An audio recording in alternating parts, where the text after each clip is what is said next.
A Tale of Two Fronts, A German Soldier's Journey Through World War I, by Hans Schiller, edited by Frederick Crome and Gregory D. Loving, translated by Karin Wagner, narrated by Paul Bamer. Forward. Brian K. Feltman. The First World War Centenary, 2014 to 2018, led to an upturn in academic and general interest in the events of the conflict that shaped the course of the 20th century. As scholars approached the study of the First World War from new perspectives, local communities and national governments sought to bring the war, its effects, and participants into the public consciousness. Despite a new wave of scholarship and broad public interest in the events of 1914 to 1918, the centenary and the years that followed saw the appearance of few previously unpublished war memoirs.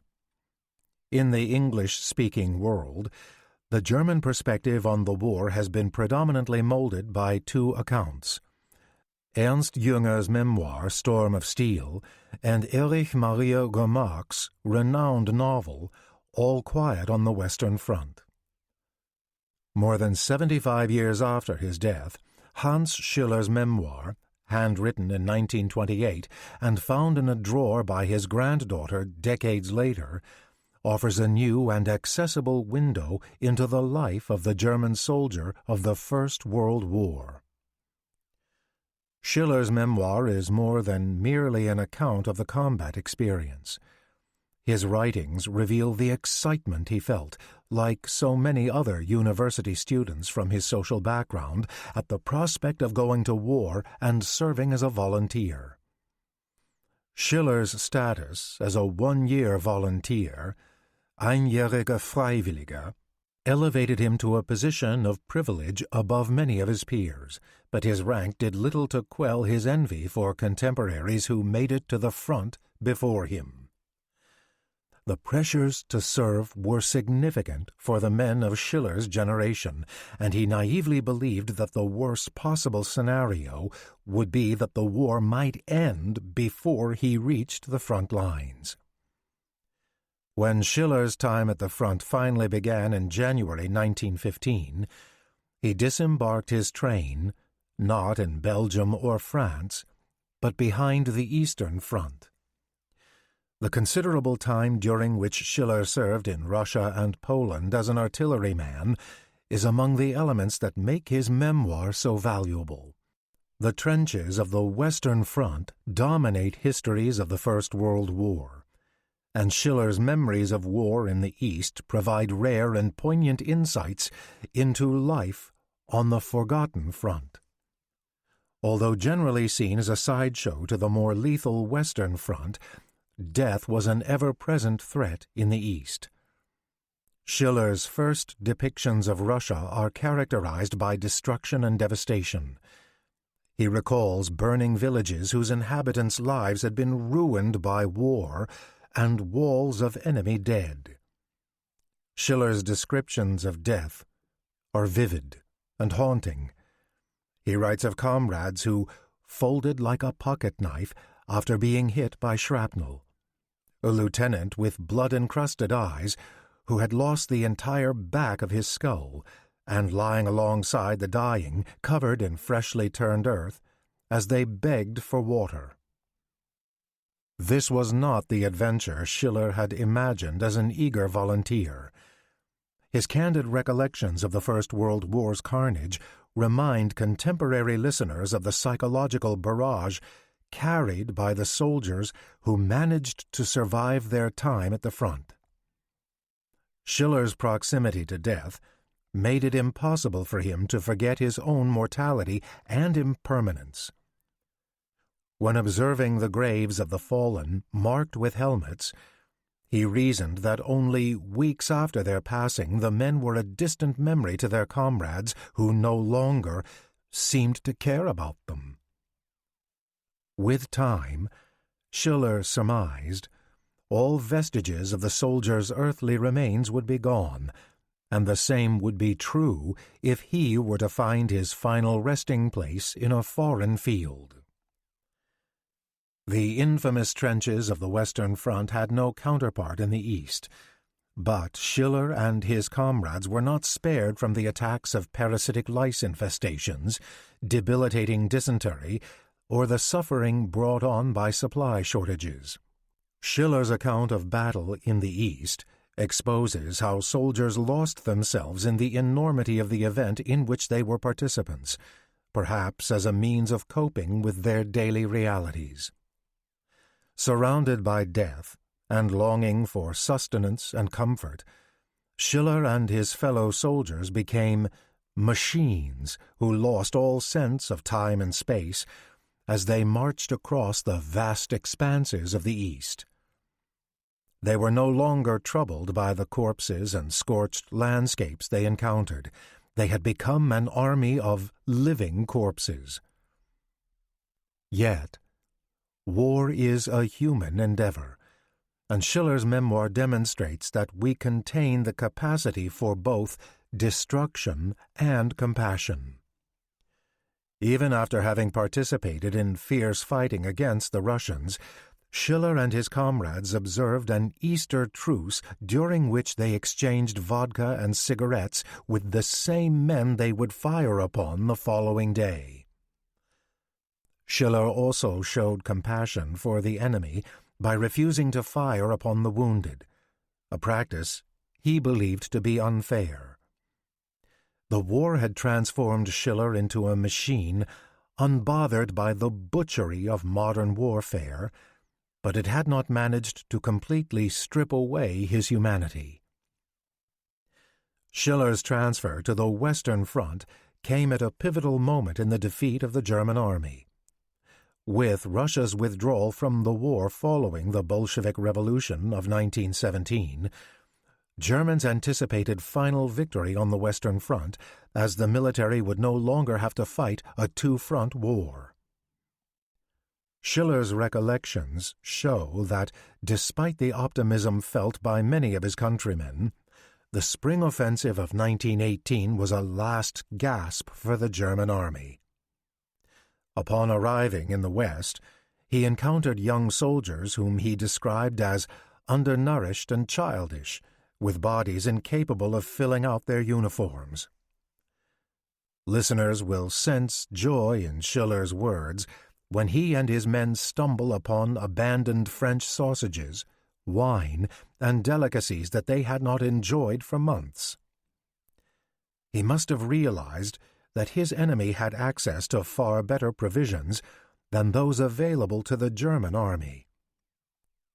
Nonetheless, the Germans managed to put together an impressive push in spring 1918, and Schiller was present for what his comrades believed to be some of the war's most intense fighting. He also witnessed the German army's collapse. The victories of the spring offensive came at a high cost, and Schiller realized that he was part of a frustrated effort against an overwhelming superior force. Like so many German units, Schiller's had taken tremendous losses, and he understood that the war could not be won. Schiller's account provides significant insight into the confusion that reigned in the war's final days and poisoned the post-war political climate. He saw the German army's resistance as heroic, but the enemy's superiority in manpower and munitions rendered all efforts to continue the fight ultimately futile.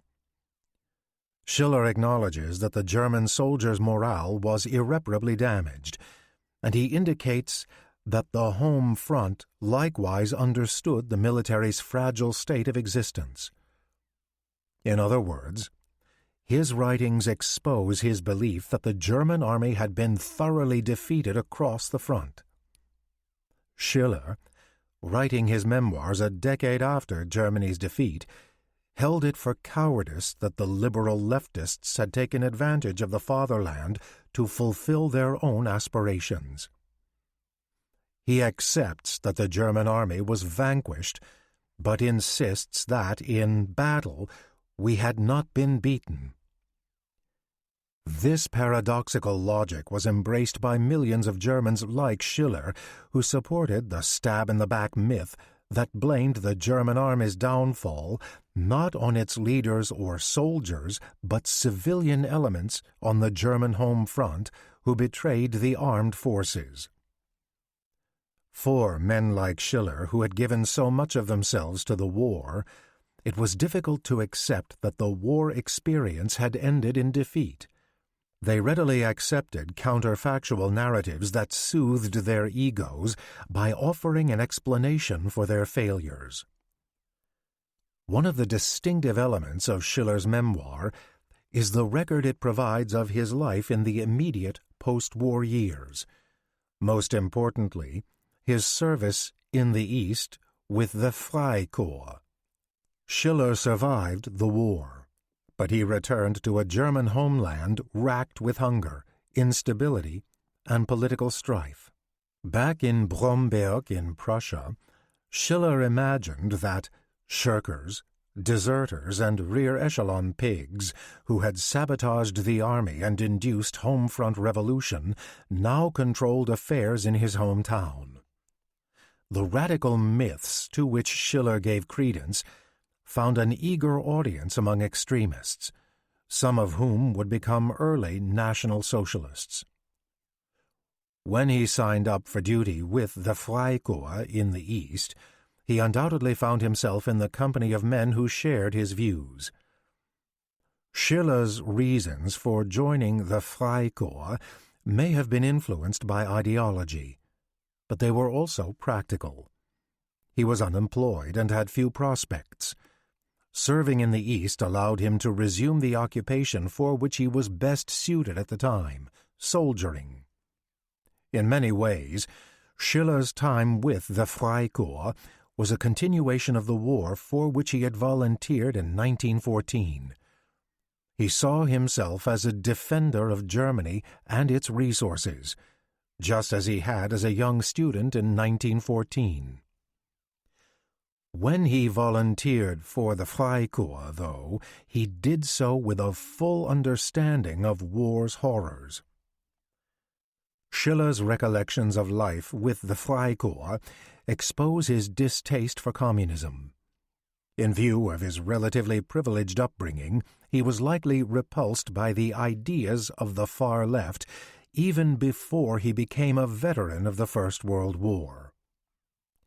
He saw communism not as revolutionaries working to create a better world for the proletariat, but thieves bent on plunder and murder. Schiller was not alone in his loathing of Bolshevism, and his musings on their aims help us to understand why some Germans would eventually accept Nazism as an acceptable option to the threat of communism.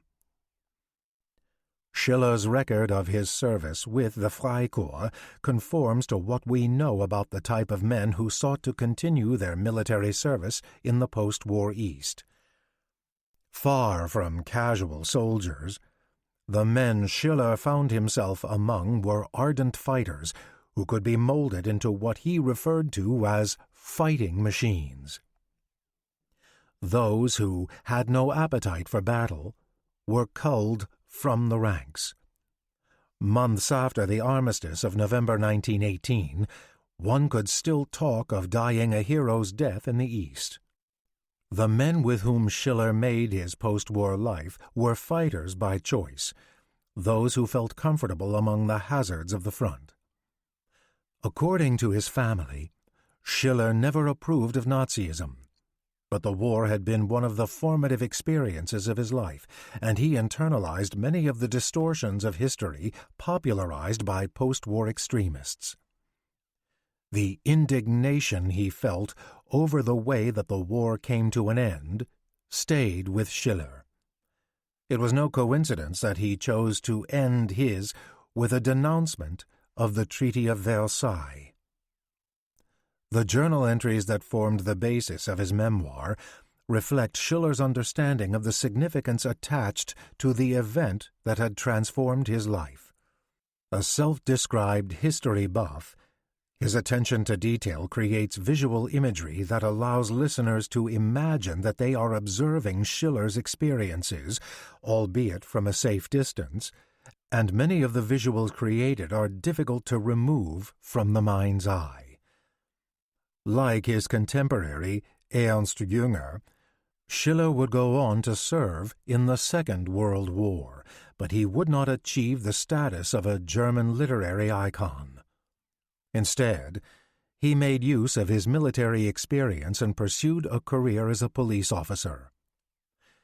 His memoir of the war is thus unpolished when compared to those of professional writers like Jünger and Remarque, and that distinction lends considerably to the memoir's appeal.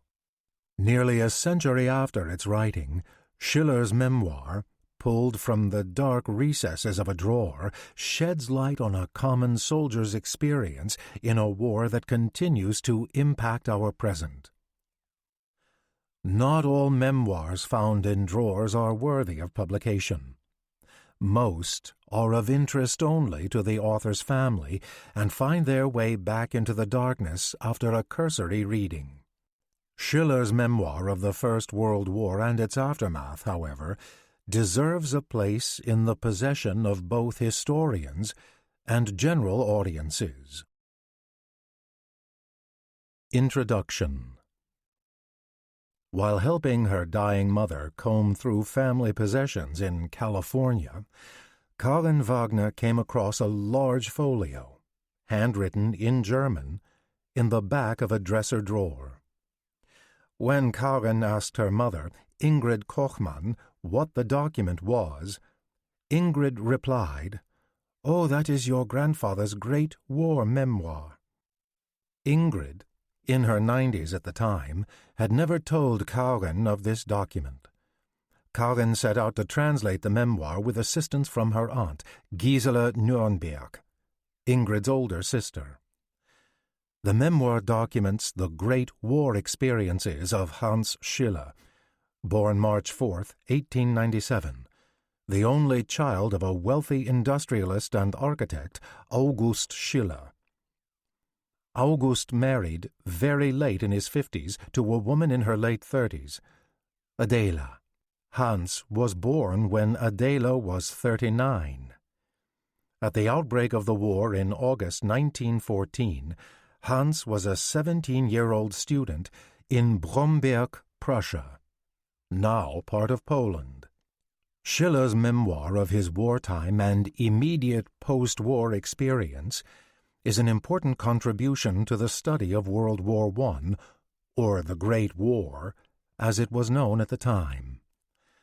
While historians have reached a consensus that the conflict was a watershed in modern world history, the experience of soldiers on the Western Front still dominates the historiography. The majority of Schiller's service, meanwhile, was on the Eastern Front. In the aftermath of the war, he also served briefly with the notorious Freikorps in the Baltic, both in Latvia and Poland. Given that the Freikorps era is less studied and less settled in historical understanding, Schiller's documentation of his service adds significantly to the available material. Schiller's memoir is part of what historians now refer to as ego documents, a category of sources that range from wartime diaries to post-war memoirs. Written after the war in 1928, Schiller's memoir challenges many of the conventional assumptions of the war. Not only do wartime accounts trend toward both the Western Front and, in English, the Allied side, an assumption is often made by historians that the unique circumstances of the war led to a sense of alienation between the soldiers on the war front and their families on the home front.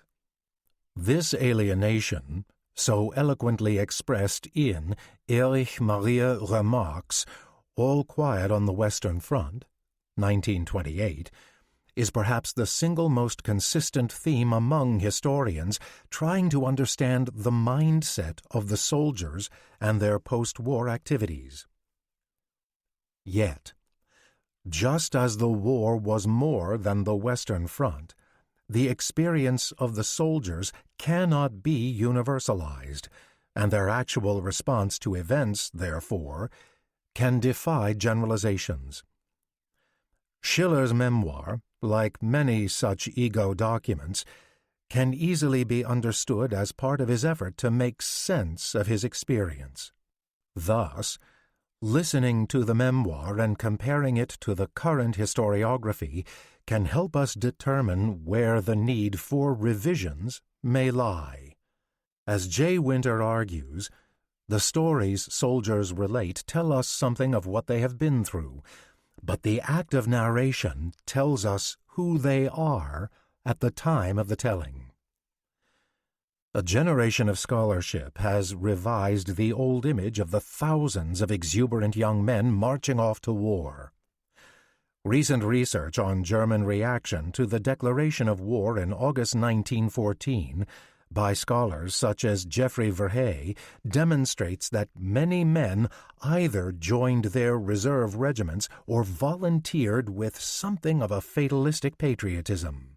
Indeed, Verhey argues that the group most enthusiastic for war were secondary and university students. It is in this group that Hans Schiller belonged, and he commented directly on this dynamic in the narrative. He heard about the assassination of the Archduke Franz Ferdinand in Sarajevo while he was on a hiking trip in the Bohemian lands of the Habsburg Empire, and by the time he returned home, Germany was at war. Schiller describes his decision to enlist as a marvelous prospect.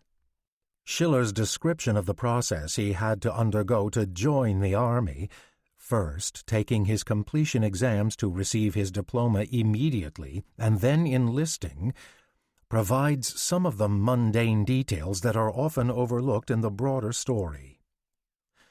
After enlisting and qualifying as an artilleryman, Schiller departed for the Eastern Front, a place that many Germans regarded as so primitive that it was likened to a journey back in time. Schiller first served on the front in January 1915 against the Russians in what is now Poland.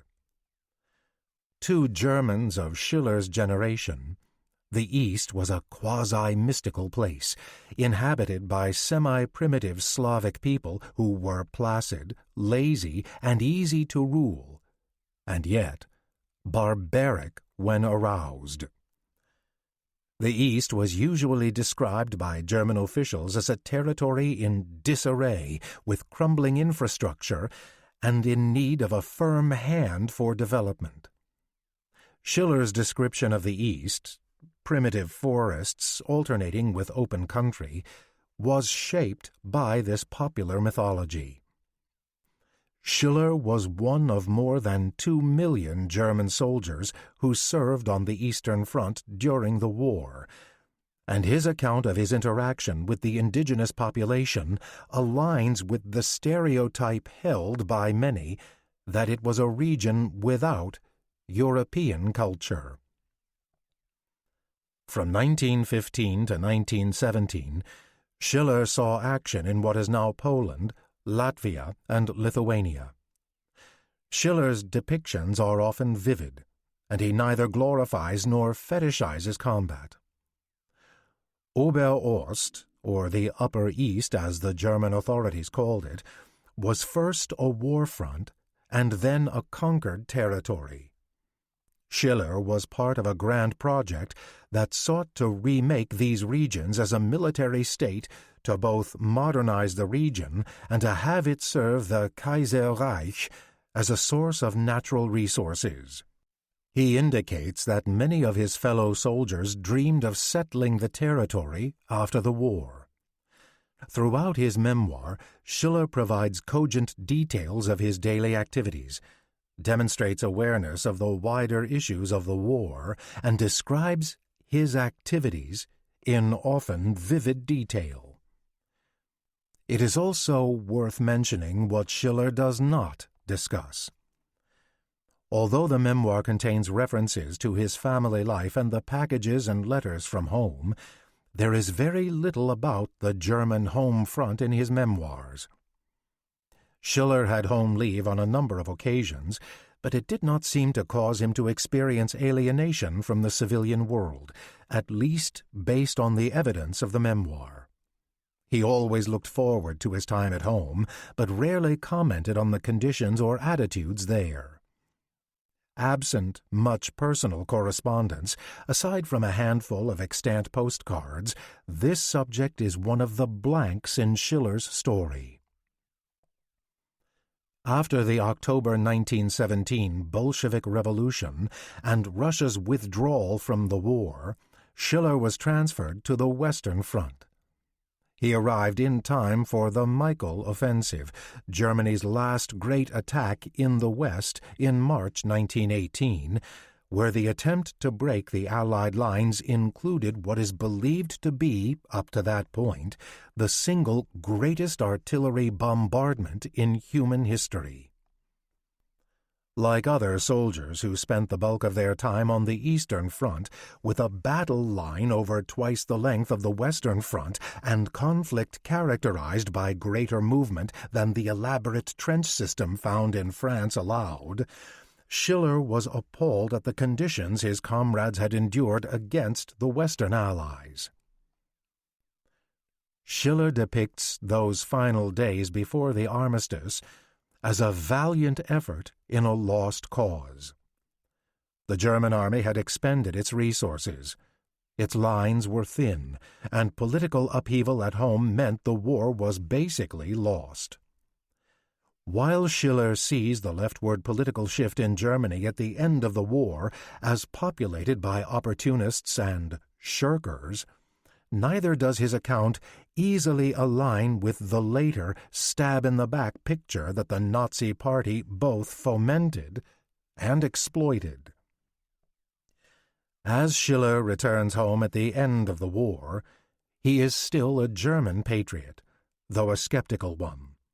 He was most critical of political ideologies that used unrestrained violence as a tool for world improvement, as odd as this may seem coming from a willing soldier. As Robert Gewart has documented, the ethnic and political violence that followed the collapse of the Central Powers in the fall of 1918 meant that the war did not really end in November 1918. After the German retreat and armistice, Schiller was one of thousands of demobilized soldiers without prospects, yet possessing unique combat skills, and who re-entered military service in the Freikorps, or Free Corps, German mercenary groups fighting in former German territory in Eastern Europe, where the conflict dragged on even after the Treaty of Versailles.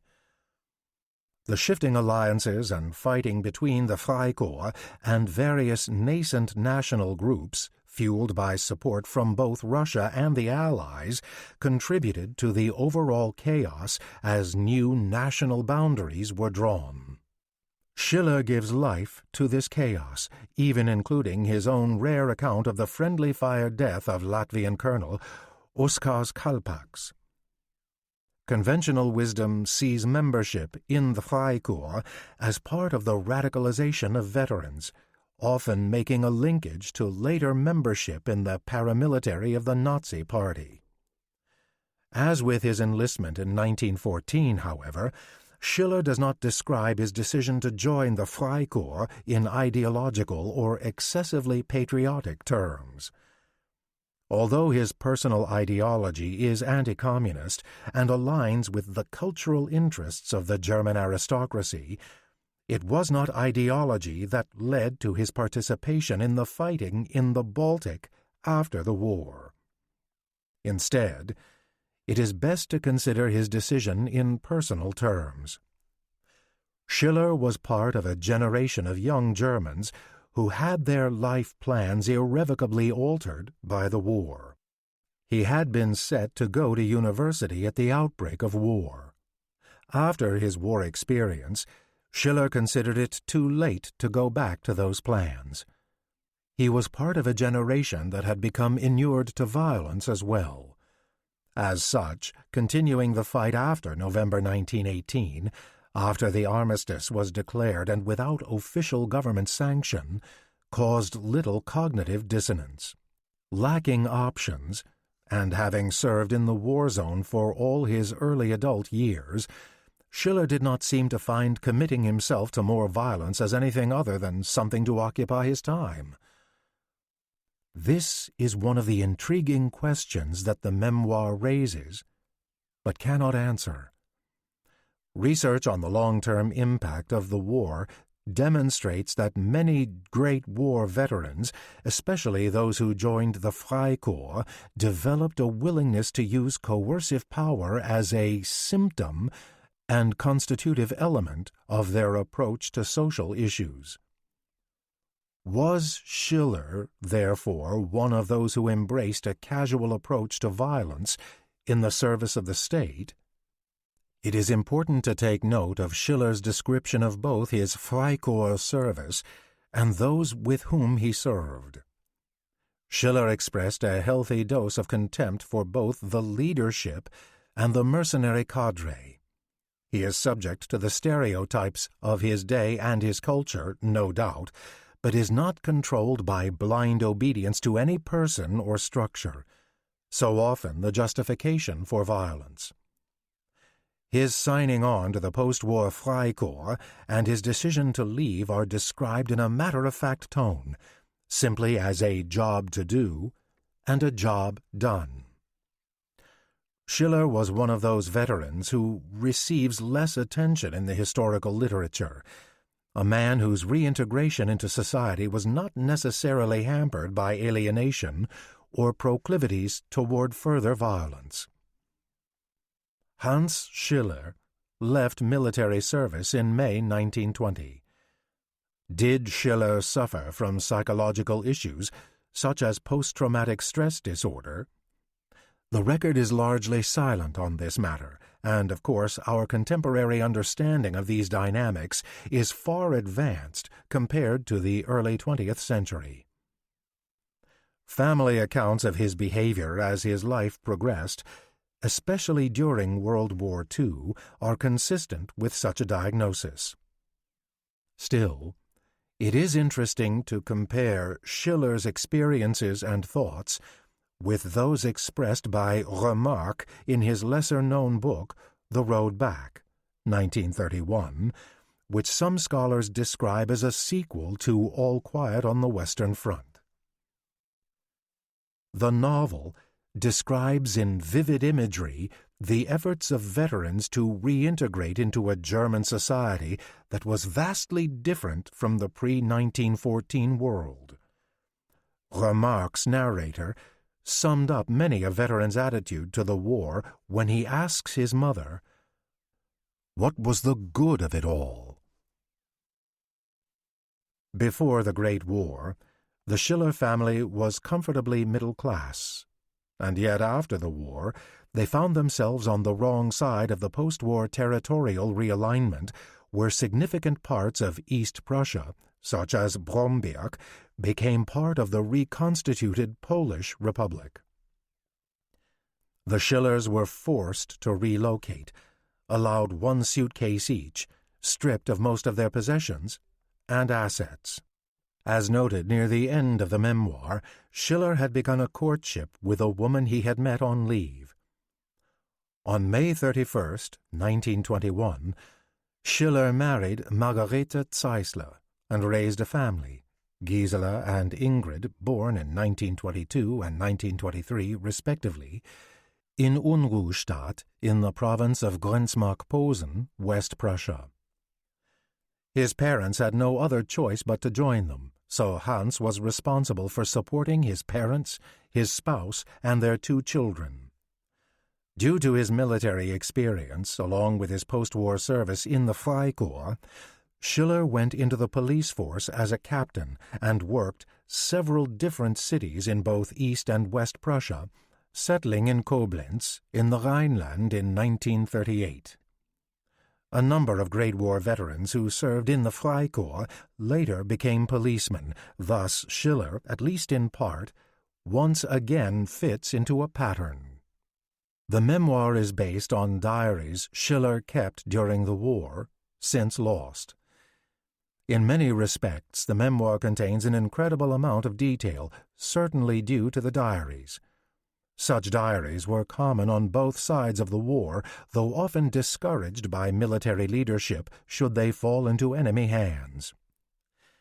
In 1928, Schiller contracted scarlet fever and was quarantined for 6 weeks. He took advantage of that time to write the memoir, originally titled Kriegserinnerungen, or War Memories. As far as we know, nothing was done with the manuscript for almost 100 years after that. The time at which the manuscript was written is critical for several reasons. First, the memoir was written soon enough after the events themselves that Schiller's memories were still vivid, bolstered by the diaries, which certainly comes through. Second, the memoir was written before Germany descended into the grip of National Socialism. The significant amount of Great War material written subsequently was colored by the lens of Nazi ideology, one way or the other. Schiller's account is free from the retrospective lens of World War II politics and the aftermath of the Holocaust. Schiller did not express any motive for writing the memoir, and once written, he apparently simply put the manuscript away and continued supporting his family as a police officer. According to his granddaughter, he had a fondness for literary imagery, and even years later, Hans's widow remembered that her husband's favorite subject in school was creative writing. He very well may have found that writing his account helped to exorcise some of the demons from the war. Though the manuscript is not colored by the rise of Nazism, Hans Schiller's life was certainly affected subsequently. In 1935, Hitler reconstituted the full German military, the Wehrmacht, in violation of the Treaty of Versailles. Former members of the military were conscripted as part of this effort.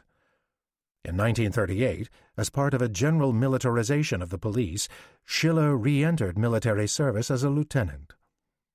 Photographic evidence puts him in Artillery Regiment 70. According to family accounts, Schiller had little enthusiasm for the Nazi cause and was highly critical of National Socialist ideology and party leadership, referring to Hitler privately as the criminal. He did, however, remain loyal to Germany and signed the Nazi oath of allegiance, as required by his position. As Nicholas Stargard has pointed out, many Germans who had little political involvement with the Nazi Party or love of Nazi ideology still fought for, and therefore supported, the Third Reich. Schiller's military service during World War II proved highly competent. He served in Artillery Regiment 556 during the German offensive into France in May and June 1940. Schiller received the Iron Cross, 2nd Class, for bravery on the battlefield in June 1940, followed in July 1940 by the Iron Cross, 1st Class. While 2nd Class awards were quite common, 1st Class awards were more rare and required the recipient to have already won the 2nd Class distinction. He was promoted to First Lieutenant in September 1940, and through the war was promoted through the ranks, Captain, Major, Lieutenant Colonel, and finally Colonel. Within the structure of the Wehrmacht, this is evidence that they saw him as a valuable asset. After service on the Western Front, Schiller was transferred to the Eastern Front in 1942, serving in Russia and Poland. As the Eastern Front deteriorated for the Germans, he found himself in East Prussia, in Lürzen, at the end of 1944. According to the family, Schiller's mental state, as well as his physical condition, became somewhat brittle as the war progressed. Characterized as easygoing and sociable before the war, according to his daughter's accounts, he was increasingly angry when home on leave and apparently quick to anger on the job, even to the point of throwing chairs at soldiers under his command. Regardless of these issues, his final promotion to full colonel came in late 1944. According to the family, in late December, he received a summons to appear as a defendant in court on January 2, 1945. The implications for Schiller were apparently dire. On New Year's Day 1945, Hans Schiller walked into the forest near Lürzen and killed himself with his sidearm. The German War Graves Commission lists his death on that date in Field Hospital 260 and his final resting place at Giżycko, Poland, in a mass grave after several relocations of German soldiers' remains at the behest of Polish authorities. Schiller's death occurred at a time when the German officer corps was under extreme pressure from the Nazi Party. During the war, arrests and executions within the German military were frighteningly common as tools of discipline and control, especially after Operation Valkyrie, the well-known failed assassination attempt on Hitler in July 1944. A heightened state of suspicion prevailed, along with renewed requirements for loyalty oaths and other symbols of obedience. Schiller could easily have been reported for anything he was overheard saying in this atmosphere. In the end, Schiller's suicide was also part of a pattern.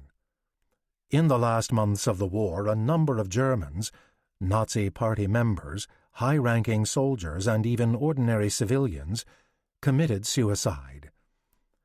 The family stories about Hans Schiller's life, especially his post-1928 experiences, are not surprisingly colored by the Nazi era.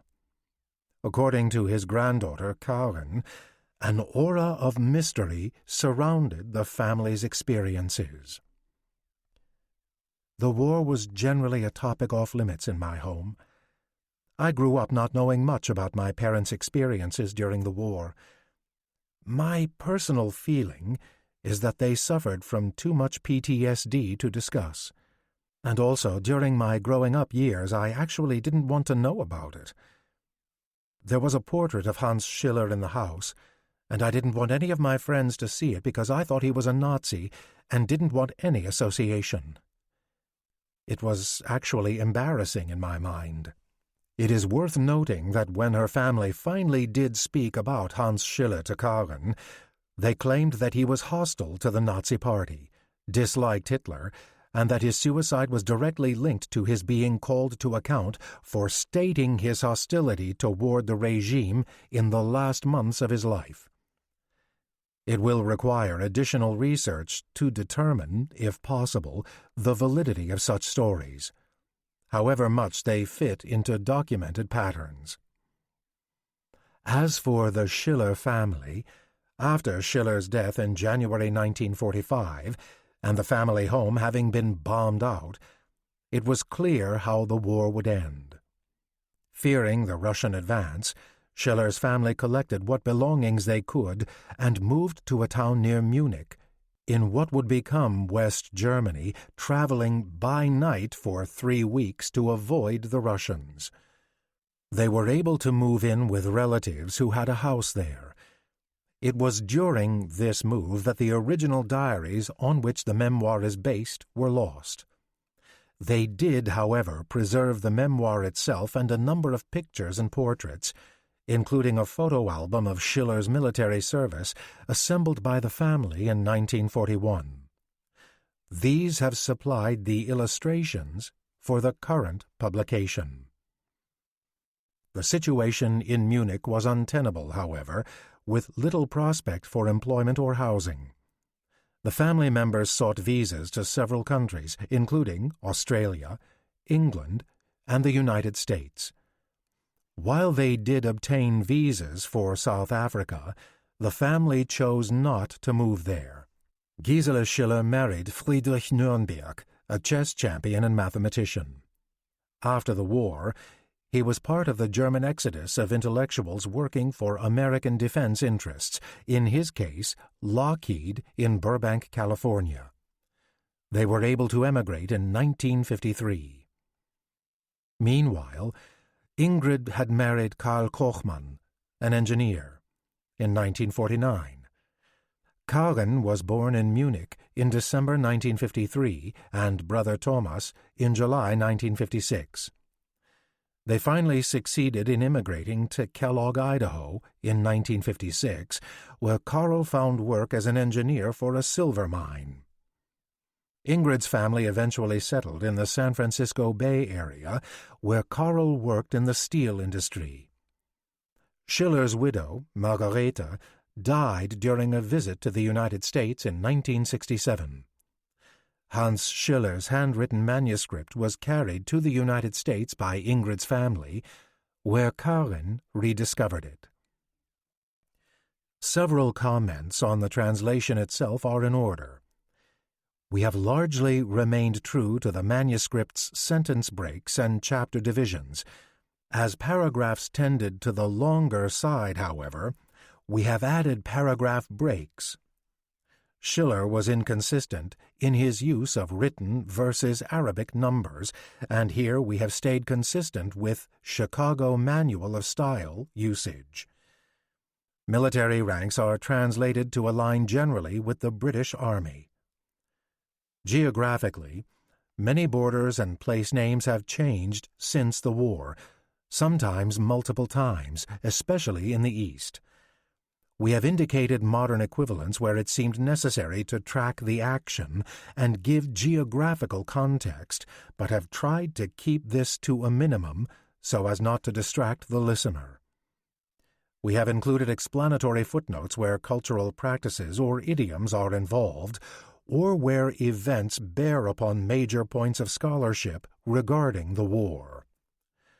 We have also tried to note the wider situation of the war in which Schiller's service took place.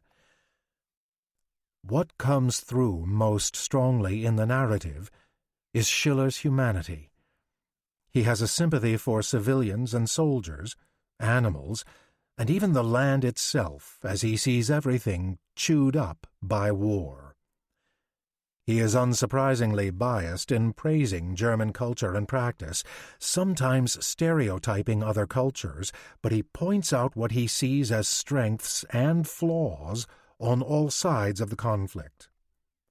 He is patriotic, but not unthinkingly so, and sees hypocrisy around him with both seriousness and humor.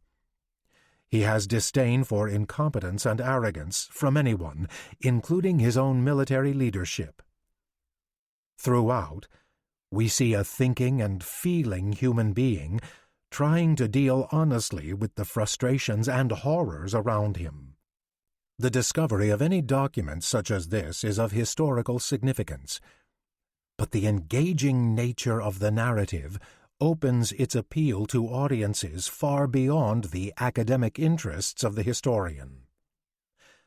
Schiller wrote at the outset that he was eager to be a witness to world history. We are fortunate to now share in what he saw. Chapter 1. Declaration of War and Recruitment. We begin this story in the year 1914.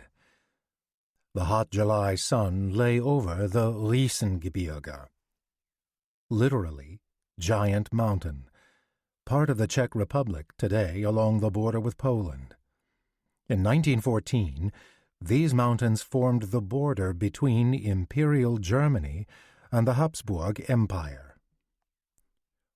With my well-stocked backpack, I slowly climbed the still snow-covered slope. The higher I ventured, it seemed that the air became ever more fresh and clear, and I could see the vista of mountains and valleys of Schlesien stretched below me. With every step I felt more the young gymnasium student who, for the first time, was able to undertake a longer vacation adventure without being accompanied by his parents. Gymnasium in the German schools is a secondary school for academically oriented pupils preparing to enter the university system. I had hoped, without stopping to rest, to reach the top of the 1,600-meter peak, but I soon saw that I was not an experienced mountain climber, but rather just a day tourist. Schiller was inconsistent in using numerals versus spelling out numbers. We have translated according to Chicago Manual of Style usage. From the unaccustomed, strenuous ascent I was breathing hard, and my heart was pounding. I sat on a boulder that seemed to beckon me as if I had called for it, took a bottle of lemonade from my pack, and quenched an incredible thirst.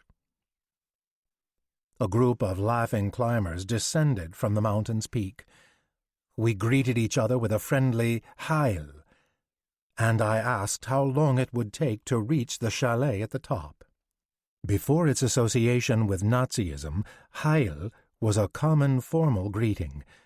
With connotations of wishing someone well, the word would literally translate as hail. A close approximation in commonly used English might be, "How do you do?" Just a simple hello would be too informal.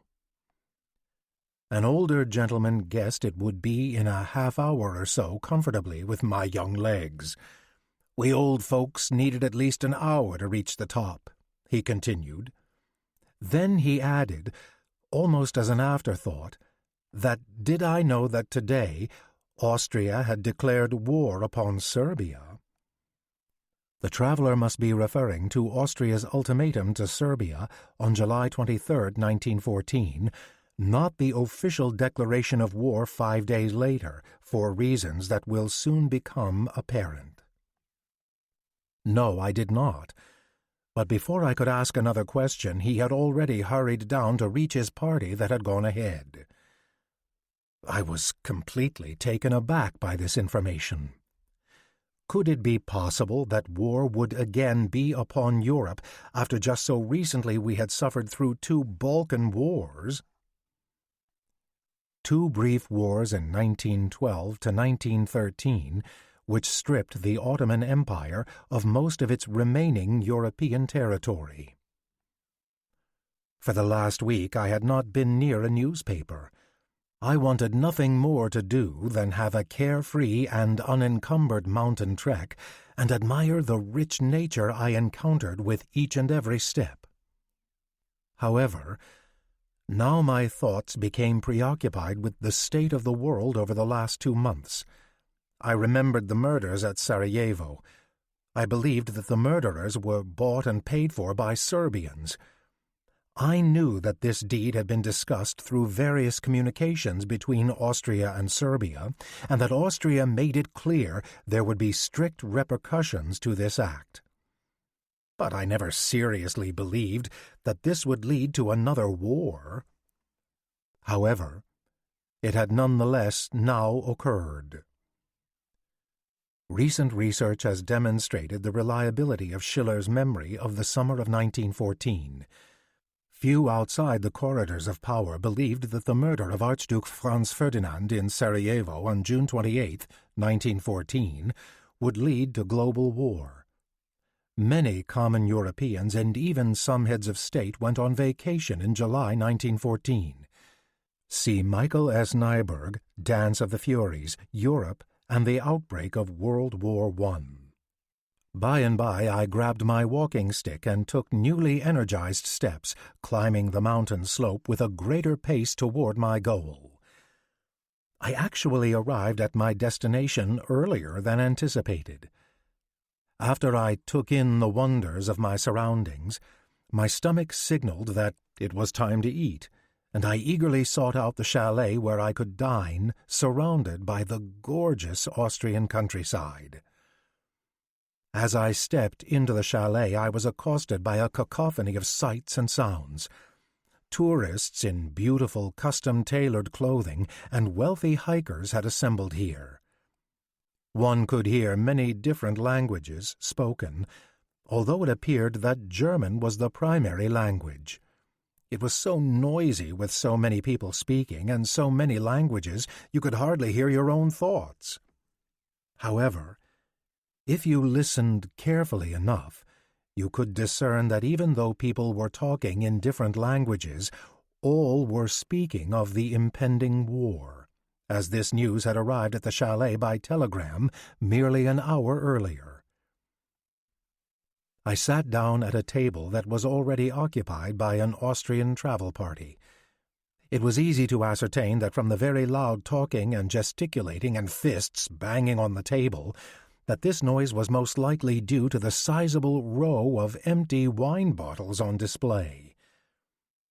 One of the men stood up, asked for silence, and with slightly slurred speech decided to address the entire restaurant. He scolded those that made backroom deals, swore revenge on the Serbs, and toasted to Austria and Germany that all would be made right and Germany would not leave Austria hanging. Just days after the assassination, on July 5th, Kaiser Wilhelm II pledged unconditional support to Austria in whatever it chose to do, the so-called blank check. Such unqualified support propelled what could have remained a localized conflict into a global side-choosing that would lead to worldwide war. Most of the people agreed with his view and clapped and applauded. Only in one corner, where a number of Czechs sat, was there complete silence.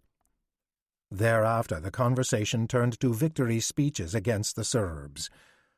From table to table, the conversation went back and forth, usually saying it wouldn't take but 2 weeks to bring the enemy to its knees. How could it be otherwise, since it was a clear-cut fight between a dwarf and a giant? A few people, however, shyly proposed that the outcome would be quite the opposite, because the Serb was well thought of as a soldier. However, these people were outnumbered, shouted at, and eventually stopped speaking. I did not have the patience to listen to any of these rants for much longer, as it appeared to be an exercise in futility. I paid my bill, got up, and quickly departed into the Bohemian Valley below. My next and last stop was Trautenau. As a history buff, I wanted to tour the battlefield of 1866. The Battle of Trautenau was an engagement during the Austro-Prussian War. Despite winning the battle, the Habsburgs suffered heavy casualties. See Geoffrey Warrow, The Austro-Prussian War, Austria's war with Prussia and Italy in 1866. On my solitary travels, I had the leisure to ponder the state of an ever-changing relationship between Austria and Prussian Germany. At that time they were fast enemies. The chasm seemed too large to ever mend, even at some future point in time. Today, however, the same Austria now looked toward its archenemy, Germany, as the great savior, although until quite recently Austria had wanted nothing more than, with pure hatred, to decimate all of Germany. The small villages that I passed through still were very peaceful, and the farmers and country people were completely occupied with producing the harvest. In my naive thoughts I had envisioned that the outbreak of a major war would be quite different. I had believed that with the announcement of war, suddenly and dramatically everything would change in an instant, with soldiers, cannons, and all of the parties involved in full combat mode, that all the major streets would be filled with troops marching. However, none of this was evident, and people went about their day-to-day business. Even though this war would involve these people first, I did not hear any military or nationalistic songs. It appeared that they were unconcerned about the events that had been announced and went about their business as though nothing had happened. After 2 days I arrived at Trautenau. It was the first large city that I came to. In the first few streets I encountered, I saw a few soldiers, and then a troop came marching through. I saw many others in the town in full uniform mingling with the locals.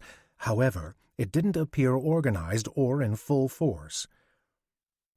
The city had its own military installation, so it might have been that these soldiers were stationed here from that unit.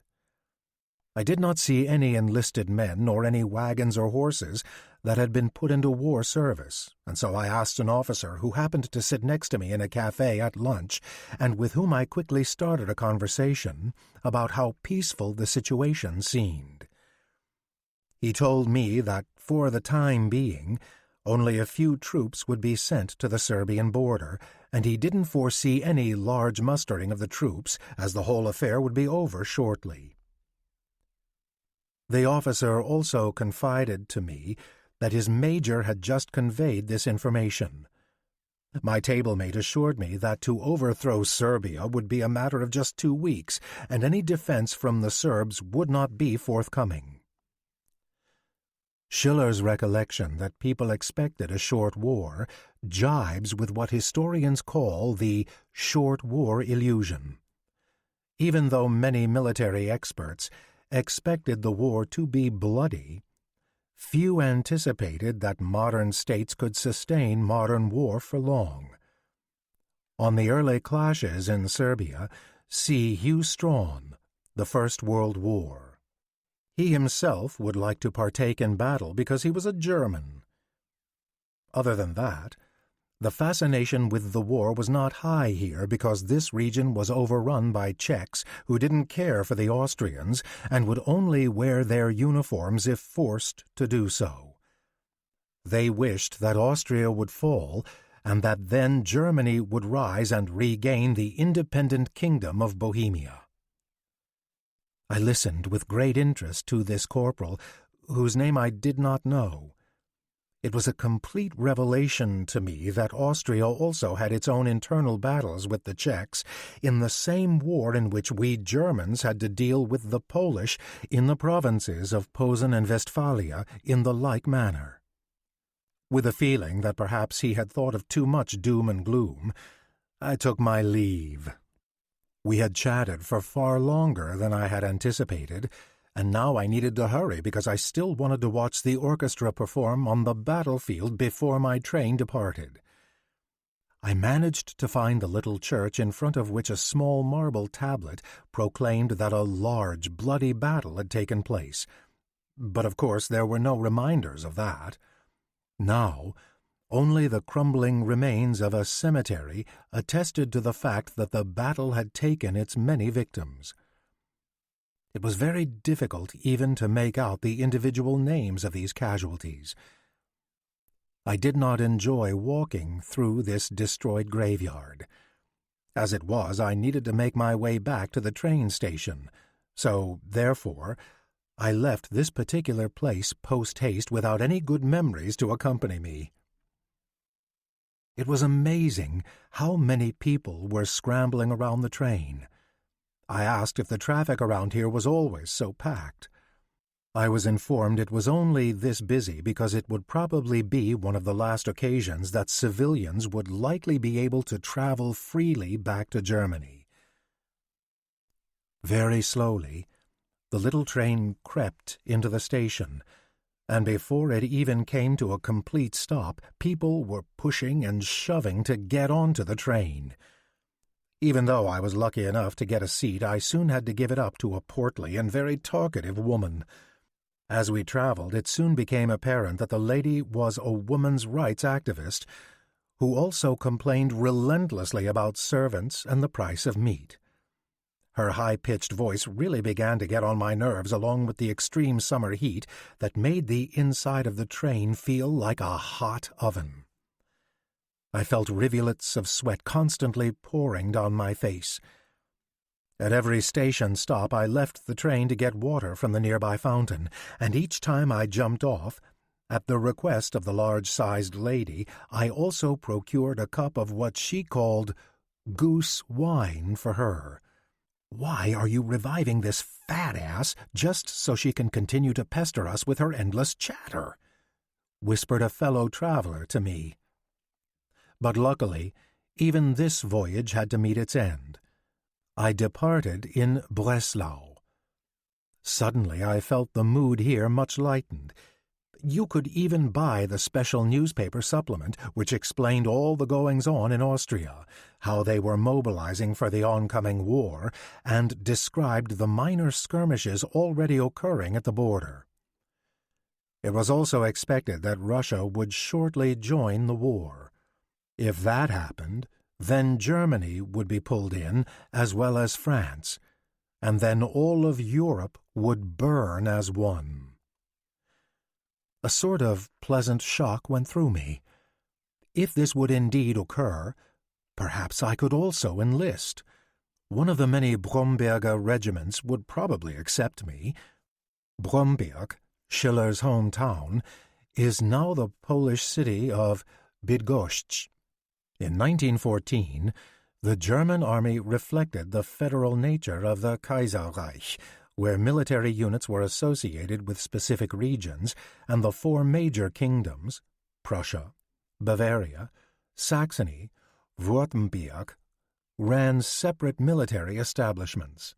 So, Bromberger regiments refers to units raised in Schiller's home region. Then I wouldn't need to complete my schooling, which was suddenly very important to me, and this war would be well worth the effort. Early the next morning I continued my journey home to Bromberg. It was the 28th of July, 1914, the day of the official Austro-Hungarian declaration of war on Serbia, following the July 23rd ultimatum. The majority of my fellow travelers were military reservists who had already received their orders. They argued loudly over military maneuvers and bragged of their own area of military expertise and that of their regiments. A sergeant, who was a machine gunner, explained confidently that no Russian or Frenchman could match his weapon. Recently, some innovations had been made so that one gun could almost take the place of an entire company of gunners. We couldn't believe all that was being said, but it certainly made me feel secure in the power of the German military.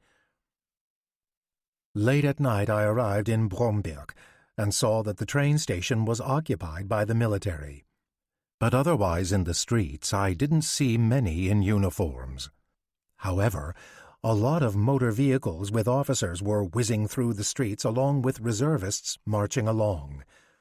The blue peacetime uniforms were being replaced more and more. They were exchanged with the practical and beautiful field grays. These days passed as if in a dream, and always stronger was the wish, if only I could go to war. To be able to serve as a volunteer, you would then experience something that would stay with you for the rest of your life.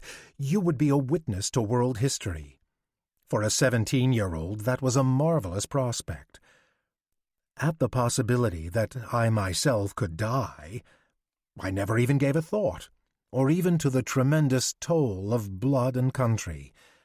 I just wished, in my youthful naivete for war, as it had always seemed so dramatic and nationalistic as portrayed in school books. And so, entirely from this perspective, I experienced the entrance of my fatherland into the World War. But for now, it hadn't yet come to that.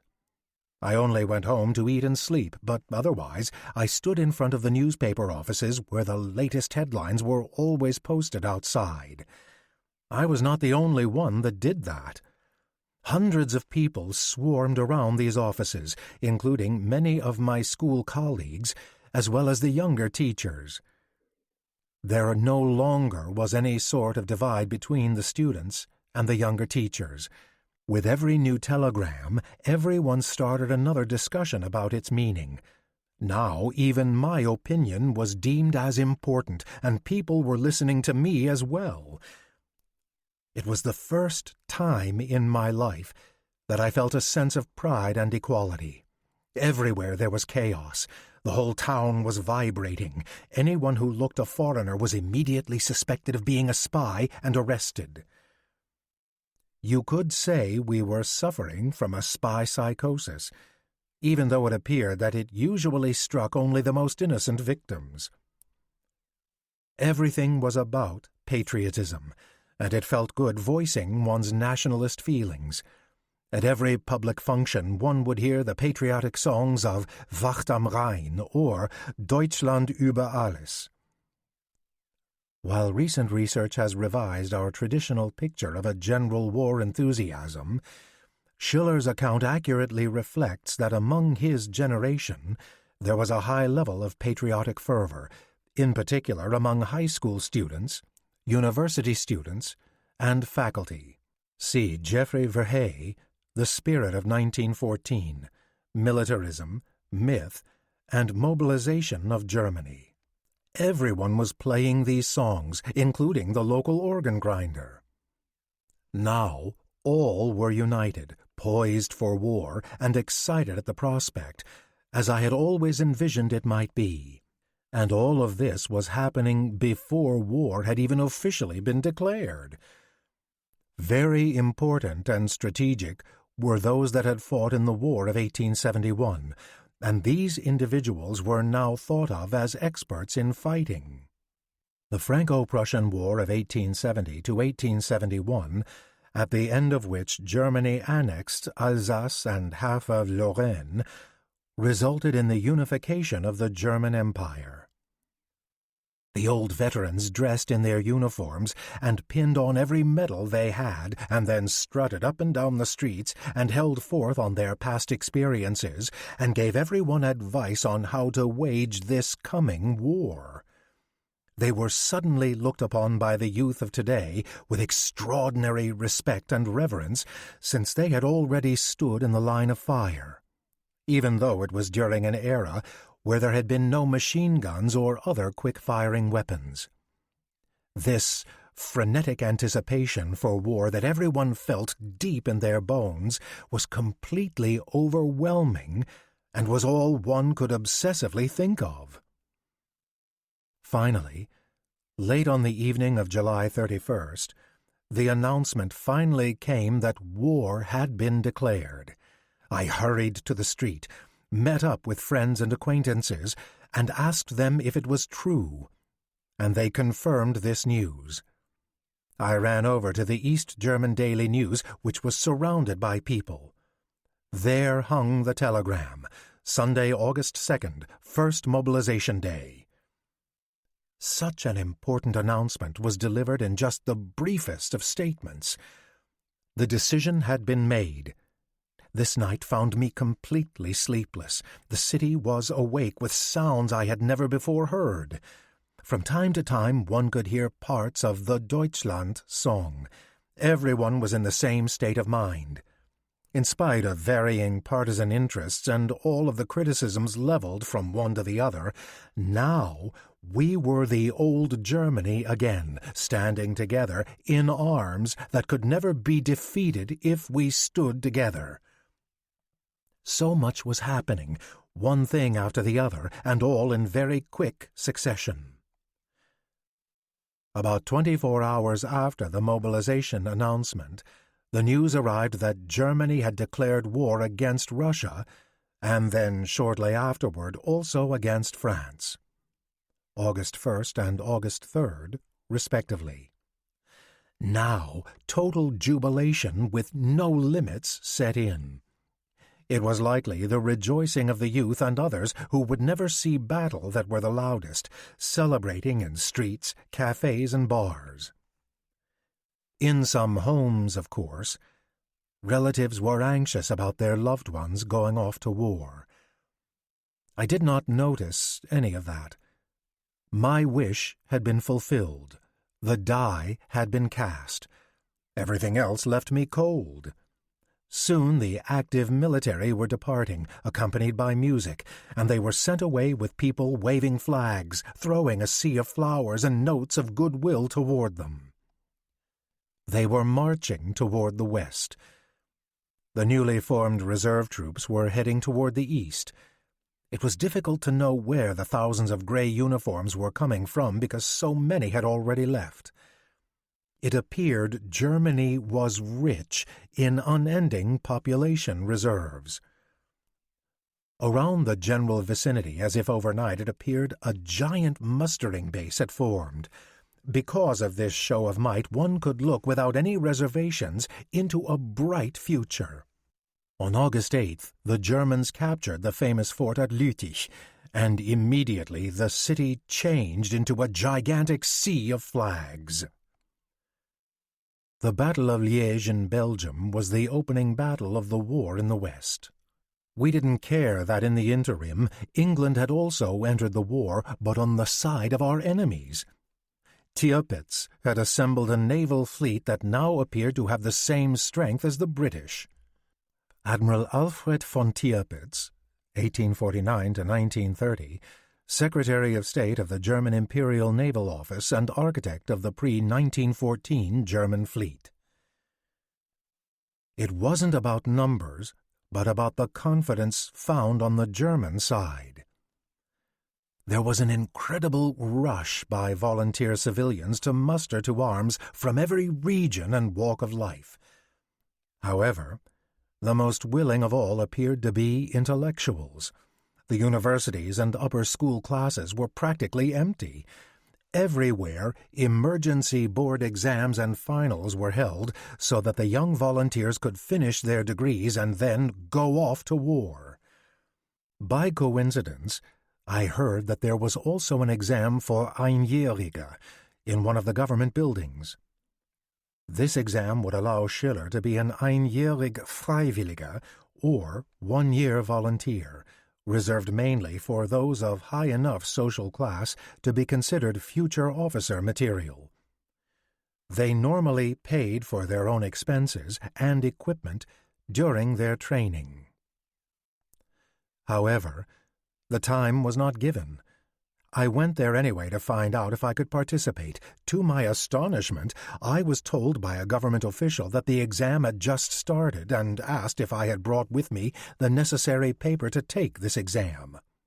Naturally not, I said. Then I should rush over to the nearest stationer's store as fast as I could. Not even 5 minutes later, I stood in front of the official, and we went to the exam hall where at a long table 16 examinees already sat and were furiously writing. Not a one was known to me.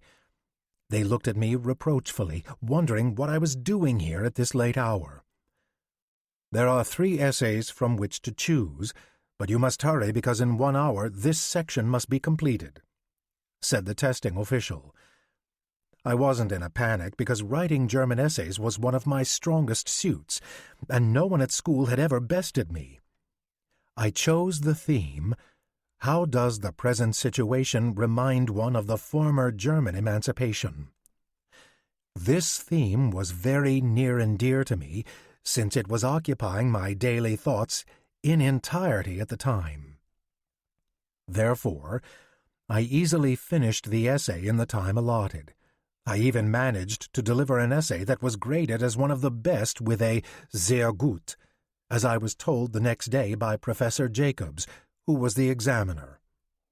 Next, I needed to write a translation of Latin, which I believed I did well enough, and finally mathematics and French. The latter was more difficult for me, especially because my neighbors were no better than I. Then we were dismissed for that day. The next day the oral examination was to take place. At 8 in the morning in the same examination hall sat 17 pale and stressed-out students who were quite insecure about their prospects. The following individuals then entered the room: 1 senior official, 1 official, and 3 military majors and 4 professors. The next 5 hours were not the most pleasant of my life, but finally it was over. Then, after a short discussion, we were informed by the head official that we had all passed the examination. We were so overjoyed. And it had happened so unexpectedly that I could hardly believe that I had just graduated. I still remember how I hurried home and burst into my father's bedroom, where he had just laid down for an afternoon nap and announced, "Einjähriger Volunteer Schiller at your service." I can still feel the 50-mark bill that my father pressed into my hand. Then I invited all of my school chums over to the house who hadn't known anything about this exam, and therefore their congratulations to me did ring a bit flat. Why did I have such luck, and they didn't? With double the energy, I tried to get into one of the regiments. "Everything taken" was the answer I usually received. What to do?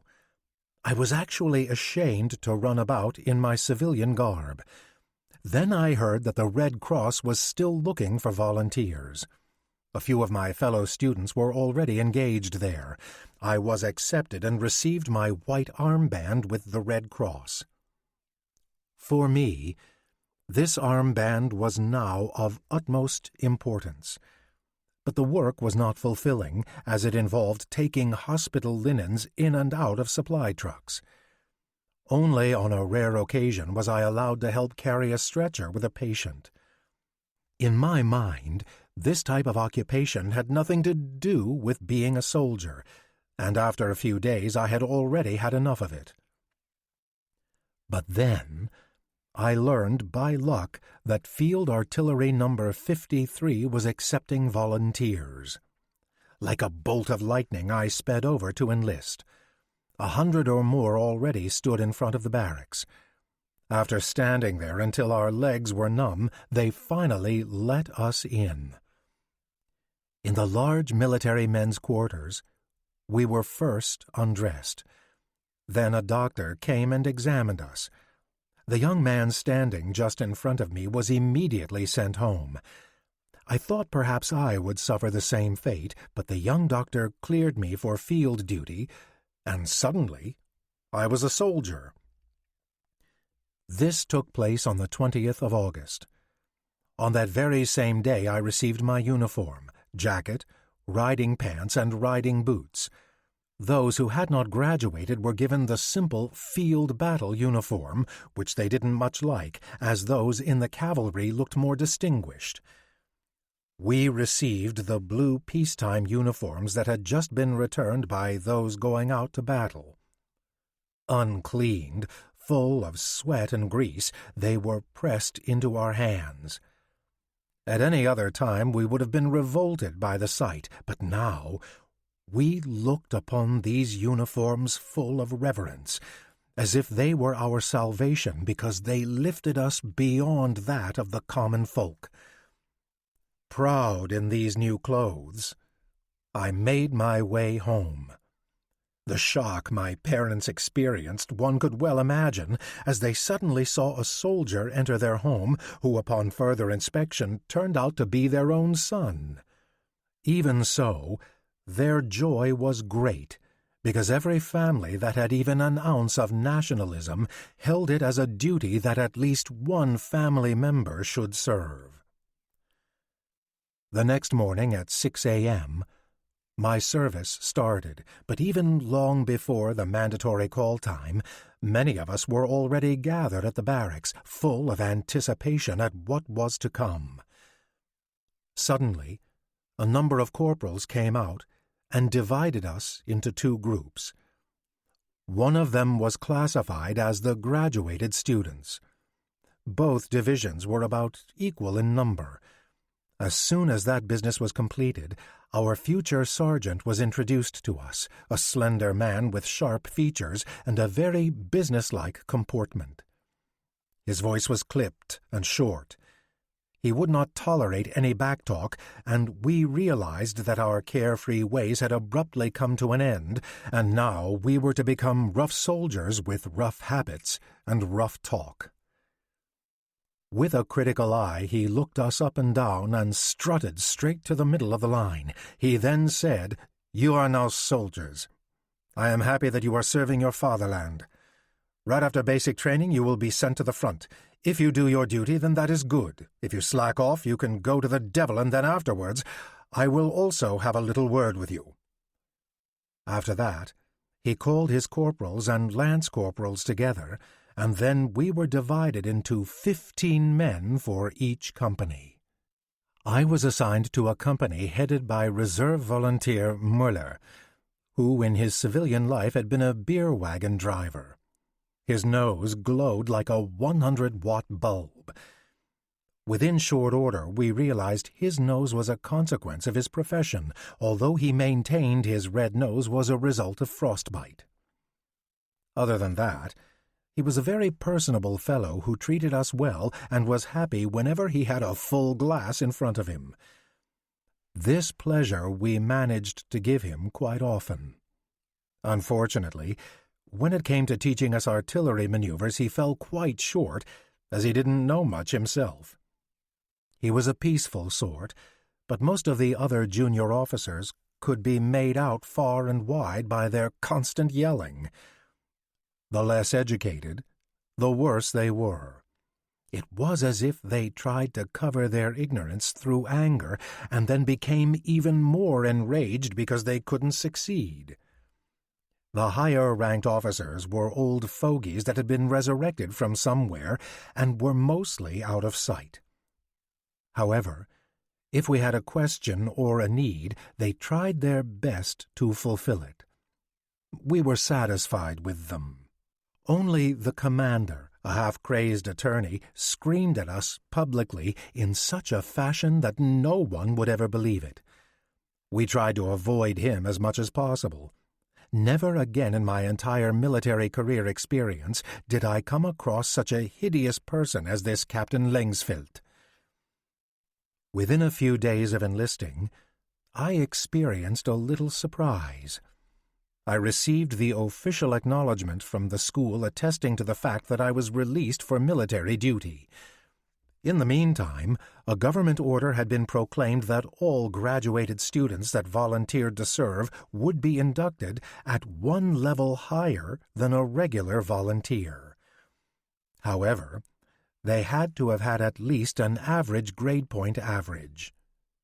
I was now slightly irritated because I actually hadn't needed to take the exam because this would have automatically made me eligible, and now I felt as though I was a double graduate. Weeks and months passed. The autumn came, and with it, the first snow. Initially on the battlefield, our troops had experienced victory after victory, but then the front stopped moving, and there were fierce battles. The initial Russian advance into East Prussia, which nearly reached Schiller's hometown of Bromberg, had been turned back, beginning with the decisive Battle of Tannenberg in late August 1914. Russian forces were driven from East Prussia by the end of September. The German advance into Russian territory stalled at the Battle of Warsaw in late October, setting up a winter stalemate. Schiller will join the action in January 1915 as part of the slogging German advance against the Russians through the spring. However, we still sat in our garrison and could only shout "Hurrah!" when our comrades had achieved another victory. We became well educated in all facets of military equipment. At least we believed we were competent. Now we wanted out. In the meantime, I received my first promotion, even though it was not visible from the outside. Our sergeant, Gertzke, demoted our barracks monitor because he had not kept it in good enough order and promoted me even though I was one of the youngest. This distinction gave me great satisfaction because now I was in charge of 28 older comrades. It wasn't always easy because one had to serve as supervisor and comrade at the same time.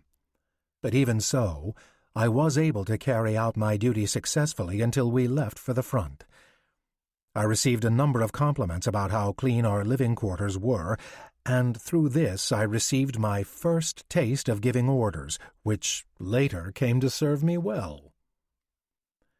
Despite the rough nature of Sergeant Goretzka, I remembered how well he thought of me, so that in comparison to many others, I made sure that every order he gave and every duty assigned was completed without any complaint and with good nature, and I tried my hardest to keep my superiors happy. However, even with all of this, my wish to depart to the front grew stronger with each and every passing day.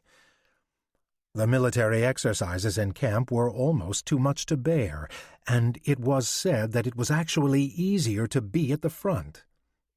A few comrades had departed for the front already, and they wrote accounts that made us envious of their position. Why were we graduates held back? We complained. Then we found out why. Because they wanted to train us down to the smallest detail. We were designated to be future leaders, and we wouldn't have been able to sufficiently carry out our duties without the most comprehensive training. Those who didn't want to become officers could immediately depart within the next few days. However, none of us wanted that. So, therefore, we all stayed. We practiced more parade marching and saluting. We continued to drag the field guns through deep sand. We groomed the horses and cleaned the munitions wagons, and we also sewed missing buttons on our uniforms. Schiller uses the generic Kanonen here. From later references Schiller makes, and photographic evidence from family archives, this would have been the basic Krupp 7.7 centimeter field cannon, maneuvered in the field by horsepower or manpower. We consoled ourselves that this war would not be over soon, and that our time would still come. My time to finally deploy occurred just as the new year rang in. Chapter 2. Battles in Russia and Poland. January 1915. Slowly, the military train neared the Russian border. The heavy, cold raindrops poured relentlessly against the windows and blocked the view. As we passed, the scenery appeared silent and one-dimensional. I sat hunched over in a corner of the compartment and covered my body that was stiff from the cold with my overcoat and tent cover, and lit a cigarette. While I followed the steam clouds from the train and watched them disappear, I had the peace of mind to reflect upon the past few days. What had they all brought forth? Even the difficult training period I had just completed I reflected upon. Thanks to God it was now completed. That was now all behind me. I saw the riding arena and the nag that always bucked me off when we were supposed to jump a hurdle. And I saw the barn that I was allowed to clean on Sunday afternoons while the other comrades dressed in their finest uniforms and went to town. I remembered how I had polished the boots of an enlisted man who had no idea that I was a graduate and a rank above him. And I had to do it twice because apparently I had left a speck of dust somewhere. Later on he apologized, and it didn't affect me one way or the other. I thought about the times we laid in bed without any lights and sang patriotic songs. It seemed almost festive with the lights off. I even thought about the 6th of January as I was walking about the camp and met our newest leader, and promptly Sergeant Kutveg asked me if I wanted to go to the front, and if so, I would be promoted at the same time. "I would like that very much," I answered. "All right, then, I will recommend you to the captain," he answered. I should, however, prepare and pack my bags immediately. What wouldn't I have rather done? It was the best order I had ever received thus far. That evening I was called to the office, where I was told that they had received the papers to promote me to Gefreiter, which at that time I thought the most important rank ever. Gefreiter is a rank equivalent to Lance Corporal and the first rank to which an enlisted officer could be promoted. I also immediately received my corporal's buttons and was congratulated by all.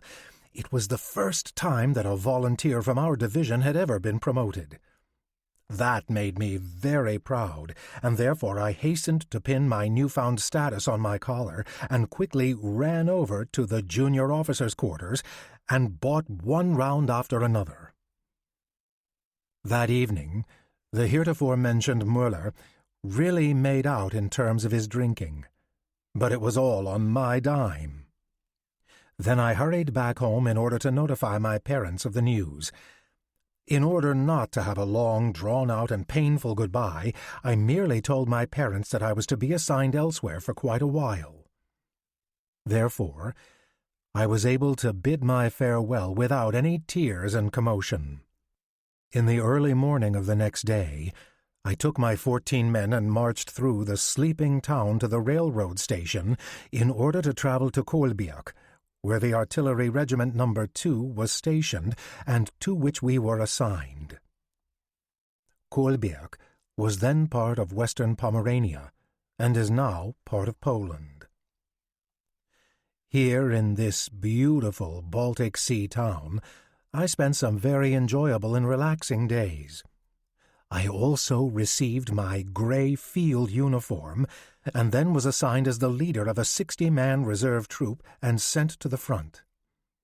It was very unusual for such a large group of men that a regular officer or non-commissioned officer would not have been selected as the leader. Without even being given the proper marching papers, we were sent off. The only thing that the adjutant told me was, "The regiment is encamped at Ranska, near Botoschowska. You will travel by train to the last stop. From there, you will try to march on foot to reach the other troops." So then we were sent off on nothing but a song and a prayer. And now I sat here and let all these thoughts go through my head as the train passed Ostrovo, straining and puffing as it rolled over the border and into Russia. Ostrovo was the administrative center of the Posen district of Germany, now Ostrovo Wielkopolski in Poland. What a pleasant surprise when we were told that we would go to the Eastern Front. In France, the easy victories had come to a halt, and no one thought it would be easy again. The standoff had made fighting come to a complete stop, and therefore sitting in the same trenches day in and day out seemed very boring. However, here in the east, the mighty shadow of Hindenburg was rising. Ludendorff's genius was evident in more and more battles in which he drove the enemy back. By 1915, Paul von Hindenburg's status as a military leader was already being touted by German propaganda. He and his quartermaster, General Erich Ludendorff, were popular icons for having beaten back a Russian attack on East Prussia in the early months of the war. See Anna von der Goltz, Hindenburg, Power, Myth, and the Rise of the Nazis. All of Germany was watching the East, and here the decisive battles would take place. We realized that we had the prospect of participating in these expected victories. Soon we would march into Moscow, and then the war would end. The misfortunes of Napoleon would not befall us. That's how we thought, and that's how we spoke, and all the time we never knew how ridiculous we actually were. Dusk began to fall. With a shrill whistle, the locomotive came to a stop. A larger train station became visible, and we saw the first signs of war. Half of the station had been burned down, and many of the houses only had their foundations left. A sign that had been pockmarked by bullet holes indicated in the Russian alphabet the name of the town. It was Kalisz. Once part of eastern Prussia, Kalisz was briefly on the front lines between the German and Russian armies. Now Kalisz is in Poland. On the platform and between the tracks, a lot of Jews were swarming about. They were wearing dirty long robes that fluttered around their skinny limbs. They aggressively pressed themselves up the steps to the train and tried to sell us overpriced sugary sweets that had already been soaked through with the rain. Even so, they found many good customers at hand, because it seemed even though we were now in the enemy's lands, the troops wanted to buy a foreign souvenir or memento. Though this could be merely descriptive and not necessarily derogatory, Schiller's impressions here do align with the stereotypical image that many Germans had of Jews. This is the only mention of Jews in the memoir. I advised the chief of the railroad station, who was an older lieutenant and had set up his quarters in a rickety shack, that I had arrived with my troops. When he heard that we were all volunteers, he became quite chatty and showed us all the damage that the artillery fire had done. With glowing eyes, we looked upon the pile of destruction that remained, which had previously been a town. He also lectured us about the latest battles that had ensued.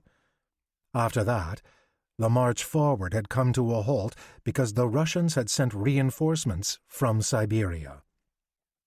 Now, we were both firmly encamped on either side and were just awaiting the spring. In the meantime, we would be able to reinforce our troops and then commence an attack on the entire front line. After that, a few nurses from the Red Cross appeared and dispensed coffee and buttered bread. And then, the train continued its journey. We continued to travel through the main part of the town, and we were able to see the utter and complete destruction. Everything was destroyed, and between the craters you could see people digging through the ruins to see if they could find anything useful.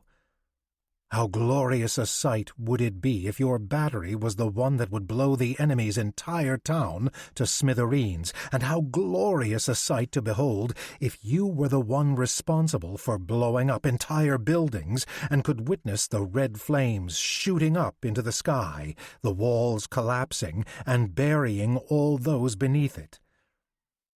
And then the powerful flames would turn the very night into day. Yet even while I was dreaming of glory, I felt a sort of sadness come over me for all the suffering that had occurred and of the destruction and agony that would remain after the victors had had their way. Further and further the train rolled, always toward the east. With every hour the scenery became ever more one-dimensional. Soon one could see nothing but fields of snow and occasionally a small patch of spindly trees. Very seldom the remains of a house and sometimes another destroyed village would come into sight, and we had to look twice to even believe we had actually seen it. Many times we would stop at little train stations or even larger ones, and we would observe people wrapped in heavy clothing like mummies with guns slung over their shoulders and a burning pipe in their mouths. They looked more like night watchmen than soldiers, and didn't give you any sense of security. It was now pitch black, and the rain had turned to snow that found its way through the draughty windows and into the compartment. We thought it best to go to sleep. 2 men laid on the benches, another 2 on the floor, and 2 in the luggage nets, and the 7th slept in a tent that had been fastened to the ceiling. Therefore, each had his own spot. It was astounding how, at that time, we thought we had already gathered so much military experience, and we felt as though we were accomplished old soldiers. As we woke the next morning, we found we were covered with a thin coat of snow. A window had opened during the night without us knowing about it. It had become very cold. The thermometer showed it was 15 degrees. Though Germany officially adopted the metric system in 1872, Schiller must be using Fahrenheit here. 15 degrees Celsius, 59 degrees Fahrenheit, would be too warm for the context. We sought out body warmers and wool hats and put on double socks. Every time the train slowed or stopped, we would run alongside of it just to try and keep warm. We also liked to see if we could keep up with the locomotive, and to the chagrin of the engineer, we always won because he could not go any faster on the tracks, which had only been provisionally repaired by our men after we had destroyed the area. Only one time, full of anger, he went forth full steam ahead against our triumphant looks and teasing remarks. Then the faces of the runners fell and turned glum, and they had to hustle just to catch up with us at the next station. After this, the sport was over, and the engineer had had the last laugh. Sometimes we saw some mounds of earth, with a simple wooden cross made of 2 sticks that were bound together with twine. We usually found the helmets of the dead on the mounds, as this was the most characteristic symbol of a soldier's grave, and remained so until the end of the war. They had been buried just a scant 3 weeks ago, and yet no one seemed to care about them. How long would it be before wind, rain, and snow would totally cover any trace of them? Year in and year out, they would lie, forgotten, their bodies mouldering until they turned to ash. I found it depressing, and thought that perhaps I could suffer the same fate. However, at this time I didn't want to dwell on death, as I was still young, fresh, and full of ambition. In order just to suffer this poor fate, I wouldn't have volunteered so quickly. Or so I thought. We didn't make much progress this day. Every other minute we stopped. The cold increased. However, the next morning the surrounding vicinity was more lively. On deeply covered snow paths you could see supply and munitions wagons in ever-increasing numbers pass by. The villages grew in number, the houses were kept up better, and people dressed in a more urban manner. Everything indicated that we were nearing a larger town, and soon we reached it. It was Tomakro, the last train station before the front, and it was the main garrison of the German troops. We had arrived at our destination, although it was not our final destination. The extensive station was bustling with life. In front of a large wooden shack that served as a commissary, many trucks stopped and were filled with provisions. A horse transport that had just arrived was unloaded on a ramp. Numerous officers from various regiments stood there and argued about who would get the best horses. In front of the mighty government building, part of which was still habitable, a hospital train stopped, into which those seriously wounded on stretchers were moved quickly and quietly. It did not appear at this point there were any nurses here. In the distance, I could faintly make out the sound of artillery fire and cannons. I went to the main office after my men had left the train, and to the train station's command center to advise them that we had arrived. I was told that I needed to wait with the replacements outside until I received further orders as to what we were to do next. I asked for a room in which we could stay, and made the argument that we had been sitting in an unheated train for 4 days and had not even had a warm meal or drink except for a cup of coffee and kalish, and that it was 15 degrees outside. We were told that we needed to get used to this because we were no longer in our garrison. Every single tiny spot was already taken, and we could even check it out ourselves. Or did we think that because we suddenly appeared that miraculously all the salons of the city would be emptied especially just for our use? It appeared that everyone here was quite on edge. Our train had departed in the meantime, and with it went the last vestiges of our homeland.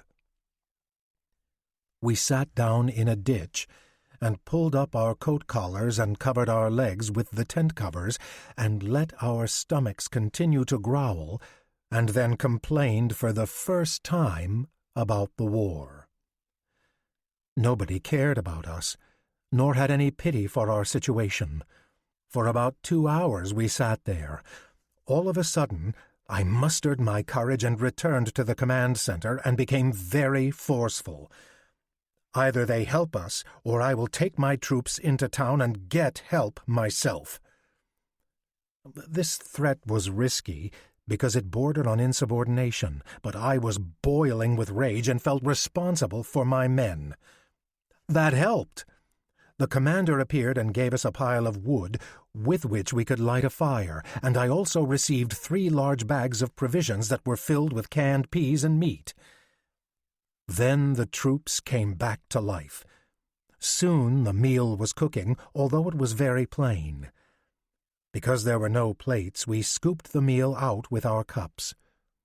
However, it was something warm after so long a time, and the warmth of the fire did us all good.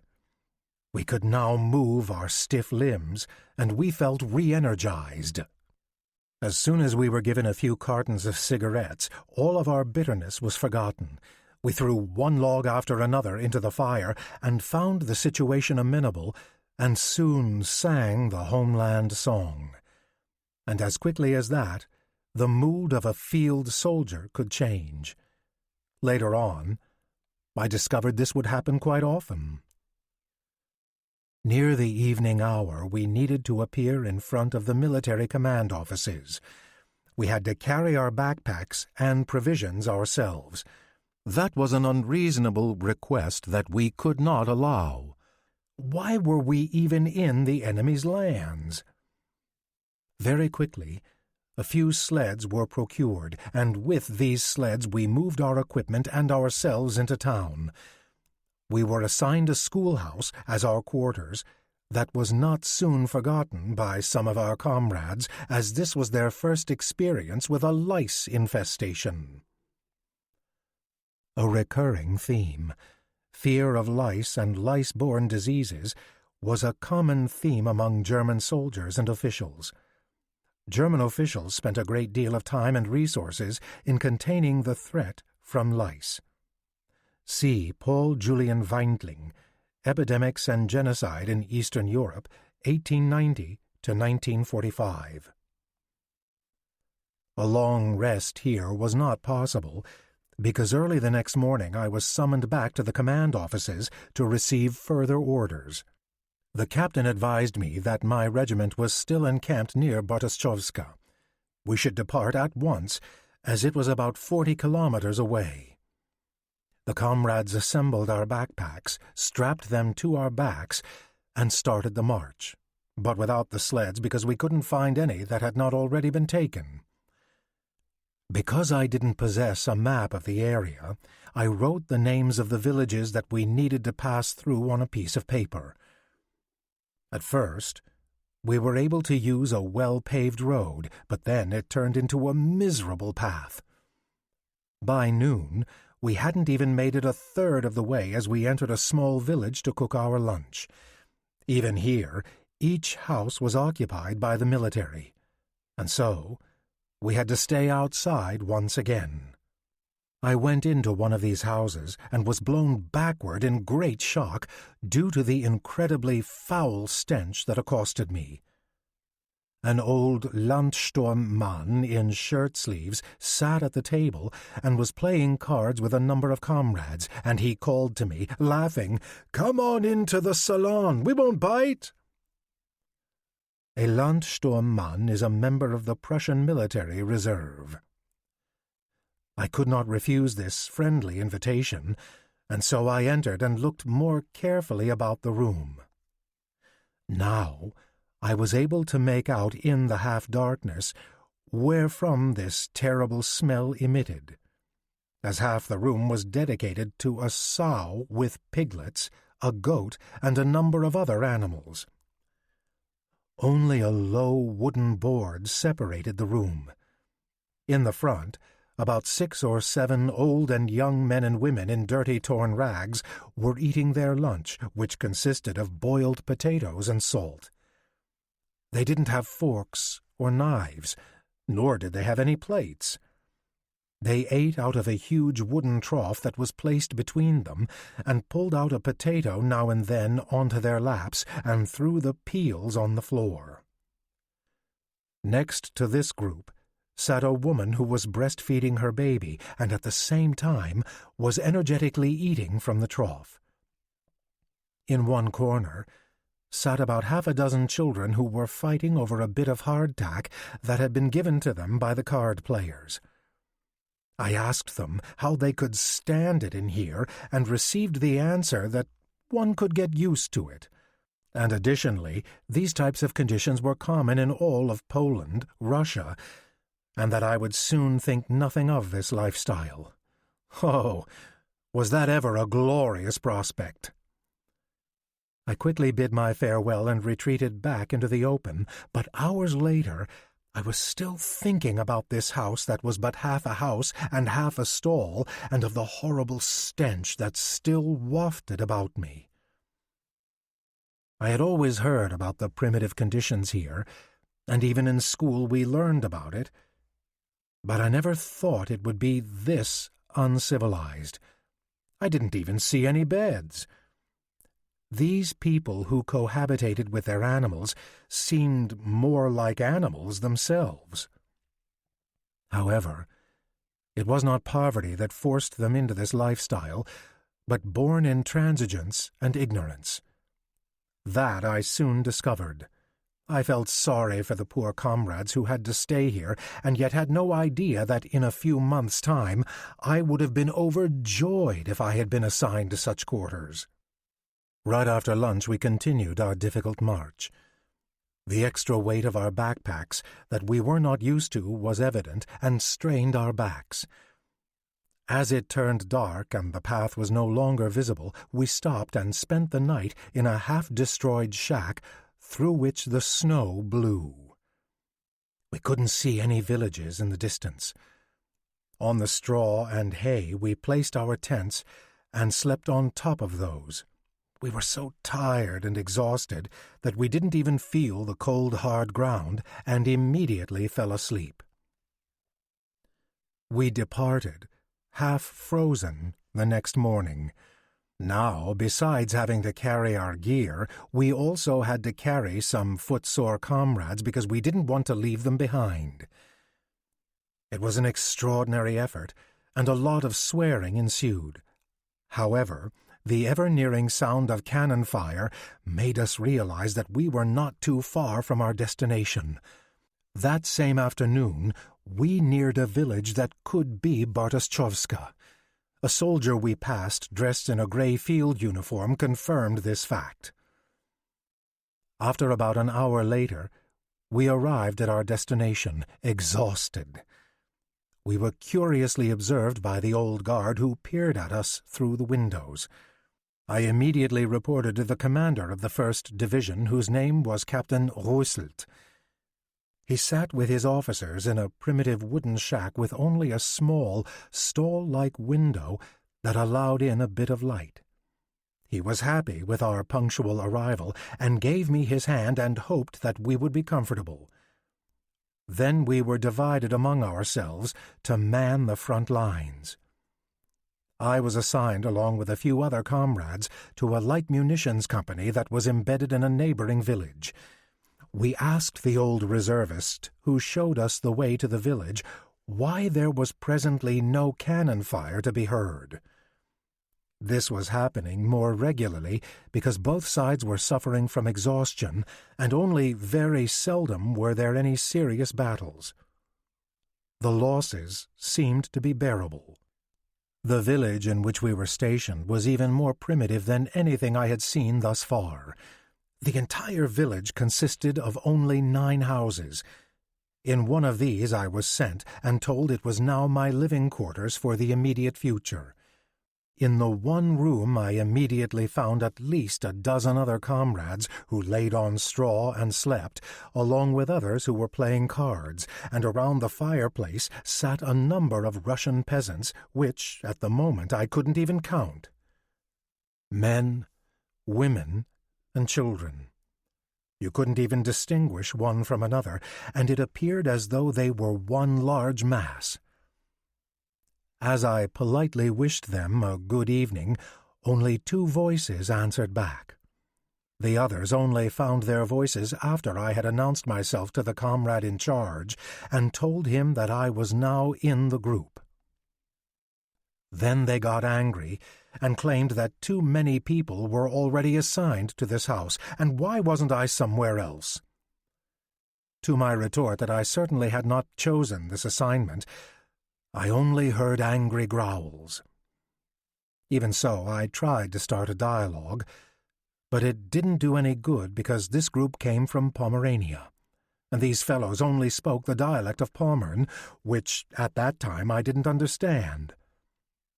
When they realized that I didn't come from their beloved Pomerania, they treated me like an interloper and shut me out. To add insult to injury, I was a lance corporal, and that was a rank above them, thus making me their superior. That we had been promoted before even leaving for the front while they were still simple enlisted men was simply a scandal. I could sympathize with their side of the argument, but from my perspective, it wasn't my fault that I had been promoted above them.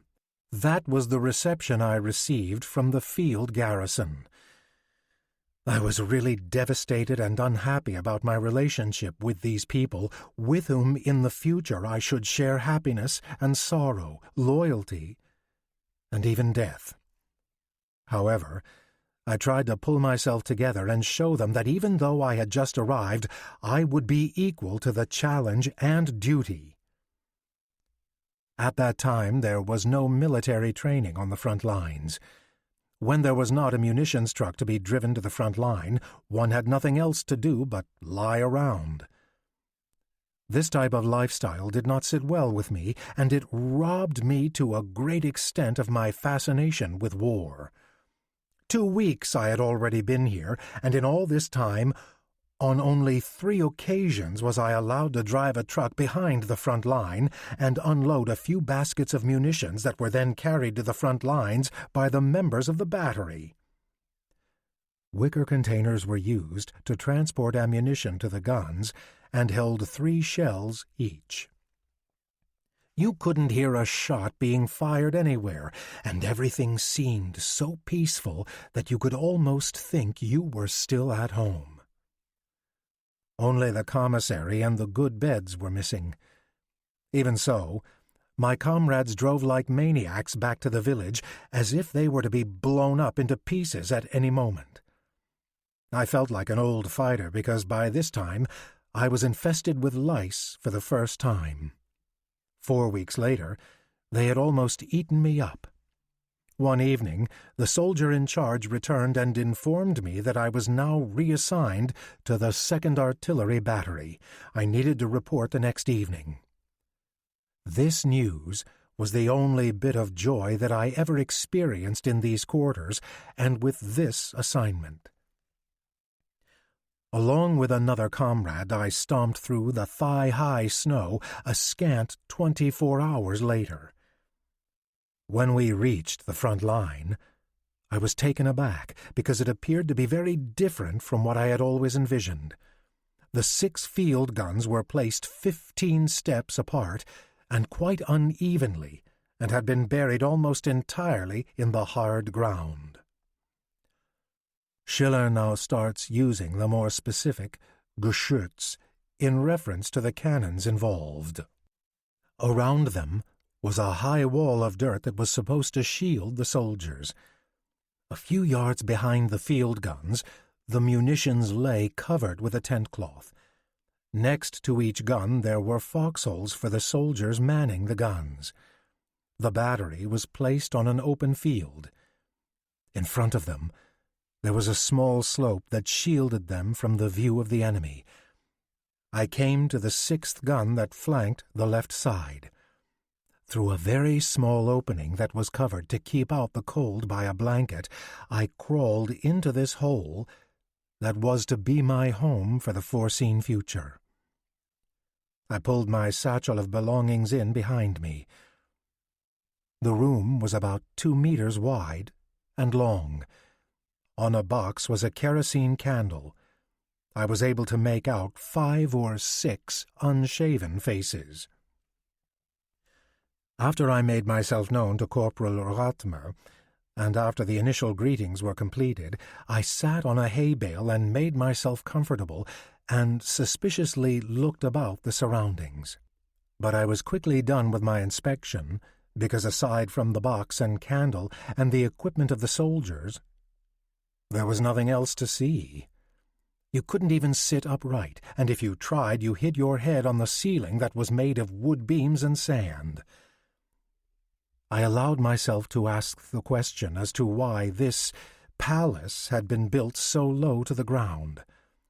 Because it was warmer this way, and also safer against artillery fire. The realization struck me that of course that was precisely the reason, and I was embarrassed about my stupid question. The first thing I was asked was of the news from home, and after I was finished with that I was asked about my personal situation. Even here I was met with stony silence when they realized I was not a simple reservist, and their surprised reaction as to why I was already promoted made me realize that the same difficulties I had experienced at the artillery unit were possibility awaiting me here. However, within a moment, I found that these fellows were much more amenable and friendly than the old-timers that I had just left. I suddenly realized the march to this place with a heavy pack had so exhausted me that I was no longer interested in further speculations. And then the reservist in charge put out the light. Then I turned on my side and slept for the first time in a real foxhole. That very first night I had my first brush with a serious war experience. And this is how it played out. In the middle of a deep and satisfying snore, one of my colleagues pushed me in my side. I woke up and noticed, still half asleep, how the gunner was trying to strike a match and yelled, "Alarm!" and "To the guns!" At the same time I heard heavy artillery fire and explosions around me, though initially I did not know what was going on. But the others were already outside. I realized that and followed them. I got up so quickly that I immediately hit my head on the low ceiling beam because I had completely forgotten that my living quarters were now the height of a doghouse.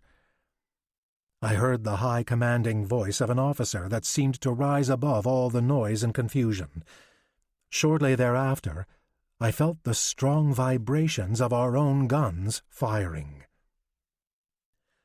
By now, I had recovered from hitting my head and sprang quickly outside. With only 2 strides I was in the cannon pit. It was ordered that we fired quickly with shrapnel shot. The crew was ducked over in the firing pit. The air was filled with explosions and whistles, and afterward a thunderous explosion with an impact that forced everyone to fall flat on the ground, because now pieces of the exploding shells were whizzing through the air. With every hit, the whole vicinity was bathed for several seconds in red fire. We used the light from the fire to check if our guns were pointed in the right direction. The munitions in our gun emplacement were now empty. I was tasked to find more. I sprang to the ammunition pile and grabbed the nearest basket and ran back as quickly as I could. I thought about how dangerous it actually was to leave all these munitions just lying about in the open. If just one direct hit had reached the munitions supply, the entire battery would have gone up in flames. As I was thinking this thought, I was suddenly blinded and found myself flat on the ground. I had no idea how I fell on the ground because I did not trip over anything. However, at the same time, the battle was suddenly over. 5 meters from me, a shell had exploded, and the force of it had blown me over. The corporal explained this to me while laughing as I appeared back at the cannon with my munitions. Why would he think that this was the least bit funny while we were all at death's door? However, just a scant month later, I found myself laughing at the same situation. All of a sudden, there was a series of 6 loud explosions, almost at the same time. The enemy was shooting simultaneously at several of our positions. We heard the call for an orderly from the neighboring position. We didn't even react and just kept shooting. The thought occurred to me that someone must have been hurt. Very cool and collected, I heard another commanding voice, and I saw how everything just continued to operate. Only when the explosions came did everyone duck, but otherwise it was just like the exercises we had practiced, and I felt how the peace and steadiness came over me as well, and I felt as though we were all acting in the same manner. After 20 minutes, the enemy ceased its fire, and so did we, and it was as though I had been there alongside all the rest of them for 6 months. And then, all of a sudden, everything was still and quiet, as though nothing had happened. Only at the very front, the infantry fire was still to be heard, but it didn't bother us. At our neighboring station, there were injuries of 2 of the artillery operators. One was wounded in the arm, and the other in the leg. An ambulance had just arrived to take them away. "Greet our homeland!" everyone called to them as they departed. One answered with, "We will be coming back soon." 3 years later, he wouldn't have said that. Then the commanding officer advised us that the charge the Russians made against us was successfully defended. The Russians were not able to penetrate even one of our positions. As we crawled back to our villa of protection, the sergeant said to me, "You have now been baptized by fire. It was quite a proper attack, but this experience shouldn't damage you." I had to believe that. Here, villa of protection is literally Villa Minna. Minna is a female name deriving from Old German, which can mean love or sometimes strength.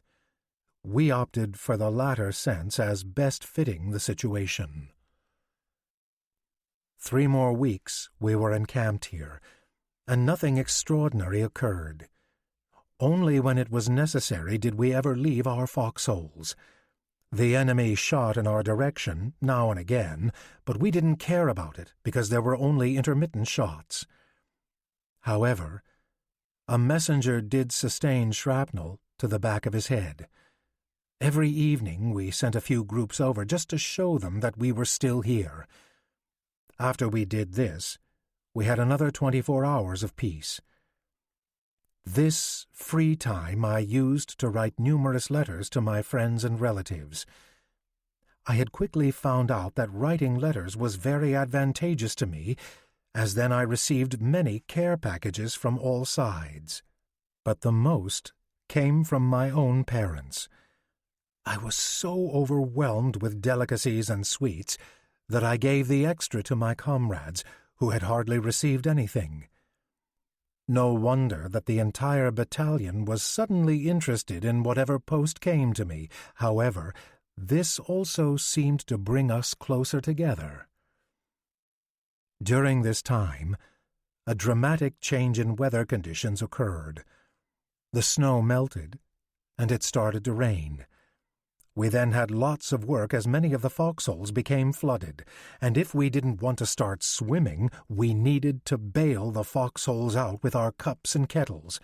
The whole camp became almost unbearable, and we wished we could leave. And then, in mid-February, a new regiment relieved us. We then proceeded on dirt roads about 50 kilometers to the next train station. Every few minutes a piece of equipment was stuck in the mud, and then it was commanded, "Artillerymen, come here."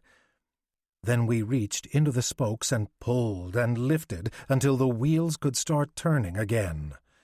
That sometimes took a half hour or even longer. The rest of the battery was already out of sight. Then we had to run to catch up again. The sweat just poured out of us, and then it dried again. Such marches were not wished for, but still they were necessary, as we all knew. Very quickly we loaded ourselves onto the train. Where were we going? Not to the west, because the train was traveling northward. The next morning, we found ourselves on the border of East Prussia, and then we drove a bit through German territory and were soon back on Russian ground. This region seemed to have been spared by war because the houses still stood untouched. There were even estates with large homes, and that was a very unusual sight. In the barnyards it seemed very neat and tidy.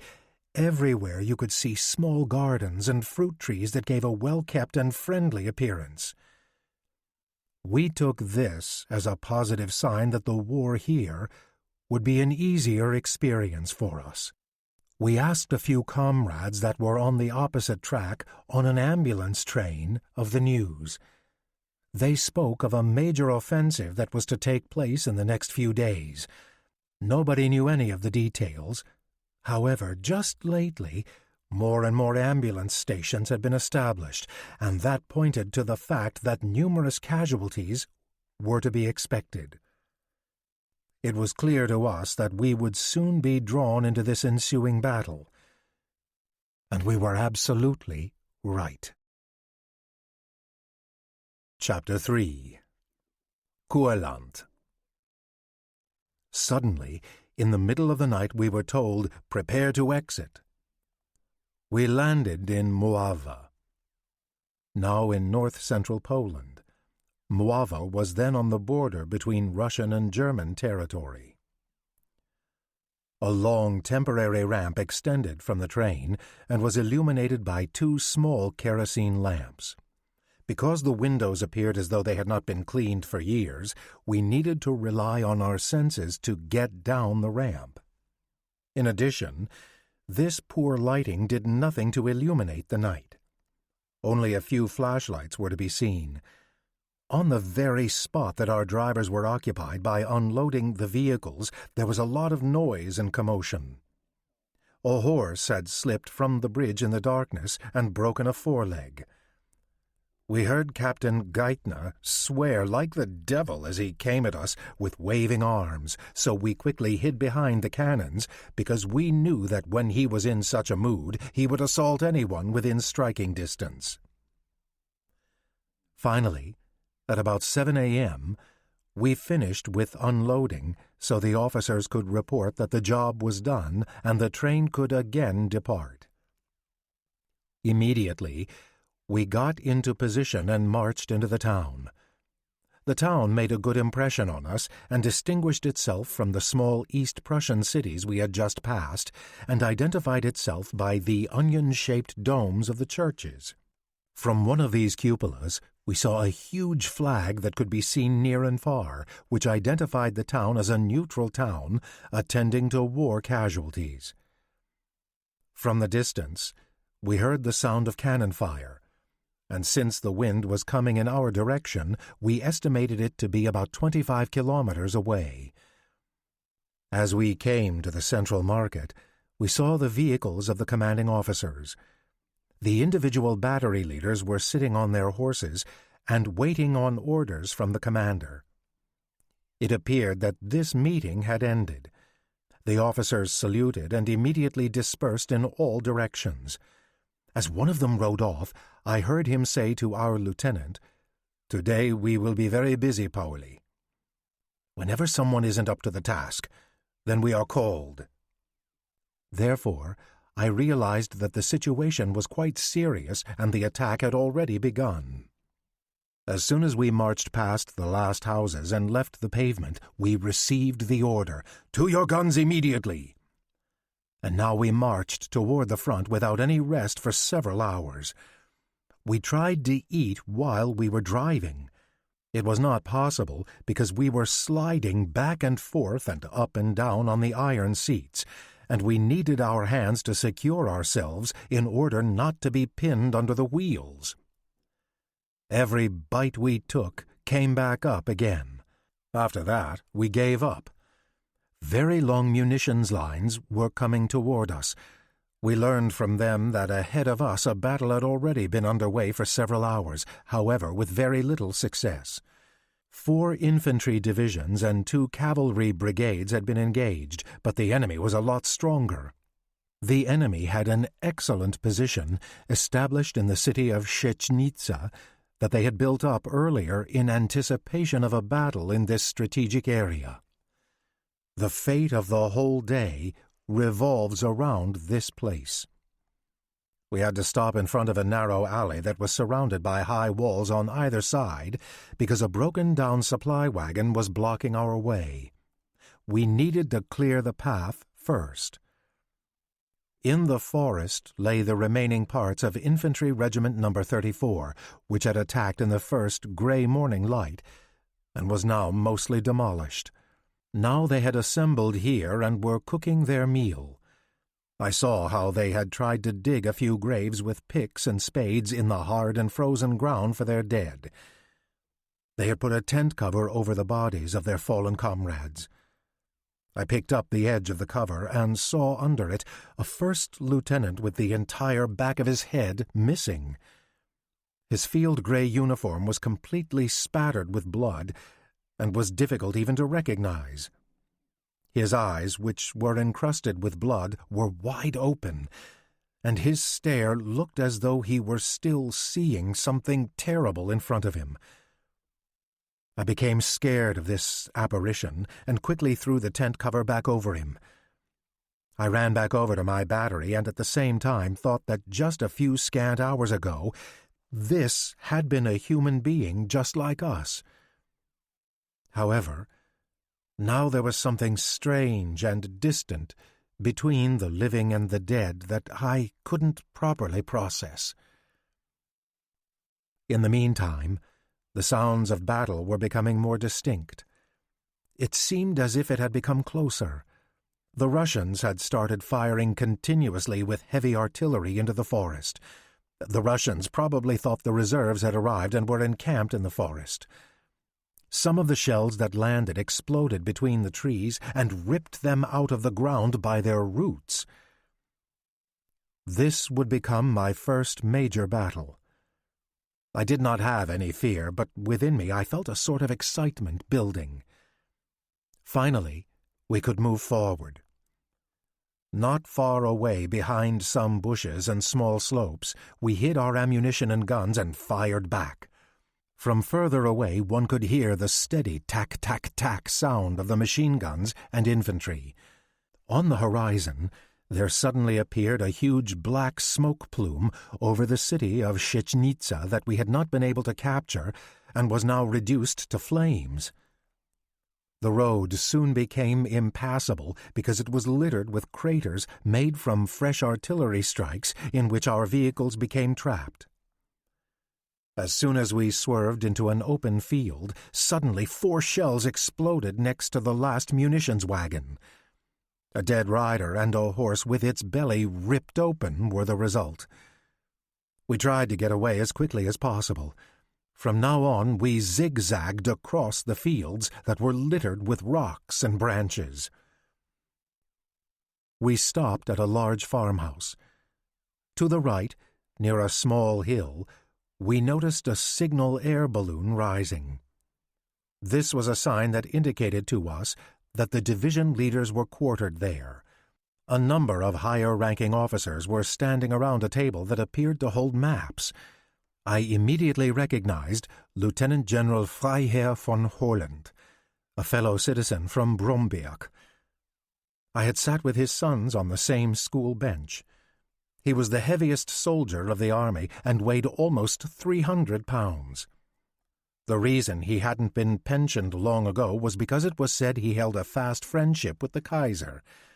Now he was heavily engaged as he was constantly barraged with aides who brought messages back and forth and immediately departed as though they themselves were chased by Satan.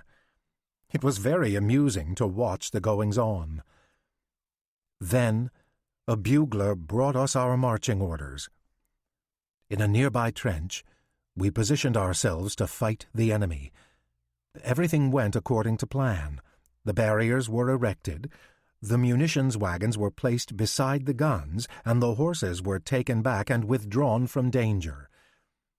Meanwhile, the captain had run up the hill in front of us with his immediate staff, the binocular telescope, the aiming device, and the portable telephones, had chosen an observation post, and had telephones run to us from there. That job was completed in a matter of minutes, and soon we received the orders through the telephone. "Entire battery take aim, setting 1, 2,200 meters. It was just like at the barracks. For a moment you heard the turning of the machinery, and then came the order, "Fire!" And instantaneously 6 guns fired in unison, flames shooting out. "Reduce by 200 meters!" Now came the second firing of artillery, and this continued for some time. The entire operation proceeded in an orderly fashion, and wasn't anything to get excited about. But eventually, the Russians seemed to have had enough of us, for in the distance we saw the Russians overshot our target, and then we saw the explosions behind us. They apparently thought we were firing from that position. We were hoping they would continue to fire in that direction, but we were soon to be proven wrong, and then we saw with misgivings how their firing was coming nearer and nearer to our position. We saw as they were getting closer, and that after the 6th or 7th volley they would have reached our position, but thank God we soon received the order to evacuate. It was astonishing how quickly we were able to move out. No other orders were necessary. Everyone knew exactly what to do, and everyone worked as quickly as possible. The captain came running over, said something to his lieutenants, hoisted himself on his horse, and sped off. Then we quickly followed. As we drove, we heard that our first line of assault had entered Szechnitza. Our battalion was to follow immediately to protect the infantry in order to engage directly with the enemy. Immediately we proceeded cross-country, passing firing batteries, reserve troops, and munitions wagons pushing forward. The heavily wounded were carried behind the lines. The lightly wounded were leaning on each other and dragged themselves back to the field hospital stations. Their road was still long. Would they arrive safely? I had no time to reflect on this, as we were suddenly in the line of gunfire. Still, it appeared we had not been detected yet, and we continued on without any casualties.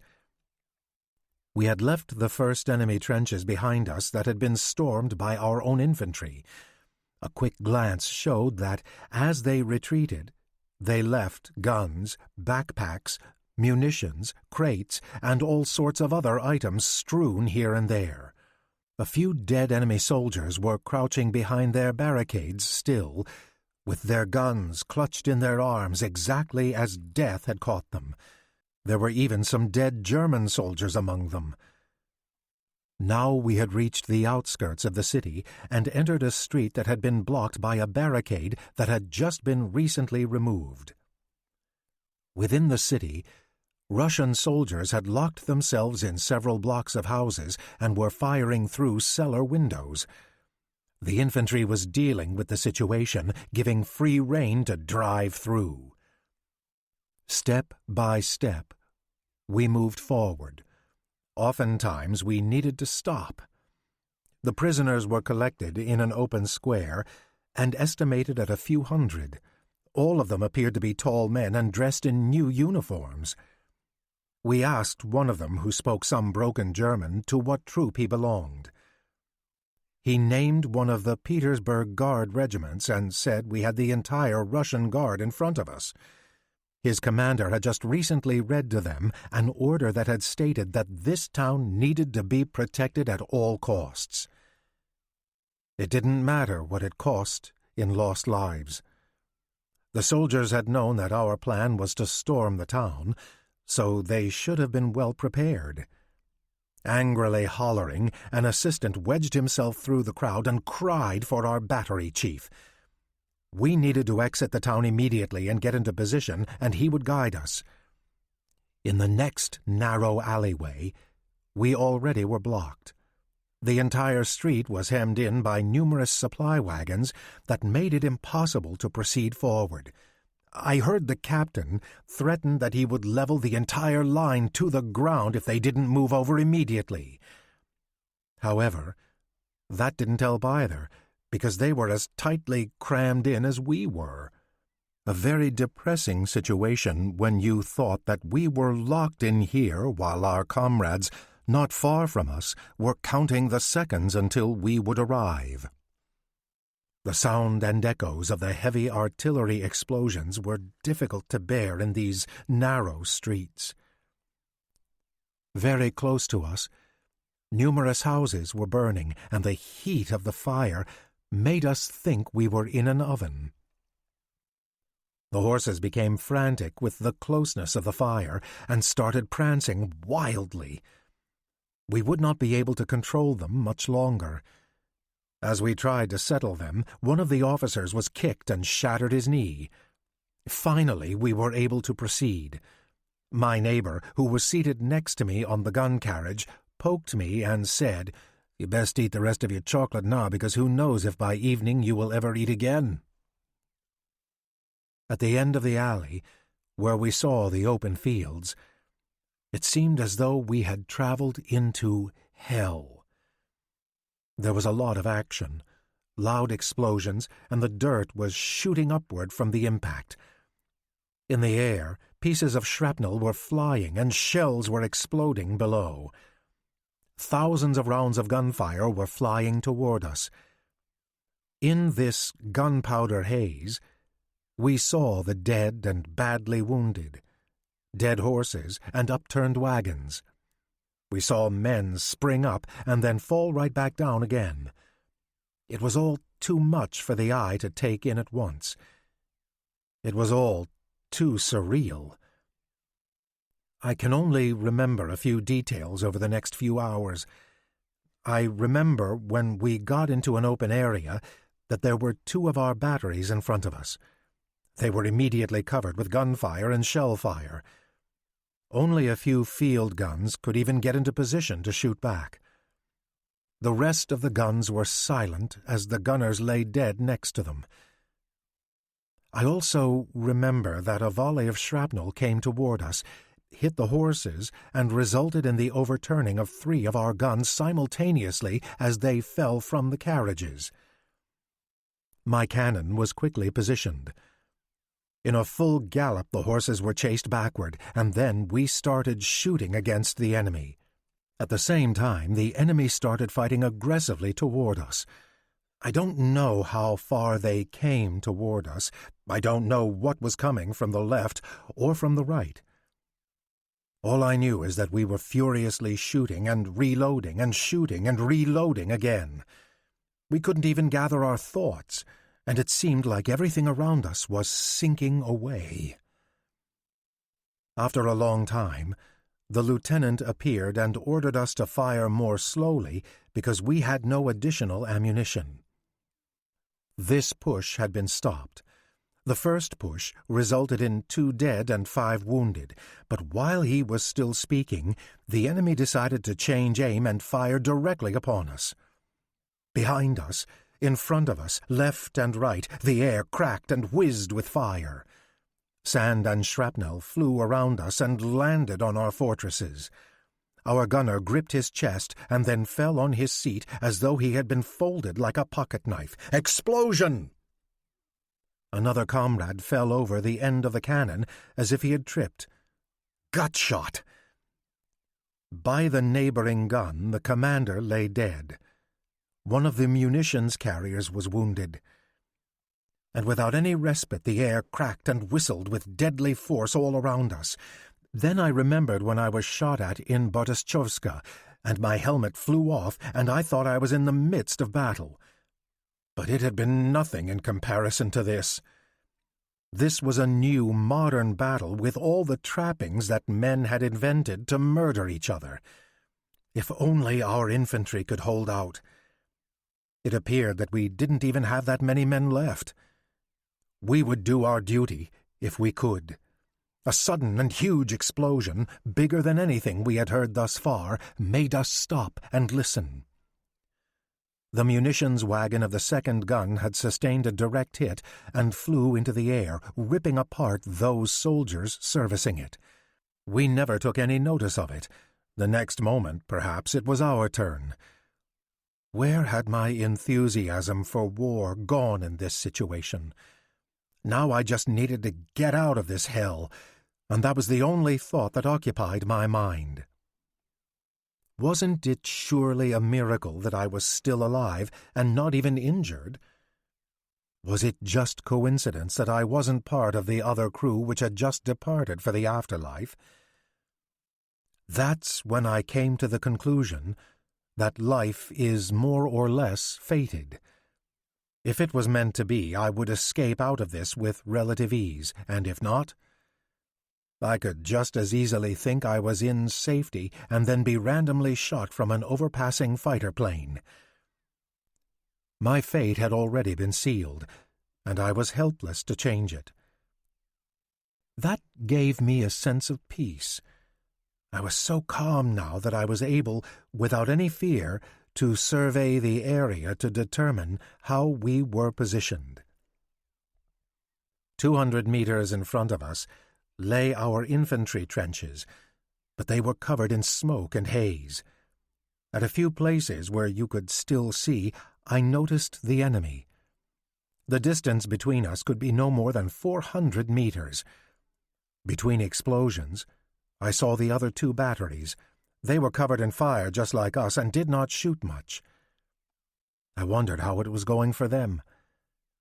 As dusk fell, the Russians started a new push. We felt it because their gunfire stopped and their artillery started firing.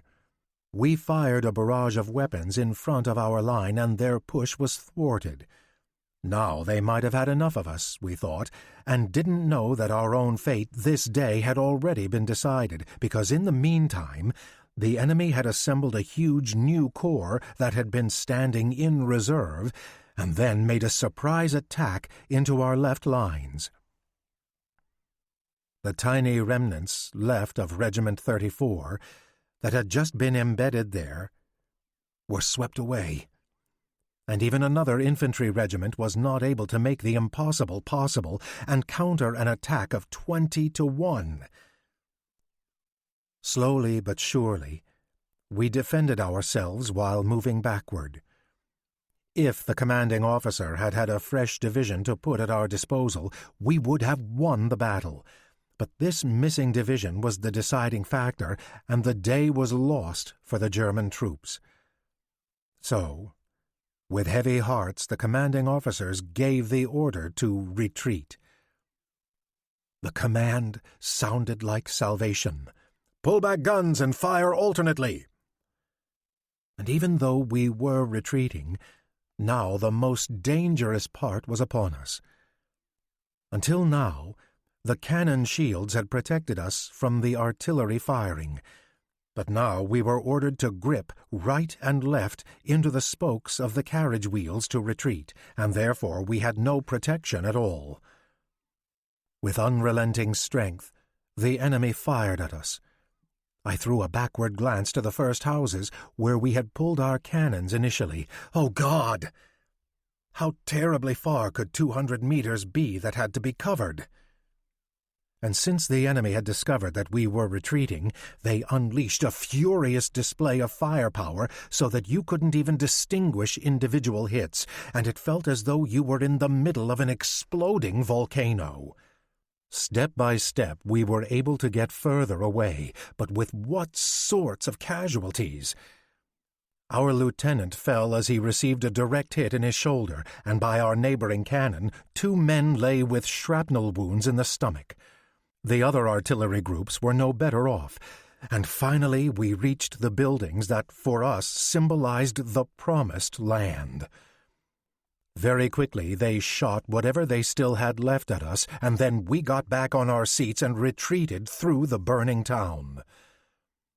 Under the protection of heavy artillery firing, the infantry was also able to retreat because the enemy was too exhausted from battle to follow. Later, we discovered that the way our commanding officer gave the order to retreat was a masterpiece in the art of war.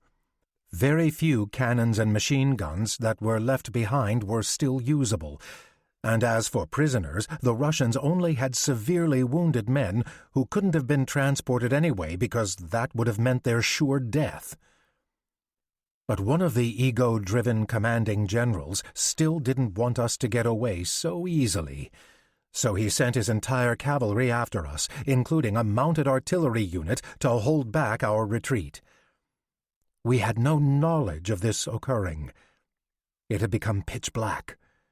We were still shattered by what had transpired today, overly exerted, overly tired, and overly hungry. We crawled next to our gun carriages, which were packed full of wounded from all the different units. We were told that we would march throughout the night. No one had any desire to speak. Everyone was occupied by his own thoughts.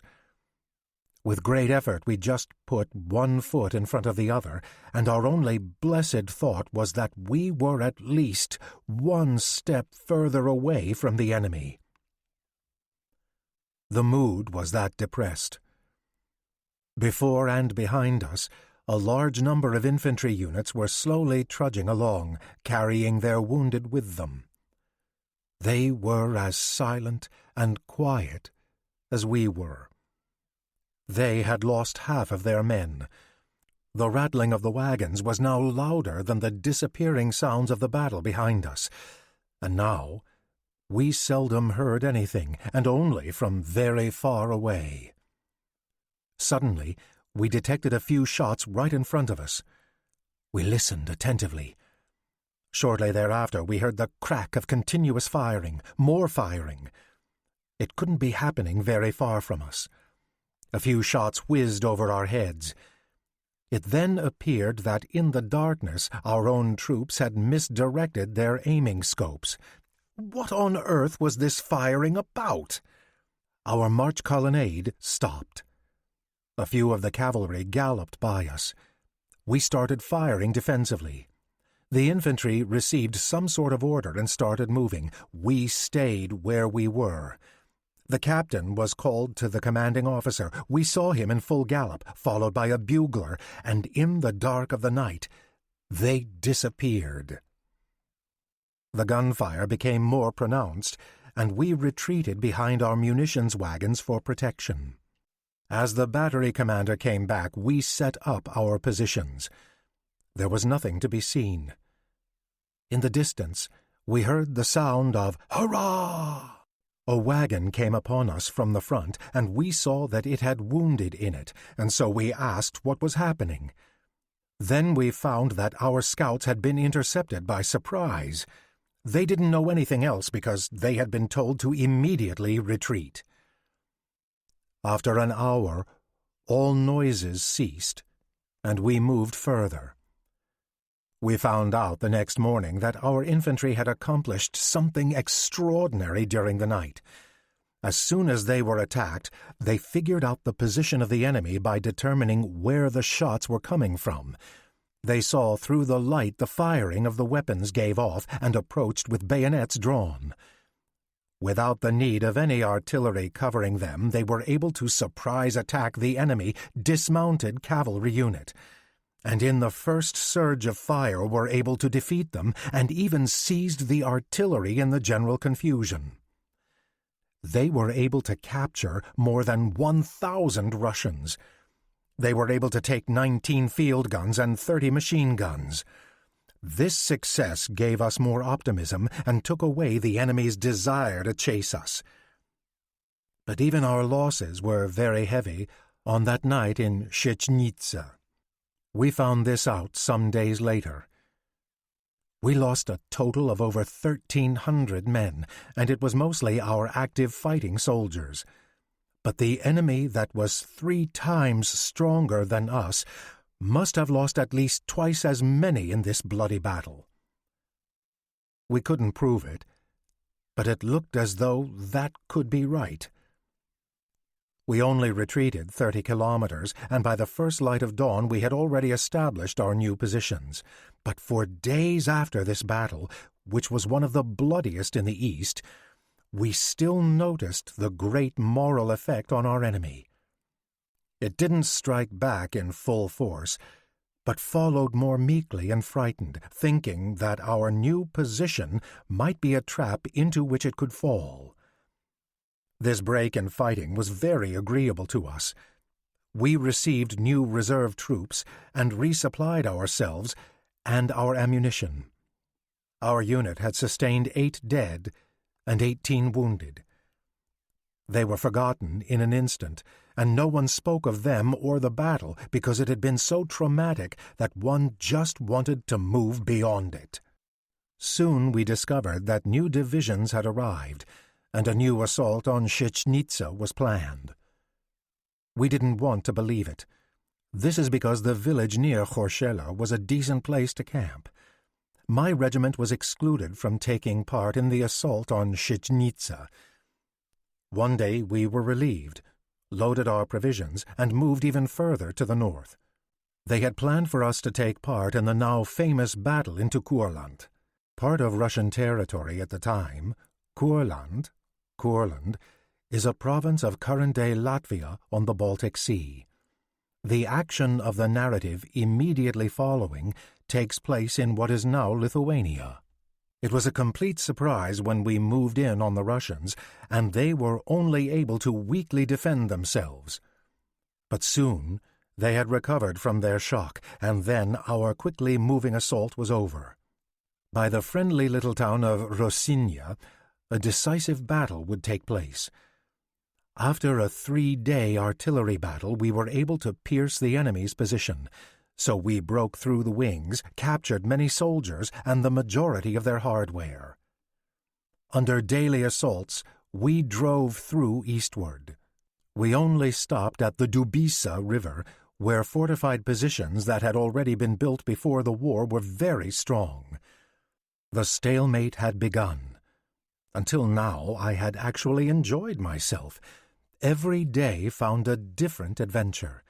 Sometimes in one day alone we dismounted up to 3 times in 1 hour, fired at a few positions, and then continued further. It was almost a sprint with the enemy. Only at Schiavint, right at the beginning, were we attacked by an enemy battery. At that time, my artillery captain sustained a shrapnel wound in his stomach that was no larger than a hazelnut.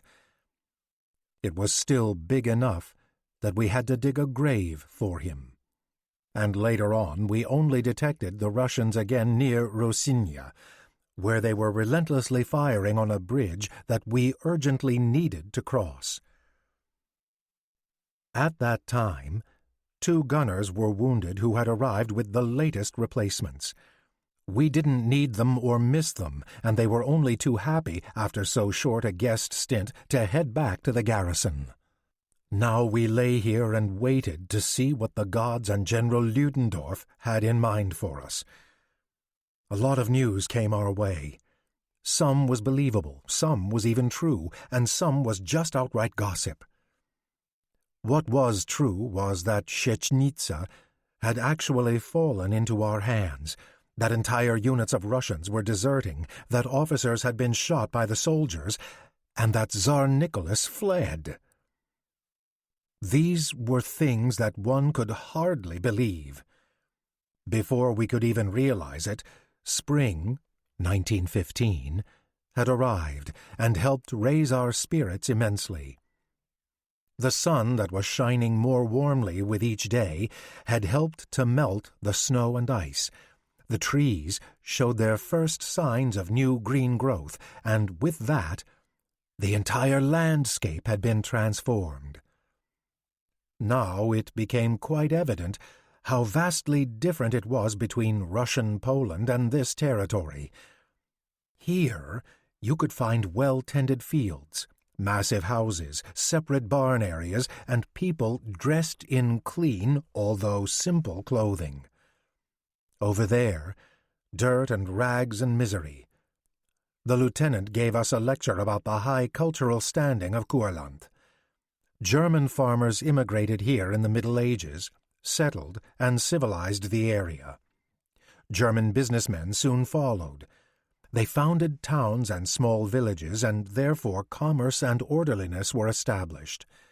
Even through the passing of hundreds of years, speech and customs changed remarkably. But, because of the foundations set long ago, everyone profited. In the larger towns, it was said that even today you could still find German schools and German churches. Most of the larger land tracts were still in German hands. We could hardly believe this at first, but later on we saw for ourselves that it was true. A number of residents welcomed us and thought of us as emancipators from Russian terror. We thought after we won the war that this part of Kurland would become a part of Germany for sure, and some of the farmers' sons in our unit already decided where they would settle once the war was over. Here one could live. Even though trains, paved streets, and telephone wires were not installed, and there was no industrialization, it wouldn't be long before the new Prussian leadership would have changed all that. Schiller's memory is correct. Germany's war aims in the East did include plans to annex Kurland to the Reich, and such information was passed on to soldiers. See Vejas Gabriel Lulevicius, War Land on the Eastern Front. And while we were discussing all of this, it was clear that it was a moral duty to Germany that we needed to take back what our forefathers, the Teutonic Knights, had first conquered. Literally, German Order of Knights, more commonly Teutonic Knights in English. This order was established as part of the Crusades in the 12th century. In addition to action in the Middle East, they took part in the conquest of the Baltic region under pagan control at the time. We were already dividing the spoils of war, and were pretending as if the war was already won and over. It was useless, we knew it, but we needed something to talk about. As contemporary German readers would have known, Kurland became part of Latvia upon Latvian independence in 1920. Why couldn't one dream and fantasize a bit, since life was already far too grim? I had discovered this in the last few weeks. I really felt I had undergone a transformation. I had long ago gotten used to the rough field conditions, was hardened against the weather and physical hardships, and found out that each man had to care for himself first and foremost.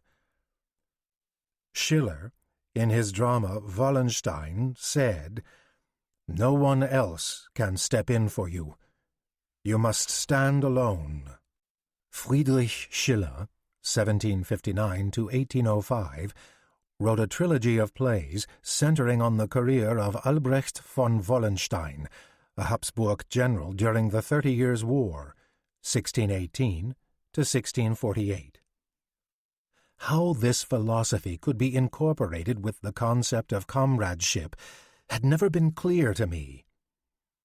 Because the fighting had died down, This would have been the best opportunity for us to restore ourselves, and that was really necessary. But despite this, we could not escape the commotion and the work we still had to do. So that we wouldn't show the Russians our weakness and tried to demonstrate our might, we were forced to change our location almost daily. So each time we had to build new trenches around our guns, we had to fortify the artillery and dig new foxholes, as well as lay new telephone lines. For all of this, we needed a firm foundation made of fascines because the ground was like a moor. A fascine is a rough bundle of brush or other material, in this case, laid down to aid the passage of vehicles over marshy terrain. The roads in Russian territory were notoriously bad. This was actually an intentional Russian defense strategy which backfired since it hampered their own movements as well. After much sweat and toil, we were able to make the roadways a lot better in that they had been almost impassable for the heavy artillery. We had to establish reserve positions as well. If only the area had not been so devoid of lumber, every tree trunk had to be carried in from far away. The comrades who had it easiest were the ones who were sent out to obtain provisions. When they came back with their bounty, they were greeted warmly with "Hallo," and then were evaluated on the quality of their provisions. For the most part, this evaluation was positive, as most of the villages that they went to had not been completely plundered, and there were still items to be gotten. The ones you really had to feel sorry for were the poor peasants who had to sacrifice what little they still had. They weren't exactly living the high life, and now we were taking the last little bit of what they had. Although I did eat of the goose and the pig that were laid in front of me, and it did taste good, I never went back to seek out those provisions. I remember one time how we went back to look for these provisions, having done it just one time, and remember how the family cried and pleaded that we were taking their cow, which was the very last animal still remaining. Officially, orders from the High Command forbade seeking provisions in this fashion, but at the front, no one really paid any attention to that. Even the officers closed their eyes to this practice because they received the best parts of the meat, and their tastes were even more refined than ours. Eventually, this highway robbery, because that's exactly what it was, got completely out of hand.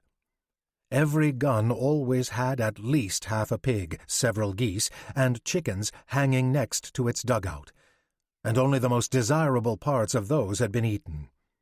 The rest was simply tossed away. It was a sin and a scandal, but everyone was happy to take part in this type of misconduct for as long as they possibly could. Never during the rest of the war would we ever see something like this again on the front. The farmers were extremely frustrated with these practices and only wanted to supply us if we had vouchers to present to them, because they had discovered that they were only required to give up these provisions if they were presented with a stamped document or paid immediately. And even then, they also needed a receipt that the items had been delivered to the army. But since we couldn't obtain these documents, we needed to make our own forgeries, and it worked extremely well. You only took a 3 or 5 mark piece, with your own breath dampened the back that had the eagle, and then stamped it on a piece of paper and wrote a few words beneath the stamp. But it was nothing like a voucher. Then we took off with the swindled animal. If the farmers later traveled over to the command center to get reimbursed, they ultimately discovered they were holding nothing but a worthless piece of paper. It was a pity for them, and for us an extremely lucky break, that the inhabitants could not speak German. It was very funny what I once saw on one of those vouchers. "In exchange for this paper, I am buying a pig. This paper is now yours, and your pig is now mine." That's how we lived in Courland. For me, One of the most unforgettable experiences was the celebration of Easter, the biggest and most holy celebration of the Russian Orthodox Church. On this day, one exchanges brotherly kisses and forgives all enemies. The evening before, a member of the Parliament had begged for a 24-hour reprieve of all fighting, and this was granted. As soon as the sun rose, we all ran off with our binoculars to see what the Russians had in store for themselves.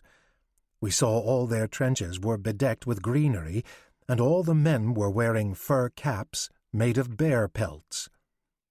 They stood there and waved in our direction with white cloths. Eventually, they became even more trusting.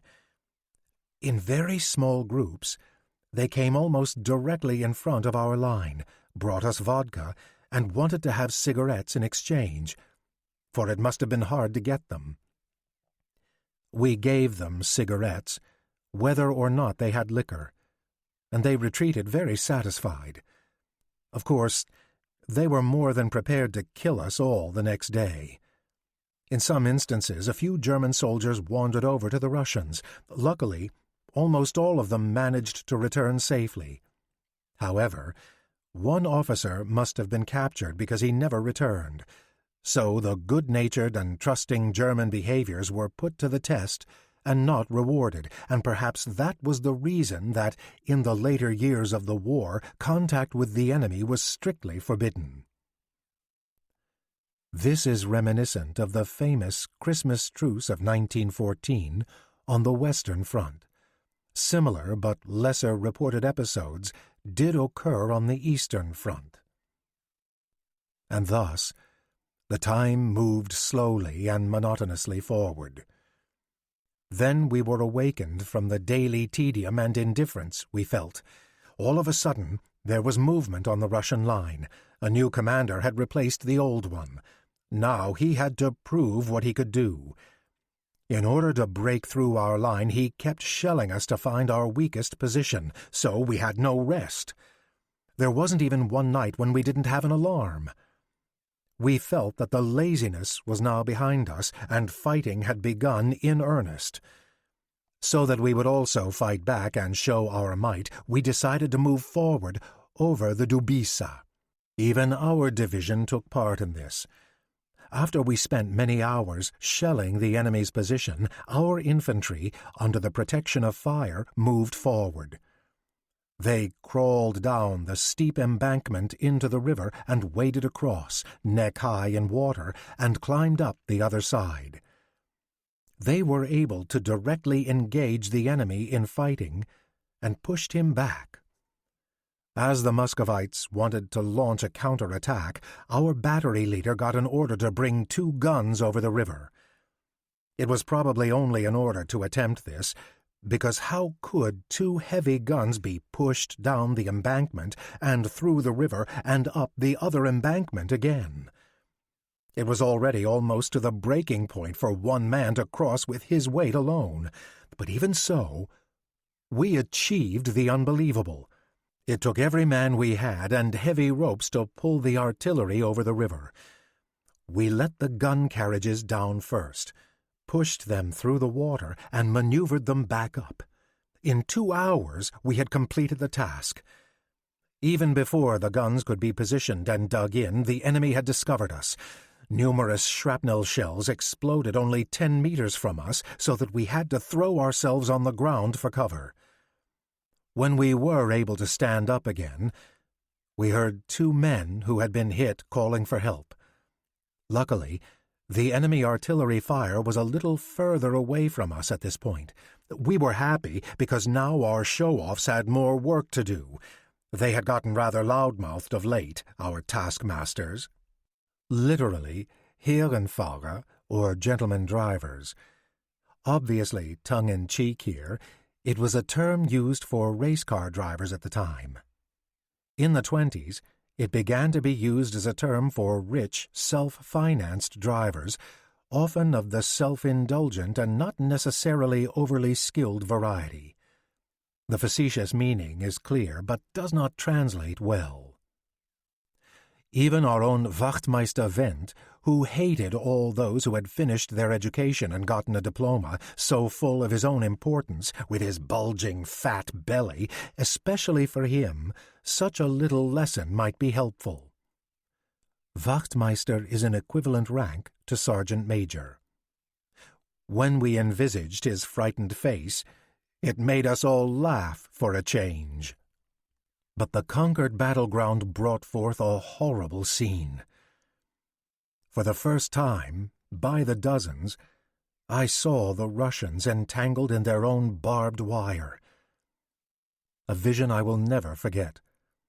The counterattack that we had anticipated never materialized. The firing died down ever more, and on this day, no one tried to push us back. This was the final major battle for us in this area. Shortly before Whitsuntide, we heard that we had become reserve army, and our barracks were to be staged far behind the front lines. Whitsuntide is also known as Pentecost, May 23rd in 1915. So we quickly packed our few belongings, hitched our artillery to the horses, and merrily bid our farewells to the front. We were glad that we had the fine fortune to be leaving this place so that we could enjoy the beautiful holiday without worrying about whether or not you would have to bid your own goodbyes to this life. Everyone started making plans for the future. Now, we plotted on how we might obtain a few kegs of beer. Under blooming lilac trees we wanted to celebrate and wanted to drink as never before. This was now our greatest wish. After a very strenuous day of marching, we neared a farm estate, and we met up with other divisions. When we awoke the next morning, we were greeted with some news. We formed into our batteries, and then the commander explained to us that each of us had to give up 2 guns, including all personnel associated with each, and that these guns needed to go back to Germany and be reassigned to a new unit. It looked like a total reorganization of our artillery, as previously each had consisted of 6 guns, and now would consist of only 4. Through this change, the units would be more mobile. I liked that idea. I was part of the groups that were assigned to return back home. I was certainly not happy over this. Only the shared experiences of the last month had brought me closer to my comrades. Still, they weren't really enduring friendships, but brought about by circumstances and necessity. By noon, we were already on our way, guided by young lieutenants in order to reach the German border by foot. We had to sacrifice the Easter celebration, but in exchange, we got to see our fatherland. That was a much better deal. As we passed a village, we found out from some of those stationed there that now Italy had joined in the war effort against us. Italy declared war on Austria-Hungary on May 23, 1915. This news made little impact on us, because even if we had more enemies, it didn't really matter. All of Europe was against us now anyway. Suddenly, we realized that maybe we were going home to new regiments, only to be fighting against the Italians. This theory took hold of us, and we firmly believed that we were now going to Italy. We were happy that everyone was jealous of this. Yes, Italy! This was a word that brought forth the envy of others. With these types of cowards, a war could actually turn into a pleasure, and if you could see eternal Rome at the same time, that would be a bonus.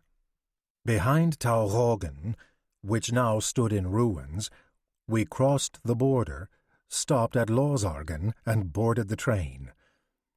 On the very same evening we arrived at Elbing. At certain train stations, for example in Königsberg, people gave us cigarettes to welcome us back. However, food and delicacies were not in sight as they had been in previous times, and it already looked as though shortages were in effect. After war had been declared in Italy, Many guessed that other countries would soon join in. At any rate, that was the opinion of the concerned civilians we met along the way. We tried to calm them, because Italy was not to be taken seriously, and we pointed out that it would be easy to ward off an attack because of the great defenses found in the Austrian Alps. We acted as though we were part of the general's staff, even though we knew nothing. But because we were new soldiers, and it was a question of military strategy, we had to voice our professional opinion.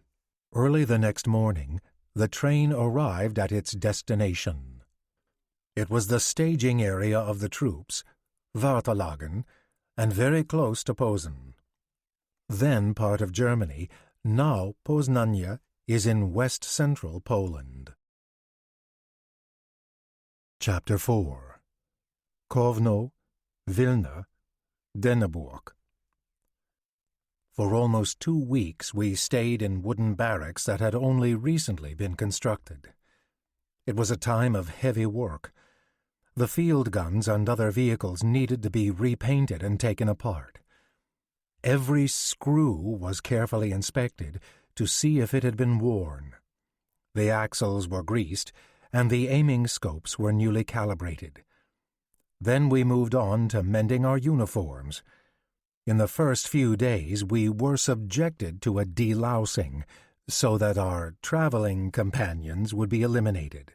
Now we could stop squeezing these lovely little beasts and going on a search-and-destroy mission before going to bed. So, in that way, we didn't have as much to do. In the meantime, the other reserve regiments had also arrived in camp. The majority of them came from Hamburg or from the general vicinity. The new regiment was ready, and Commander Major von Hamm could observe the individual batteries during their training. This is when we got a little introduction to what he would be like. Nothing was good enough. On each and every point he had something or other to criticize. It appeared he thought of us as peacetime soldiers who were simply going off to march in the Kaiser's parade, and he apparently forgot that we had already endured 11 months of war on the front, and that this experience had left its marks. Our new shoulder straps bore the number 223, a number that was so high that the older peacetime regiments didn't think much of us. Since units were often numbered sequentially as they were formed, this would give the impression that this was a unit of new recruits. But even so, we continued to work as an active regiment and didn't have to use the dreaded word reservists when asked what our rank was. Not to let this good opportunity pass, I wrote to my parents that I would come and visit next Sunday, because who knew how long I would still be here. Promptly, my wishes were fulfilled. After a few thankful hours of reconciliation, we needed to bid our farewells far too soon. It was lucky that this visit was still conducted in the last moments of our stay, as we received our marching orders for the next Monday. A great anticipation fell over us.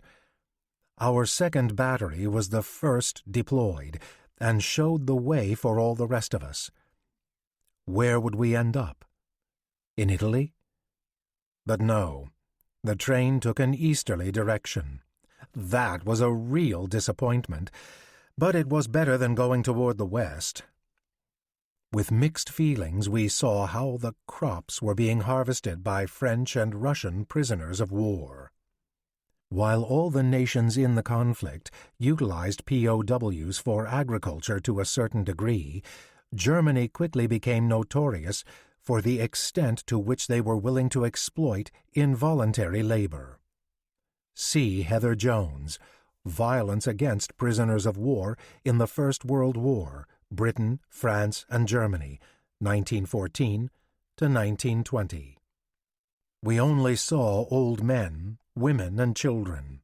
It appeared as though anyone capable of carrying a gun had already been recruited. We became reflective. As we reached Toan, we continued toward Kovno, near where we knew that our troops had been stationed for the past 5 months. Kovno, to the Russians, and now Kaunas in Lithuania.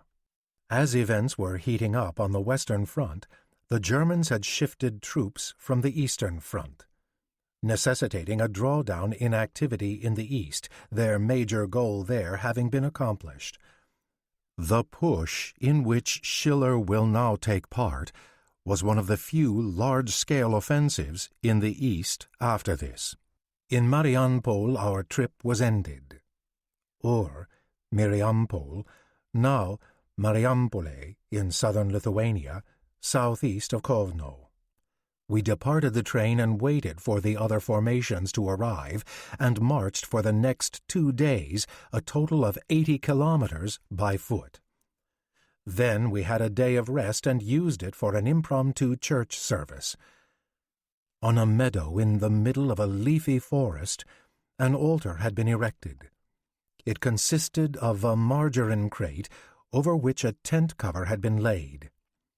To the left and to the right, cannon carriages had been placed, and all around this, green trees had been positioned.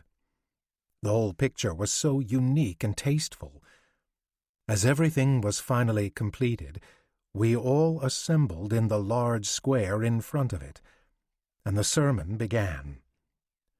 After singing the first hymn, a volunteer non-commissioned officer named Hoff stood behind the altar and began the sermon. We were astonished by his theological expertise and knowledge, and the entire way his sermon was conducted, and we could not believe how he had so much understanding of a subject that he only attempted to preach about for the first time. We all thought he was a born pastor. We had no idea that he actually had been a pastor for the last 10 years in the province of Mecklenburg. He didn't talk fire and brimstone, but he spoke plainly, as it should be for our audience. He spoke of those things that moved us, and he was well versed because he had also been at the front from the beginning. For this reason, we enjoyed listening to him. When he finished, we sang another hymn, and then the service was concluded. It was the only time we had a field church service that I participated in, and it always remained as a good memory. The next evening, we were already positioned. This time we were in the most imposing forest that anyone could ever imagine. Everything here was so primeval and untouched by man, as though no one had ever entered there. We felt as though we were committing a great sin by felling trees in order for us to be able to have a visible field of fire.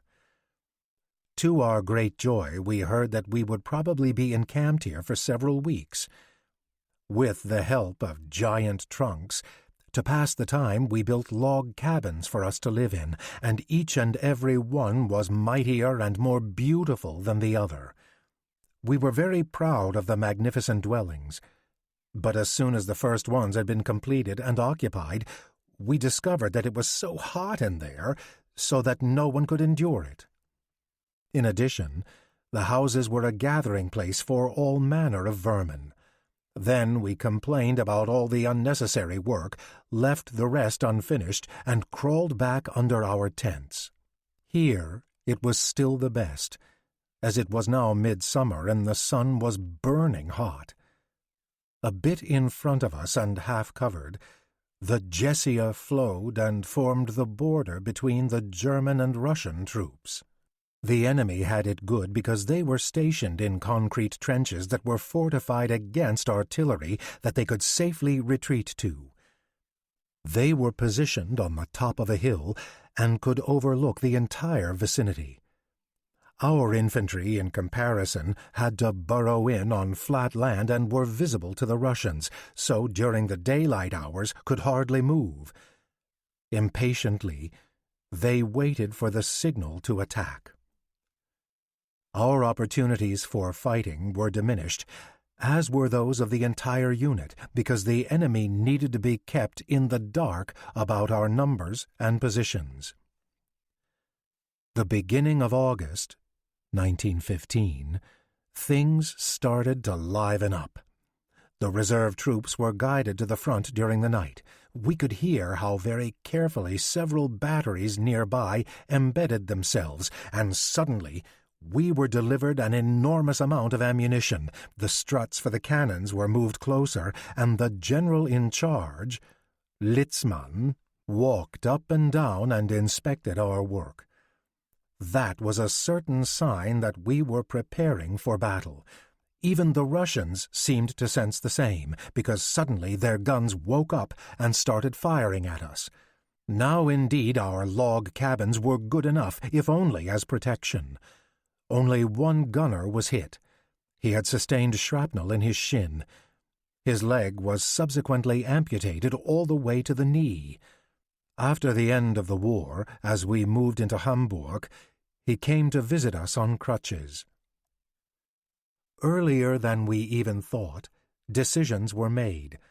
On the 16th of August, as we received the news that Hindenburg had started his huge offensive campaign, on the 17th of August, we received the news of the storming of Ivangorod. On the 18th, the stronghold of Novogeorgsk fell. A few days later, even Warsaw. Ivangorod is now in Estonia.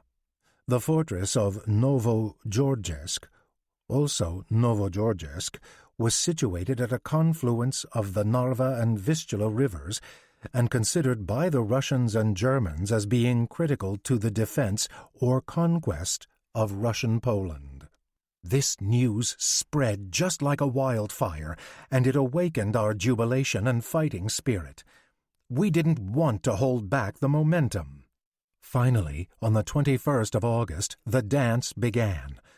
From 3 sides at once, Kovno was attacked. Unfortunately, we were not able to see any of this fighting. We could only continue firing upon the numerous targets ourselves, using our caringly stored ammunition. We continued firing without interruption until midday. One of the enemy's batteries tried to silence us. Their shells exploded not even 100 meters in front of us. It was almost comical that they continued to fire exactly at the same spot relentlessly. In this fashion, we escaped with just one wounded telephone lineman who was injured when a tree trunk fell upon him during his repair work. In the meantime, the trapped bear still fought with frustration that one wouldn't have thought him capable of. In a wide semicircle, the larger guns roared. The lighter calibers kept the battlefield under fire, and the constantly firing machine guns made every attempt to push further impossible.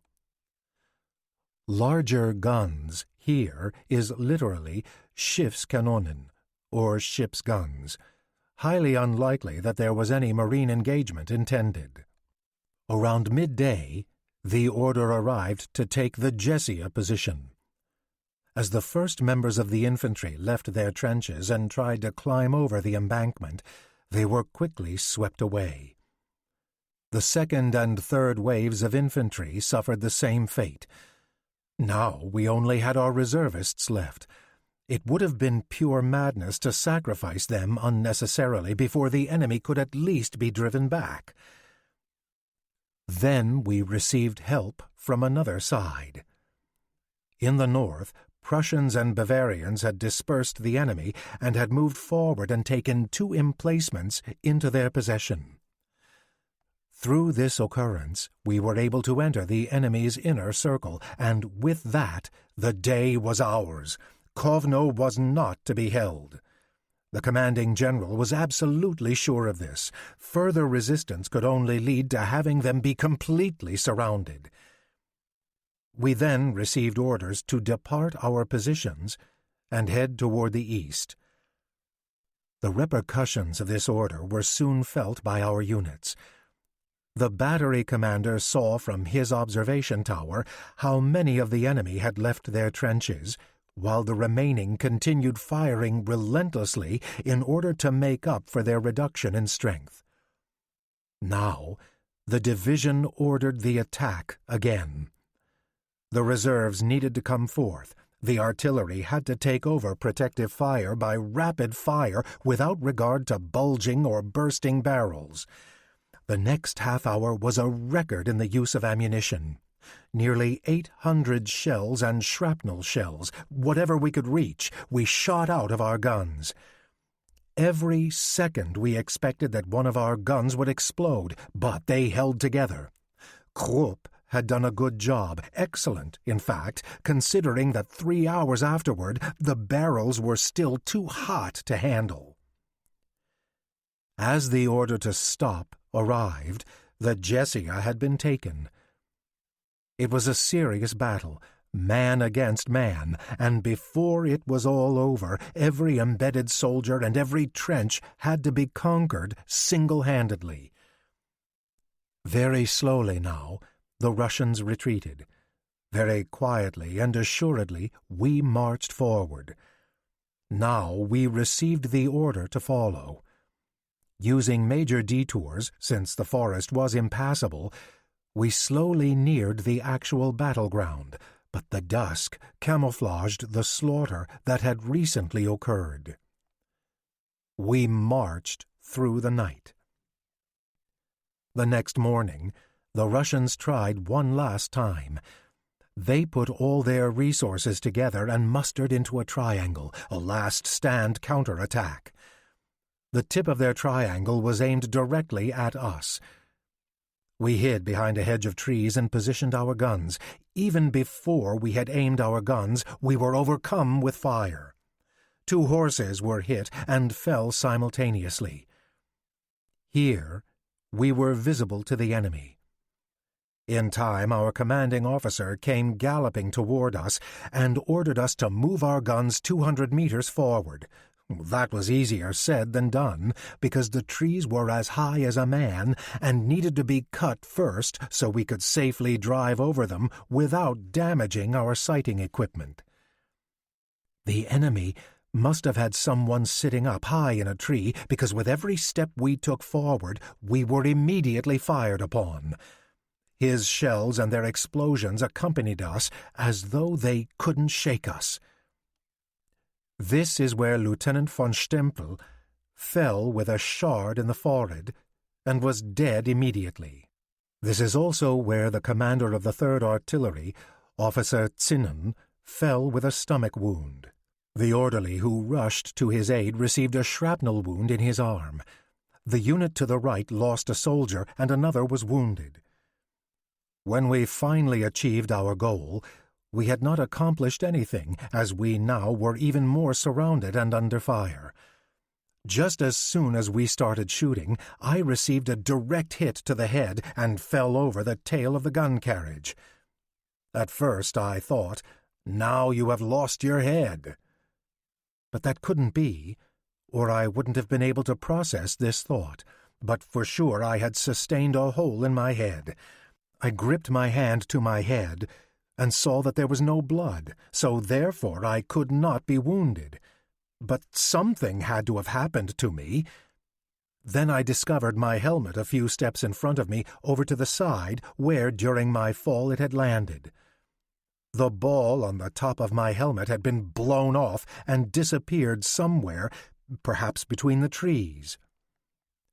At this time, most German soldiers wore the iconic spike on the top of their leather helmets, except for artillerymen, whose helmets were adorned with a symbolic cannonball. Steel helmets would soon replace leather, for obvious reasons. I had no desire to look around and find it as a souvenir. If the shrapnel piece had only been 3 centimeters lower, I would have died a hero's death. Quite suddenly, the enemy stopped shooting, probably because they were forced to retreat. Captain O'Grady came running from his observation point and told us to hitch up our guns. The enemy had been pushed back. We could continue our pursuit. He had just had news that 4,000 prisoners and over 700 artillery pieces were the result of the fall of Kovno. Suddenly, we didn't think of our fallen comrades and were jubilant over our victory. Only the captain said sadly, Poor Stempel. He was the only son. But I was also an only son. This battle of Chlebitsky cost our unit 3 dead and 6 wounded, and from the observation area only the captain survived intact. We had directed our fire without knowing it toward the church spire of Shilovsta, and had demolished it completely, and had also taken out the observer in the tower with it. We were proud of our leader, who understood how to aim and fire perfectly. Without any rest we continued eastward. Without pause we were on the hunt for the enemy, from hill to hill, from village to village, from river to river. Wherever he encamped, we forced him to retreat. We hunted him both day and night. It was an uninterrupted pace of hunt and shoot and attack. The 10 weeks that followed were the most strenuous of my entire war experience. From the 25th of August to the 9th of September, we followed the Russians in the Nieman battle and crossed the Prene River and were victorious. And in the deciding battle at Vilma, from the 10th of September to the 4th of October, we were also victorious. Vilma, alternately spelled Vilna, in this narrative, is now Vilnius, capital of Lithuania, and officially fell into German hands on September 19, 1915. We battled against the Siberian Corps at Orani and won and demolished the guard at Vilia. With sore feet and without socks, bodies completely bitten by lice, without any warm food or water, this is how we crawled forward. This is how we positioned our guns. This is how we shot. This is how we left a dead or wounded comrade behind and just went forward as though in a dream over muddy ground, so we could stay on the heels of the enemy. We had no capacity for thinking. We just operated as though we were machines. We only knew that we battled and marched, and then battled and marched all over again. We drove through burning villages but didn't see them. We drove over corpses and didn't give them any notice. We slept while walking and didn't even know it. Every feeling within space and time was forgotten.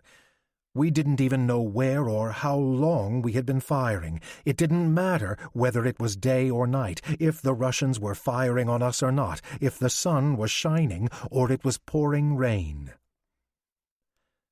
We thought those who fell in battle were the lucky ones, because they had found their peace. We covered approximately 40 to 50 kilometers a day, which made it difficult for us to obtain our supplies. Even in the burned-out villages we couldn't find any provisions. So we ate potatoes that we dug out of the field's furrows. We ate them raw because there was no time for cooking. We ate them as we marched. We cursed our fate, snail-like. One company crawled after the other company, and more infantry fell behind. Soon, those left behind would outnumber those fighting. Everywhere you looked, emaciated horses lay with 4 feet facing upward and broken eyes. They had starved to death. There had been no food for them in a long time. In desperation, they ate the pine needles from the trees. The casualties grew larger and larger. It was not even possible to obtain replacements because we had lost all communication with our homeland and drifted even further away day by day as we headed eastward. Some companies only had 15 to 20 men remaining, and some had only 1 officer remaining. Dysentery was raging everywhere, and sometimes we would lose a few men at once. We all had some form of it because our stools were bloody and our eyes were sunken and red-rimmed. We weren't an army anymore. We were living corpses. The newspapers, however, painted a different picture. of an army that was enthusiastically conquering the East and was unstoppable. This is what we later read. As one of our sergeants said, "I never knew I was a hero until I read it in the paper." And everyone laughed when he said this because at the time he was known to be very timid and anxious. Could the commanding officers have been so blind as to not have known what was going on with us and continued to push us forward weeks and months? Even 2 or 3 days' rest would have restored us to a reasonably functioning troop. Suddenly, an order from the command staff was read to us. It began with the words, "Unbelievably great is our mission, but the sacrifices to achieve this are also unbelievably great. If you can endure, then you have helped your fatherland achieve the ultimate victory." We understood this and wanted to clench our teeth for the sake of the fatherland. But on the other hand, we were just human beings. Even with our very best intentions, our bodies were at the breaking point, and there are certain physical limits you cannot overcome, and these limits had been reached. Very early, winter had appeared. Already at the beginning of October, we experienced frosty nights. We had no shelter, and we had no warm food. The only thing we did have were munitions, and that was the only thing that was delivered. We shivered deep in our bones. Almost everyone who had to endure this suffering became a sick man. We had no interest in knowing how the war was progressing. We didn't even know what was happening with us.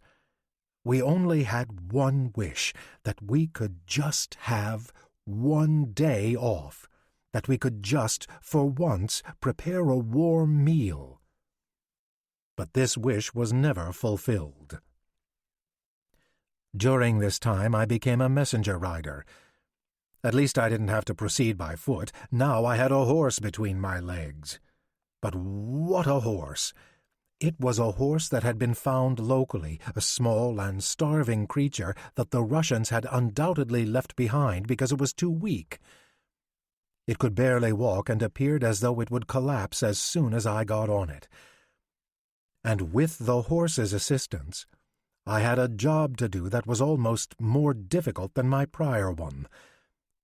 I had to deliver orders between batteries and the command staff, a task that would be difficult enough in any event, but now in Russia, in unknown areas where there were no distinct paths, it was nearly impossible. The previous non-commissioned officer had been relieved because he couldn't understand how to do this job. That couldn't happen to me. I pulled myself together with all the resources I still had remaining. In the dark of the night, we stopped and found the gunners in half-sleep, positioned by their guns. I still needed to ride to the officers' quarters in order to bring back the orders for the next day. But where were the quarters? If at least I had even known the name of the place where the quarters were supposed to be. But even that was unknown. Usually it was said, the headquarters might be here or might be there. You need to ride about and look for it. You will be sure to find it if you travel westward. That was it. And with this orientation, I was sent out in the dark of night without a map and without any further directions. If, by chance, I encountered bivouac camps and asked them if they had seen an artillery headquarters, the answer was almost always no. The ones that knew more than anyone were the cavalry. During the light hours, they had already assessed the roads and paths and therefore at least knew where to travel. Often I could attach myself to patrols that were heading in the same direction. Sometimes I could find my way by aiming toward a burning farmhouse. These, however, were occasions of pure luck. Usually, I spent hours searching, and when I finally found something like a town, then I discovered the quarters somewhere very far away. Oftentimes I returned back to my battery the next morning and found they had already been marching for hours. Then I delivered the orders and laid my arms over my saddle and slept, sitting on my horse, until we started moving again. It was very frustrating, but I couldn't give up because I saw the fruits of our efforts on a daily basis. Didn't we manage to throw the enemy back by over 800 kilometers? Didn't we destroy his biggest and most fortified positions and therefore rob him of his strongholds and bunkers? Didn't we destroy thousands of artillery units and capture hundreds of thousands of prisoners?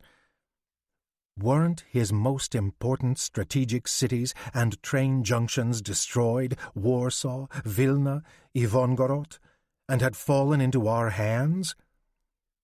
The only reason they weren't completely destroyed was because without interruption fresh troops arrived that had not yet been in the war and therefore were able to throw themselves with new vigor at us. But what use was it? Even they were demolished as soon as they showed themselves. Now, finally, it was November 1st, and suddenly our forward march was halted. We had marched just 15 kilometers short of Denneburg and believed already that even this fortress would fall after a short battle. Currently Daugavpils in southeastern Latvia. But here the Russians had assembled every bit of manpower they possessed. Here they had had 10 weeks, while we were marching to get prepared for our assault by installing Japanese-style fortifications. Here they assembled their elite guards, and from this position they wanted to deliver a death nail to the Germans, and from this position, with this enormous mass of troops and supplies, the counterattack against them needed to be successful. Schiller here uses the term Japanischer Festungsgeschütz. It's unclear whether he would have used this term during the war versus the 1928 writing. From context and Schiller's next comments, this almost certainly means that the Russians dug in with well-defended trench and tunnel systems, a common Japanese tactic in conflicts leading up to the Great War, primarily the Russo-Japanese War in 1904 to 1905. Since such systems were also common on the Western Front in Europe, however, it is curious why Schiller would refer to it in this way. Even so, the infantry threw themselves with all their remaining strength on the concrete bunkers with the machine guns, on the extensive barbed wire installations, on the flamethrowers, on the minefields. Minenstände, translated here as minefields. But even with their best efforts in the first stages of battle, with soldiers that were dead tired and exhausted, they could not withstand the enemy's fire and did not get far. Whatever was still living dug in deeply, and there weren't many left. And yet, we were able to withstand the enemy's constant firing. These companies, with only 15 or 20 men, led by a sergeant, let themselves be torn apart and died, but they wouldn't retreat. They held their ground that they had marched to beforehand.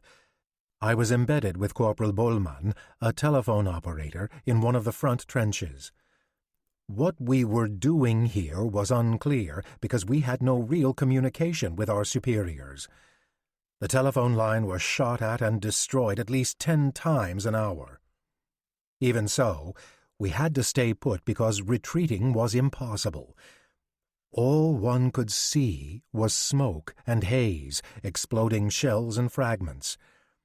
You lay next to the dead and dying who pleaded for water. You were covered in dirt and constantly had to dig back out. You had but a simple infantry rifle and shot with it, but you never aimed at anything in particular. Wave after wave of Russia's main assault came toward us. The crater in front of us was only one living mass that continued to surge toward us in order to completely annihilate us. We engaged in these 24-hour waltzes that left the enemy standing in its same position and even pushing back a little. The burning village of Grangtal at our backs at least let us know where to aim during the night. For 10 days, without any pause, the enemy attacked us, and then they stopped, because their fallen comrades formed into a wall in front of us that was much too high to walk over. In 6 deep stacked rows, the dead lay in front of us, and in the dark looked like a giant wall. For 10 days we had not had any orders, because in this situation we could not have comprehended anything anyway. For 10 days our fallen comrades served as protection for us. For 10 days we only loaded our weapons and shot and knew that we would die here. But then the giant might of the Russian bear was extinguished. His pointless attacks were stopped. Only the guns still played their old song, and we woke as from a nightmare. For every 5 of our men, only 1 survived, and the very air we breathed was contaminated with the stench of rotting corpses. From Hindenburg and Litzmann, we received telegrams that the commander distributed to us, thanking us for our heroic service. He got the Pour le Mérite, and said that he received this Medal of Honor through us, and he wore it for all of us. The Pour le Mérite, established in 1740 by King Frederick II of Prussia, was awarded for high personal achievement in both military and civilian life. Called the Knight's Cross by the older services, it was famously known among World War I aviators as the Blue Max. 4 fresh enemy divisions were destroyed, with only 100 men on our side. It was such a pity that our dead were not able to hear of this great honor. As soon as things calmed down a bit, we started building shelters. My battery was assigned to camp in a very nice little area in a birch forest by the village Pokapin. The very few houses of this village were stripped down to their foundations, and this bounty of lumber then became our walls and ceilings. They were pitiful and damp dwellings built into loam trenches. We were proud of them nonetheless, and at this point they seemed like castles to us. We were supposed to encamp here for a longer time, we were told. The drive into the east had ended. We were very happy. At last we had found some rest. It didn't last long before I was ordered to ride to the headquarters. This would be the first time that I was not on the front line. The headquarters were stationed in a larger farm estate named Lipnishki. It was about 4 kilometers from the front line. The officers' quarters and military offices were located in the main farmhouse. The rest of us lived in the servants' quarters. The only furnishings we had at first were an old table and a few stools. About 20 men had to squeeze into 3 small rooms whose windows had been smashed. Most of the doors were missing or were hanging by a thread. The smoke came out of the half-fallen-apart chimney and burned our eyes and made breathing difficult. It transformed the room into a black cloud of smoke, yet one still felt heavenly to be able to sit upright and not get wet if it happened to be raining. It was hard to imagine that we could live like this again. My work life primarily consisted of distributing the regiment and battalion orders that usually arrived around 8 p.m. to the elegant quarters of the battery. They were located in the free zone about 12 kilometers from headquarters. My night rest was disturbed because I only arrived at the sergeant's at about 10 p.m. and had to wait until the orders were written, and then only could I ride back. Therefore, I was never back at my quarters until before 2 a.m. But I enjoyed this and took it all in stride because I liked the routine of the job. The only unpleasant part of this was that it was so incredibly cold in this winter of 1915 to 1916, where temperatures could be negative 30 degrees. We are following earlier assumption that he was using Fahrenheit. If Celsius, minus 30 degrees would be minus 22 degrees Fahrenheit. Either would be possible in this case. Nothing helped in this cold, not earmuffs, stomach warmers, nor double socks or gloves. You could feel the icy cold through the stirrups, through your soles, even though we had wrapped them in straw.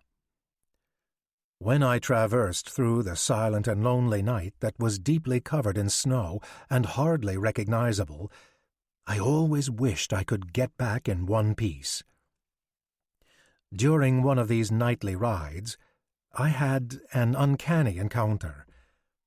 On this night, the issuance of orders took such a long time that I wasn't able to depart until almost midnight. It was especially cold. The icy air hit me as I left the protective courtyards of Lipnishki. The old nag that had been assigned to me snorted loudly with every breath and almost sank to its stomach in the deep snow. With foreboding, I thought of the 3 or 4 hours it would take me to reach my destination, and every so often a huge snowdrift would hit me across the cold, frozen fields. At least I was lucky that there was a full moon that guided me on my way. If I could have laid the reins over the withers of the horse and put my hands in my coat pockets and lit a pipe, because it would have been easier to endure. But all of a sudden, the poor creature sank to its knees and could not get up again. It took a long time before I got the horse to get back up, but it was impossible to ride it at this point. So I had to pull the horse very slowly behind me, because I was not allowed to leave it. Nor would I have left this wretched animal there.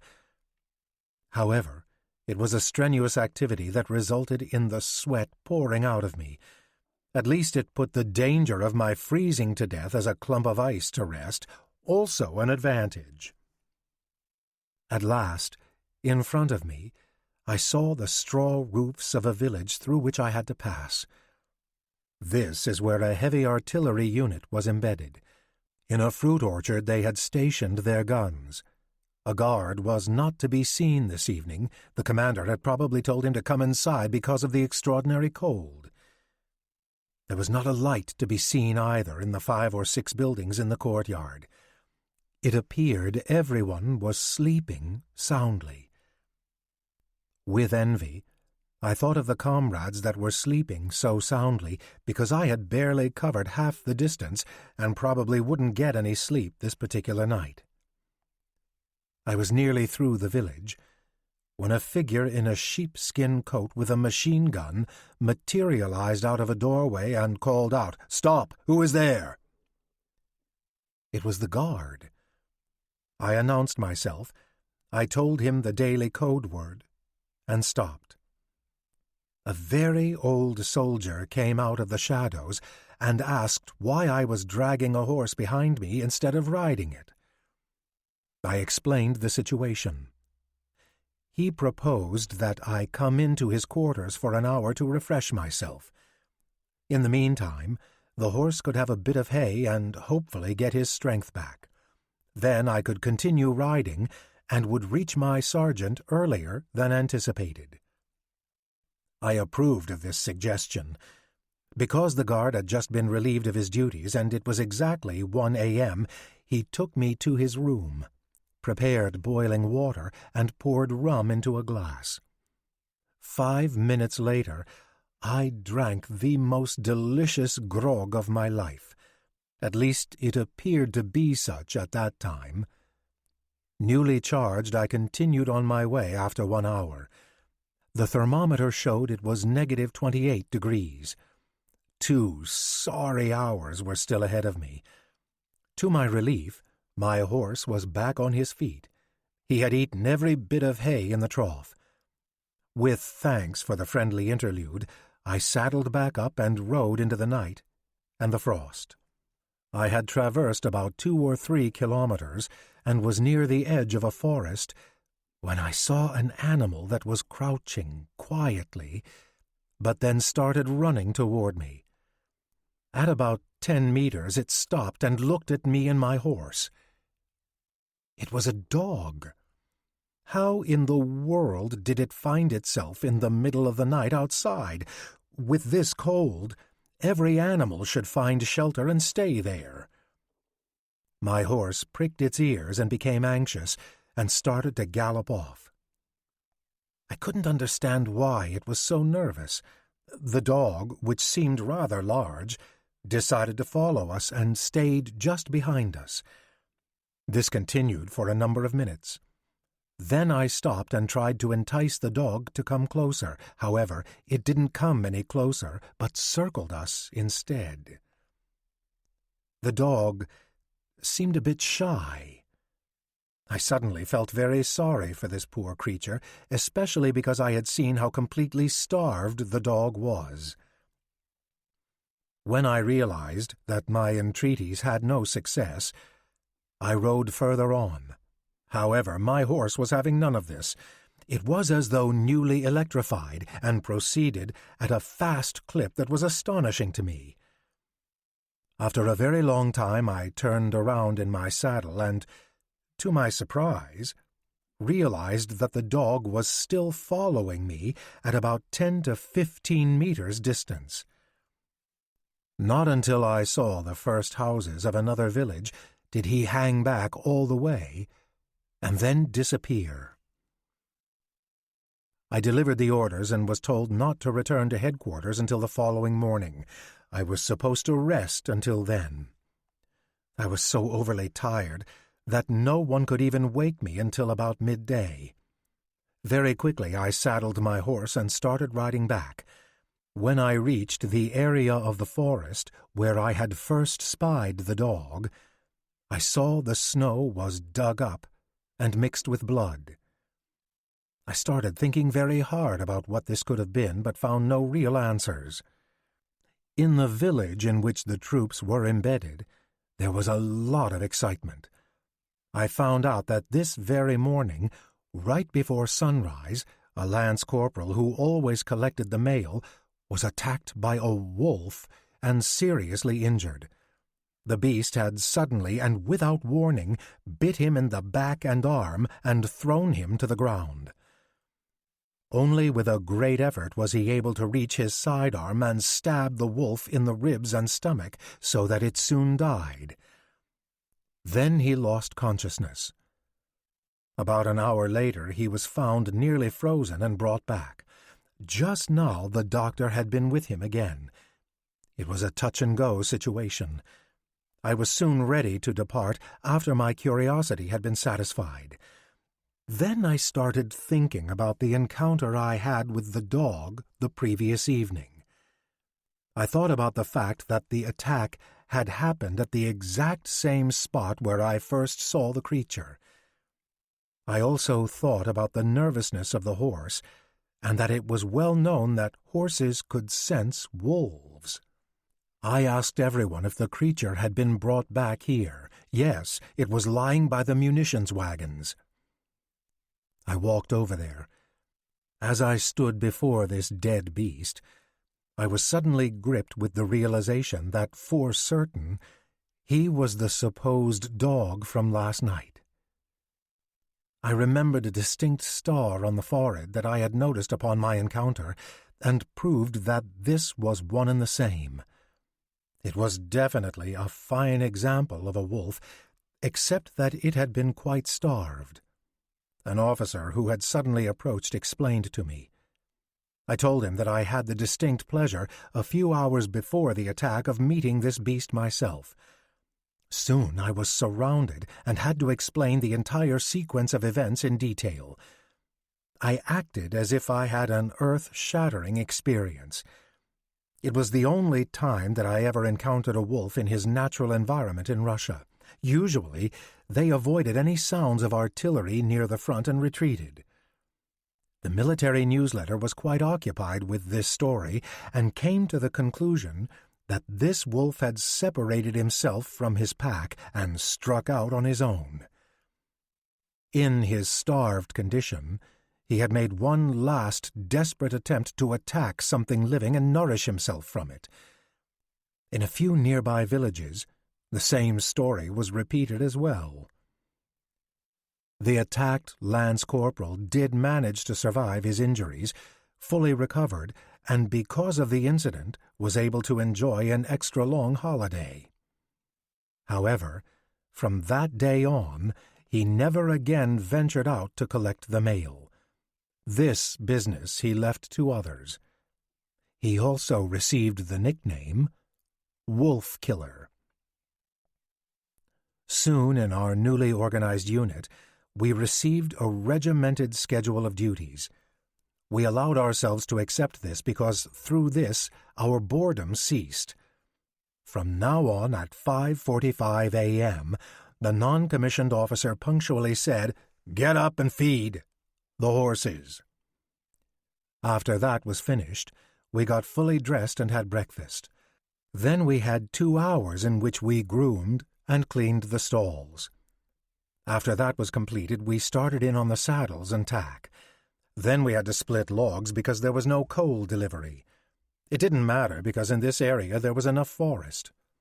By then it was already noon. We always had peas, white beans, and rice, and everything was cooked in one pot.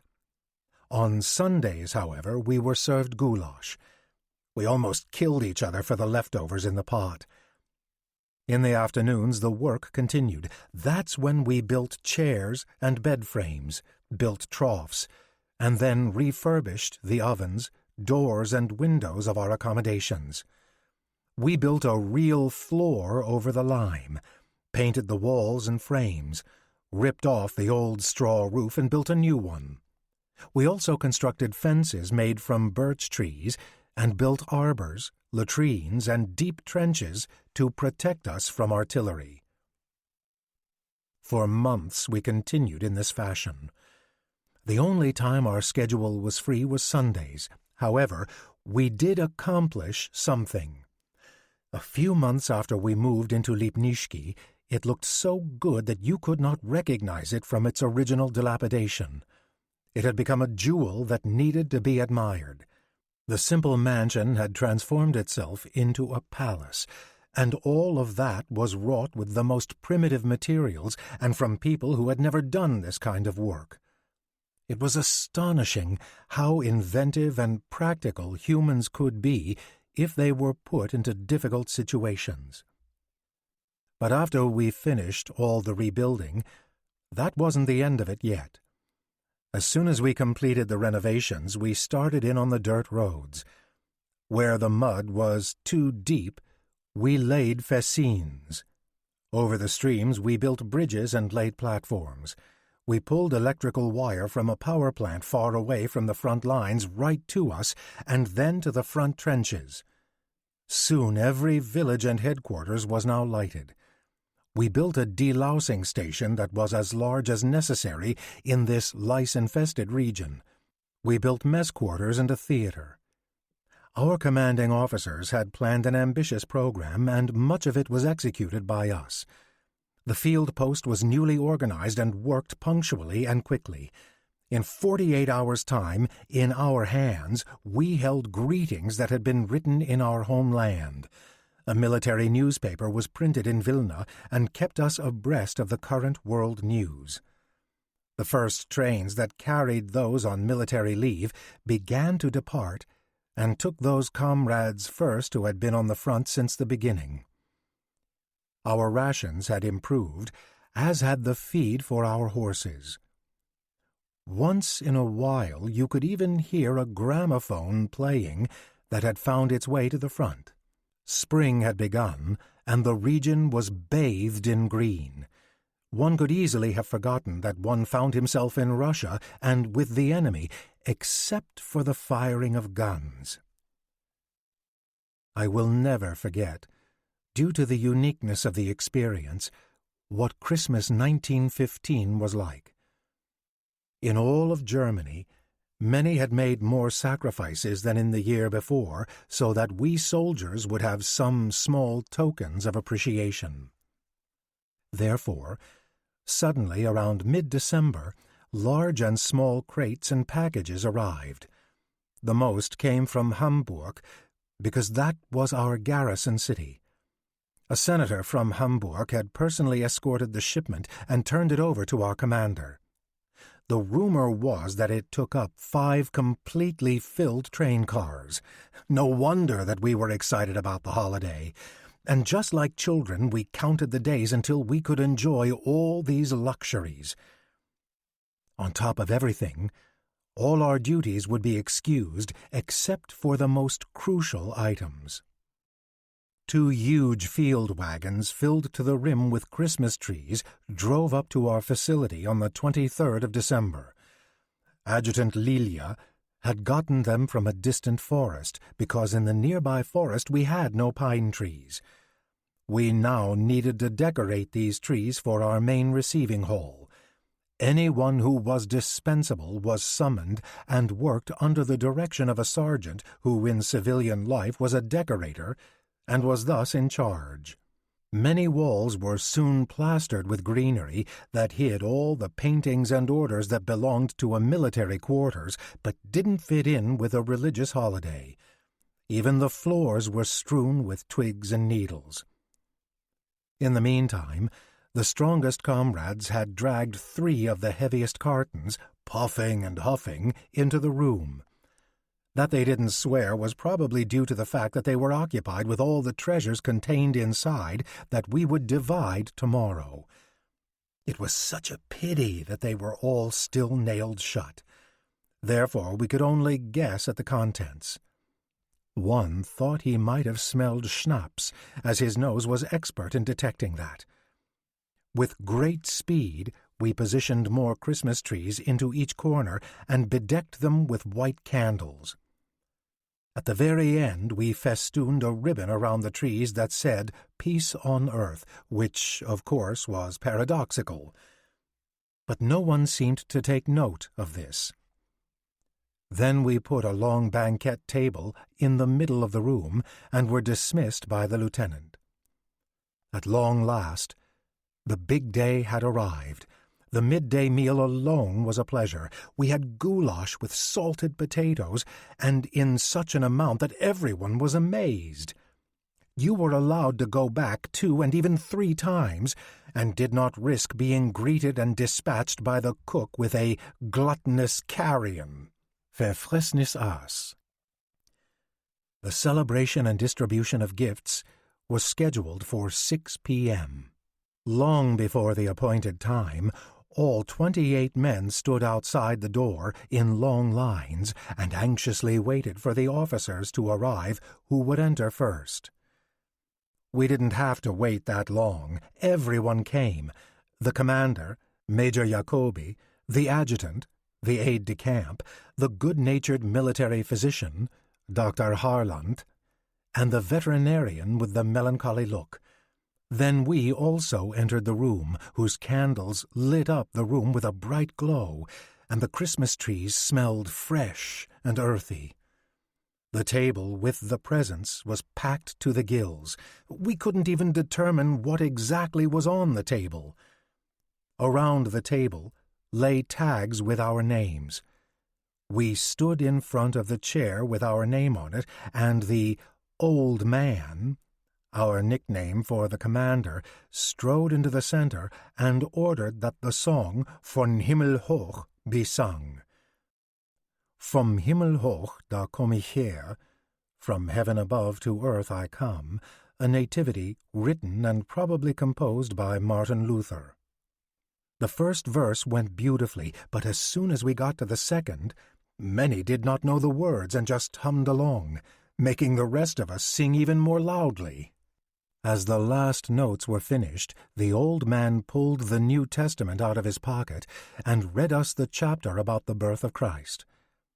Afterward, we sung the song, Es ist ein Ross entsprungen, and then he gave us his Christmas speech, commonly translated to, Lo, how a rose blooming. It was more or less a sermon. The room itself, with its decorations and atmosphere, appeared to look very much like a church, and we felt as though we were in church. I was overcome with a strange feeling as I saw the old man stand there with the book of books in his hand. To me, he looked like a pastor who had accidentally been transformed into a soldier wearing a field-gray uniform. The room looked wonderful, as though it had come out of a fairy tale. In the middle stood the long table. Around it, the men who had already experienced so much sat in their old but mended uniforms, and in front the old major with the bald head and the white-clipped short mustache, the oldest of us all. It was too bad that there wasn't a painter around who could have captured this picture, I thought. Besides the sputtering of the candles, the room was completely silent while the old man spoke. His speech was short, to the point, and didn't use complex words. But what he said came from the heart. A festive memory that would remain for all of us to remember into the far distant future. He wanted us to tell our children and grandchildren of this night whenever we stood in front of a Christmas tree. Although physically we were separated from our loved ones, yes, but not in our hearts, as they were spiritually with us. Every German was thinking of their fighting men in the enemy's land, and this was proven by the presence in front of us. Then, at the end, he expressed all that moved us in this hour, and that was the hope that we would be back home next year. With the Niederländer Dankgebet, we closed the official portion of the evening. Dutch Prayer of Thanks. It is a melody similar to We Gather Together to Ask the Lord's Blessing. And now, for most of us, the main event could begin. Everyone headed toward the presents that were spread in bountiful glory in front of us. What bounty there was to gaze at, taste, or touch! Most of the comrades had never before been presented with such an abundant array of gifts. Every one received nearly the identical presents. They had been distributed fairly. No one could be jealous or envious. Cigars, cigarettes, tobacco, pipes, wine and schnapps, chocolate and stationery, cakes and suspenders, sausages and books, pocket knives and gloves, socks, shirts, and hand and chest warmers. In short, everything one could wish or hope for was on display. The free city of Hamburg, which most of us only knew by name, had done right by its reputation and honor. We were full of praise and didn't even listen to the huffing and puffing of our cook, who had been hinting that he wanted a piano or even a grand piano or something along those lofty lines. After we had spent enough time admiring our presents, the Major explained that now he wanted to give some of us a special treat. And so, he presented the Medal of the Iron Cross to one of the reservists. Everyone else was invited to a hearty shot of alcohol. Rum and water I will provide. However, you need to bring your own chairs and glasses. We didn't need to be told twice. Very quickly we secured our presents, ran over to the barn, and gave our horses 2 and even 3 rations of hay in their troughs, so that even they would experience Christmas. Then we could cozily relax. At first it was a bit awkward, but then the officers relaxed, and we drank and sang, and then drank and sang some more for hours. In the interim, some small skits were performed and jokes were told. Some of them were so funny that you laughed so hard until you cried, and quickly had to down another shot to calm yourself. How was it possible that the supply didn't dwindle? We really tried hard. It was maybe the commissary officer's fault. Although he was usually an exacting individual, he operated from his heart and not his head on this holiday, and was more than happy to distribute his carefully saved alcohol stash. There wasn't a drop left over, even though he privately thought there would be. We didn't recognize our major. He was so open and humorous. He toasted everyone in sight and led the party.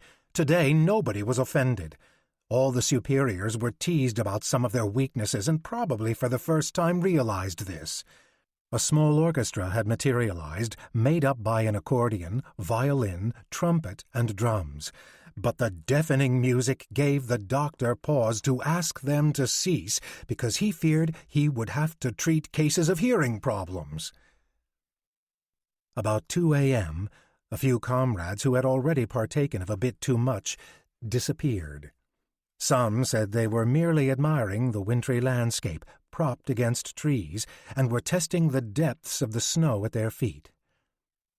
We actually believed that. Others followed.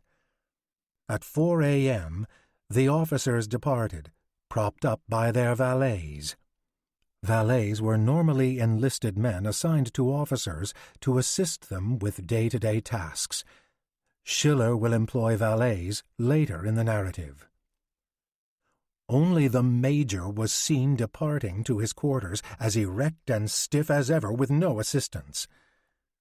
We had a lot of respect for him. But as the dawn arrived, the last group of officers finally departed the festive hall. There were still men to be found under tables and benches, as you could see arms and legs sticking out. Those remaining most likely thought they were actually in their own beds. All 4 of us messengers stayed together the whole evening and drank to our brotherhood and spoke to each other in a familiar way.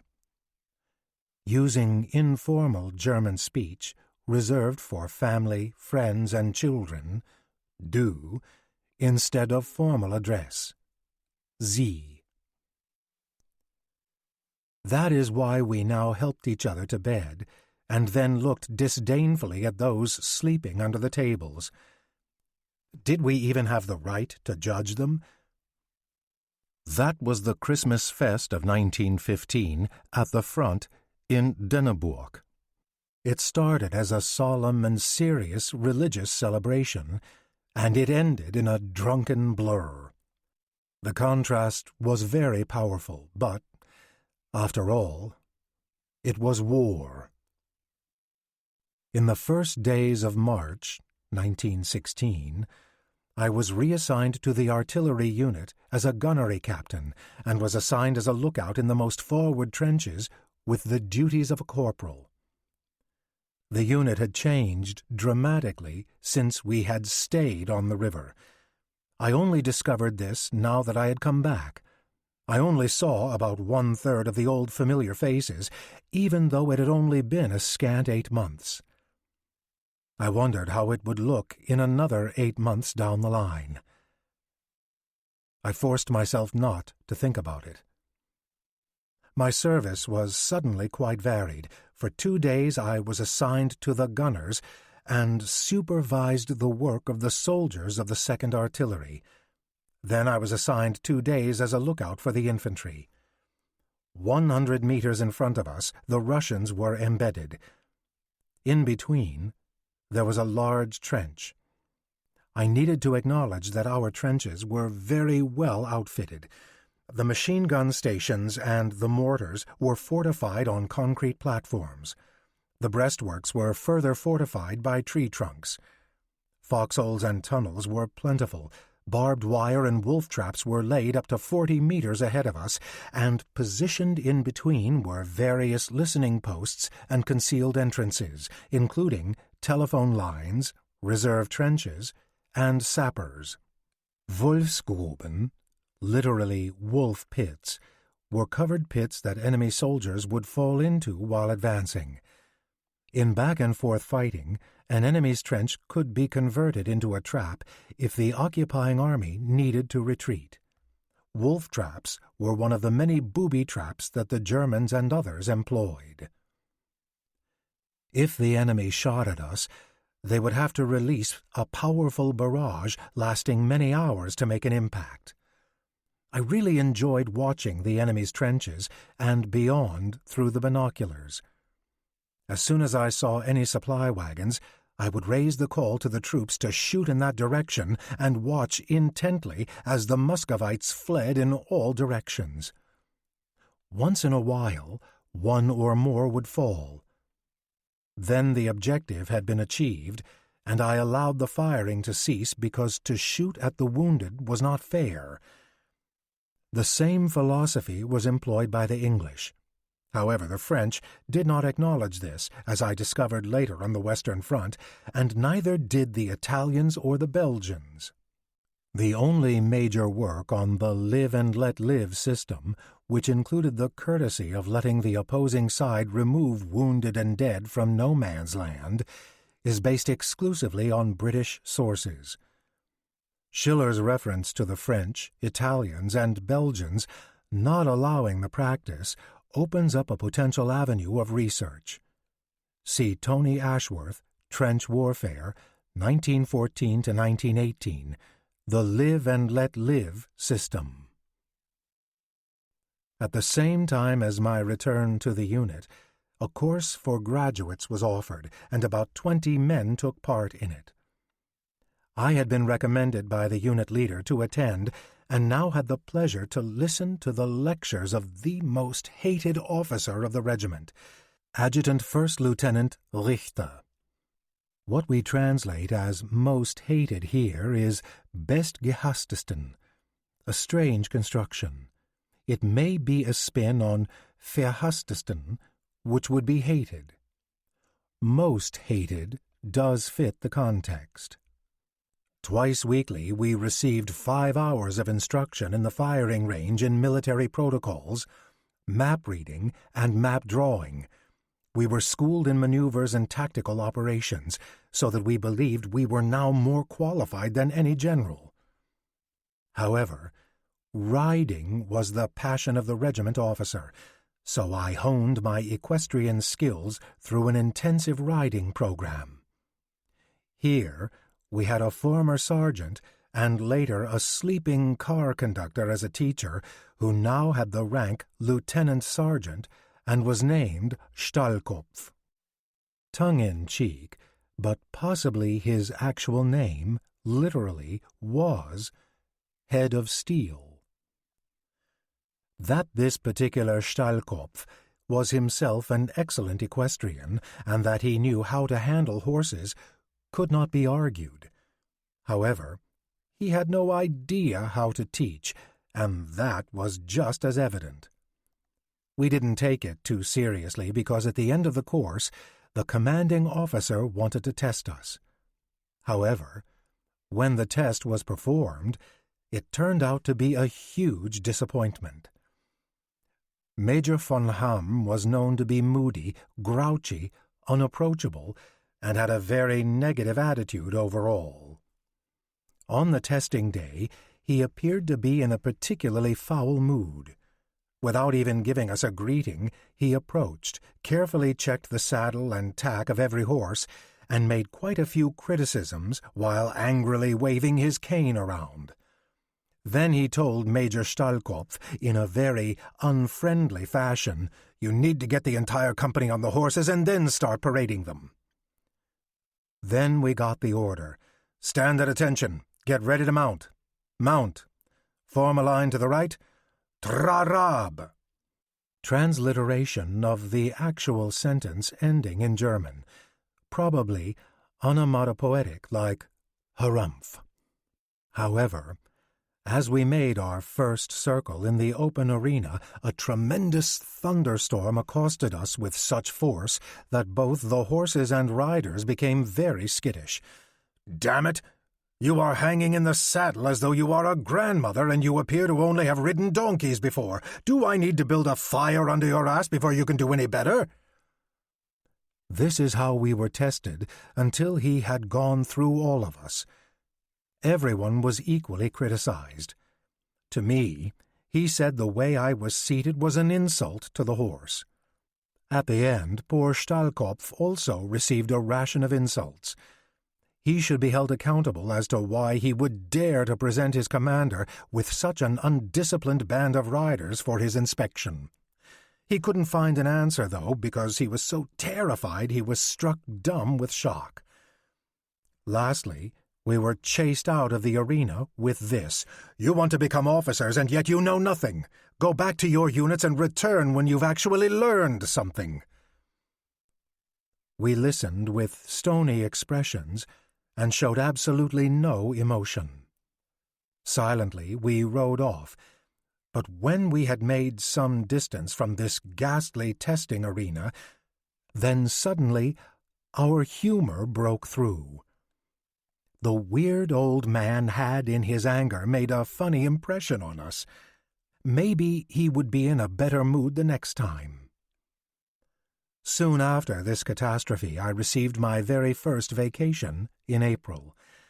What a delight it was to be able to sleep in a real bed after 15 months. Unfortunately, the 3 weeks flew by far too fast, and before I knew it, I was back on the train and then back at my unit. Then, things were once again less tolerable. On the 5th of August, 1916, I needed to appear in my dress uniform in front of the regiment commander, as the battery needed to induct me as a corporal. I was not looking forward to this examination because of who would be administering it. There were 7 other volunteers who had taken the first examination with me as well. We made unofficial inquiries if the old man was tolerable today. No, he already caused an uproar at the main office in the early morning hour. When this news was relayed, we tried to console each other because we already knew what was in store for us. He arrived with his entourage, and we stood next to the horses as though we were made of stone. Today, we started with the theory part. Already, as the first questions were posed, the swearing began that was now well known to us. I was given questions in field service regulations and then needed to explain how to work with several levels of artillery operations. That actually worked for me because I had already practiced it at least a few dozen times. With a nod of his head that one could take as positive affirmation, the strict gentleman left me and turned his attention to the next candidate. Now the riding began. At first, in a trot, and then a canter, and then we jumped over hurdles. The lead rider was chased out of the arena, and I became the lead rider. This time I had an officer's mount between my legs, a mare named Minna, who carefully listened to all of my cues and belonged to Lieutenant Schleifen. The cursing became more pronounced, but it wasn't aimed at us. By and by, 6 riders were thrown out of the arena. 2 of us remained, and we continued riding until we received the order to halt. "You 2, come here," said the major. We galloped over as though we were going to run him down. 3 steps in front of him, we suddenly halted. "You 2 have passed. I now promote you to the rank of corporal. Dismissed."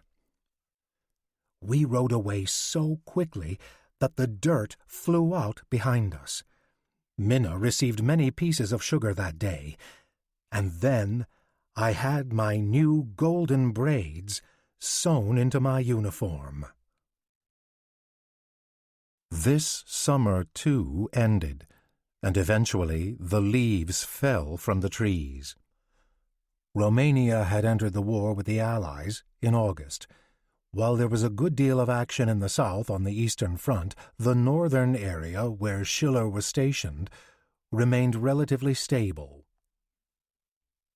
Then winter arrived. When I returned to the front in December after my second leave, the big Drishviata Lake was frozen over. Lake Drugshe, now in northeastern Lithuania, on the border with Belarus. But this time we were prepared for the bitter cold, and had a different view of it than in the previous year. Now we had well-built shelters with heating stoves. Now we had tables and benches, beds, and electrical light.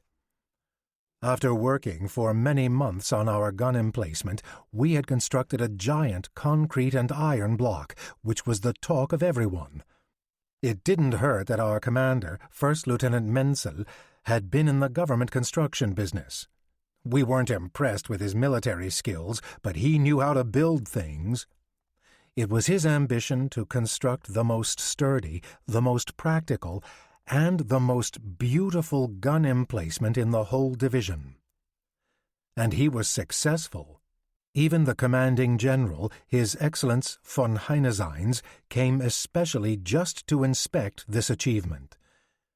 Here, in this cozy birch forest, we could easily stay a little longer. Sometimes the enemy shot at us, and sometimes very close to our location, and took with him a few dead and wounded who couldn't run for cover fast enough. But they didn't have it in them to do much more damage. Even though the enemy's air command knew of our exact position, since we had been there for 1.5 years, they still somehow never managed to drop a direct hit. The fighting was not too extreme here. There were even days when we only shot our guns 4 or 5 times. But there were also times when we barely left our artillery positions. The Russians loved to take advantage of the dark winter nights to try to attack and move forward. In order for us not to see them, they put on white coats so they could crawl up to our trenches in the snow. Even though we always had no man's land illuminated by spotlights and set off flares, it was only possible to see them when they had approached at less than 10 meters. This is how well the snow coats blended into the environment. It was only through the attentiveness of the infantry that no one actually broke through, and it was only because of the barrage of firing from the artillery that no Russians ever got back alive. During this time, something happened that would have been a sensation under any other circumstances, but here it was quickly forgotten. For me to start at the beginning, I need to go back. From my observation platform not too far away, another observation platform could be seen from the neighboring unit. One day I had a visitor from there. It was a young corporal, a volunteer like myself. He couldn't have been more than 20 years old. It was only a few days ago that he had arrived here as a replacement and for the first time had looked through the binoculars and saw the enemy's trenches. We became friends quickly. He was full of life, humor, and jokes, and he lightened the mood whenever he appeared. Because he was so open-hearted, I immediately found out about his family situation. His name was Vysotsky, the son of a widowed government official, and though his mother had only had a widow's pension, she made sure that her only son went to university. Because he was interested in architecture, he went to the University of Charlottenburg 2 years ago, but then he left because he wanted to serve as a volunteer in the war. Now, he was here. As we left each other, we agreed to meet as much as possible for a nice chat. It didn't take long before my new friend had also gained respect and admiration from his own comrades. They all loved him because he was handsome and had a fine aristocratic smile, and wherever he went he lent a sympathetic ear. Seldom had I ever seen anyone with more tender limbs or a more delicate frame. It appeared that he was not suitable for the rough and ready life of a soldier at this unwelcoming front, and yet he was a hero. Once the Russians attacked us on a hill and wounded a member of the infantry severely in the legs so that he couldn't get up. We then saw the delicate comrade hurry up the hill. He didn't seem to appear fazed by the shells exploding about him. In a very calming way, he tended to the wounds, and then he carried the heavy comrade out of the danger zone. That he survived was an act of God. He received the Iron Cross and the compliments of the battery chief as a reward. Soon he became a sergeant major 2nd class and was recommended to become an officer. The regiment's commander was in agreement, and not even 4 weeks later my friend was transferred to an artillery school for a quarter of a year in Warsaw in order to receive all the necessary training required for an artillery commander. 3 other comrades of the regiment accompanied him. They were the first of our regiment because the advancement in my unit was very lengthy and slow. That was the regimental commander's fault because of his strange views and opinions. Laughing, Vysotsky bid his farewells to me and everyone else. The whole world seemed to be at his disposal, and his very luck shone from his sparkling eyes. He knew he would do well, and that it wouldn't be long before he received lieutenant's stripes. Everyone thought he deserved it because he was so exceptional. But it wasn't meant to be. From the very short military postcards that he sent, we discovered that a lot was asked of him. Almost every single piece of news spoke of a new achievement, and we knew he was not prone to any exaggeration. His character was so pure that we knew he would never even think of stretching the truth. The proof was also that the other 3 comrades supported these facts. It almost sounded as though they were jealous of him. With a glowing record and recommendation, he returned to our regiment after he completed his courses. He brought with him the best of all grades, but there was one blemish on his record. One night he did not return on time to the barracks, but instead had spent the night partying on the town with Warsaw women. Was that such a crime? He had been deployed for months on the front, and only saw horror and destruction, deprivation and death, and he was young. Why should one condemn him for a few days of costly freedom? After all, far too soon he was to return to the same miserable circumstances. The officer of records had noted his absence and recorded it dutifully. Now this lapse became part of his record. Every other commander would have laughed at this and recalled his own youth. However, this was not the case with Major von Ham. Shortly after their return, these 4 officers were called to report to him. He found a few words of praise for the other 3, even though they had completed their schooling as just average students. But Vysotsky was looked upon as though he was a criminal, although he was the best of all of them. It was a scandal that he dared to insult his own commander with such behavior. This act had vanquished the major's former good opinion of him. The rest would be discovered. Then my friend would know the bell had tolled for him.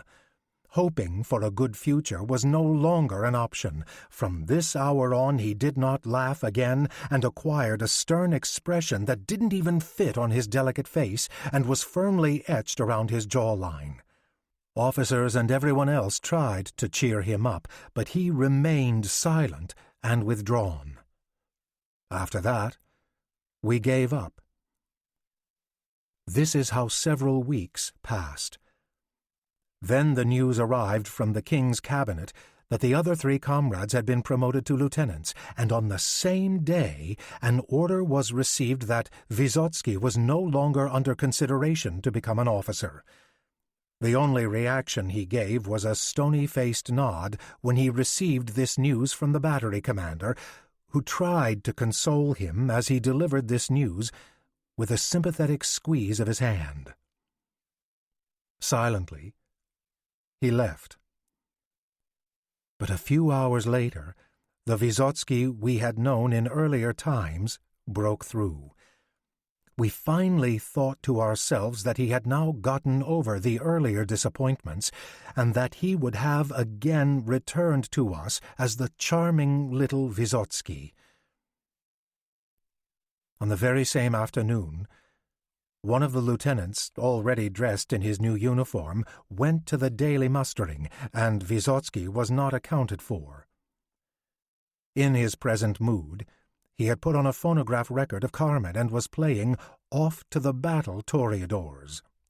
Schiller's German here is Auf in den Kampf Torero. This particular German translation of the chorus from Bizet's French opera Carmen is not exact. In English, it is most often rendered simply the Toreador song. We have remained literal because of how Schiller ends the paragraph. Just as they were about to call him to his duties, a shot rang out inside. Everyone rushed to the room, but it was already too late. He had shot himself directly through the heart. And as we lifted him to his bed, the machine, unconcerned about all this, calmly continued to play Off to the Battle. I had already seen many fallen soldiers, upon whose faces you could see bitter need, pain, and sorrow. But such an expression of sorrow and melancholy I had never before seen as on my dead friend. We also found 2 farewell letters. One was addressed to the comrades of the battery. As this letter was passed from one to the other, you could see tears in our eyes. What was in the letter to the regiment commander, no one ever knew. Until April 1917, we still remained in our lovely birch forest near Pokapin. Then we departed and went to Vilaika, a place near Vilna. Now, Viljeka in Belarus. Sadly, we took leave of our quarters and observation platforms, which we had constructed with unbelievable efforts, and that was almost considered our home after 1.5 years. None of us would ever again lay eyes on this place that had given us so many happy, but also very sad memories. That was not easy. In Vilaika we were just a reserve army. Here we found ourselves embedded in the farthest position from the front lines, which had its advantages and disadvantages. Now we wished we could be back at the front. The mighty buildings of the large insane asylum were now our headquarters. We were always hungry because the rations had been reduced. However, we were constantly engaged in training activities that were quite strenuous. It didn't make any sense that we worked so hard, but were not on the front. A community gathering place for soldiers in the town that we were allowed to visit in the evenings was our only source of relaxation and recreation. A few weeks after our arrival, I received orders to go to the equipment depot in Vilna, approximately 1 hour by train. I was very happy with this assignment because until now I had never had the opportunity to get to know the enemy's larger city. However, what I did see was so depressing and abhorrent that I only look back upon every hour I spent there with disgust and revulsion. Right outside the train station, the misery began. I had just passed the platform barrier and walked upon the square. I was immediately surrounded by adults and children who begged me for bread. They stood very close to me and were very aggressive so that it made it impossible for me to move further. I explained that I had no food items with me and attempted to push the nearest to me away. I couldn't do it. I was held fast by my arms and waist, and all around me I heard only plaintive begging. "Please, good soldier, just give me one little slice of bread. Sir officer, please take pity on me. I haven't eaten for 2 days. Mr. Soldier, my mother is at home dying, and will die unless she gets something to eat soon." And so I was surrounded on all sides by 10, 20, or 30 persons. I looked at these people a bit closer. They were starved to their bones, and their eyes were set deep within their shrunken faces. They shivered when they spoke, but couldn't be cold as it was June and the sun shone brightly. I wanted to give them money. They didn't want any money because there was nothing edible they could buy. Just bread. Just bread was what they wanted, so they could fill their stomachs. I would have been hemmed in there a good long time, but just then a patrol happened by and forced the crowd to disperse. So, now I was free again. I asked the leader what all of this meant. He said, "The inhabitants are being starved, because they are only getting 100 grams of flour a day and nothing else. Every week between 600 and 700 are dying of starvation. They accost every soldier because they believe they might get something to eat, but they don't understand we don't even have enough food for ourselves.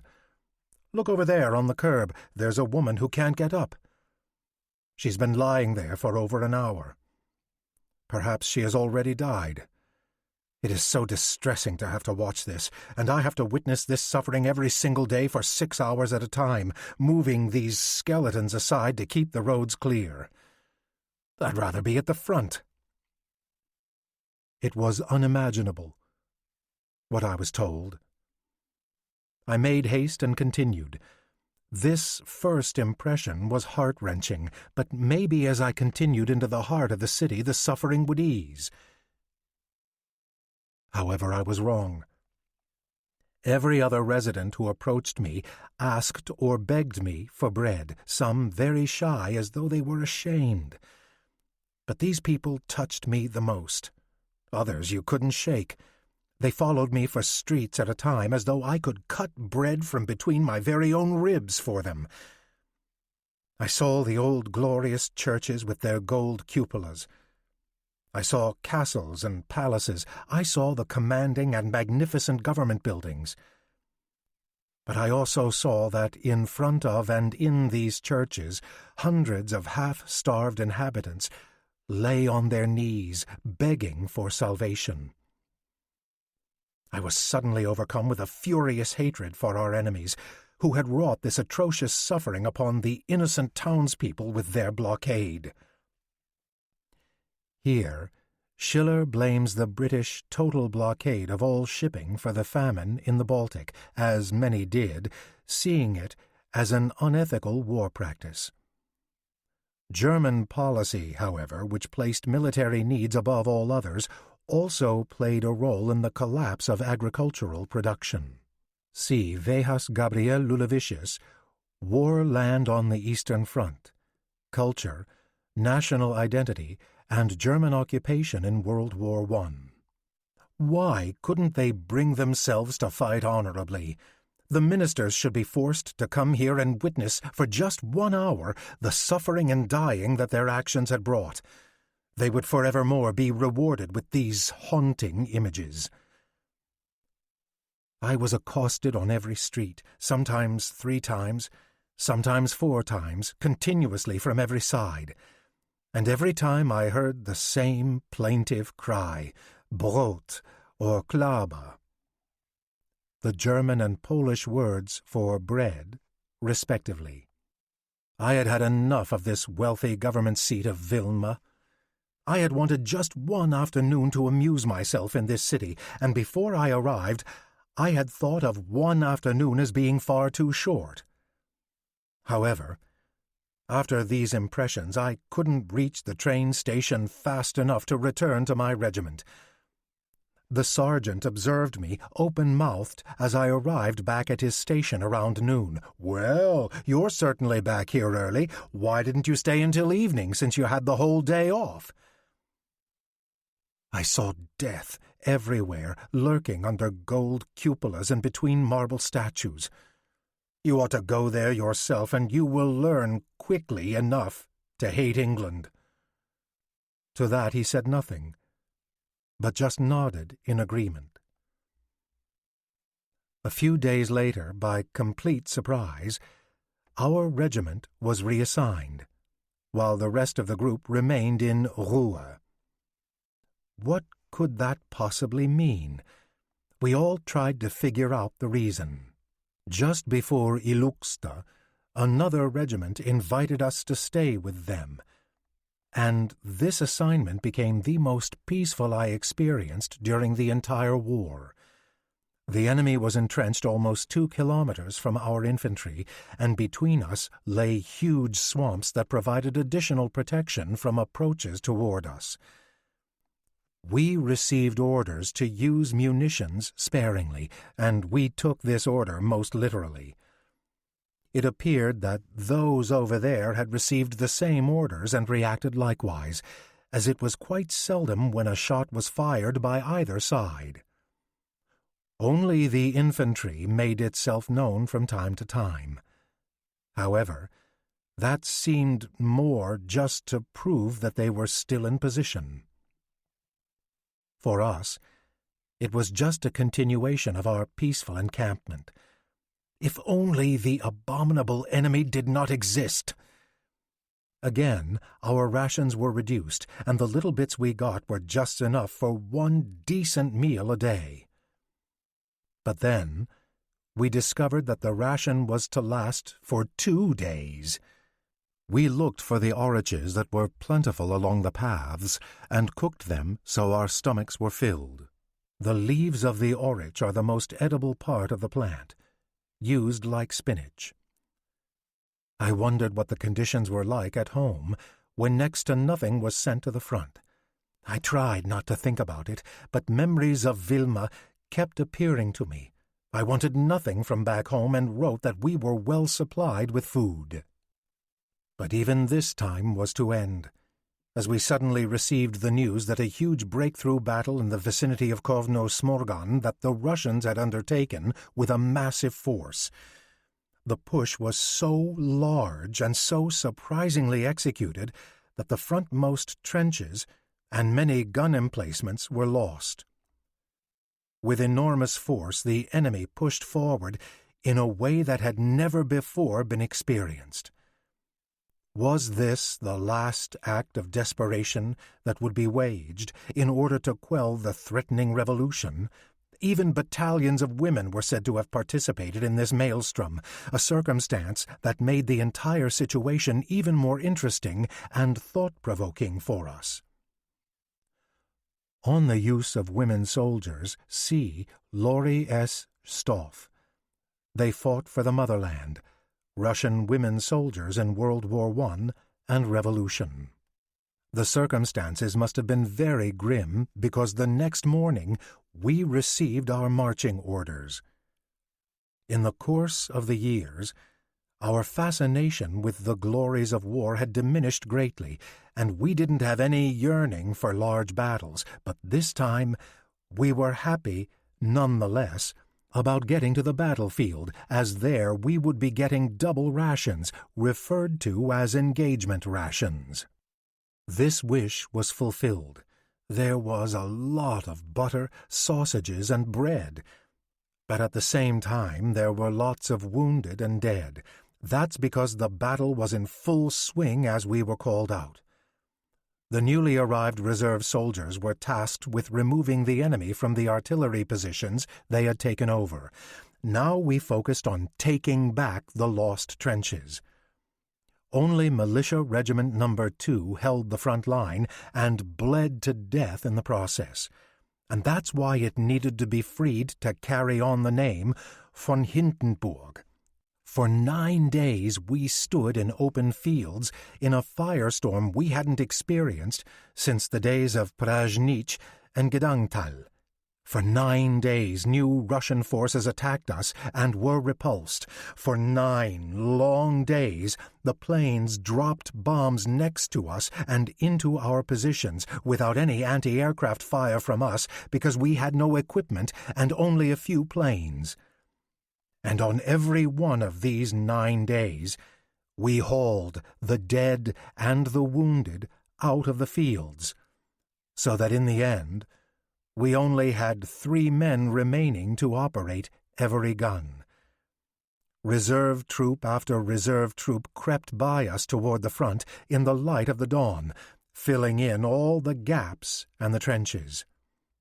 Thousands found their way to the enemy, but less than 100 found their way back, and these men were silent and mute because of the horror and the misery that had sucked the very life out of their souls.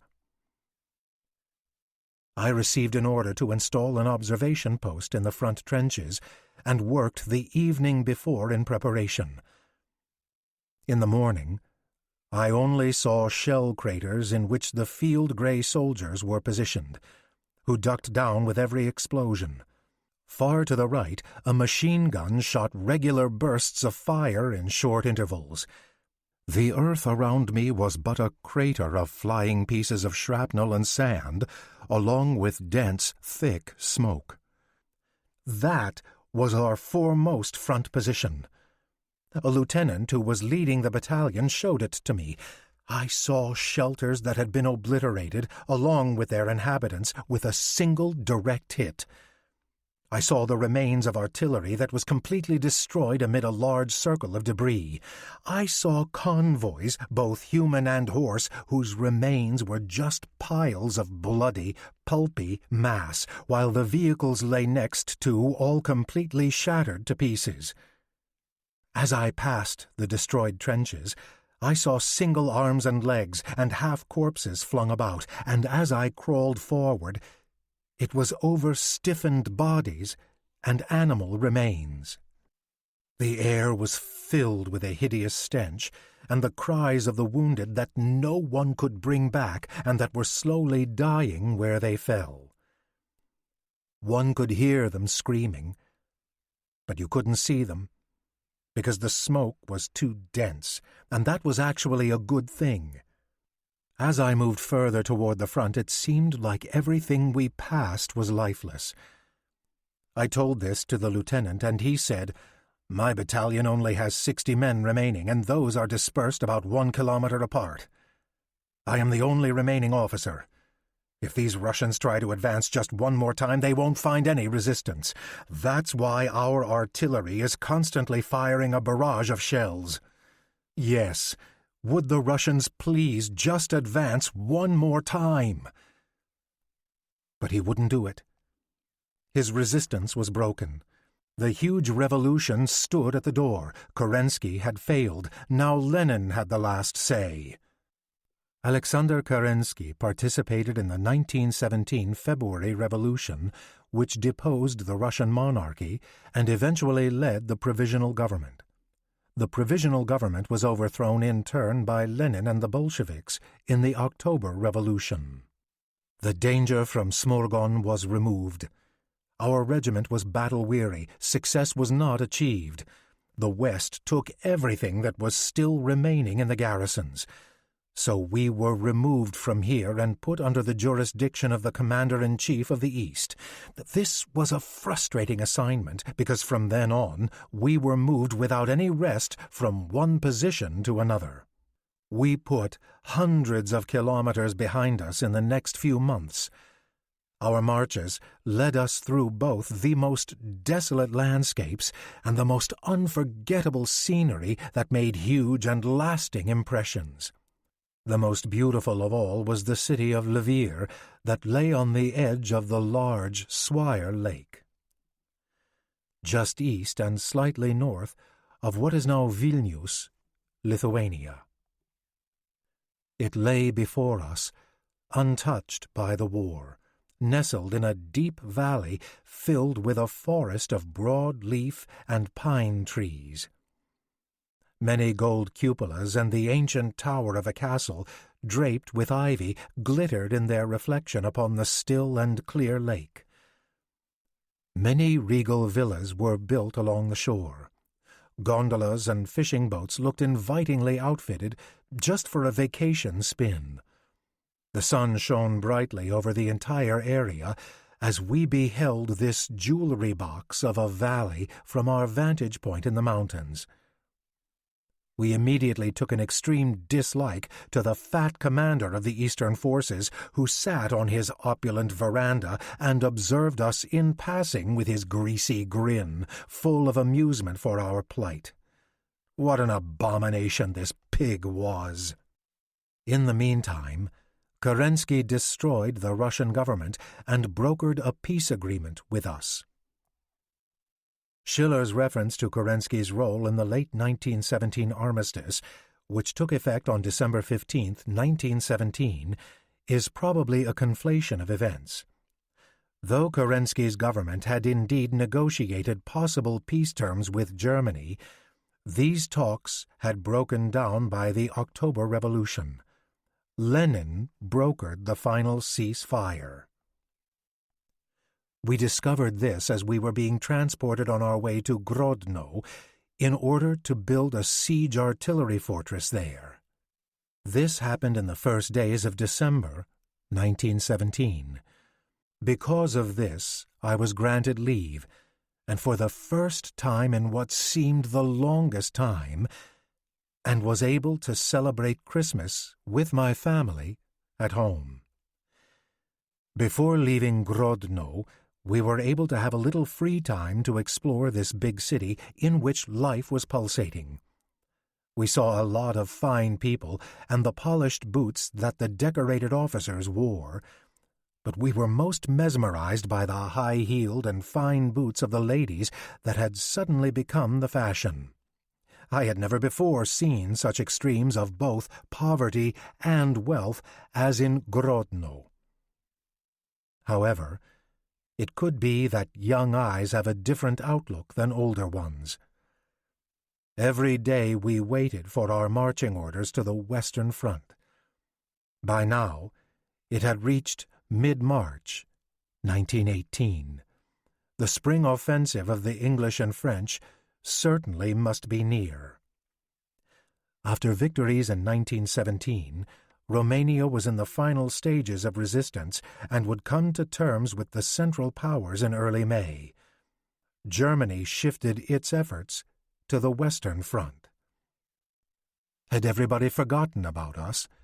We knew what was awaiting us in the West. There were fierce battles fought daily there, which we only had from time to time here. We knew this interlude that we were given was brief, and so we made the most out of every minute. We drank a lot of watered-down war beer and thought about our futures, which seemed dark, foreboding, and as of yet, unknown. Then we received our orders. Chapter 5. Battles at the Western Front. The transit to the German border and straight across the whole fatherland became a real adventure that we should have paid more attention to. We traveled over the rivers Weichsel, Vistula, Oder, Elbe, and the Weser. Thüringen winked at us, and now our train found itself in the middle of Westphalia's industrial district. However, we didn't notice any of this in our compartment. The longest Dauerschott of my life was to blame. Dauerschott is a trick-taking card game popular in 19th century Germany. 3 days prior, shortly after our departure from Grodno, it had begun and not stopped except for very short forced periods of sleep. And to think we had agreed that this little game initially was to take no more than 2 hours to conclude. But who would have known that there were so many different ways to play a hand? It was only when the Rhine became visible that we allowed ourselves to be diverted from our grueling task, as only this old, venerable, and steeped in legend river was capable of doing. Even though we were holding great, unplayed hands, it was time to put away our interesting game of skat. This decision was not regretted by anyone, and from that point on, we were very observant of our whereabouts. We looked over the landscape that was covered in the first green of the nearing spring, and it lay softly and beautifully in front of us. Would we ever be able to return to this? That was the question that occupied all of our thoughts. We guessed that this summer the decision would be made, and we also knew that, in this last push, many sacrifices would need to be made first, battles with a ferocity that had not been seen before in this battle-weary war. and our regiment was to be a part of this. It was no wonder that we became increasingly more quiet than we had ever been before during any train transport. How would it all turn out? The overall mood was neither good nor bad. It was more cautious. At Schi and Namur, we received our orders to disembark. Currently, the city of Schi in the Namur district of Belgium. Germany had taken Namur in the initial onslaught of the war in August 1914. We marched over to the nearby training area where we were to be trained for 4 weeks to fight on the Western Front before we were actually sent to the enemy. As the commander gave us our instructions, we accepted them without any emotion because we had already had enough of all of those types of lessons in Grodno. What was there still to be learned? All of the mundane details now bored us, including the never-ending inspections by the senior and then even more senior commanders who each had their own peculiarities that you first had to get to know before dismissing half of their critiques regarding whatever it was you were doing incorrectly. And this was to go on for another month? We started swearing, went to bars, and drank heavily. Suddenly, we wanted to go to the front where at least you had some peace. However, we then thought back on Russia and needed to take into consideration that even stalemate trench warfare was likely to be much more unpleasant and the toll on body and soul higher than in the East. The training area was fully occupied with troops of every branch of service, particularly the infantry.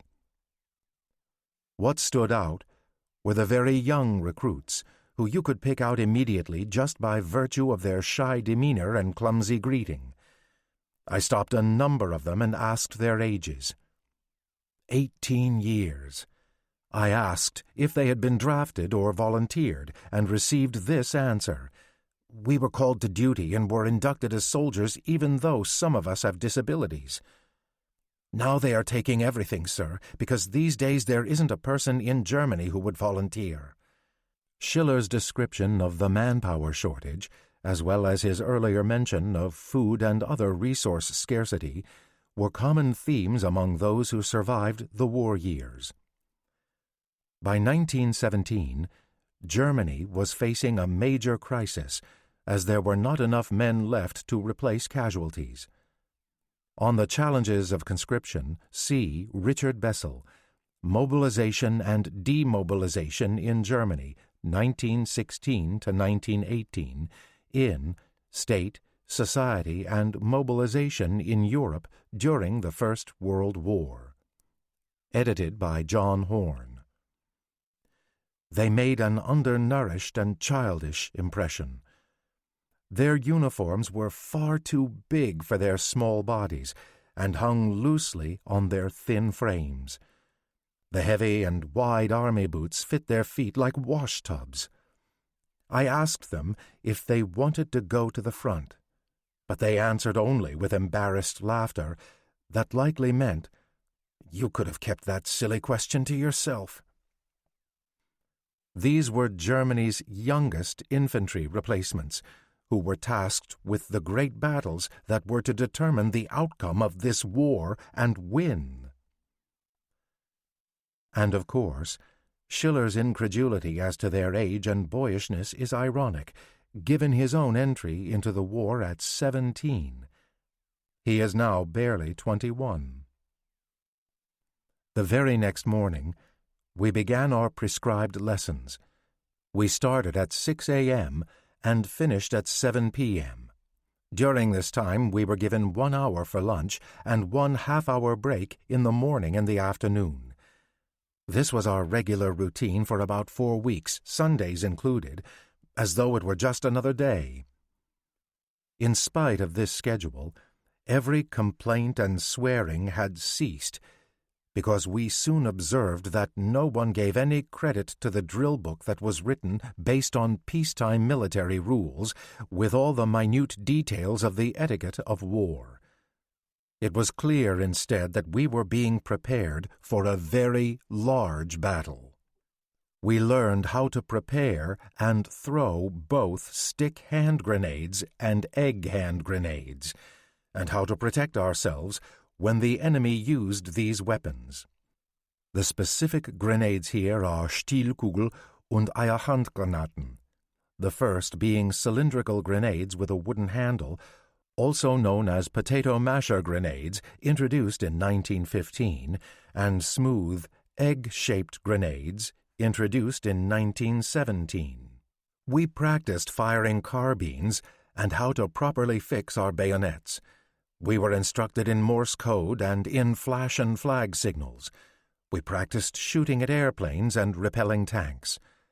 We shot with light machine guns and practiced assaults. We smoked out tunnels and shelters and were schooled in flamethrowers and mortars.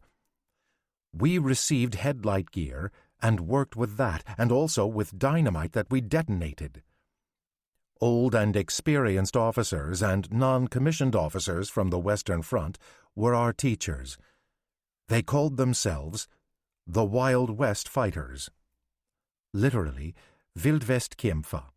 Novels about the American West were popular in Germany. They worked us so hard that in the evenings we fell, dead tired, onto our straw mattresses. But we didn't complain. We were grateful for the practice, simply for ourselves, for our preservation, so we could protect ourselves.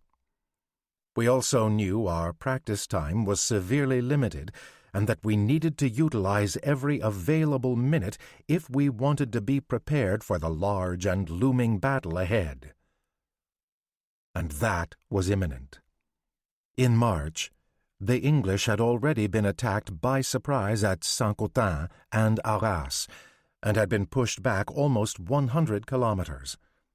Further south, near Armentières, the French were defeated and pushed back even more. Everything was now pointed in the direction of a third and huge offensive. However, where exactly on the front this battle was to be waged was not yet clear. But for us to know that was immaterial, because in the West it really didn't matter where one eventually fought, as every battle was equally fierce. We had a preview of the fighting through nightly airstrikes carried out by entire flight squadrons. They must have known that our fully occupied encampment was a good target, so they came and managed to drop their bombs with great accuracy right between our barracks. They roared while exploding, just like the shots from a 21-centimeter Mauser, a very effective heavy howitzer used by the German military through World War II. Our searchlights could not track their planes because they flew at an altitude of over 4,000 meters, and therefore no shots could reach them. This emboldened them even more. Soon we had to flee once or twice nightly into the shelters to take cover. In these weeks, through these attacks, our regiment lost 6 men and suffered 20 casualties, not counting the many more horses and pulverized vehicles. However, heavier casualties were suffered by the infantry, which lost an entire block of barracks when it exploded into flames, as well as 3 of their shelters that buried everything in them with it. And that was a huge loss. After that, the most well-known fighter squadron, Richthofen, was put into service, and our fighter squadron only needed to pursue these enemy vultures twice before they gave up bombing us for good. Higher sausage and butter rations and more meat with our dried vegetables were the first signs of our impending leave to the front. And now it was already the middle of May, 1918. One evening, after darkness had fully set in, our regiment set off.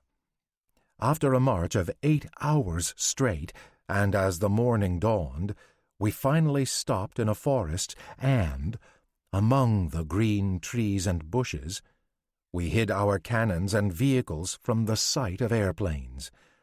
Then we built huts covered with leaves for our horses and troops, under which we finally crawled to rest ourselves.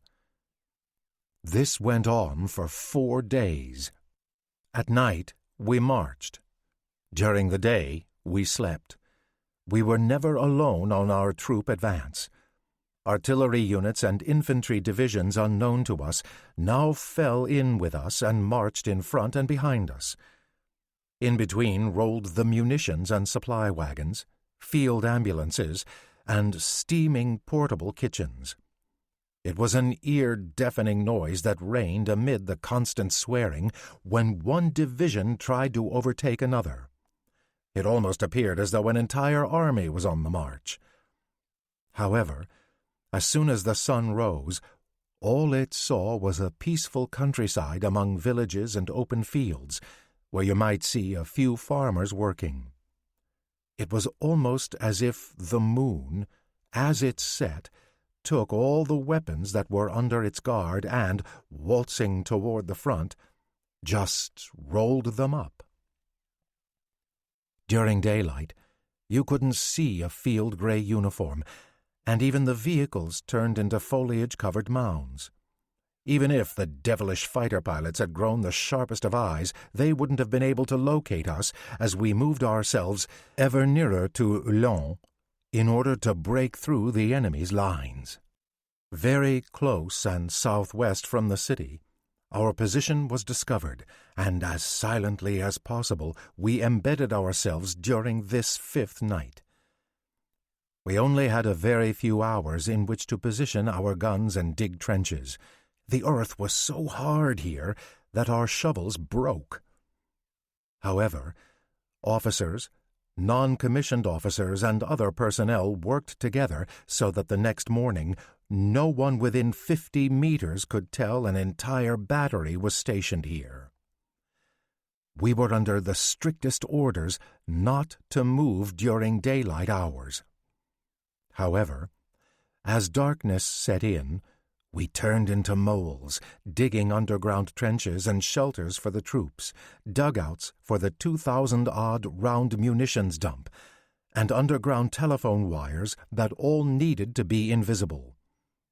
I was asked to become a battery leader and consulted with the officers about how many rounds would be needed to take out particular targets. The division's artillery commander later examined everything and found nothing wrong. Test firing, as was usual and simple, was not possible, mainly because then the enemy would detect our large artillery positions that were embedded here, and their artillery and sound-ranging parties were highly qualified, as evidenced by the many destroyed gun emplacements we encountered. Sound-ranging was commonly done, but had developed into a complex technology for the time on the Allied side, consisting of an array of microphones and a forward observer who would mark the flash of the guns. The time between the flash and the sound reaching the various microphones could then be used to pinpoint the location of the gun emplacements. It appeared as if we were in luck. Nothing pointed toward the French having gotten wind of our preparations being made to destroy them. Their artillery fired all over the general area and also shelled our approach routes. But it was nothing to be worried about, as it was just routine. And some of our batteries fired in return. They allowed themselves to do this, as they had been permitted to do so in the past. And so the week went by. In the early morning of the 26th of May, the battery commander told me, in great secrecy, that the battle would begin in earnest the next morning at 6 a.m. In order to prepare the enemy positions high up on the Chemin des Dames for attack, our entire artillery was to put the enemy under increasing fire starting at 1:45. I was asked to be the commander of the signal squad and accompany the regiment's infantry liaison officer to position ourselves in the front line to set up communications from the conquered heights. It was a position of trust that he held in me. He shook my hand and wished me a happy return. At 10 p.m., I stepped forth toward our trenches with 2nd Lieutenant Nelken, as well as my 6 men. After 5 kilometers, we saw the Chemin des Dames that looked like a huge, looming vertical mass. Up there, 150 meters above us, sat the enemy. They had a huge advantage over us with this fantastic view of our positions across the entire landscape, and these nearly vertical and crumbling rock faces sprinkled with some challenging areas of support we were supposed to climb tomorrow?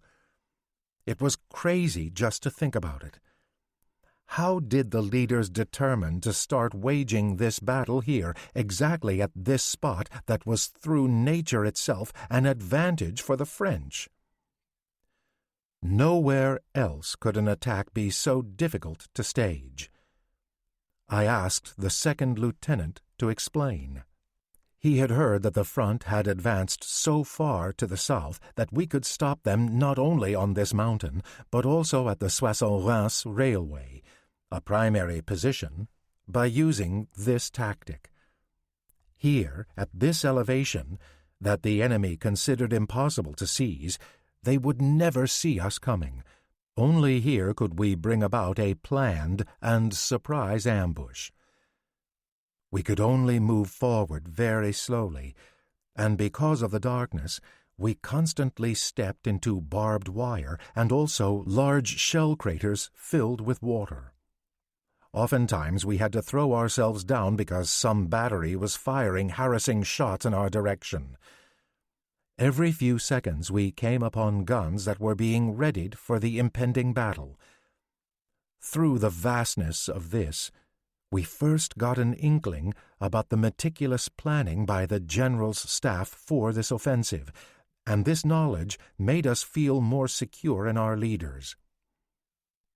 High above us, an enemy squadron flew near the vicinity of our vacated position. It is okay to fly out over there, we thought. Go ahead and drop your bombs. The only things you'll hit are empty barracks. If only they could see what was playing out right here at their feet, said the lieutenant. And as he was still speaking, the entire route lit up with an ear-piercing bang. The sleeping column took on a life of its own and spewed fire kilometers long. This radical change was so unforeseen and done with such force that we had little time to even throw ourselves to the ground. In the next few hours it roared and pelted all around us as if the gates of hell had opened. We were so dazed that we couldn't even gather our thoughts. We could only lay there without any willpower to move, exactly where we had thrown ourselves. Just don't stand up, went through our heads, because that would mean certain death. And I tried not to think that death could easily snatch me here. The lieutenant next to me poked me and then screamed in my ear, "We must seek shelter!" I nodded and looked around. But where? We found ourselves in a firestorm. If we looked backward, forward, or to the side, we only saw explosions and streaming flames. We only heard the hissing and the clapping impact of shells. And where were my people? I didn't see a single one of them. Then I screamed with all of my might, "Assemble here!" I didn't even think that my voice would be lost in all of this terrible noise. No one retorted. No one came. What did that mean? As this concert had started, they couldn't have been more than 10 meters behind me. Then I remembered that we had passed a huge shell crater. Maybe they jumped in there. I proposed to the lieutenant that we run back to that point. We immediately agreed. We took off as fast as possible, and not even 5 minutes later dove head first into the crater. Our heads hit hard metal. Those were the helmets of our people. They crouched down there, up to their stomachs in water. We joined them. A number of signal flares were shot over our location and for a few seconds lit up the area. I crawled over the edge of the crater and discovered that not even 50 meters to the side there was an entrance to the trenches. We needed to reach this shelter. However, the path toward it lay under heavy fire. We decided to try it in groups every 30 seconds. This quick pause in fire had to be enough. We kneeled, ready to spring out. In the very second that the next 4 shells exploded, we sprang up and raced as fast as our legs could take us through the dense smoke. No one gave any notice to the other. Everyone just had one goal in mind. Each of us only cared about their own preservation, to only land safely there. And we made it. Exactly as the enemy's new round began, we darted into the entrance. It was a deep tunnel in which the staff of a large infantry regiment had set up its command post. Here we were buried for the interim. Thanks to God. Just then our Lance Corporal Staba noticed that blood was seeping out of his armband. We removed his coat. He had shrapnel in his upper arm. A young assistant field surgeon examined him under the light of a flickering candle and discovered that his bones were intact. That meant casualty time at home. Who was more blessed than our Staba? "This is the first blood I've had on my hands today," said the doctor. "And how many more liters will it be before this night is over?" I found this comment to be very insensitive and tasteless, but this doctor had just graduated from university only to come here. I could forgive him for that. I climbed up to the entrance of the tunnel with the lieutenant. With unforgiving anger, the fire outside raged. It must be destroying all. Our front line that was still 1 kilometer away looked like one long, bloody, red stream of fire. I could not imagine that anyone could still be breathing in there. The battery positions didn't fare any better. While hundreds of shell shots in conjunction with light artillery fire blew apart our shelters, the well-equipped enemy's artillery attacked those that were marching in the rear. Huge columns of fire accompanied by intense explosions meant that ammunition supplies had been blown sky high.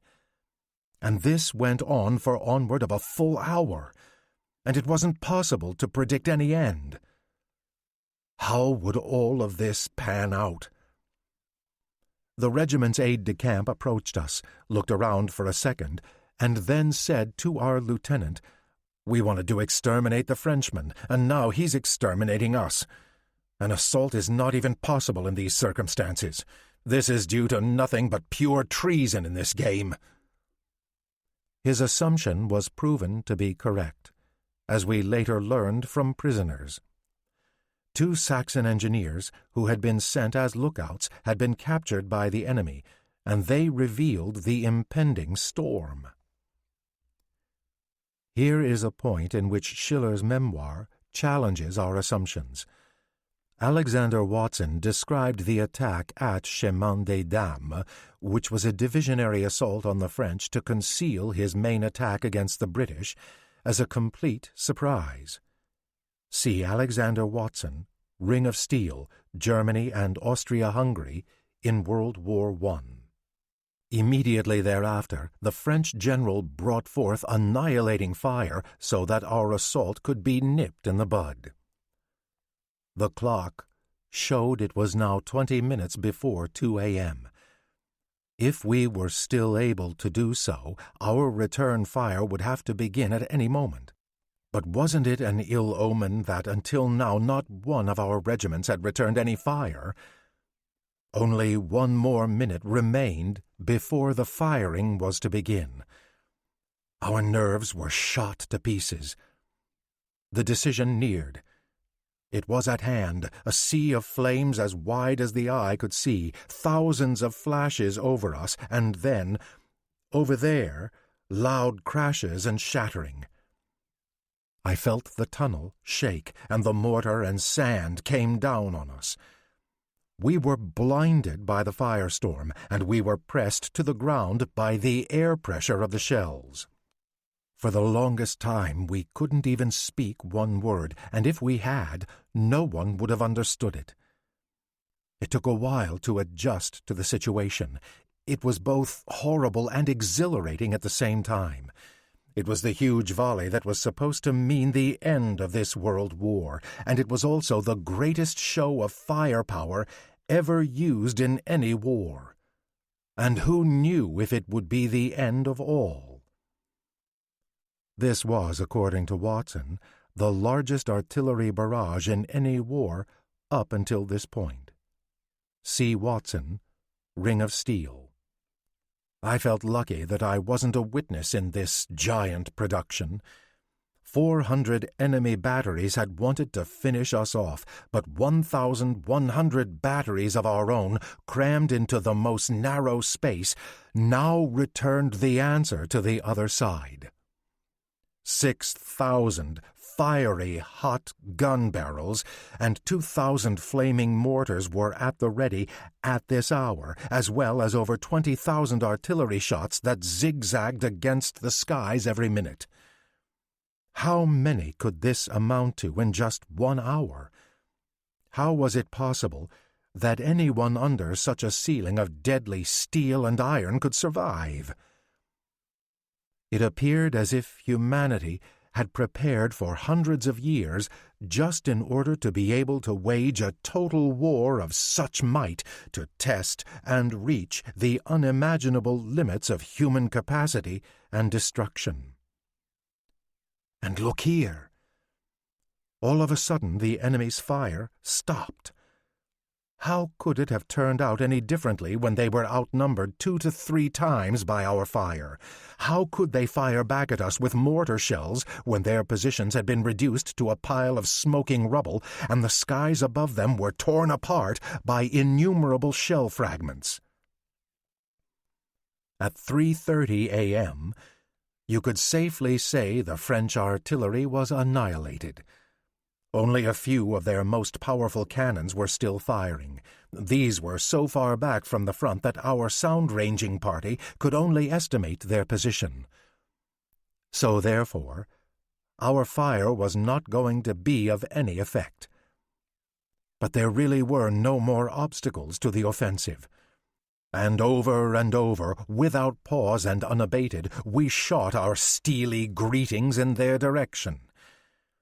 As the early morning of the 27th of May drew over us, it saw only shattered trenches and shelters from the impregnable Chemin des Dames. It saw shell craters and holes. It saw shelled-out artillery. It saw no machine guns, flamethrowers, or mortars. It saw only bits and pieces blown about and scattered. It saw only the dead and wounded. It saw a seemingly unending long and wide gas cloud that lay over this great expanse of ruin, and it made the still living catch their breath in awe. The lieutenant told us to ready for departure. As we passed a pile of stones, at which spot a village named Courtel had stood, we made our way to the trenches. We climbed past a range of hills and over a meadow that the enemy had maintained an unobstructed view of, but were not shot at, even though we were moving upright. That's because above us the projectiles were still passing and protecting us from any danger. It almost seemed like a walk in the park that we were making here, almost like an outing on the promenade, and just as safe.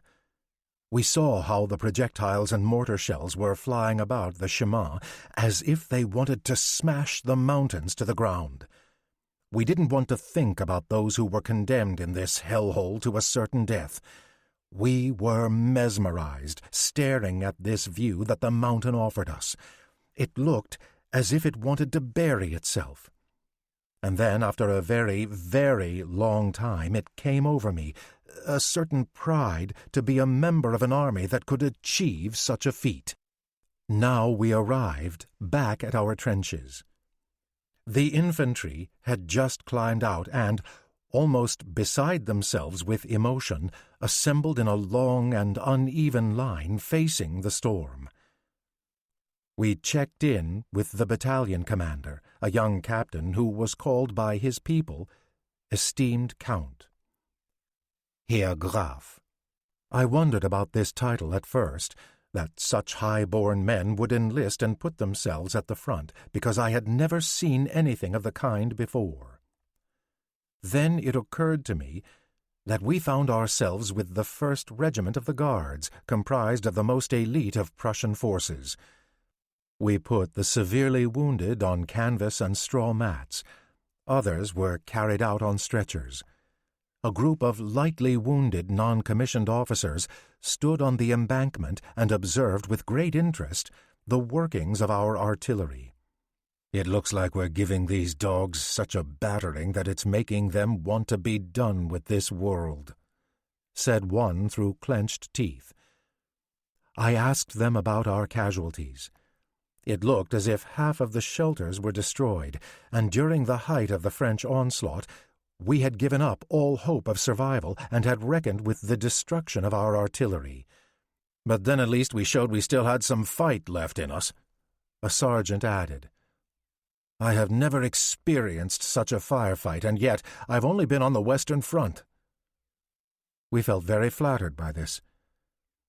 In the meantime, the line had put itself back in motion.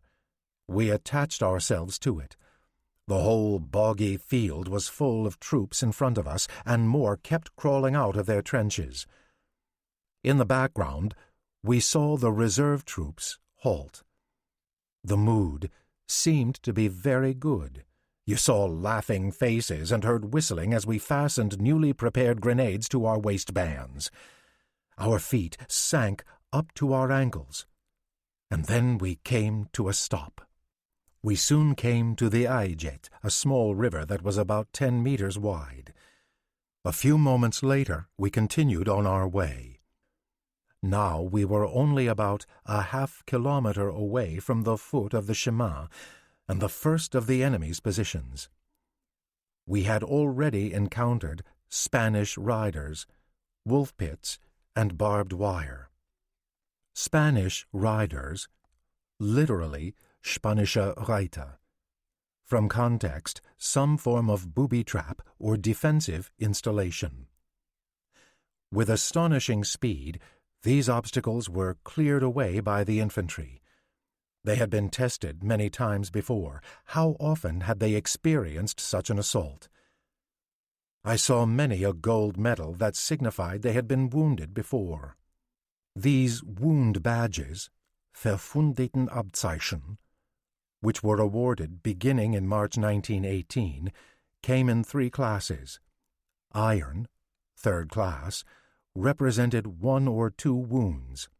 Silver, 2nd class, represented 3 or 4 wounds. Gold, 1st class, represented 5 or more wounds. How much pain and how much blood was spilled and sacrificed by them! A few companies were shooting off red signal flares, as well as a fighter squadron that was circling over us. That was the signal for the artillery that we had reached the French line, and that the assault could now be halted. Now the creeping barrage could begin, under whose protection we could start climbing up the mountain. Every 4 minutes we sprung 100 meters ahead. The bullets zoomed almost overhead and nearly at our hairlines. They hit their targets so close to us that part of their shrapnel ricocheted back into our lines. We crawled and climbed further. The first of the dead became visible in their cornflower blue uniforms, indicating French troops. They lay half buried in between iron rods and still smoking wood piles. Here we discovered shell crater upon shell crater, and some that were the size of a large living room. Those were the business cards of the 21-centimeter mortars. Step by step, we moved further along. By now, we had already taken over half the mountain. The higher we climbed, the more we saw bodies lying on the churned-up boulders. The only resistance we noticed is the impact of a few heavy shells on a battalion to our right. We finally reached the summit, and with this, the main headquarters. It was nearly unrecognizable. Concrete blocks were scattered about, and there were signs that a gun position or a tunnel must have been here. We didn't see any shelters. We only saw shell craters alongside shell craters and destruction as far as the eye could see. Systematically, the line sprang back into place. We ran into place at the rear. A shot that fell short of its target exploded into one of the lines. Some died, and others were wounded. The infantry swore and threatened us as if we were the reason our troops suffered casualties. Well, how could it be any different since the barrels were bulging and the scopes worn out? And what else could you expect when you've been shooting for almost a year every day without ever being able to completely recondition your gun? Krupp only guaranteed the guns for 10,000 shots each, and these good machines had lasted for at least 3 times longer. And so we continued, pushing forward. Soon we got to the enemy's reserve lines, where just shortly before they had led their assault. We got up and were in the middle of running toward the line when we heard machine gun fire go off right in front of us. At this close range, every shot will hit its target. We threw ourselves down and waited to see what the infantry would do. This resistance was so unexpected. At our left, a company sprang up and ran toward them with bared bayonets. Apparently, they wanted to catch them in the crossfire. They didn't get far. 2 new machine guns fired and blasted anything that was not on the ground, and once again, the remainder sprang up just seconds later to throw themselves against the enemy's fire. Very close to us, we heard the voice of one of the officers. It rang loud and clear, "Get up! March! March!" And so we set off, just like all the others to the left and right of us. As the first of them climbed to the top of the trenches, the French showed themselves with raised hands, but their guns were still smoking. A hand grenade tore one section to pieces. The others we took as prisoners. There were about 40 men. The reserve pulled past us. We remained right where we were. I felt something wet running down my leg. As I investigated, I saw my water bottle was empty. A shot had gone right through the middle of it. Of my 5 men, only 3 were still with me. The lieutenant asked about the others. No one knew anything. Then we threw a glance back on the short path that we had run through during the attack. It was covered with the dead and the wounded. The volunteer Stangl we soon found. He was lying on his back and had received 2 shots in the chest. The shattered case containing the broken signal devices likely rolled backward a few steps as he fell. The artilleryman, Niemeyer, was sitting further behind on a rock and waved us toward him. He was bandaging his leg. We carried him carefully back to the trenches and turned him over to a medic. The commanding officer was occupied with counting the troops. We heard from him that out of 90 men, only 38 were still accounted for. The others were lost in the assault. I hadn't noticed anything. I only ran with the rest of the men. Then I thought to myself how quickly one can die out here. I let Lieutenant Nelkin know that the signal apparatus was no longer operable, and therefore we couldn't establish any communications with the regiment. I suggested we return to the battery. However, he did not want my advice. "The first thing we're doing is a thorough inspection of these trenches," he said, and, I have the feeling that we will find all sorts of delicacies that back in Germany exist only in name. Now there's a thought. We stepped out of the trench and then discovered our luck was not to hold. Every one of the shelters that we could see had been shot to pieces by our large-scale artillery fire. And just when we were going to give up, we detected in a nearby trench an entrance that one could still just barely squeeze through if put to the test.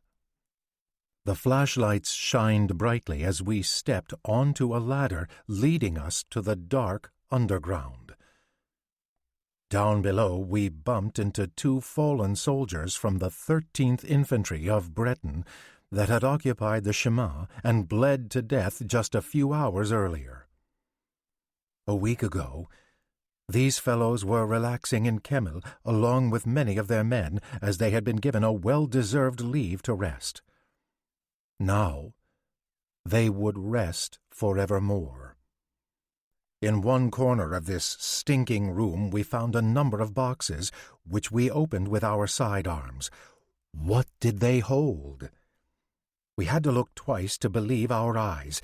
Tinned meats, sardines, ham, sausages, and chocolate. And everything in field-ready, usable cans, beautifully prepared.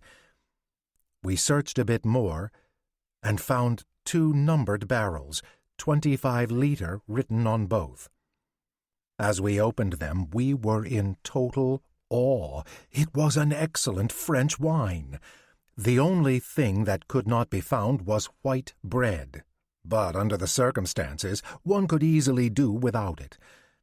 With gaiety seldom expressed, we hoisted the treasure upward. Now the eating could begin. We didn't stop for quite a while.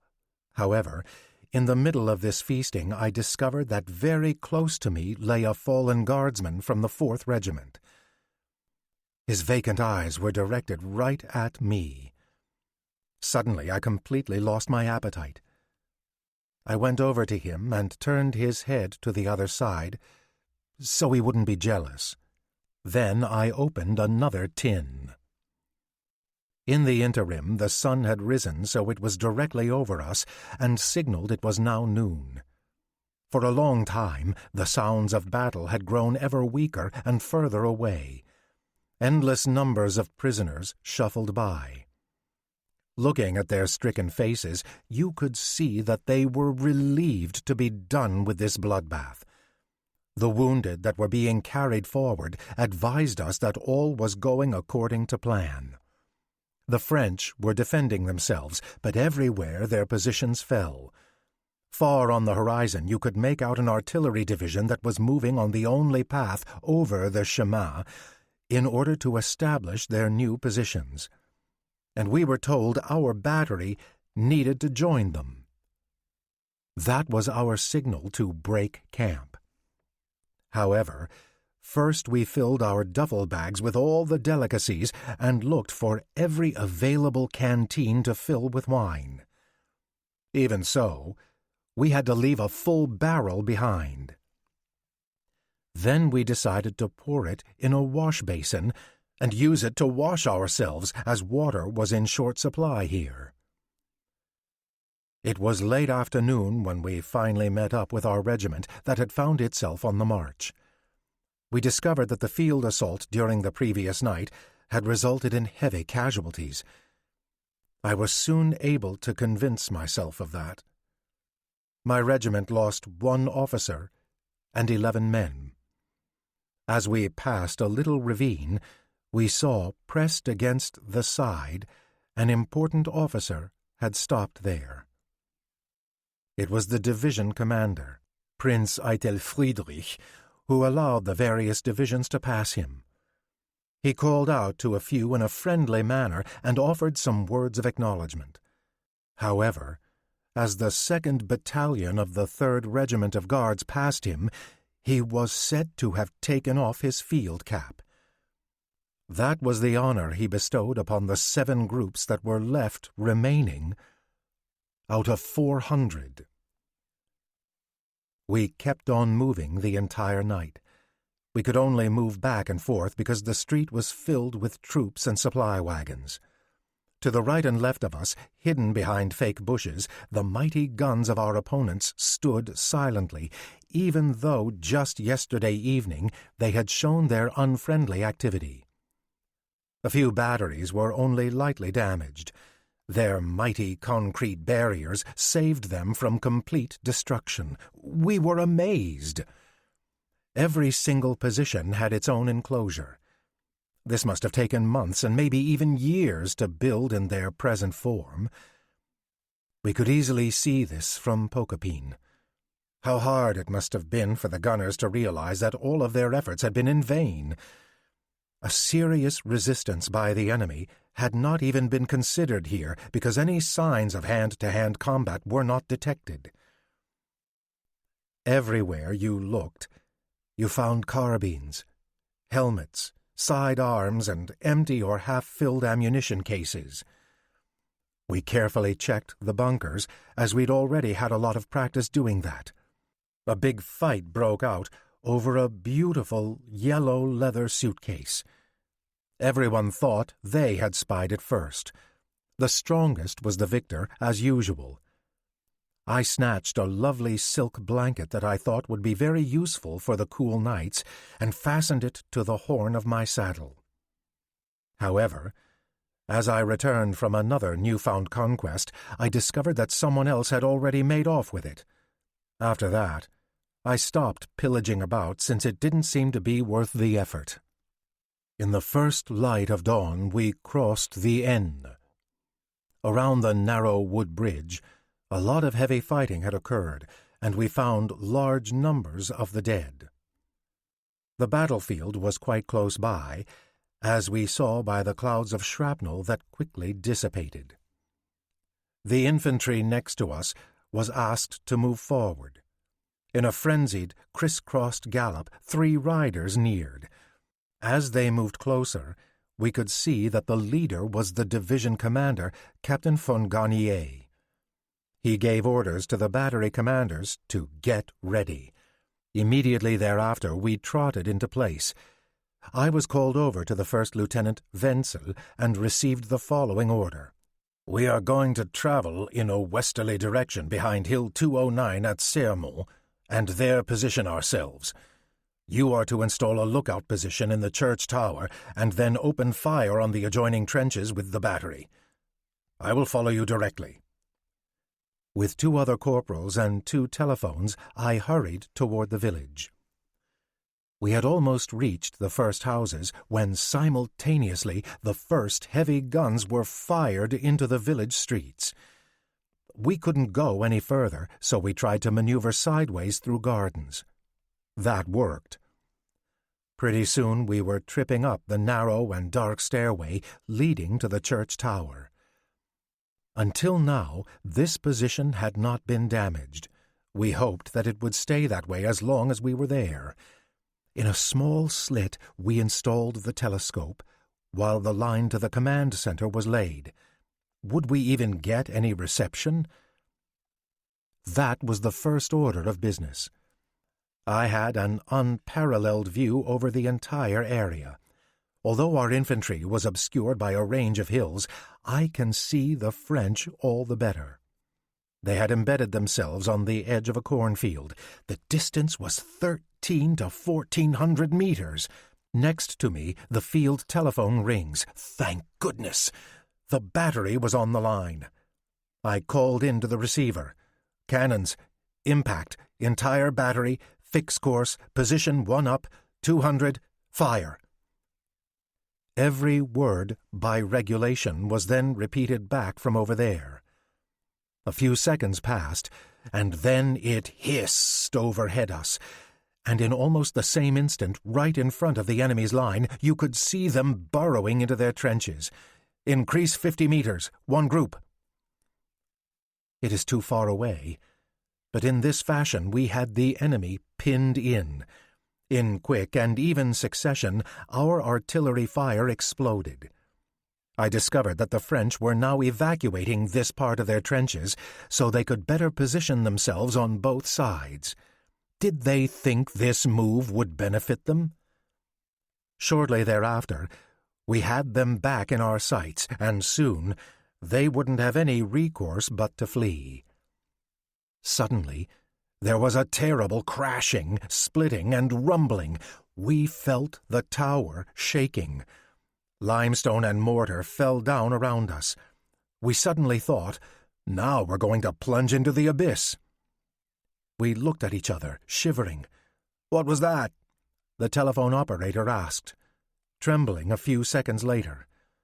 "A bullseye," a corporal answered shortly.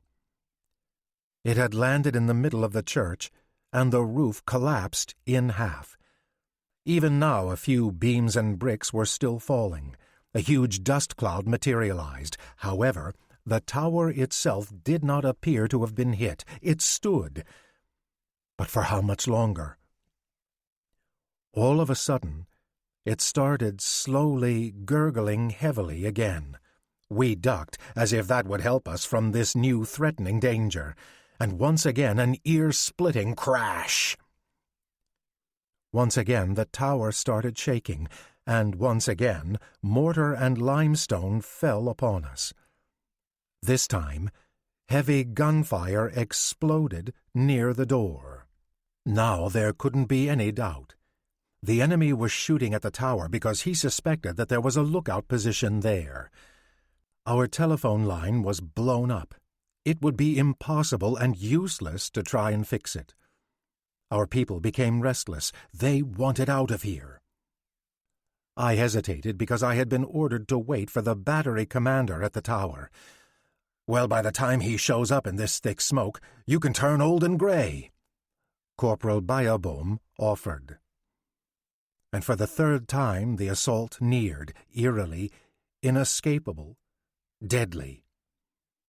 Once again, a shot landed in the middle of the church, but this time, almost instantaneously, a bright, wide flame shot forth. It caught fire. To stay in this position further was suicidal. We dismantled our gear with trembling hands and ran back down the wretched stairs, and with each step we touched, we thought only of getting to the ground. And we managed to get ourselves free, still fully intact. Now we needed to seek out a new lookout position. We ran along the village street as fast as we could, weighed down by our heavy equipment. We jumped over a couple of dead people who were lying in our way. They were mostly French. In front of us and behind us were heard the crashing strikes. Various farmhouses were burning. Suddenly, we received a call. It is First Lieutenant Wenzel, who had been hit in the leg and was unable to move as he had tried to get to us in the church. His valet was lying 10 steps away from him. We didn't need to bring him back because shrapnel had blown away the entire back of his head.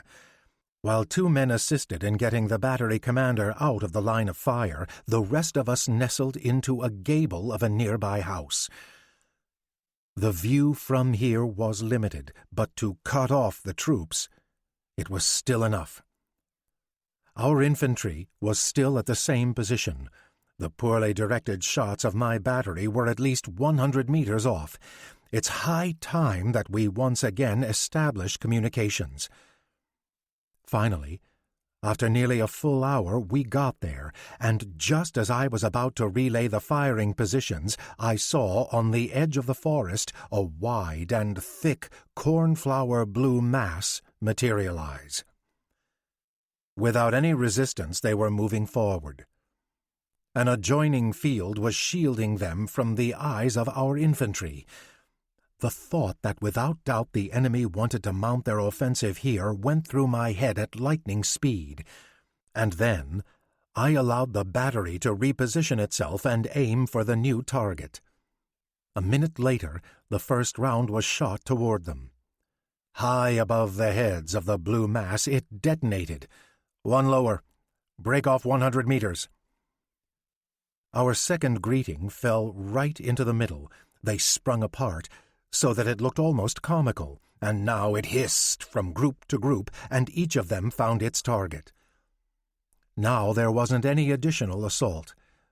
What didn't fall stumbled back into the forest. So we managed it after all. The remaining parts of the church stood completely engulfed in flames since the time we had so hastily fled from it. 3 blue signal flares over our lines meant that rapid firing was to begin. As it started, the infantry dared to attack. It worked. We saw how the hand-to-hand fighting began, how hand grenades exploded for minutes at a time. Then, as we observed the fleeing French, we knew that victory was to be ours. 200 meters past the enemy's position, I laid down barrage fire so no one could escape. Shortly thereafter, I saw in front of me the signal flag. "Artillery, cease fire. The battle has ended." The resistance was broken. The offensive could now continue. Lieutenant Fisher took over the command of the battery, and I was his second. As we were about to get going, the Brigadier General rode past us by chance and called, "If this can continue through tomorrow night like it has today, fellows, then we will have reached our goal." And it went forth, without any interruption, without stopping. By the 28th of May, during the noon hour, we had left the area of the trench warfare. This third advance brought us our largest lead yet of over 30 kilometers. In the early morning hours, we saw Soissons, which lay very close on our right flank, trailing large clouds of smoke. It was very seldom after 4 difficult war years that anyone wanted to wage an offensive. But now the troops were energized by this prospect in a way I had not thought possible. However, our big win at the Chemin des Dames, and even more so the fact that we now found ourselves in territory that no German soldier had set foot in since 1914, overcame the indifference and exhaustion. New groups of prisoners, sometimes small squads, but then whole troops of them, pulled by and passed us. Then, numerous pieces of military equipment that belonged to enemy regiments and had been shot to pieces fell into our hands on a daily basis. Countless batteries, ammunition depots, anti-aircraft stations, and supply convoys that the enemy had abandoned and left lying where it stood. An offensive of such proportions had not even been envisioned by the highest echelons of the supreme commanders. 55,000 prisoners, 800 light, and over 300 heavy artillery we managed to capture in just the first 2 days of the offensive. The French army literally took flight. Should we Germans let this once-in-a-lifetime opportunity slip through our grasp and remain stationed at our original position of the Soissons-Reims line? If we stayed, the remainder of the enemy would be spared. But if we pushed forward, we might even reach Paris and give the war a different turn. It would be irresponsible to ignore the reawakened fighting spirit of the troops, especially that of the enlisted men, and the command staff reluctantly finally agreed to the advance. But with the continued push to the south toward the Marne, instead of a straight Soissons-Reims line that we had anticipated, we encountered an inlet comparable to a peninsula jutting out into the sea. This was a great hurdle. Another difficulty lay in the terrain between us and the capital, which consisted of steep ridges which would make every advance extremely hazardous. These obstacles were known to the generals, but we, of course, had no idea. The infantry is there to attack and to shoot, both of which we did well, with the result that the enemy continued to retreat. We continued to follow and gave them no rest. On the 4th day of our advance, the 30th of May, we hit the so-called Paris Stand, a natural protective barrier surrounding the capital. It was here that Foch, now commander-in-chief of all the Allied forces and wielding dictatorial power, had amassed all of his reserve troops. This was where he had concentrated his defensive weapons. Here, the English, Italians, Americans, and Portuguese had joined the French to stop the German army in its tracks. The result was a battle the likes of which, with the exception of Verdun, had never been seen before. It was staged with such might and power because over there stood refreshed and well-equipped regiments of all branches of the military who had, during peacetime, been able to utilize the latest military technology. But here stood the troops who had been stuck in this fire since May 27th, who had 2/3 of their shelters destroyed, who couldn't wage any offensive, who tiredly staggered forth. Already from about 10 kilometers distance, heavy naval artillery fire was greeting us. Her huge shells ripped entire companies to pieces, but what remained continued to press forward.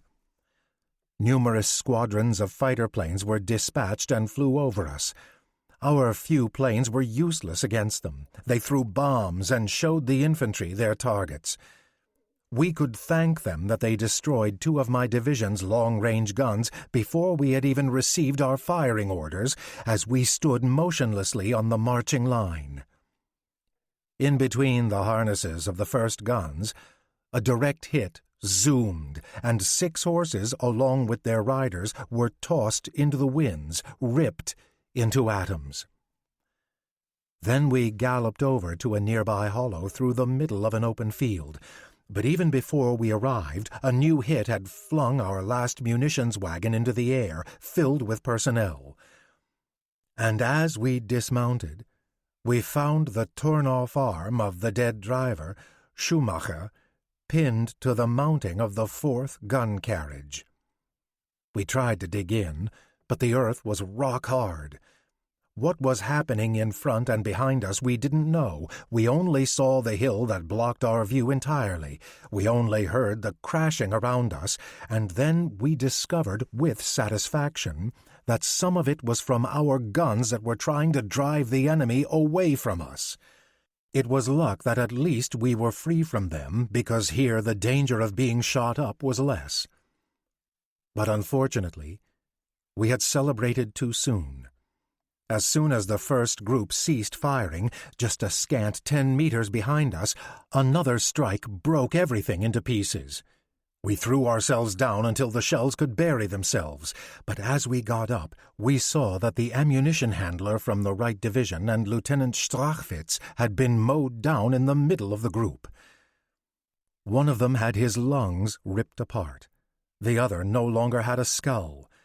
And once again it hissed around us, but this time the impact seemed to be a bit further away. Could it be that the enemy's fire was satisfied with just these 2 victims? We kept shooting continuously at the same target, as we no longer had any communications with the lookout positions. Our telephone line must be damaged. A single balloon was raised high behind us.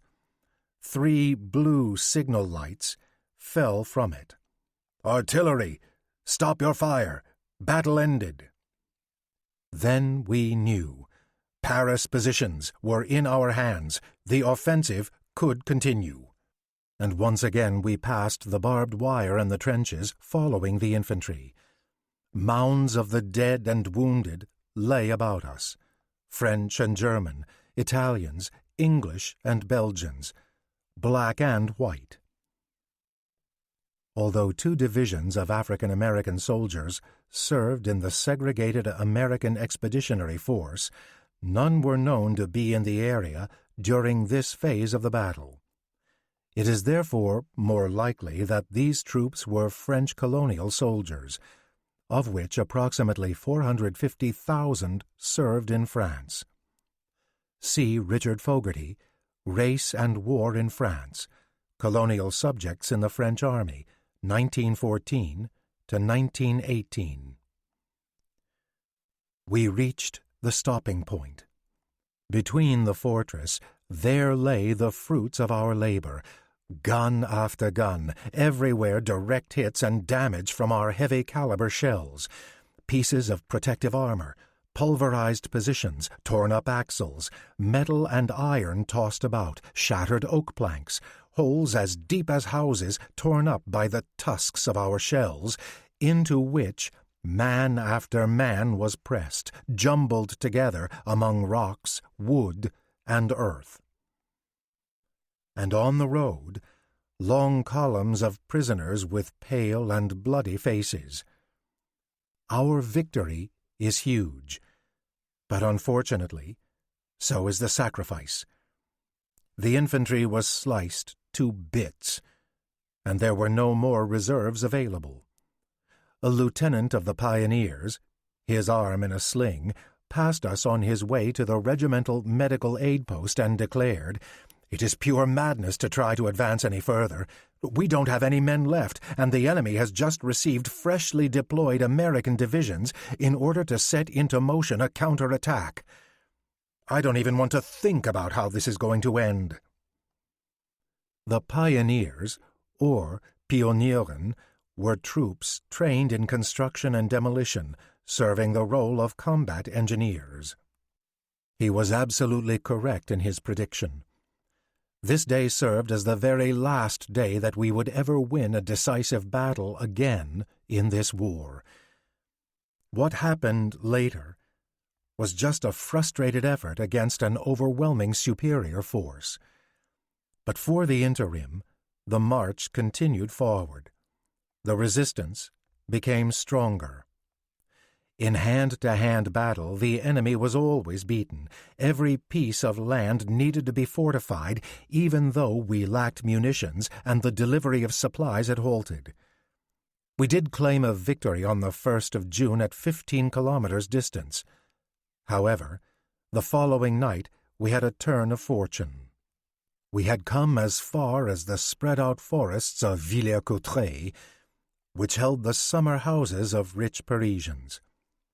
But in these thick forests with their protective undergrowth, the Americans had embedded themselves by the tens of thousands. In this place, all could assemble that we had previously held back, and here in these forests the remainder of our infantry bled out, as they were the first casualties of any battle. It was a wonder that their thinned-out lines were still standing, as they were accosted on a daily basis by the powerful assaults that were now commonplace on the front. Now we understood why our command staff had so reluctantly agreed, after much hesitation, to continue the march forward past Soissons. For 4 weeks our regiment stayed in this vicinity, but there wasn't a day that we didn't incur any losses. Then, suddenly, we were pulled out.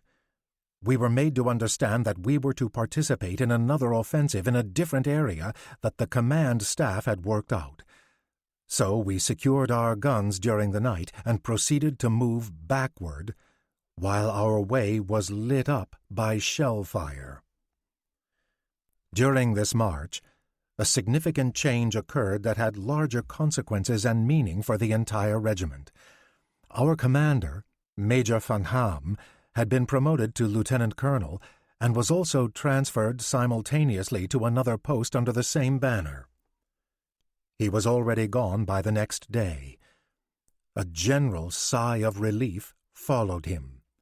The staff was said not to be sober for a full 2 days, and the officers even longer. With his departure, the mood rose by at least 100%. Soon his replacement, Major Piker, arrived, who had been the leader of a guardsman of the artillery unit, an excellent, benevolent man of good character, who quickly became well-loved. He was simply astonished that the previous commander had replaced his officers from another division, while his own first-year graduates, who had stood in the fields since 1914, were still volunteers and non-commissioned officers, or at most were assistant patrolmen. He immediately ordered that the battery needed to receive advancement promotions. 1 week later, I received a promotion to Vice Constable of the Reserve and was on track to be an officer. Well, it certainly took damn long enough. As quietly as we had set off for the Chemin des Dames, we left in the night of the 12th of July toward our new position. Across to the southwest lay the strong fortress of Reims, a main pillar of the French front. So this was where the command staff wanted us to try and break through? Could we do it? If you took into account the massive amount of artillery we had assembled, you might have had some hope. The problem was the reduced numbers of infantry reservists, but there was probably a good reason for it. Once again, 2,000 shells lay next to us. Once again, the target was theoretically calculated, since test firing at them would have betrayed our attack. The clocks were set exactly. The day could begin. Under the cover of darkness on the 14th of July, the assault from the trenches from certain infantry positions started. Every position was worked feverishly. The artillery adjusted its calculations, taking into consideration the fluctuations in weather that were necessary for the proper trajectory of the guns. That's because we had just received from the field weathermen the newest updates on wind direction and strength in different altitudes, and also the barometer and temperature readings. At midnight, all was in order. The field mess hall had supplied us with food and warm coffee. At 1:30 a.m., everyone was at their posts. The quiet of the spring-like night was broken by a few infantry and artillery shots. Everything as usual.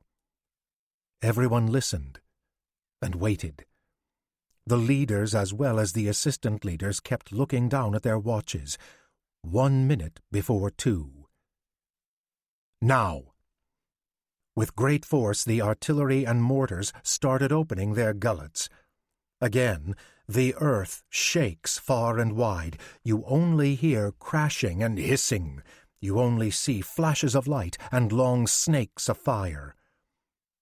The heavy artillery, whose shells fly more slowly, fired many more projectiles before the lighter ones, because these projectiles needed more time on their trajectory, so that exactly at 2 a.m. the first shells hit all targets at precisely the same time. And from this point on, it howled and thundered without pause at the same strength for hours. The positions of the individual guns are no longer recognizable because they are shielded by thick smoke rings. It stings the eyes so that they start weeping. But that is now so insignificant. The enemy answers with a few of his heavy batteries. At a nearby station, the ammunition supply flies into the air. At this moment, it doesn't touch us, and additionally, the shrapnel didn't fall on us either. Suddenly, it becomes bright, and then even brighter. Daylight is upon us. What will it bring us? We had heard that the Kaiser arrived at the front in order to observe the battle in a very high tower located far from the action. This news, that perhaps under any other circumstances would have made a meaningful impression, we heard, but shortly thereafter forgot about. How could we have reacted any differently? It is now 6 a.m. We start the fireworks. Every 4 minutes the sheaf of fire springs forward another 100 meters. I remembered how it was from the Chemin des Dames. Would we also have to battle alongside the infantry? Let's not think about it. With our binoculars we see our stormtroopers appear up high and then immediately disappear again. Are we now at the point of hand-to-hand combat, or is the enemy lying up there destroyed as it was on the 27th of May? We continue to shoot. At 8 a.m., our scopes are set at 7,000 meters. This is the maximum limit. The 2,000 shots have been fired. Our work has ended. The horses advance. We are following the infantry. I ride out with the battery troops in order to find a new lookout post. We arrive at the enemy's position. It is a pile of debris, direct hit after direct hit, but it is astounding that the dead are not to be found among this. In addition, there is virtually no military equipment to be discovered. Just then, a small group of prisoners neared us. It was led by a wounded sergeant. I asked him how the attack had played itself out. "Good," he says, "because we didn't find any resistance. The French had evacuated the trenches at midnight.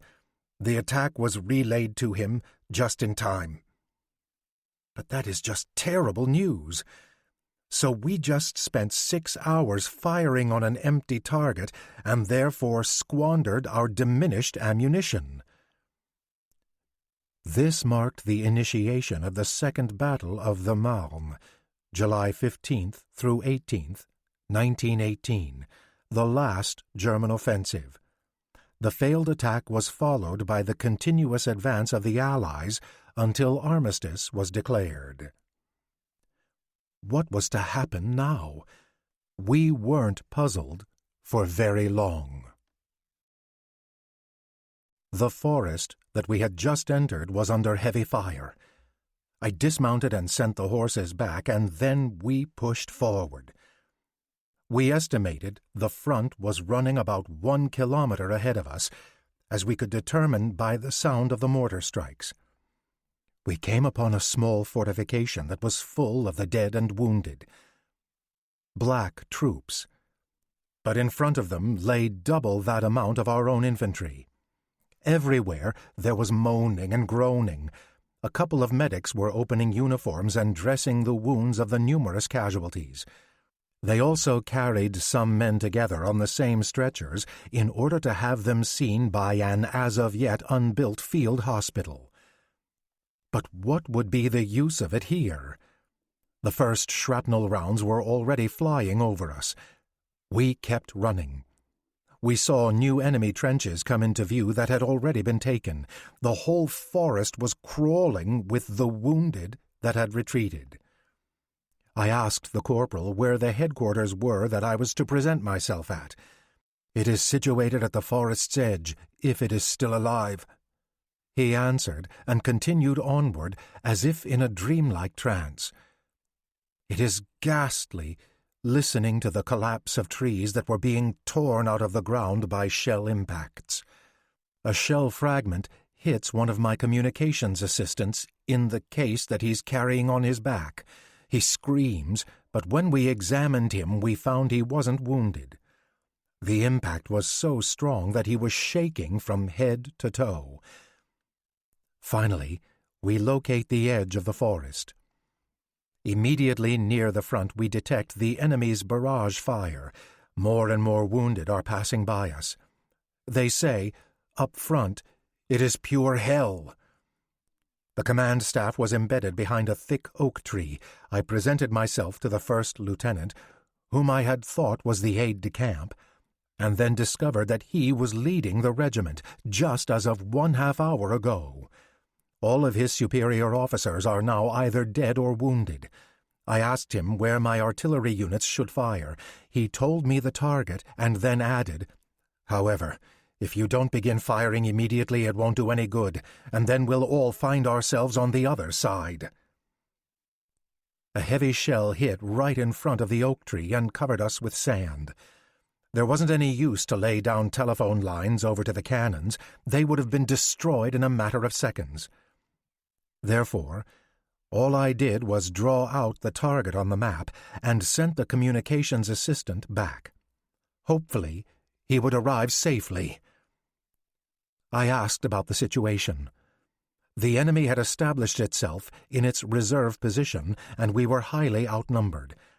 Andy had enough prior warning of the assault, so it made it very easy to acquire fresh divisions to thwart any advance. And these were going to arrive at any hour now. We were only able to advance by 5 kilometers. Now we were stuck here in the middle of this forest without any knowledge of what was coming for us. Our flight squadrons are useless because they can't tell us what's happening with the enemy because the trees block all views. An orderly springs toward us. At the 2nd Battalion, 2nd Lieutenant Schmidt just fell due to a shot in the head. Vice Sergeant Muller has just taken over as battalion leader. Combat strength is 64 men. Thank you, the first lieutenant says curtly. Then the breathless orderly springs up again, just as a new attack showers us with splinters and massive amounts of sand. As we raised ourselves, we heard the hissing of light artillery over us in the direction of the enemy. That could only mean my artillery units. Perhaps our strikes will serve to boost the morale of the infantry and strengthen their resistance. The strikes in front started getting stronger. Machine guns were rattling, mortars crashing, rapid-firing gunshots whizzed by.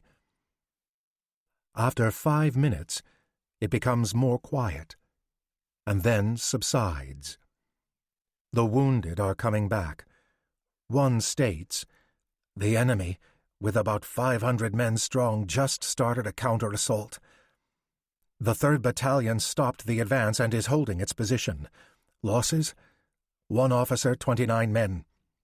The battalion only has the combat strength of 1 officer and 48 men. 5 machine guns are still operable. A new assault cannot be defended. Thank you," the lieutenant says yet again. Then he sends the messenger back to the infantry leader with a short message. It says, "The regiment will have bled out in about an hour. Then the French will have an easy time with us." As darkness fell, we received the order to move back. Under the rapid firing of our artillery, the infantry was to disengage from the enemy. However, the French surmised that we wanted to catch them during the night. Therefore, they changed their direction of fire into the forest and set up a blocking cordon behind our backs. We had to get through this, otherwise we would have been captured. In the darkness, you could barely see your own hand in front of your eyes. All around us, it was lightning and twitching and gruesome ringing. We just jumped from one tree to another and then threw ourselves down again. Everyone tried to find his own mode of protection. By calling out to each other, we tried to determine if we were still together. We tripped over the fallen, and over torn-off tree limbs. We fell into the trenches along with the dead, but we didn't give this much thought. Our only thoughts were to try to get out of here safely. I lost my helmet. Now I continue running without it. When we finally reach an open area, we discover that Corporal Beerbohm is missing. He was later found by the French and buried. Our artillery unit is positioned close to a shut-up farmhouse and is firing its last rounds. I present myself back to the artillery commander. He is waiting anxiously for the cavalry, which should have long ago arrived. The other division was set up as it was retreating. 2 dead gunners were lying sideways, and a few of the wounded have been carted off. The farmhouse is being hit with heavy artillery, and we are being pounded by the resulting shrapnel. Finally, the sound of horses' hooves. That must be the cavalry. However, only 3 riders were visible. One of them is Corporal Schuller. He reported that the artillery, in a battle 2 kilometers to the back, were completely shot up. The intelligence command has fallen. What to do now? Lieutenant Fisher ordered that the supply wagons be left as well as the field kitchen, and to gather any available horses and bring them here immediately. Even though, under these circumstances, the munitions wagons needed to be left behind, at least the artillery could be rescued. The non-commissioned officer rides off quickly. Will he be able to return in time? Then, the last of the batteries next to us were being disassembled. Individual infantry units now appeared in the darkness in front of us. We wait. After a time, we again see a couple of shapes become visible. As they passed us, one of them said, "Say, you look like you want to fall into the hands of the French." "Why?" we asked. Then Lieutenant Fisher established a chain of marksmen on the high ground. Finally, we hear the sound of hoofbeats. Thank goodness, the team has arrived. Within seconds we mounted and were off. Then we retreated in a gallop. The offensive was wrecked. That was a fact. But even worse was the realization that our infantry was used up and now couldn't be replenished, and behind us stood an enemy who had at his disposal dozens of fresh and unimpaired divisions that could be used at any time to break through. We had hoped that our regiment would serve as the one to make ground at the front, as we had suffered greatly. My battery lost its permanent staff sergeant, Blauck, and 9 men, and we counted in addition 3 officers and 16 men among the wounded. We saved nothing besides the guns. Under these circumstances, could we even still be combat-ready? We reckoned not, but the High Command had a different opinion. In these days of great suffering, they kept entire divisions that had been reduced to just 10 men in the line of fire, not to mention that the artillery only had a total of 9 guns. In strongly constructed lines and in great masses, and under the watch of a ramped-up artillery, the enemy rammed into our protective lines, where they found just 1 defender every 10 meters. Here, our front line would be and must be broken. And still, it couldn't be done. With a will that bordered on heroic efforts, the rest of the infantry sacrificed itself in a battle that was entirely hopeless. We retreated just 1 step at a time, and the terrain we covered was just a huge scene of carnage. We were under fire where we stood, and directed both by day and night. The 3rd cannon received a direct hit, so that we had to leave it where it was, along with 4 of our dead. The 1st battery was laid to waste by fighter squadrons, the division headquarters destroyed and swept away by machine gun fire. We kept standing and shooting, 1 entire week long. Then, suddenly, we saw reserves coming on cars and supply wagons, young recruits who had just been drafted, who could hardly understand how to carry a gun properly. Fodder for the guns! They were supposed to drive back the attack. We could account for only half of our supplies, and were relieved. I took with me this certainty, that this was the beginning of the end. The mood was dim everywhere. During this march, the battery leader advised me that my papers were cleared for me to become an officer, and that I should be prepared to obtain the necessary uniform. In a little town we came upon our replacements. Now it seemed it was only necessary to be schooled in a bivouac encampment. With anxious eyes, the boys looked at us. None of them could have been older than 19. They couldn't recognize the individual pieces of artillery gear and knew even less about how to operate them. They now became our burden. But at least they had brought with them munitions and supply wagons as well as horses. On paper, we were now considered replenished and able to fight. But in reality, we were little more than a traveling circus. So, with this in hand, 3 days later, we found ourselves back at the front. Here we found what we had already anticipated, a weak, thinned-out but tough line of defense that had been able to hold its position in spite of the massive attack of the enemy. But with each passing day, the enemy became stronger in its superiority. It could allow its troops that had stood 36 hours in the line of fire to move back for an entire week.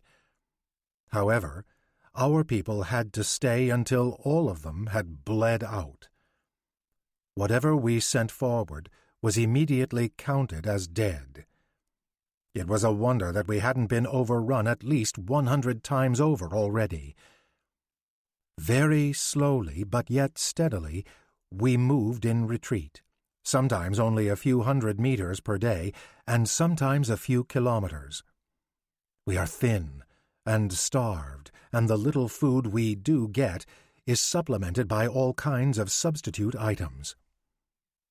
However, the shirkers we complained about had become army contract suppliers, and in that way had made even more gains for themselves. These thoughts riled us. Where is the right in all of this? Our barrels are shot out. We have too few horses and munitions. Our replacements are half-grown, and have come to us undernourished and in need of a rest. One thing they do understand is how to die. We all sensed that. The memories of this particular time are very blurry to me, because we couldn't escape the fire. Mortars, aerial bombs, fighter squadrons, blood and death were all mixed together as one. After 1 month, my regiment was pulled out. The defensive battle between Oise and Aisne had finished it. Very far behind the front, we found leave accommodations. For how long, we did not know. We once again received replacements who weren't any better than the previous bunch. This is where I was promoted to lieutenant, together with 2 other comrades. I celebrated this achievement with a big cocktail party at headquarters. I could justify this expense because I had over 800 marks due to me through having had outlays for uniforms and mobilization pay in addition to back pay. What use was any money if you didn't know whether or not you were going to be alive the next day? One spent it as soon as one had any opportunity to do so. I even bought a few bottles for the non-commissioned officers of my battery to prop up their morale. They were sorely in need of it. Soon we were alerted. We needed to go back to the front. But this time we didn't have very far to march. The front had advanced very close to us. In the so-called Siegfried line, we built the positions for our artillery.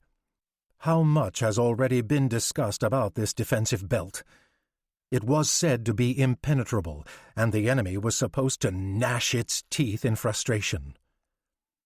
As we arrived, instead of built foundations, we found just a chalkboard under a tree that indicated that the guns should be positioned here, and with the infantry's trenches it wasn't much different. Some barbed wire was laid in front of them, and the shelters and tunnels had not yet been completed. Just some light field fire would destroy them. Even then, it took the English and Americans a full 2 weeks before they had shot everything to smithereens and felt they could advance. With unbelievable losses, we were able to deflect it. But ever more fresh divisions pushed forward and stormed us anew. As they finally forced their way in, they found nothing but the dead and dying of the occupying troops that were defending the trenches. And further the bloody front retreated. We knew we weren't just being defeated, but rather literally being crushed to death. Now the fighter squadrons flew over us in groups of 30, 40, or 50 planes and dropped their bombs on our artillery, infantry, convoys and staff headquarters, on trains and munition depots. Their tanks, at first just sporadic and made fun of, now dragged themselves continuously over tree limbs, barbed wire, and foxholes, and squashed everything they passed over. A few were shot apart, but it didn't do any good because now they came snarling at us in groups of 15 to 20 at a time. At first, it was a furious hatred that gripped each man as he reconciled himself with the fact that courage and persistence were not enough, that he was sacrificing himself even though it didn't give any advantage to him or to his comrades. And this feeling of futility and powerlessness from day to day robbed him of the rest of his resistance of moral conscience. In the communications center, it was said that insubordination now reigned. In the front lines there was no sign of that. That's where one stood for the other, as death was sweeping over all of us. How much longer would it take until we had reached our border and then would battle on German ground? Soldiers back from leave and wounded, who were returned to us as healed, spoke about the hopeless conditions in the homeland. It might not have been their intent, but they exaggerated their tales and with that threw further unrest into our own lines. But it was impossible to prevent them from talking like this, and otherwise they would have done it behind our backs anyway. The war was lost, and the command staff now was reconciled to it. Now, all that matters was to be able to broker a peace treaty under the most favorable conditions. As I departed on the 1st of October for leave, the Berlin Extra announced that Germany had asked the Allies for a ceasefire agreement. Germany first asked for a ceasefire on October 3rd, 1918. In Bromberg, the only ones who still clamored for victory were the Uber-patriots and the unschooled. Everyone else knew exactly or could imagine how it stood with us out there. There wasn't any use to disguise it. 3 weeks later, I returned back to the theater of war operations. Just over the border in Luxembourg, in Montmedy, the train stopped. It appeared the enemy's heavy artillery could even reach here. Unrest everywhere. The trains were in the process of loading. Many displaced persons were running around. At the mustering point, I found out the site of my regiment. It was 3 days' march from here, but perhaps I would find a truck that could take me near there. I was in luck. An assistant doctor, Dr. Burzolo, who had also just returned from leave, had secured himself a place on a bakery truck convoy, and he made himself small so that there was still room for me. Everywhere we came upon vehicles that were coming back and were loaded with military equipment.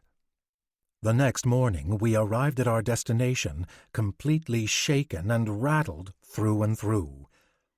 The commander quickly advised me of the most recent developments of the regiment. 4 officers were dead. 9 officers were wounded.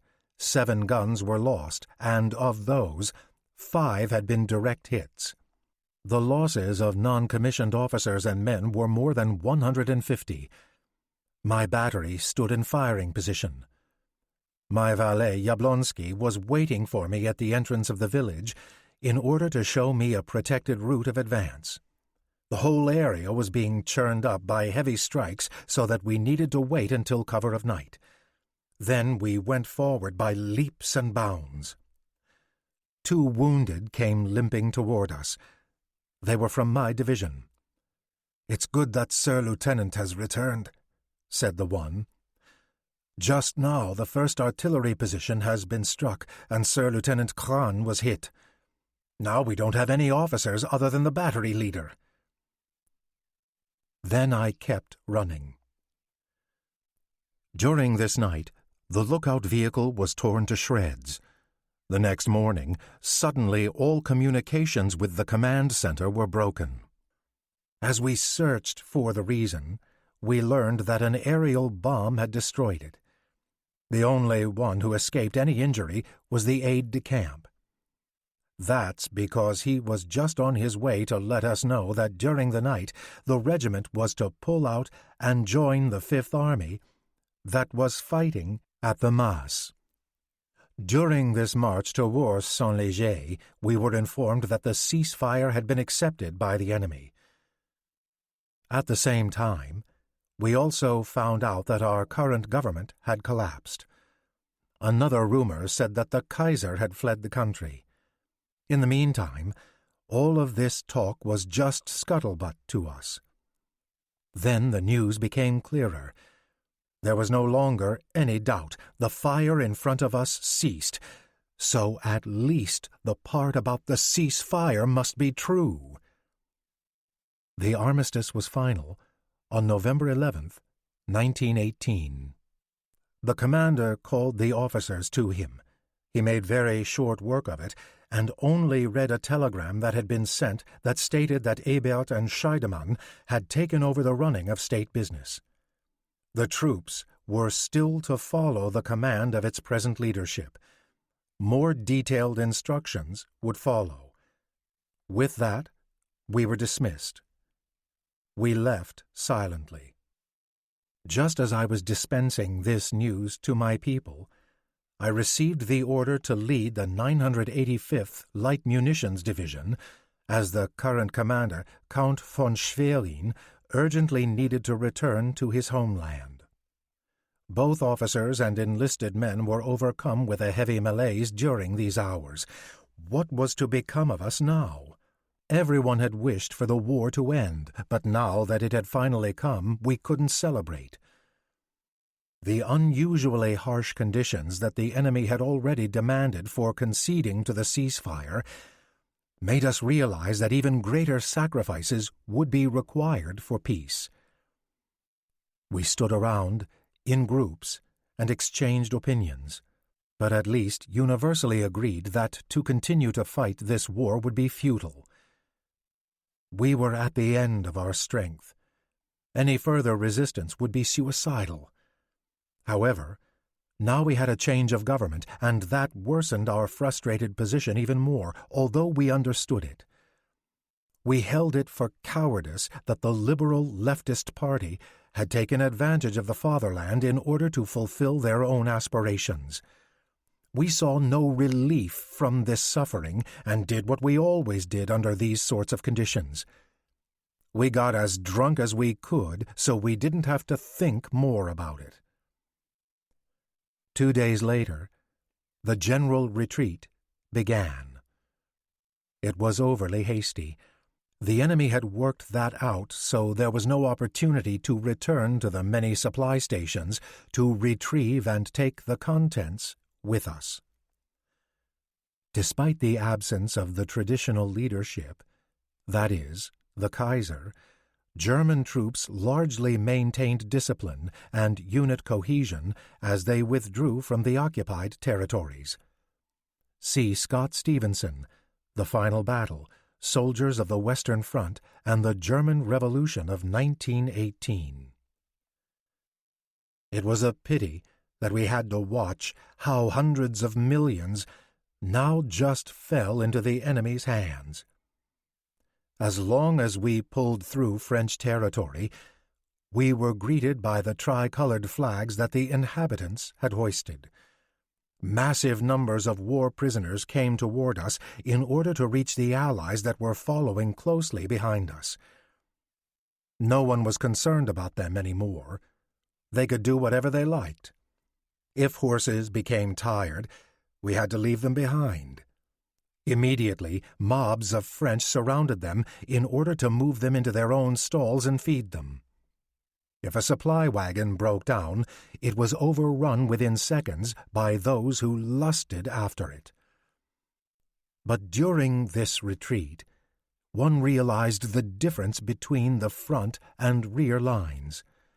The pitiful remains of the infantry regiments marched in tight formation and were led by the music corps with drums beating. The staff officials and transport vehicle drivers and the crew brothers wore red ribbons in their buttonholes and made fun of those who were still showing obedience to their leaders. Red ribbons were a common symbol of support for communist and other leftist groups. But until now, they were still in the minority. We had been tasked to vote on a soldier's representative for every division who would be there to support the leader but was not able to give orders. That didn't seem dangerous, as long as people belonged who had experienced both heartache and danger on the front lines in unison with their officers. For the most part, they were reasonable people that understood the rank-and-file order of discipline. But it also occurred that the biggest proponents of these trusted positions, once attained, used them to their own advantage to stir up trouble and become insubordinate. Their sinister objectives had to be taken in stride, as there was no way to separate ourselves from it. So, thus we came upon Luxembourg, which had remained neutral during this war, but even so, the citizens approached us in just as unfriendly a manner as the French had. They openly held the view that they had wished for the downfall of Germany all along, and now were pleased with the outcome. We traveled over the Hunsrück mountains into the gorgeous Mosel River valley. Now we had the homeland under our feet. Now we saw the German flags festooned with garlands. Now we heard friendly calls and were greeted most heartily. How good that felt! It almost seemed as if we were returning as victors, and yet we were a defeated army. However, in battle we had not been beaten. From the village of Traben-Trarbach, I was able to take a happy memory with me. I was quartered together with a cavalry captain in the villa of the wine merchant Kaiser. After a very hearty and long-hoped-for dinner, the host of the house invited us to have a taste of his wine cellar. So, we sat ourselves down in a snug little corner of his study and waited until a local resident, a teacher at a secondary school, joined us, and then we started the tasting. One bottle after the other was emptied. It looked like there was no end to it, and each one was better than the last. Around midnight, we had drunk our way to the year 1895, and we finally finished in the early morning hours and decided to immediately depart as well. We had happily made it to the year 1879. The host told us that we had opened bottles that no one would ever be able to taste again. Finally, we saw the Rhine. With what hopes had I traveled over it a scant 8 months ago, as I had returned from Russia? Our fatherland in the interim had suffered such a heavy twist of fate. Now, for years, the enemy would be able to have their horses drink from its waters untouched and unpunished. And for all of this, 2 million of our best had to sacrifice their lives. In Rüdesheim we came to a stop. This is where I received my orders that the next morning I was to load my military equipment, and on the next day the regiment would follow. The trip took 50 hours. The cars were unheated and they were bitterly cold. On the 6th of December we arrived in Hamburg. An orchestra in full strength greeted us. I stepped forward and put on my helmet. Then we marched with beating drums into the city of millions. Thick crowds were packed in all the surrounding streets. You could see red banners and stripes. My horse, who wasn't accustomed to such thick and swarming crowds, started dancing as if on eggs. In this fashion we proceeded until Willenvorort-Halstenbeck, where we were to be quartered. The next few weeks brought us a lot of work as the demobilization was carried out at an accelerated tempo. First, I surrendered the munition wagons and supply vehicles at the artillery depot. Then there was a public auction for the horses. They were auctioned off for a pittance, as there was a substantial inventory. I saw many riders with teary eyes as they parted from the animals that had taken them out of danger and trouble. At the end, the troops were given their severance pay and then sent home. Only the staff sergeant with his administrative personnel and I stayed behind in order to conclude the remaining accounts and close the books. On the 18th of December, even that came to an end. Field Artillery Regiment No. 223 had ceased to exist. The officers got together one last time for a going-away celebration. We honored those whom we had left behind and buried in Russia and France. Now, once again, we traded our war stories. Then the commander had the last word. He started with the fortitude and sacrifice that he had always seen in all divisions of his regiment, but he couldn't savor the fruits of these labors because a dreadful tragedy had sealed the fate of the German people. Very difficult times were ahead. The fraternal strife might still pit us against each other and tear us to pieces. Then we must stand as one for the fatherland and use all of our soldierly skills that had served us so well and for so long. We were the leaders of the people, and the leaders of the people we shall yet remain in the future. Everyone must be a bastion of strength and stand against any enemies of the state. Presently, we drank our last glass to this, and to that which had bound us so closely together, namely our comradry. Then we went on our separate ways. I made my way to the train station in order to return to my hometown. Chapter 6. Battles against the Bolsheviks. From the outside, in the December days of 1918, the city of Bromberg was really no different than those of Hamburg and Berlin. The streets were filled with idle folk who wore dirty uniforms, and only the inevitable red ribbon secured in a buttonhole seemed to be cared for, or perhaps a red cockade affixed to the hat as well. All sense of honor and decency had disappeared, and it almost seemed as though a shabby and therefore rough demeanor was the best proof that one honored the attainment of revolution. It seemed like everything had been turned on its head. With it, the saddest and most miserable figures were those who now could show off the most, as if they were the masters. All of a sudden, they held all the positions of authority and were members of all the boards. Now, it was as if nothing would work without them.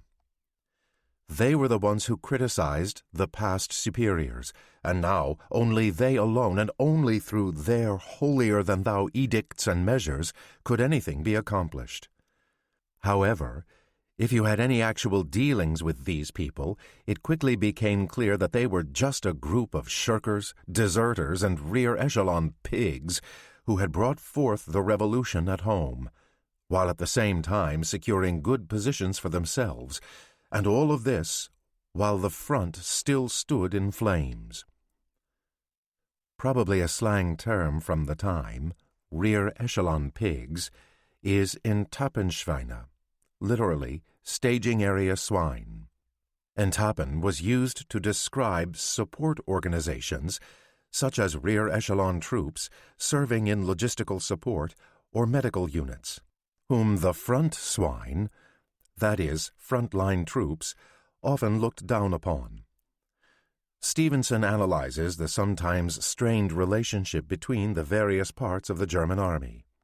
See Scott Stevenson, The Final Battle, Soldiers of the Western Front, and the German Revolution of 1918. That this rabble now held the power was a testament that our people were not yet ripe for a real political overthrow. Even so, it was thought that conditions should improve and attempts in that direction were being recognized. The vote for a National Assembly had been decided, the independents were forced to resign from government, and now murder and plunder had been avoided. The proletariat appeared to have wearied. Its might was shrinking. But I had little desire to stay here and await the golden age of my fatherland without any prospects of employment, and with nothing really to do. Then, at just the most opportune moment, an advertisement fell into my hands that appealed for voluntary enlistments into the Iron Division. Schiller's memoir reminds the reader that for many in Central and Eastern Europe, the war did not end in November 1918. Schiller joined what became known as the Freikorps, or Free Corps, a loose aggregation of paramilitary groups and quasi-mercenaries made up in part of discharged German soldiers who fought to maintain Germany's borders in the east. See discussion in Robert Gewart, The Vanquished, Why the First World War Failed to End. The advertising agency had its office at the Karlschule and would supply more information there. Karlschule was the name of the school where the agency was located.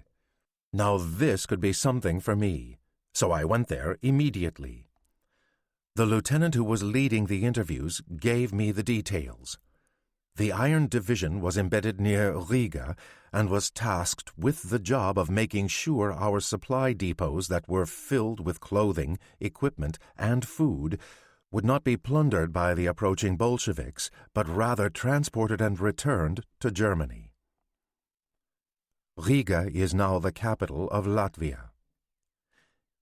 In the meantime, some large battles had ensued, and although heavy losses on our side had been somewhat misrepresented, we were now hoping to recruit volunteers to close off any further access to the remaining gaps. I didn't spend much time contemplating this offer and almost immediately signed a bond committing myself to a period of 4 weeks. I solemnly promised to uphold the revolution and to broker peace and order. This torrent of words did give me pause for thought, as I found them ridiculous and superfluous, but I was of the opinion that I wouldn't be quizzed about my philosophical orientation toward their revolution. While Schiller clearly held no love for the socialist and communist groups, he is also dubious of politics of the groups he signs on with. He does not align with dominant scholarship on the motivation of these paramilitary formations, which focuses on their violent participation in early Weimar Germany, in particular against the political left. Many were later painted as precursors to the Nazis. See Gewart, The Vanquished. More or less, I wouldn't be engaged in these discussions, but rather thinking about how I would best be able to protect my life and limb from the enemy's hands. When the shots were whizzing about, you had more to think about than politics. I had certainly learned much of that during the run of the recently ended war. This fact could easily be confirmed. Now I had become a proper mercenary, but presently I wasn't too worried about it. I had found myself a job that paid very well, and besides my war salary, I was also getting 8 marks extra per day. What else was I supposed to do anyway? I hadn't learned anything, and the art of war was really the only thing that I had a lot of experience with. Therefore, I was very happy with my decision. With anticipation and in much improved spirit, I celebrated Christmas, 1918, with my parents. And then, on December 30th, I was called back to the advertising agency, where I was told that I would be departing that very same afternoon on an express train to Riga, along with Cavalry Captain von Briesen. I quickly packed my suitcase. Then my new valet arrived, who was to accompany me to the train station. The parting was a lot harder for me this time, but it was because I was going into unknown and vastly different circumstances, the course of which could not be predicted. In the station lounge, the cavalry captain, my new traveling companion, was waiting for me. He made a decidedly rickety impression. He had white hair and seemed to have very mixed feelings about this assignment. A bottle of wine strengthened our acquaintance. I found out that he had filed divorce papers and that it had hit hard emotionally, and now he needed distraction and a change of pace. However, reading between the lines, I felt that he had come to an end, and he was seeking death, but was too proud to do it himself. His wish, though, was soon granted. As the train rolled, we had the cushioned seats made into beds, and then promptly fell asleep like the gods. The next afternoon, we were already in East Prussia. Then we traveled further to what had been the Russian border. In the twilight, we had reached Virballen, the central railroad station, now Virbalis in Lithuania, on the southern border with Poland. Now we were in war territory. We already noticed that there had no longer been any civilians on the train, which ran very slowly and carefully and stopped at many local stations for longer periods of time. We asked several men in field gray uniforms, who were standing guard and holding rifles, what the situation was like here. Their answers gave us little confidence, as did their appearance. They shrugged their shoulders and said they really didn't know what was going on at the front, and really didn't want to know either. They had only been engaged in order to secure the passage and safety of the goods and supplies, but not to fight. If the enemy should dare to come nearer, what would they do? And with that, they pointed their thumbs behind them in the direction of Germany. Then I knew that this rabble only stayed here in order to richly line their own pockets, that every pledge to the fatherland or to a sense of responsibility was a foreign concept, and that it would be better for us to chase them away. But where would we get any replacements? And who could be certain that the next crew would be any better than the first? So, those were the new comrades. But what more could we expect, since, after all, we ourselves were mercenaries? I continued to speak at great length with the cavalry captain over these issues, who declared them to be just as hopeless as I had.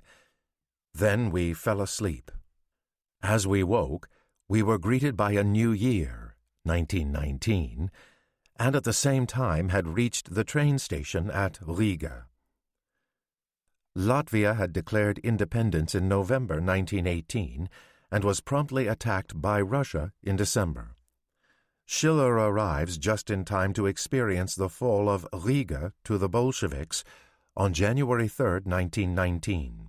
The Russians soon declare the Latvian Socialist Soviet Republic, but fighting continued between supporters of the old regime and the Bolsheviks.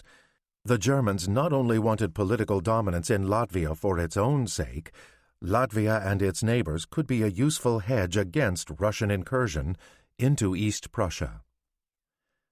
We immediately sensed a distinct frenzy and hasty rushing about. A lot of furniture and crates stood around on carriages, and in between those a lot of agitated people who seemed to be running to and fro with no real plan and seemed not to be able to get away fast enough. Our first stop was at the command center that was stationed in a government building.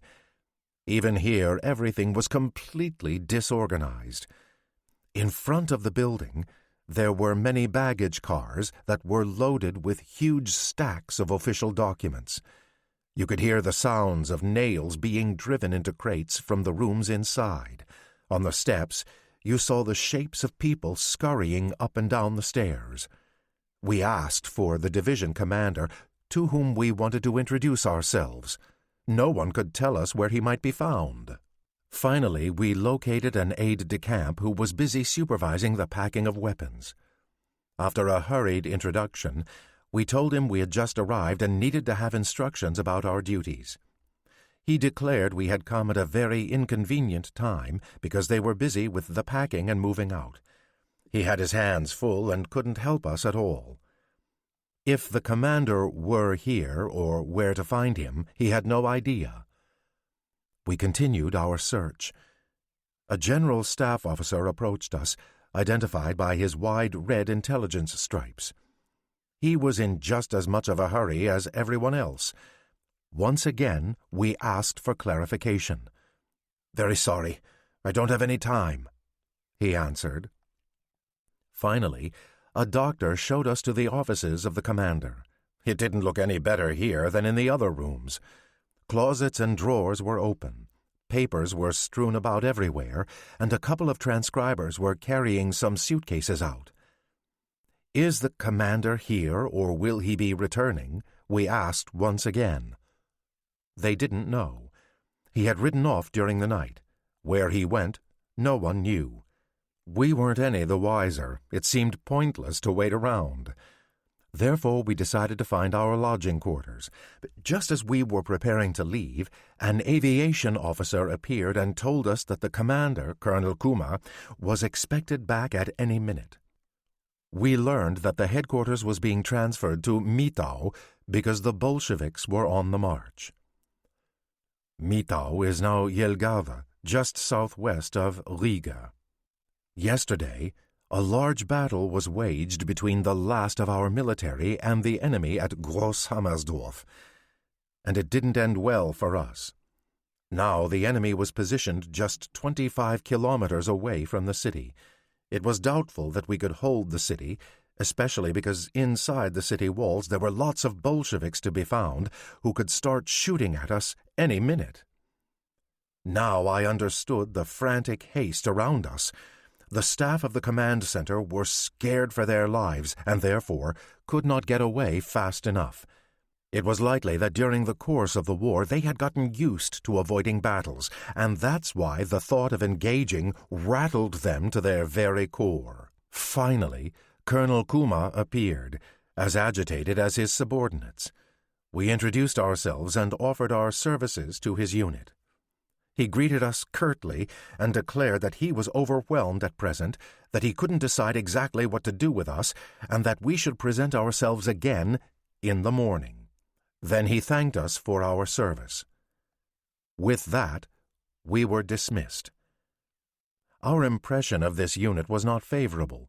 We anticipated doom and gloom, since its leader seemed to be running about so scatterbrained. We headed over to the officers' quarters, where our valets had already arrived with our luggage. We were assigned rooms that were outfitted with all the newest comforts. The dining room was even more impressive. Its 3 mighty crystal chandeliers covered nearly the entire ceiling. After we had finished a very hearty lunch, the cavalry captain recommended we take a walk through the city streets in order to observe the goings-on. The news of the unlucky battle and the nearing of the dreaded Bolsheviks seemed to have made its way to the citizens. Everyone, but especially the wealthier classes, was fraught with anxiety and worry. And who could blame them, since they had already become well acquainted with the bloodlust shown by these Weltbeglücker? Something like bringers of world happiness. Schiller uses this sarcastic term to refer to those who establish paradise on earth by attacking and killing off those who disagree with them. In front of many houses, you saw trucks that were being loaded with furniture. Now we understood all the frantic activity we found at the train station as we arrived this morning. All that was worth anything and could be transported was on the move back to Germany until the threat had subsided. And good for them who were taking to their heels. At least they could save their own lives. Those who elected to stay and couldn't part from their treasures, however, were, for the most part, either shot, beaten to death, or sentenced to death by the new regime. It wasn't a good idea to believe in the goodwill of the Bolsheviks, since they had none to spare. Only a very few German soldiers could still be seen.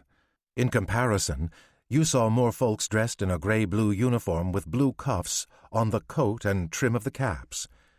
In comparison to our troops, they were like night and day. As soon as they came upon a German soldier, they greeted him with an erect posture, and their prominent faces glowed with willpower and determination. I asked who these people were, and found out they were volunteers in the newly established Baltic military that was overwhelmingly comprised of Kurland's nobility.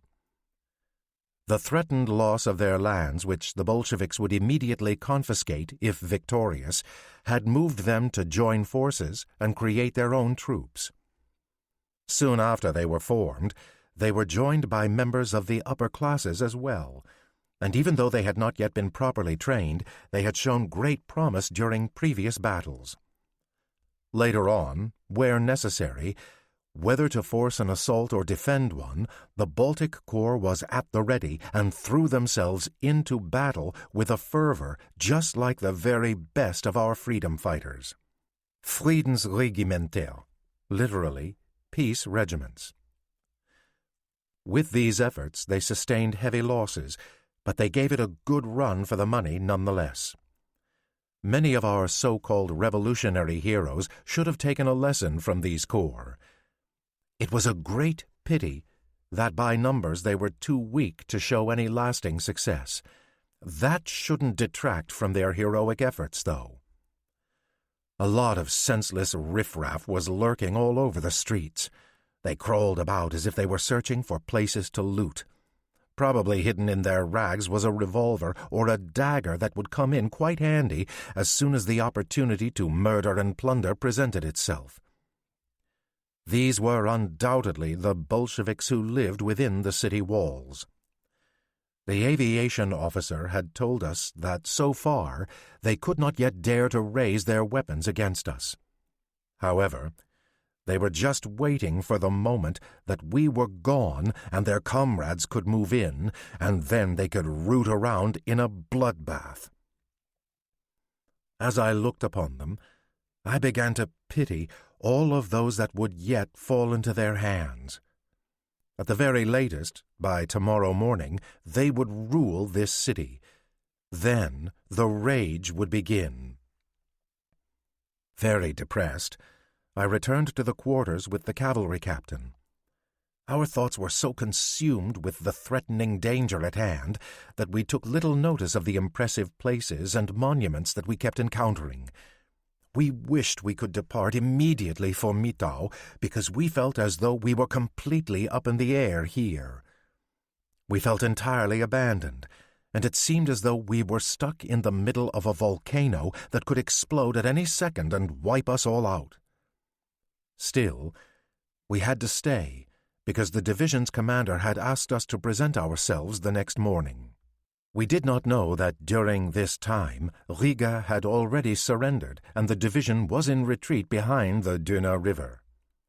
By now it was 5 p.m. A deep darkness lay over the streets. They were only sporadically lit by a few lanterns. The cavalry captain had seated himself next to me in the dining room, had ordered a bottle of wine, and we were in the midst of swapping various battle stories. Besides the two of us, there was only a pair of unknown officers a distance away at another table. Suddenly, a messenger tumbled breathlessly into the room and screamed, "The Bolsheviks have entered the city!" We sprang up and opened the windows. Faintly, we heard the sound of gunshots in the distance. Then a hand grenade exploded. Then it was quiet again. Someone ran over to the telephone in order to call the commander for an update. The phone line was dead. Most probably, the lines had been cut. A field gray soldier ran by and called, "Everyone assemble at the train station!" With that, he disappeared into the darkness. We hurried back to our rooms and helped the valets pack our suitcases. Since it seemed to take too long, we just threw everything in topsy-turvy. After 5 minutes, we were back downstairs. We went to a gun cabinet and took the carbines and ammunition. Then we opened the front door in order to hurry to the train station. One of the two unknown officers was the first to step out in the open. He had just taken the first step on the stairs when suddenly we saw 3 or 4 flashes of light come from the windows of a house across the street. "I've been hit!" He was still able to call out to us before collapsing. We had to leave him there, slammed the door shut, and bolted it. Cavalry Captain von Briesen suggested we take cover to wait out the attack. Before that, we turned off the lights so that the enemy wouldn't be able to see us. But as soon as one of our group neared a window, numerous shots from across the street were fired. To defend the house seemed useless, as we were only 3 officers and 10 men, and at any rate we were cut off. We held a quick council of war. We decided to try to escape through a back door and then reach a street that way. Our attempt didn't go the way we expected. We came upon a narrow alley and chose a path at random. From the train station, we could hear the sounds of machine gun fire. That served to give us direction. Suddenly, right in front of us, we saw a fiery glow. What could that be? We didn't have long to wait before we knew. The Bolsheviks had ignited the German theater, located right next to the train station, in order to secure a better view of those defending the station. They sat in all the windows and on the roof and were firing across the entire perimeter of the train station. We were in a troubling position. There was no use in running any further. We were sitting ducks. It was only from the other side that we might still be able to reach the train station. A park was located there, and it was pitch black. We looked for the darkest streets so that we wouldn't be seen, but even so, an enemy patrol spotted us. Suddenly, we saw 3 people coming toward us who were speaking very loudly in Russian. Quickly, we pressed ourselves into a doorway. The footsteps came nearer. Then we suddenly noticed that a window was open and a voice called out to the men. It was certain that they had been warned not to go further because they stopped in their tracks, pressed themselves against a wall, and secured their arms for firing. Now we were absolutely certain that these were Bolsheviks. We had to break forth and outrun them immediately, otherwise they would just bring in reinforcements and we would be lost. We broke free and ran quickly forward. 3 shots were fired upon us from not even 10 meters away. Then we returned fire with our rifles, which we fired while running. 2 of the fellows collapsed. The 3rd attempted to flee. A corporal kneeled, positioned his rifle barrel, and fired. At that same second, the escapee tumbled to the ground and wasn't going to get up again. Only then did we notice that one of our people was lying in a doorway. As we quickly ran back there, we saw it was Cavalry Captain von Briesen. He was dead, shot right through the stomach. The Bolsheviks had taken excellent aim. I quickly grabbed his briefcase, then we hurried along because the shots had likely put this entire enemy rabble directly onto our heels. We were in luck. Without any further confrontations, we reached the train station. Captain Graf von Zeppelin was in charge of the command center. He had gathered all those who were still remaining after the fall in Riga. He told us that the division's retreat order was to have been delivered by messenger because the telephone line had been disabled. But this messenger, giving us the necessary notice, never arrived. Perhaps he was waylaid on his way and beaten to death, or he could have fled himself by quickly boarding a refugee train that was heading in a direction that was much safer. We were about 200 men defending the train station. In addition, there were almost 50 nurses and the wives of German citizens whom we needed to protect. Except for a very few, they were gathered, anxiously crammed into the basement of the National House. A long train with the emblem D-Train was at the ready on the rails. It would depart as soon as the battle subsided a bit and as soon as we could determine that no more stragglers were to arrive. There were 2 dead people lying right next to the entrance of the tunnel. The panes of the large glassed-in waiting room rattled whenever a shot was fired at it. Then the glass shattered and clattered all over the concrete floor. There weren't any lights on, only the flames from the burning theater illuminated things, and occasionally we saw light flashes from guns. In this manner, about 2 hours passed. Then, suddenly, the Bolsheviks broke free from their cover and in a huge mass and with wild screaming ran toward the train station to capture it. But they hadn't figured upon our vigilance. A hailstorm of bullets whistled toward them, struck them head-on, so that they fell in droves. Then the rest fled faster than they had arrived. Graf von Zeppelin used this second of general confusion and moral depression on the enemy's part to his advantage and ordered us to step onto the train. Just a few minutes later, the wheels started slowly rolling away. That was when the Bolsheviks discovered our blessed plan. But for them it was already too late. We got away. In a terrible rage, all they could do was lob their gunfire at the disappearing train. However, Soon a new enemy was firing upon us, firing shots from the rooftops, and even though we traveled with no lights on, in the moonlit evening our train cars were a good target. Too many times the bullets pierced through the thin wood walls.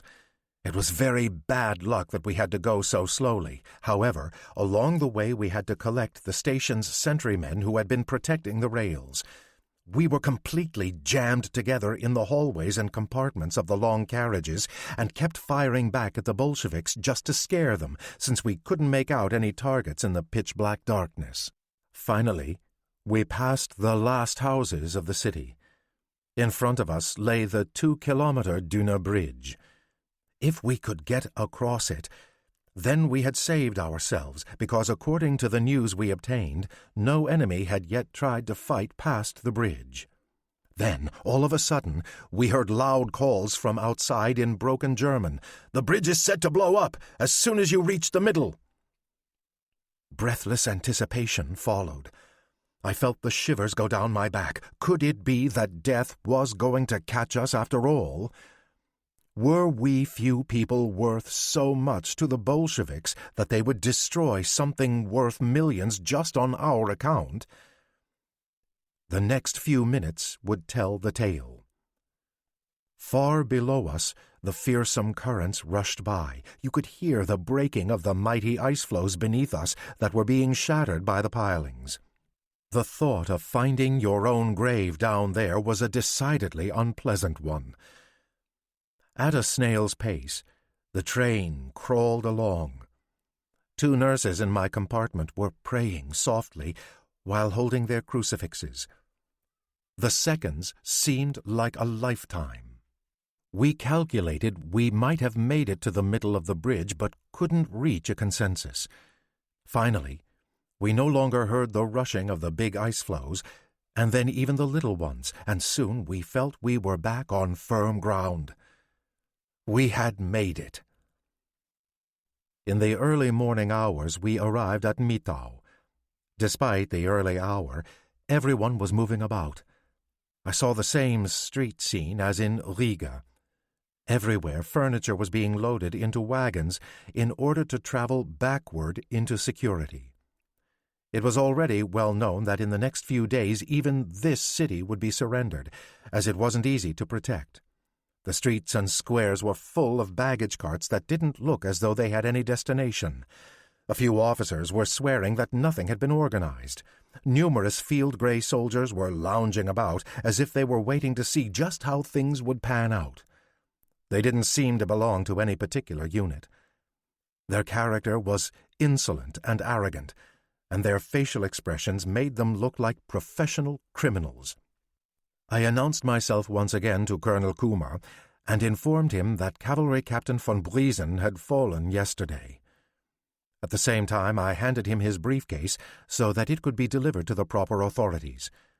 I received the order that, along with a Captain von Borka, we were to form a new battalion. In the Russian barracks, I met up with my new boss, a gentleman who was in his mid-40s. He greeted me in a very friendly fashion and offered that I should serve as an ordnance and provisions officer on his staff. I only too happily accepted this assignment, especially because there would be a lot to do. I never regretted this. We got along famously during this entire military campaign. For the next days I was completely buried in work. If I was able to sleep for 3 or 4 hours a night, then it was a blessing. I was responsible for many things, for the timely acquisition of weapons and munitions, for vehicles, field commissaries and horses, for telephones and dishes, for gear and entrenching tools, for feed for the animals, to meals for the troops. The difficulties I encountered everywhere were huge. The mobilization of a troop during peacetime is already an undertaking, even though the conditions in the cities and depots were known, and even though business was more or less regulated. But now the conditions had changed dramatically.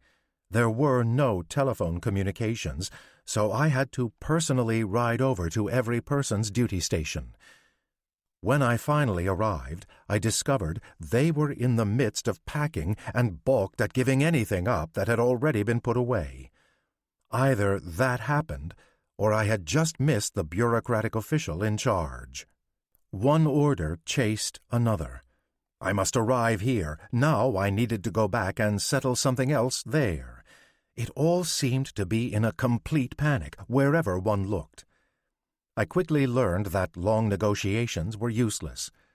Therefore, I decided in the future to have a lot of staff personnel accompany me and then had them occupy the entire depot until our trucks had been loaded. This was tantamount to robbery, but it was the only way to get anything done. The main office wasn't in agreement with my harsh tactics. They complained loudly and asked me what justification there was for my actions. Therefore, I decided to go straight to the commander and painted him a picture of the sorry circumstances that were making it impossible to form a new battalion. If I hadn't been so forceful and seen things through, our troop would exist in name only. But now, they were battle-ready. I didn't mince words and told him we had achieved the assigned goal, and with that Colonel Kumar gave his blessing to the entire operation. The next order of business was that the complainers were to be relieved of their duties. That was my first success in the Iron Division. I was very happy. The people we cobbled together were, for the most part, wretched associates who could only be carefully tolerated. They were very careless regarding the safety of their sidearms and daggers. There were fights daily with corresponding injuries. However, these were people who had nothing to lose. It was enough that they at least carried out the orders given by their officers. However, in battle, they turned out to be excellent fighters. At the time, we were just satisfied that we had soldiers, weapons, and ammunition. However, if we were to gain any measures of success, we would have to first educate this motley crew for at least 3 weeks. And now, we wouldn't be able to do it because the division had retreated further until the Windau. In an army dispatch it was declared with heavy hearts that the wealthy town of Mitau, with its population that had roots and feelings for Germany, would be surrendered to the Bolsheviks, as it had been surrounded on 3 sides, and the enemy had a force 10 times the size of ours. As soon as they could get new formations in line, then Mitau would immediately be attacked. On the 10th of January, we departed the city. Captain von Burka received the orders to leave with his staff ahead of us in order to secure accommodations. Our battalion was assigned to become part of another troop, but it was only for the duration of the march. That was a rare exception, but with the confusion of the division commander's staff, it was understandable.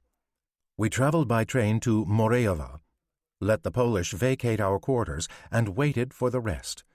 After a few days, we were told we needed to go to Libau because the line of retreat had been changed and our present location was not in any danger.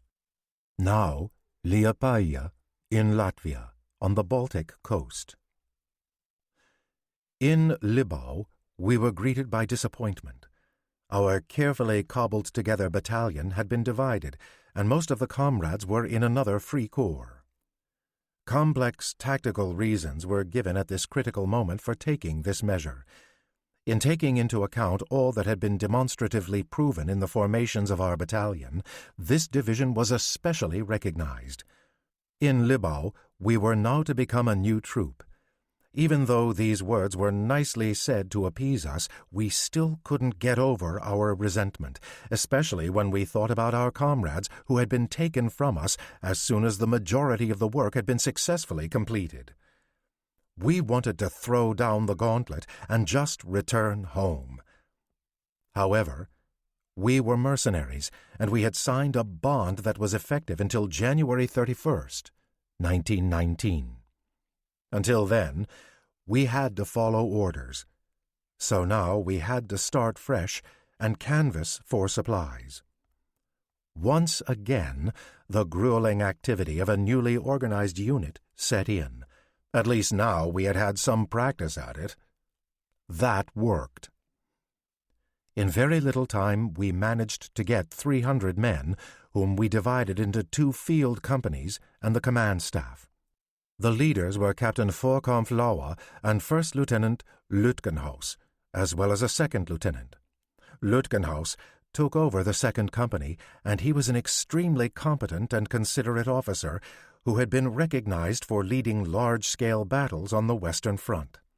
He was circumspect and even in the most dangerous situations analyzed them correctly.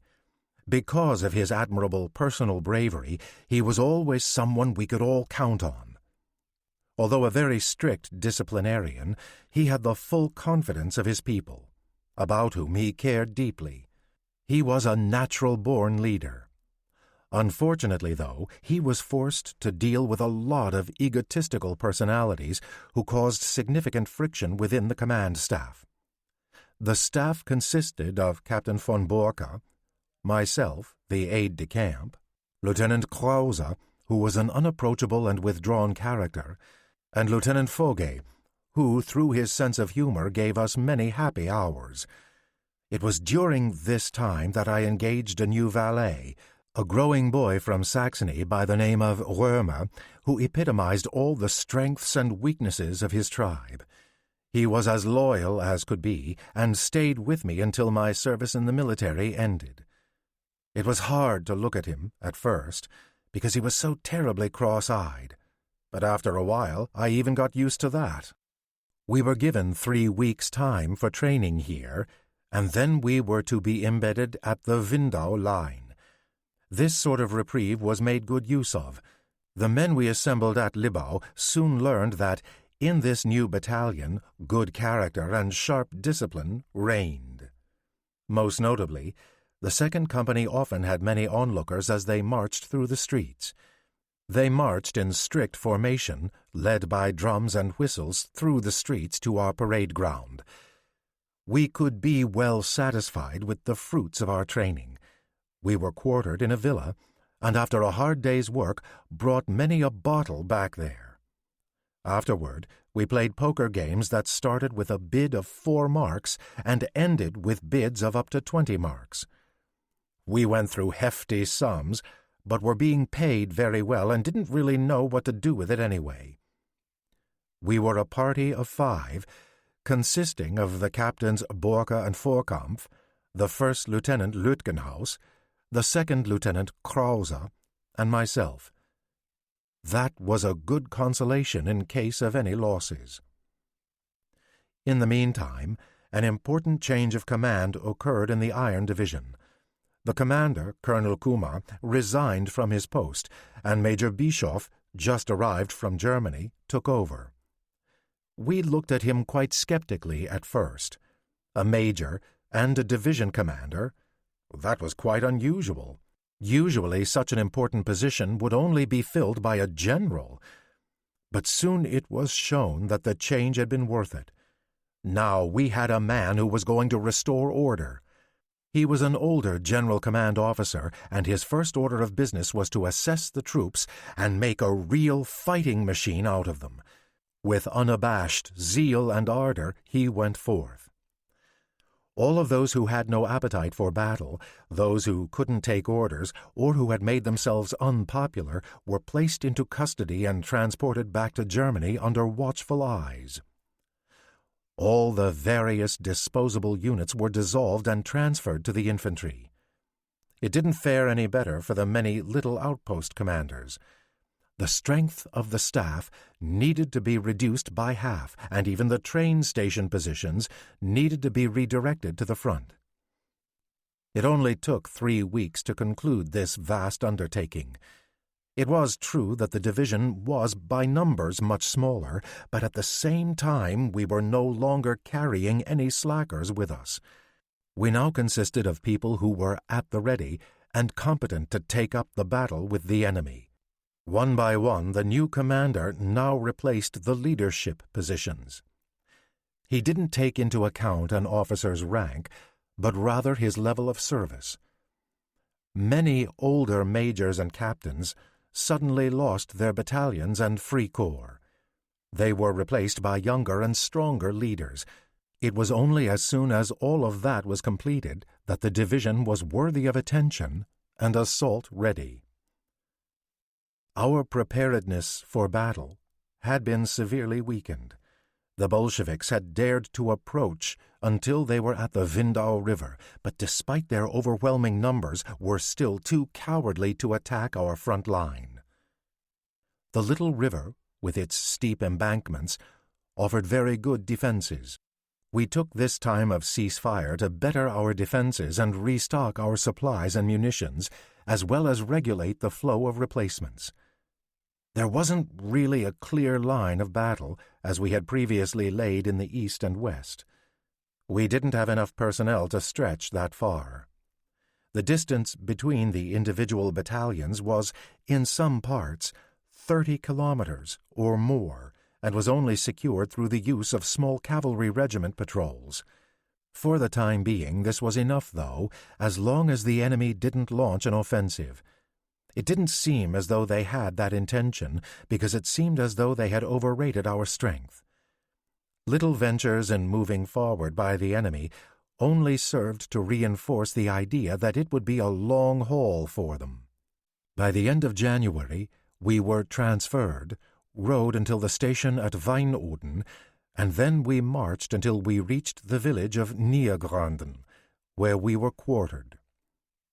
About 70 kilometers, about 44 miles, inland from Libau, now Niedergrande, in Latvia, near the border with Lithuania.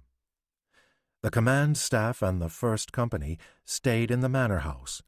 The 2nd Company proceeded about 2 kilometers further toward the east and positioned themselves directly on the river. To strengthen them, another battery was set up with 2 cannons positioned side by side. Besides that, an engineer's locomotive was placed on a neighboring railway bridge. That was the entirety of our fighting force that we commanded. The distance to that right flank unit was nearly 40 kilometers, the one at the left over 30 kilometers. We would have thought that we had been floating in the air if we hadn't known that the other parts of the front were equally sparsely equipped. Captain von Borke satisfied himself with the fact that he could have the companies maintain several important strategic posts that were just far apart enough so that they could still see each other through binoculars. During the day, this strategy worked very well. However, at night, it was clearly inadequate. Even though we constantly patrolled the perimeter, completely unaware to us, the Bolsheviks were still able to raid our supply wagons on any number of occasions. The attending personnel were shot or beaten to death before we could get there to help, and the robbers had made off with the horses and the contents of the wagons and had disappeared into the night. We were just left out in the cold. It was very disconcerting that the opponent didn't wear a defining uniform but ran about in their civilian clothes. The only sign of recognition was a small red armband that could easily be thrown away as soon as danger threatened. Only the regiment commanders, a sort of high leadership, distinguished themselves by wearing a red sash that reached from the right shoulder and went down to the left hip. Unfortunately, we rarely caught a glimpse of these people, as they seemed to exhibit a certain shyness about showing themselves to the other side. In Niedergranden, we led a very comfortable life. We were quite well fed and cared for, and were able to hunt in the thick forests that yielded rabbits and sometimes deer, which added additional richness to our meals.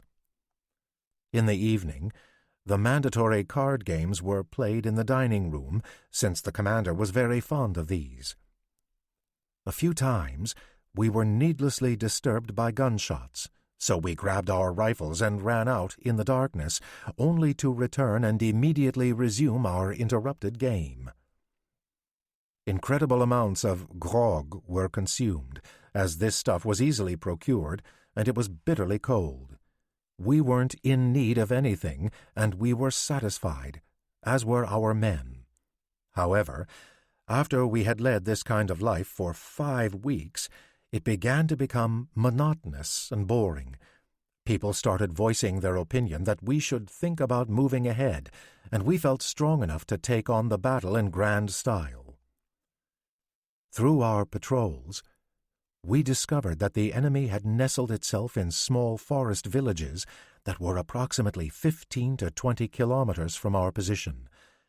I had already accompanied such a cavalry patrol a few times before in order to get a better picture of our position. From afar, we came upon a couple of Bolsheviks who were carelessly traversing the perimeter on horseback. We tried to cut off their return route, but they recognized us just in time and headed for the hills. We sprang after them, but they got away, as their horses were better than ours. My bet to capture one of the enemy alive and bring him back home was lost. That cost me 5 bottles of wine, and highly increased my rage against the Menschheitsbeglücker. Related to Weltbeglücker, bringer of happiness to humanity. Again, tongue-in-cheek. In the first days of March, it was finally time for the march forward to begin. In a large conference with all of the battalion commanders in the division, the assault was outlined and discussed in great detail.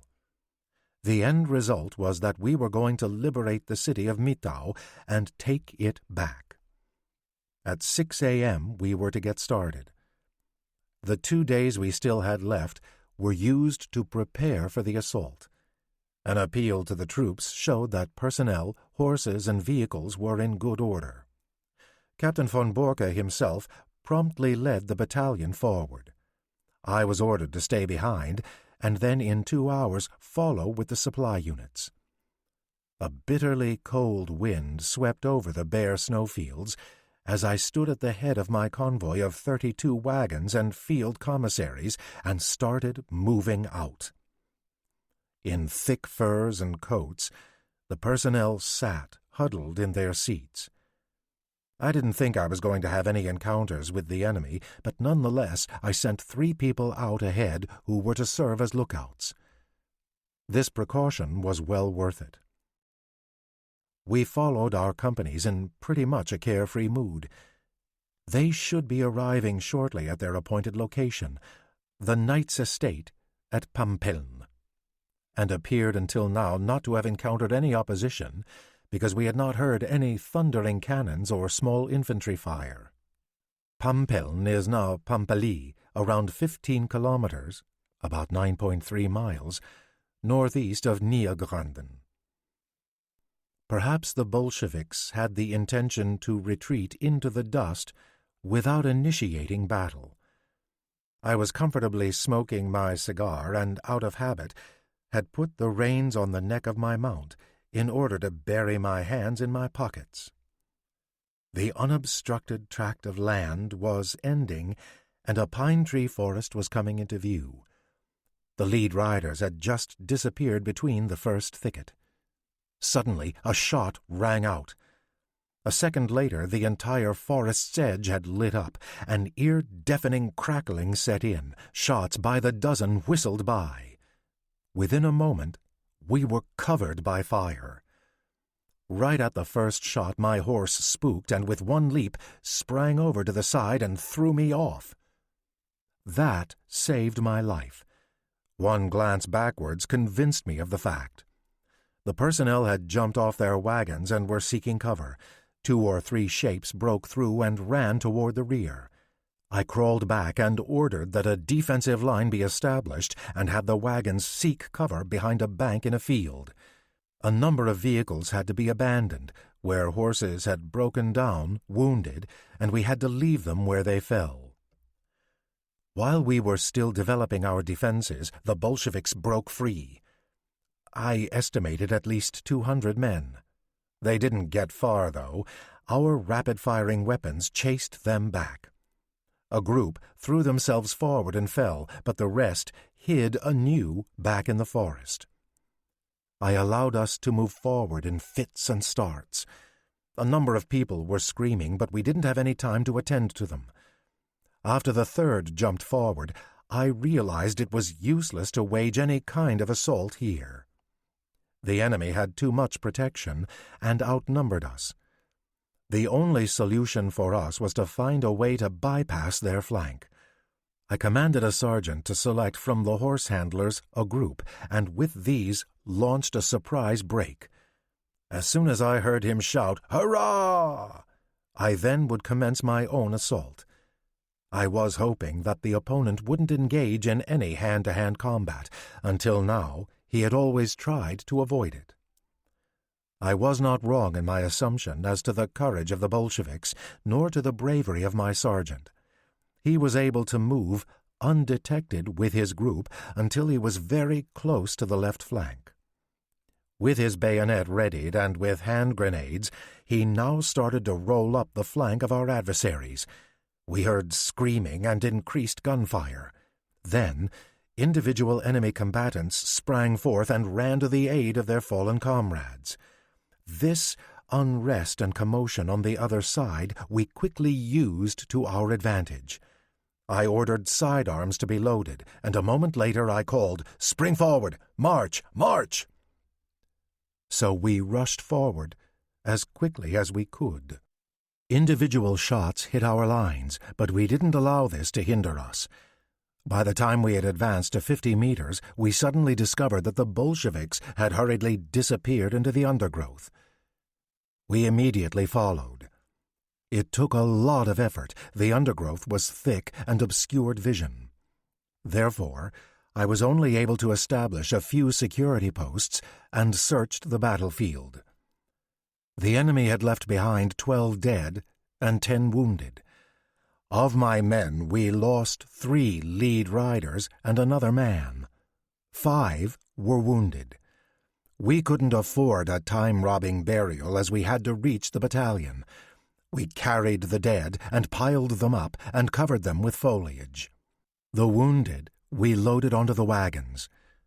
Then we proceeded further.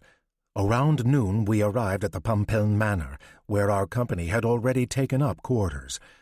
They were extremely surprised when they saw the wounded and then heard what had transpired in this first push. Immediately, the entire edge of the forest was searched, but the enemy was gone and didn't show himself. His plan had been well thought out, though. He didn't dare assault the battle-ready combat troops and therefore allowed them to pass by peacefully.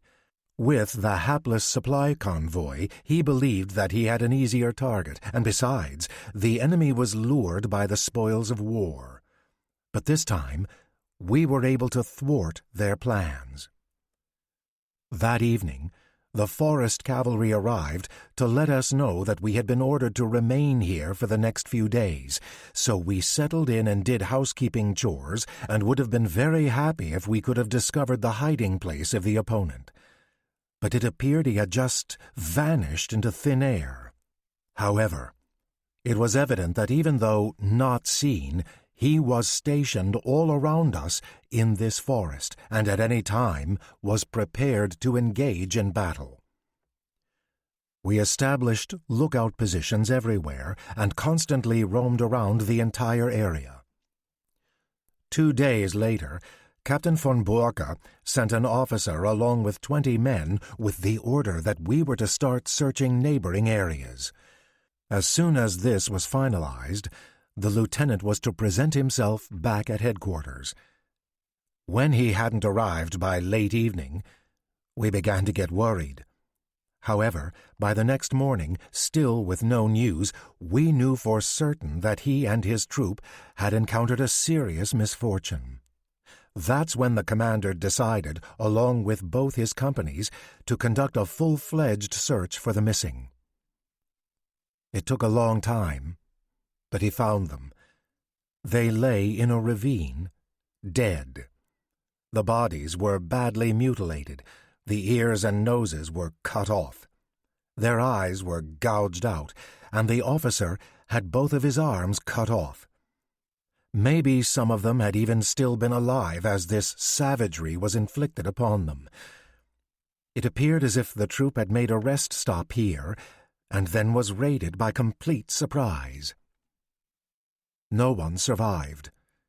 Drag marks showed that during this battle, the Bolsheviks likely had wounded or dead men that they hauled away. And here, at the sight of the mutilated bodies of their comrades, the volunteer battalion of von Borke vowed that from this point on they would no longer take any prisoners. Then everyone swore a pledge to this solemn oath. In the meantime, we had notice of the status of the other groups that had marched forward. March marked the initiation of a major German-Latvian push against the Russians along the entire line. Some had marched forward with absolutely no opposition. However, most of them had been engaged in serious battles. Major Doin's battalion suffered the worst casualties, as he was to storm Moroyevo. It lost its leader and half of its men, and despite these losses, didn't advance an inch. Because the artillery had not been positioned there, the city could not be taken. So now that was the position of the front in the south. The Baltic military had achieved greater successes in the north. The opponent had been overthrown everywhere. They chased him nearly 50 kilometers backward. Still, the Bolsheviks outnumbered us, and our situation was critical, especially because the populace was very fond of the Soviet star, and one felt threatened by their position behind. Luckily, a bigger transport of replacements from home was in the process of arriving. It was only when the weak areas of our defense had been reinforced that we could even think of waging another assault. Because of these circumstances, the division decided to halt any further advances and tried to reinforce the front line. The approaching time of peace and relaxation I used to my benefit in order to travel back home to Bromberg. I arrived just in time to celebrate the silver wedding anniversary of my parents. But then, just as punctually, I traveled back to my battalion on the 19th of March, 1919. I didn't return to my previous quarters because the march forward had been ordered earlier than anticipated. Through heavy combat, the Iron Division had made its way to Mitau. With 3 fresh divisions, they still had to get into the doors of the city as the Bolsheviks had attempted a counter-assault. Then the Baltic military, in a hastened forced march, seized the opponent at just the right time at the left flank. Now there was no stopping him. Many were driven into the Aar River and drowned. Many were captured, and many more were killed. But the Iron Division had suffered badly. This was the reason we were content with taking Mitau and then establishing a fortified position 10 kilometers east of the city for the time being. The citizenry was still in a frenzied excitement when I arrived. The Germans were received with open arms because they had brought liberation from this terrible chokehold. But how did the once beautiful city look now? The Bolsheviks had only lived here 8 weeks, but that had been enough to wreak untold havoc. Charred remains of walls marked the places where the houses of the wealthier inhabitants had been standing. Their owners had been led to the prison and disappeared without a trace there. Now their charred corpses were found. The murders had been part of the order of business. Whoever was just even suspected of disagreeing with the Bolshevik teachings forfeited their lives, and neither women nor old men were spared. The higher class of citizens had been chased from their homes and were only allowed to seek shelter in a basement or on the streets, their former dwellings now given to the proletarian families. If someone dared to grumble, then he was considered a public enemy of the state and summarily executed by a firing squad. About 300 people were killed in this manner during the short horror the Menschheitsbeglücke wrought upon them. The shops were barren and desolate, since the enemy had immediately seized all the goods and distributed them to its workers. Everyone started feeling the hunger now, because new edibles could not be delivered since the whole of Russia suffered from a lack of food, so the little that still remained was rationed. Even that did not help. Finally, the only thing that was delivered was flour. The population was divided into 3 classes. Those who openly wore the Soviet star received 100 grams. The middle classes received 75 grams, and the rest 50 grams of flour per day, per head. The consequences of this were massive death tolls. The victims were the sick, the weak, and the elderly. Dogs and cats were slaughtered, and after they had been eaten, rats and mice were next on the menu. The scope of the misery could best be shown by the fact that even in early March, 20 rubles were paid for a crow and 50 for a mouse. Death circled over the city, and the desperation reached a peak. Then the Germans appeared. No wonder that our liberation of these tortured and martyred people came as such a release that they could hardly contain themselves with gratitude and joy. Our food supplies were also affected, as now our portions had to be reduced by half in order to feed the many hungry mouths in Mitau. However, the sentimental gratitude we received was ample compensation for the restrictions that we had to endure. It took weeks until the worst traces of the Bolsheviks began to blur. Meanwhile, Major Bischoff had also set up his headquarters in the city. A new, energetic assistant arrived, Major General Count Fontegoltz, who had already made a name for himself in the liberation of Finland and was now the supreme command of all armed forces, including the Baltic states. His main focus, though, continued to be the Iron Division. He had been given the difficult task to maintain and protect the largest and most important sector of the front. I met up with my battalion about 7 kilometers east of the city limits in Teremuene. The command staff was quartered in an inspector's home. One company stayed in the starved and half-burned-out castle. The others were in a thick forest about 2,000 meters toward the enemy and had established a couple of observation outposts. Unfortunately, these were spread so far apart that contact between the two was not possible. During this period, we received significant reinforcements from a Latvian volunteer regiment. Whether the Latvians were worth anything as field soldiers we did not yet know, because no one had ever fought soldier to soldier with them before. The name of their leader definitely had a good ring to it. Amazing stories were told of the courage and ability of Lieutenant Colonel Kolpak. There must have been some truth to it, otherwise no colonel in Tsarist Russia would be entrusted to lead a division on the Caucasus front. Soon, we officers had the opportunity to get to know this magical being. He visited us. He made a poised and stately appearance, and with his flattering fur hat he stood over 2 meters high. He smiled engagingly as he approached us. His fine, striking soldier's face spoke of wisdom. His clear and sharp eyes betrayed willpower and bravery.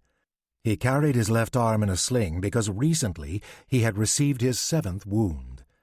His appearance was firm and sure, his manners amiable, and free of even a little hint of condescension toward comrades of another nation, as was usually displayed by the higher-ranking Russian officers.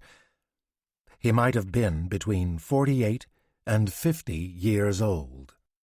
So now he became our comrade for several days. He also quickly became our friend. His regiment was located north of us and was following our battalion, but to push on the outermost edge you had to trot almost 2 hours at a steady pace. The unoccupied space was secured by patrols. Often, the Latvian leader joined this patrol in person and arrived at our position. Soon he became a well-known, respected, and admired personality by our people. We had heard that this man, Kolpak, could alone do what it would take a whole regiment to accomplish, but none of us had ever witnessed any acts of his courage, and not any of us had yet been convinced of his military acumen. It was almost as if anyone who ventured near him became hypnotized.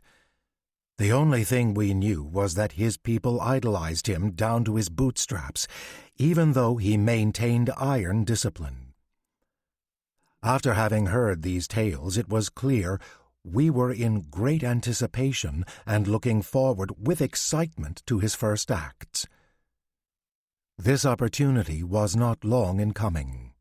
We soon realized the enemy was moving its troops, and it became clear to us that the Bolsheviks had begun preparations for a major attack. From a prisoner, we had learned that a stronger division was planning to push itself between us and the Latvians in order to disturb our direct line of communications during the night. This could not be allowed. Colonel Kolpak and our commander agreed that the two troops should ready themselves for battle under cover of night, and at the first dawn the enemy would be attacked from two sides at the same time. This well-executed plan could leave no doubt of its successful outcome. Promptly, at 4 a.m., our two companies and the machine gun section were at the ready to leave. An icy, cold chill permeated all at such an early hour. A lieutenant with his column held the foremost position. At a distance of 600 meters, the majority followed, and at the end were the machine gunners and the military equipment wagons. On the crunching snow, we walked into the darkness and had no idea that so many of us would never return from this morning's expedition. While the first part of our journey traversed over open land, at about 5 a.m. we came upon a wooded area with a small and crippled-looking stand of trees. The lack of cavalry was now sorely felt by all of us. We had already had to stop quite often and hold back, but now it was even more necessary. Gradually, the darkness began to fade, and dawn began, but unfortunately, dense fog had settled over the entire area and made it impossible to see anything. If the advance continued at this pace, we would not possibly begin our attack at the right time. The hated enemy would have saved himself once again in this case. That went against our honor. In no way could we Germans fail the Latvian commanders and give ourselves a black eye. We had to be on time. Therefore, the commander gave me an order to ride to the front and tell the leader about the necessity of speeding up the march. No sooner had I delivered this notice and once again joined my unit than in front some shots were fired that were immediately followed by a raging rapid fire. In a split second, we had dismounted from our horses, thrown our valets the reins, and quickly had the battalion form a circle. We put one company to the right and the other to the left, and placed the machine gunners in the middle. A few more were used to strengthen the outermost flank. Just a few minutes later, this plan was executed. Very slowly, the troops worked themselves forward, while the sheaf of fire had already resulted in the first losses. Before us, in the fog, 4 or 5 figures appeared. Were those already the Bolsheviks on the attack? No. That was all who were still alive from our front column. Completely stunned and half in disbelief about the bloodbath that had been encountered and that they escaped, they now told the tale. At about a 50-meter distance they had made out the fur hats of the enemy, but had thought at first they were just the first of a small patrol and opened their fire slowly. The result was a sudden and highly destructive firing on them by the Russians. As many were wounded, they were sent back to the aid station. The command staff decided to fire back with its machine guns. At an ever-increasing pace, the bullets hit us all over and took their victims. We had not even been able to shoot 50 rounds because in the thick fog, we didn't even know where we were shooting. As we felt the massive firepower and the effects of it, we realized that the enemy's numbers were many times superior to ours. Meanwhile, we finally received a message that our two flanks had encountered the front of the enemy's firing line. They had been able to approach within 100 meters of the enemy, but had suffered significant losses. There was nothing to see. We could only fire in the general area by our own estimation. Suddenly, the fog began to lift for just a moment in front of our section, and very dimly in the distance, we could see our firing positions. We immediately positioned 6 machine guns, set up our gunners, and into the yonder began to lob our iron seeds down their throats. The dead from our front line lay directly in front of us. With courage and desperation, the enemy now fought back. We are not used to such a fierce firefight from this enemy, but we feel it, and then it becomes less noticeable as we slowly gain the upper hand due to our excellent machine gun firing. The enemy was now so covered by our own fire that he couldn't position himself to fully shoot back. Now, if only the Latvians could intervene from the other side in this fight, then not one of these Bolsheviks would escape. Then, all of a sudden, the fog disappears. We were amazed at the suddenness with which this happens and can hardly understand it. We now clearly see the enemy positions that are very close in front of us. Very clearly, we see how the furry heads are pressed deep into the ground to provide protection from our hail of bullets. This is now the signal for assault. We grabbed all the rifles and machine guns and filled them with all the ammunition they could hold, but now the last enemy heads have disappeared. It would have been suicide if anyone had dared to stand up for even a moment or had just shown a few centimeters of himself. But even behind their shelters, we heard the outcries that bore eloquent testimony that we still knew how our missiles would find their targets. Suddenly, during the rapid and inexorable destruction of the fire that rockets into the enemy's lines, we see a figure warning us with an outstretched arm. It stands there as though made of molten steel. Each line on its serious face is visible. We think we've seen a ghost. There's only one here of this size, of this Herculean yet so lithe physique, and only one that holds such a cold-blooded contempt for death. We are not mistaken.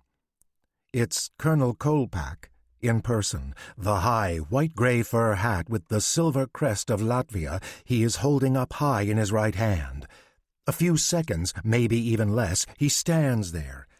Then he collapses in a hail of bullets. But these few moments were enough.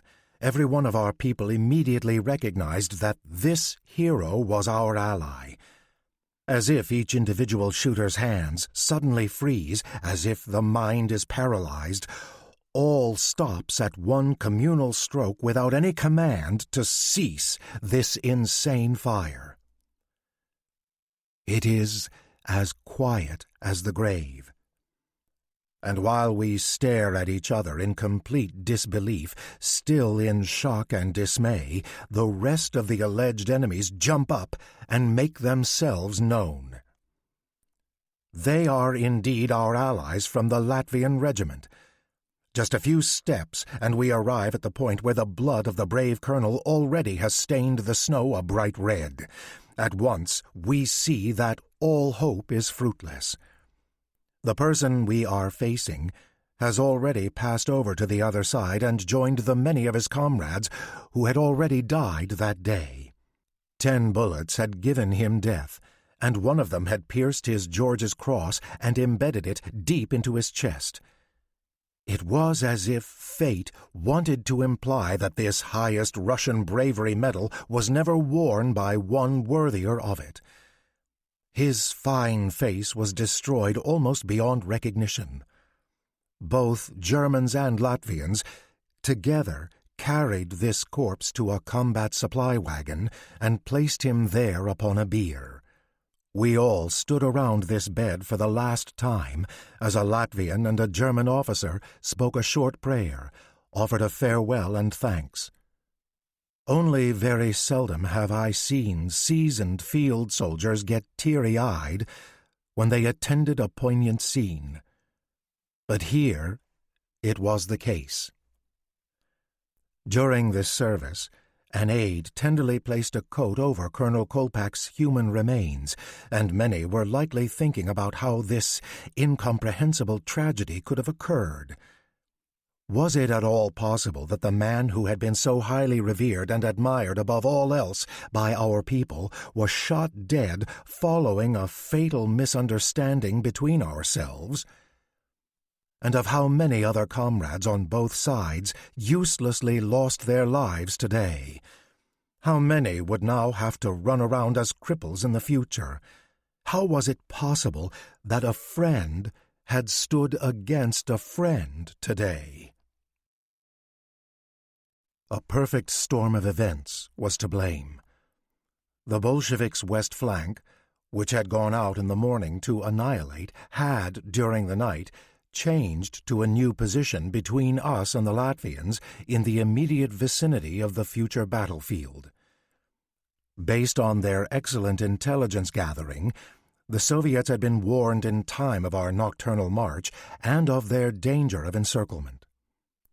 Rightly recognizing that only speedy withdrawal could bring the main force to rescue, the leader had to move the majority of his troops. Only a small mounted rear guard was left, with the command to engage in any serious fighting. The Latvians, who were now joined in their advance on this rear guard, had indeed done their best to assemble quickly for action. But despite all of their haste, they had soon realized that the moving enemy had escaped them. Immediately, all steps were taken to follow. Then they believed they had captured the escaped opponents again because they heard the clash of weapons, and as they looked into the mist, vaguely defined shapes began to appear. Everything fell to the ground. The alleged enemy, who was none other than our own flank, had now already opened fire. However, our vanguard could not be reproached. They knew that between them and the Latvian division the enemy was positioned, and they knew who they were supposedly to meet first. Now, they suddenly saw, in the fog, the typical Soviet fur hats. Confused by the blur, they didn't realize the hats were worn by the Latvians.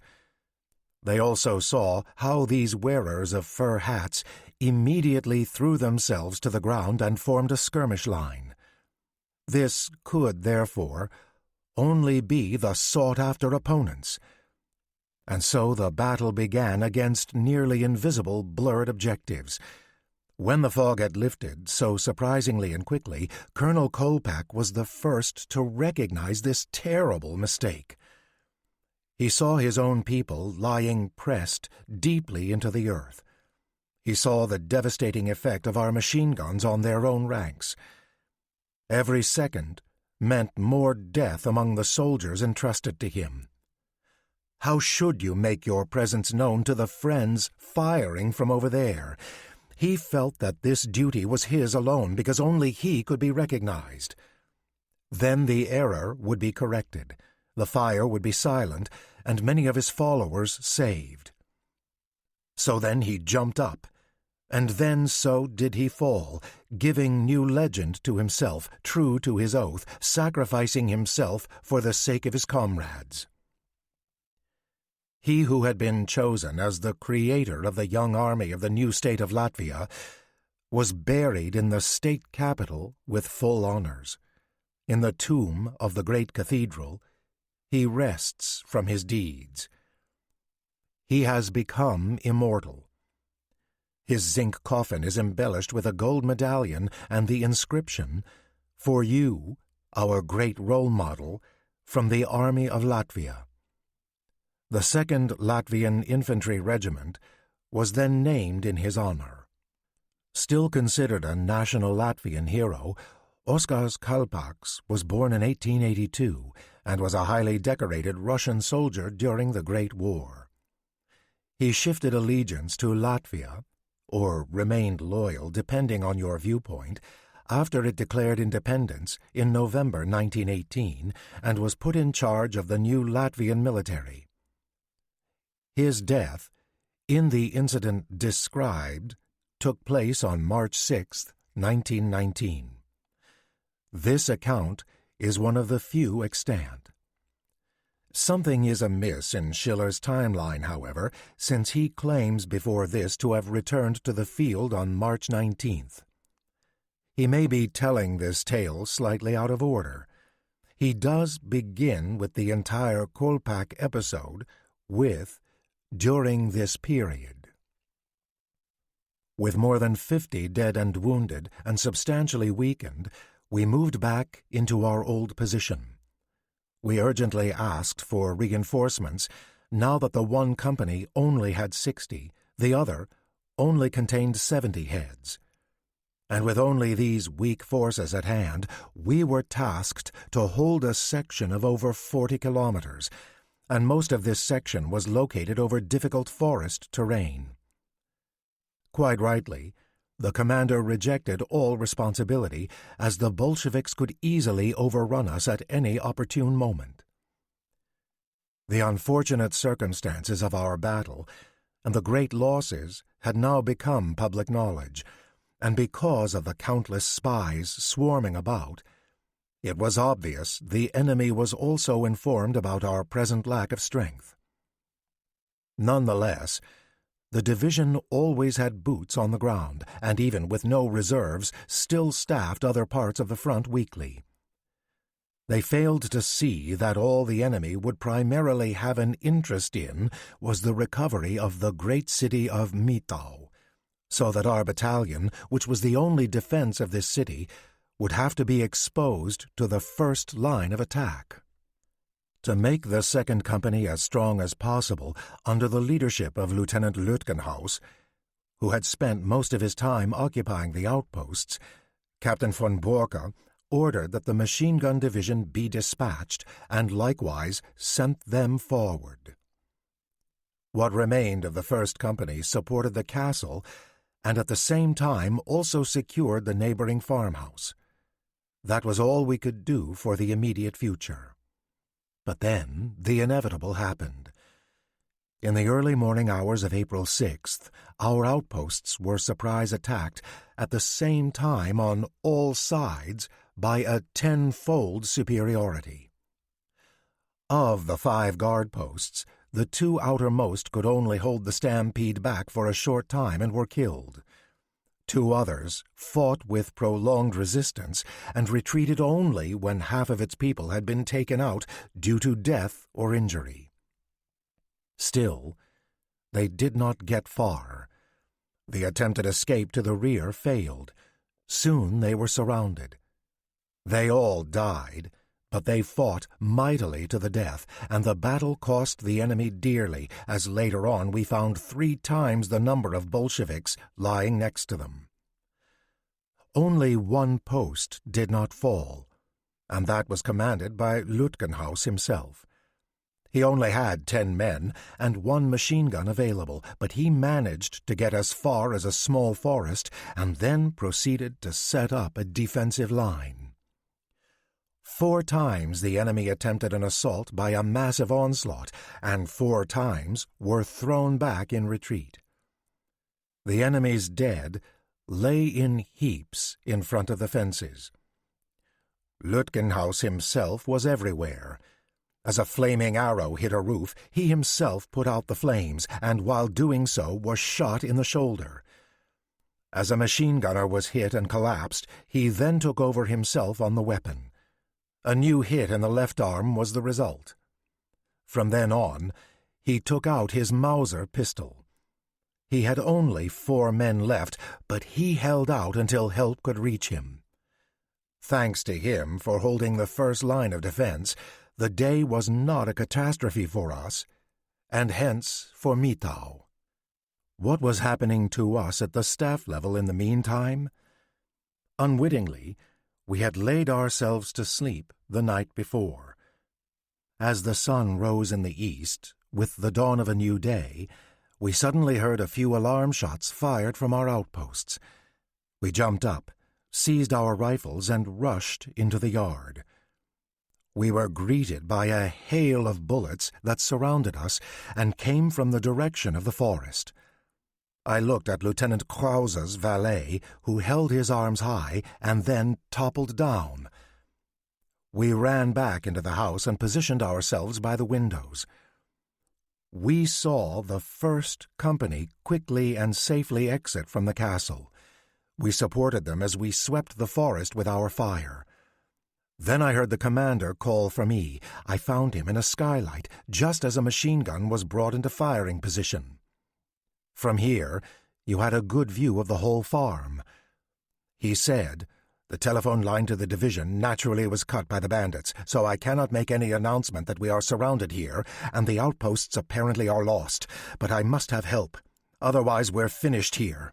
Try to ride along with a few others to Mitau. There you will request unequivocal and immediate assistance. I will make myself a decoy to draw the attention of the Bolsheviks to the other side of the front. This moment you must gallop away from us. Good luck, and on to victory." And that's how it played out. The horses were quickly saddled. We pulled into the courtyard and waited anxiously. Then we heard the reinforced fire, then hand grenades, and last of all the "Hooray!" cries. I sat with my 4 men, ready at the saddle, and galloped off. When I reached the exit, it flashed right and left between the trees, barely 100 yards away. I saw individual characters who wanted to run up to the other side, stand, put rifle to cheek, and then shoot down on us.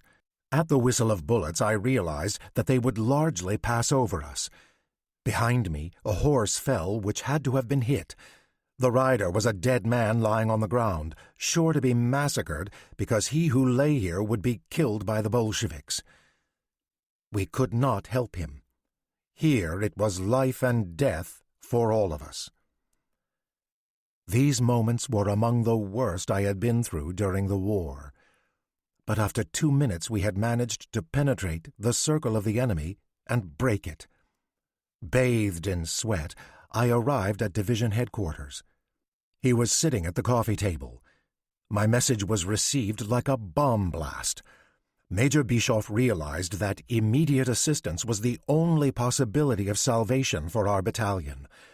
If he could not establish telephone communications, then not only was Mitau lost, but no one could even imagine the further consequences. He turned immediately to the only reserve that was in the city, and they were the stormtroopers of the Baltic countries' defense, led by Baron von Manteuffel. With astonishing speed, he had his people together despite the early hour. Vehicles and wagons were brought in an accelerated tempo to the enemy's door. The glowing forces of the Baltic troops once again saved the day.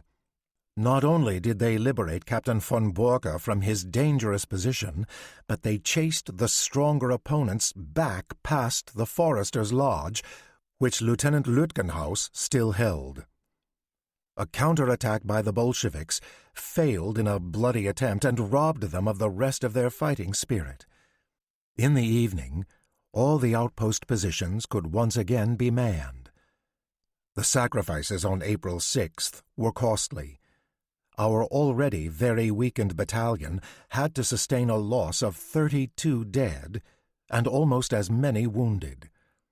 Some people were still among the missing. They were later found, slain, in the woods. Thus, the battalion was effectively wiped out.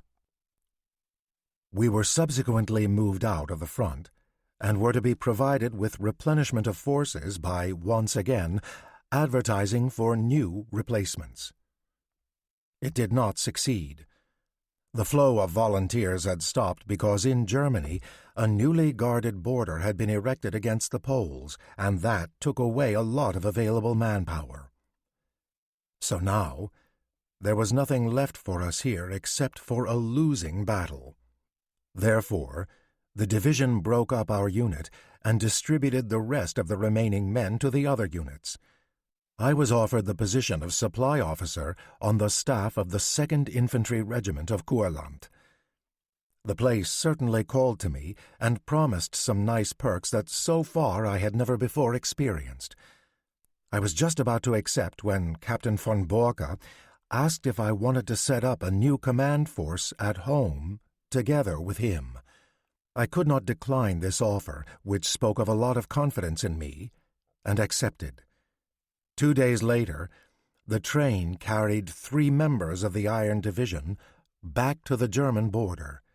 It was Captain von Borka, my valet, Römer, and myself. Schiller leaves the Iron Division right before the Germans and pro-German Latvians overthrow the Latvian government in mid-April before going on to retake Riga in late May. During these ensuing actions, the Freikorps were responsible for mass killings of Latvians, precipitating a split between the Germans and Latvia. Assisted by Estonia and the Allies, Latvia prevailed, and Germany's designs in Latvia were thwarted by midsummer. Both the Freikorps and the Bolsheviks were responsible for mass killings and murders throughout the Latvian campaigns. Schiller may have left before the worst of it on the Freikorps side, but this remains an open question. Chapter 7. Protection against the Polish at the border. After I had recovered for 2 weeks at home from the exertions, I was once again mentally rested enough to think about my future plans. They lay in uncertainty before me. Captain von Borka's plan to set up a new battalion could be regarded as a failure because all the command posts reported back that they were unable to accept new personnel based on the fact that they were already overstaffed, even though with people who had little capability for efficiency. If new volunteers offered to enlist, they would be assigned to the existing body of troops. There was no model in place to establish any new volunteer corps. So that's how it was with the border guards against the Poles. I was not encouraged by this news, but one day Captain von Borka surprised me by personally appearing in Bromberg. I somewhat resented the fact that I had followed his enticements rather than accept the post offered in Kurland. Now it was too late. Captain von Borka quickly departed again, and I remained behind, newly annoyed. What was to become of me now? Suddenly, I received a card from my old boss, sent from Kreuz an der Ostbahn. German Cross Railway, a major railway junction and town, which is now in Košice Wielkopolski in western Poland. Poland declared independence in November 1918 after the armistice, but was still occupied by Russian and German troops. As the Germans withdrew, the Russians advanced, until Poland began an offensive against the Russians in February 1919, while the Germans continued to withdraw to fulfill the terms of the armistice. The Poles were much more preoccupied with the Russians than the Germans after this.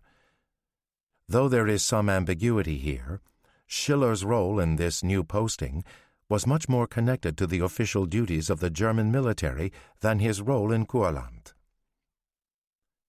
He asked if I would be willing to come and work with him there.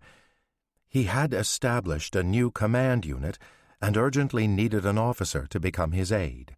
Of course, I did not hesitate in the least, but sent off an acceptance telegram at once, indicating I should be arriving by the next afternoon. Once again, The old field suitcase was packed, and once again, off I went to the train station.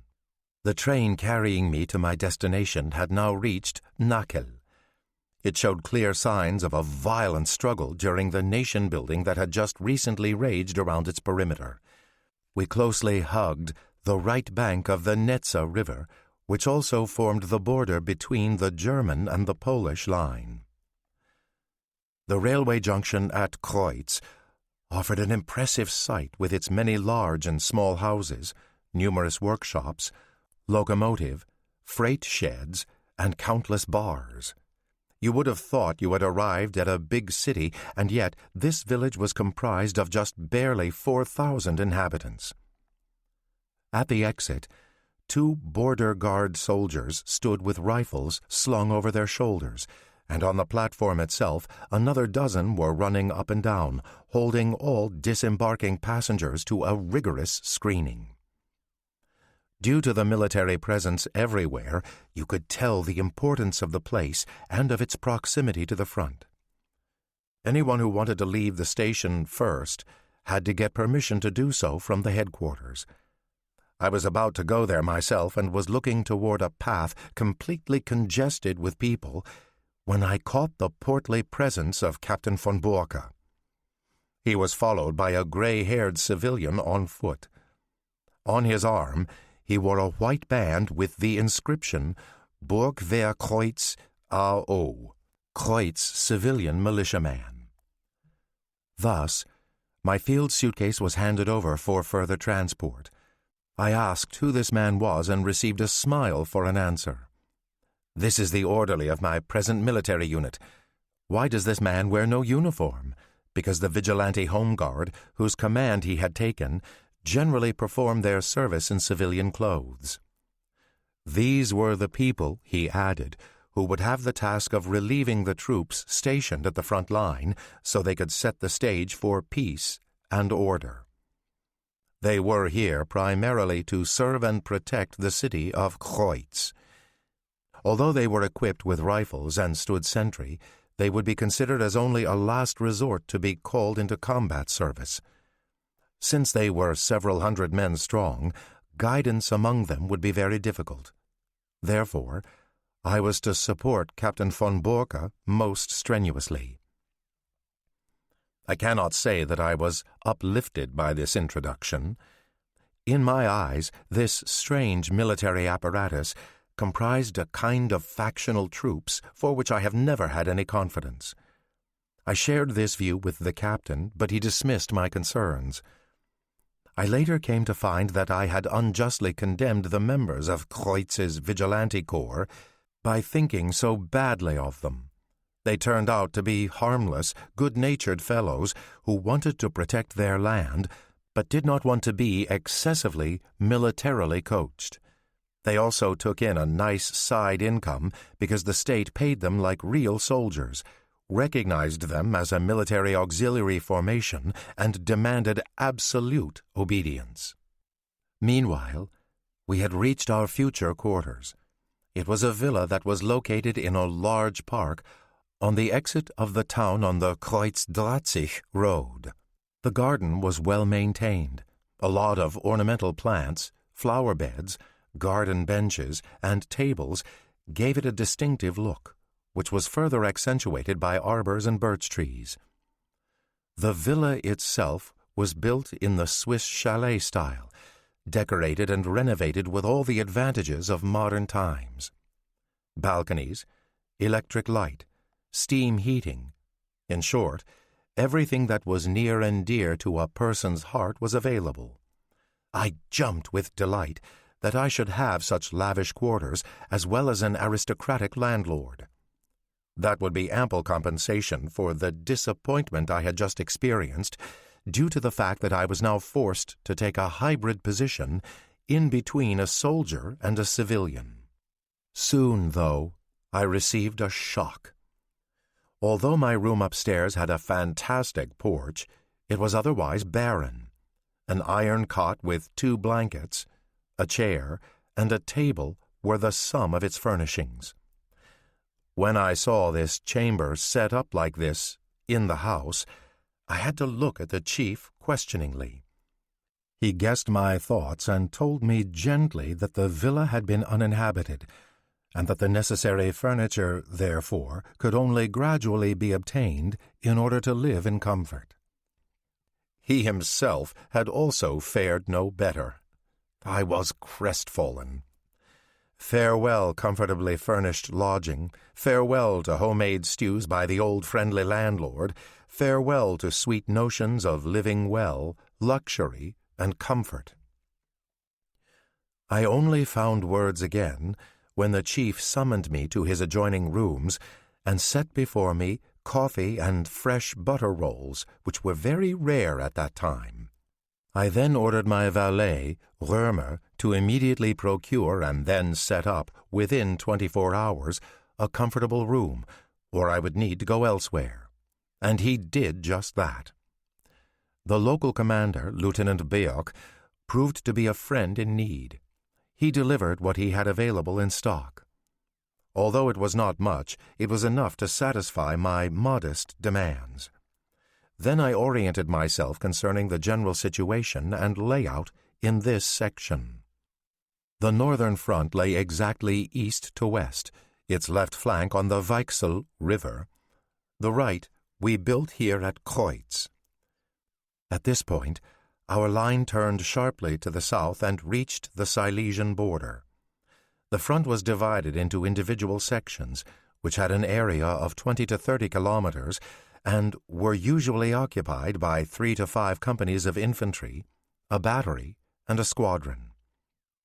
In addition, a few armored trains and outposts were available. That was all.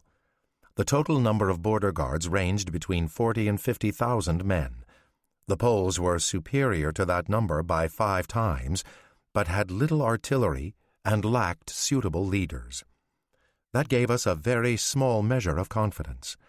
The fiercest battles were over and yielded the result that we had held all of our positions.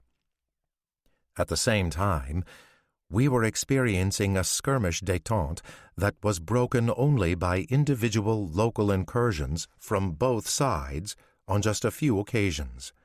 What was anticipated to happen here, though, was a presumed major attack, since we held the important Kreutz railway junction, and that stuck in the craws and haunted the minds of the enemy. With this capture, they would dominate the connection between Berlin and East Prussia. We had to be on guard constantly, because there were only 4 weak companies of Border Battalion No. 7, a battery, and an armored train. I shared the villa with the commander of the division, Major Davids. Upon my initial visit with him, I found him to be an upstanding, basic, honest, and benevolent boss who might have been just a little too old for his rank, but otherwise immediately inspired confidence. He greeted me warmly and was glad that he had secured a new officer for his district. We became the best of friends and spent many an hour drinking together as well. My service duties were very easy, as I only had to control the posts and guards, so I had plenty of time left to familiarize myself with the local flavor of the land.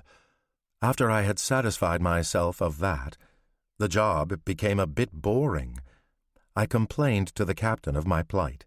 He then suggested that we jointly visit the troops at their individual positions.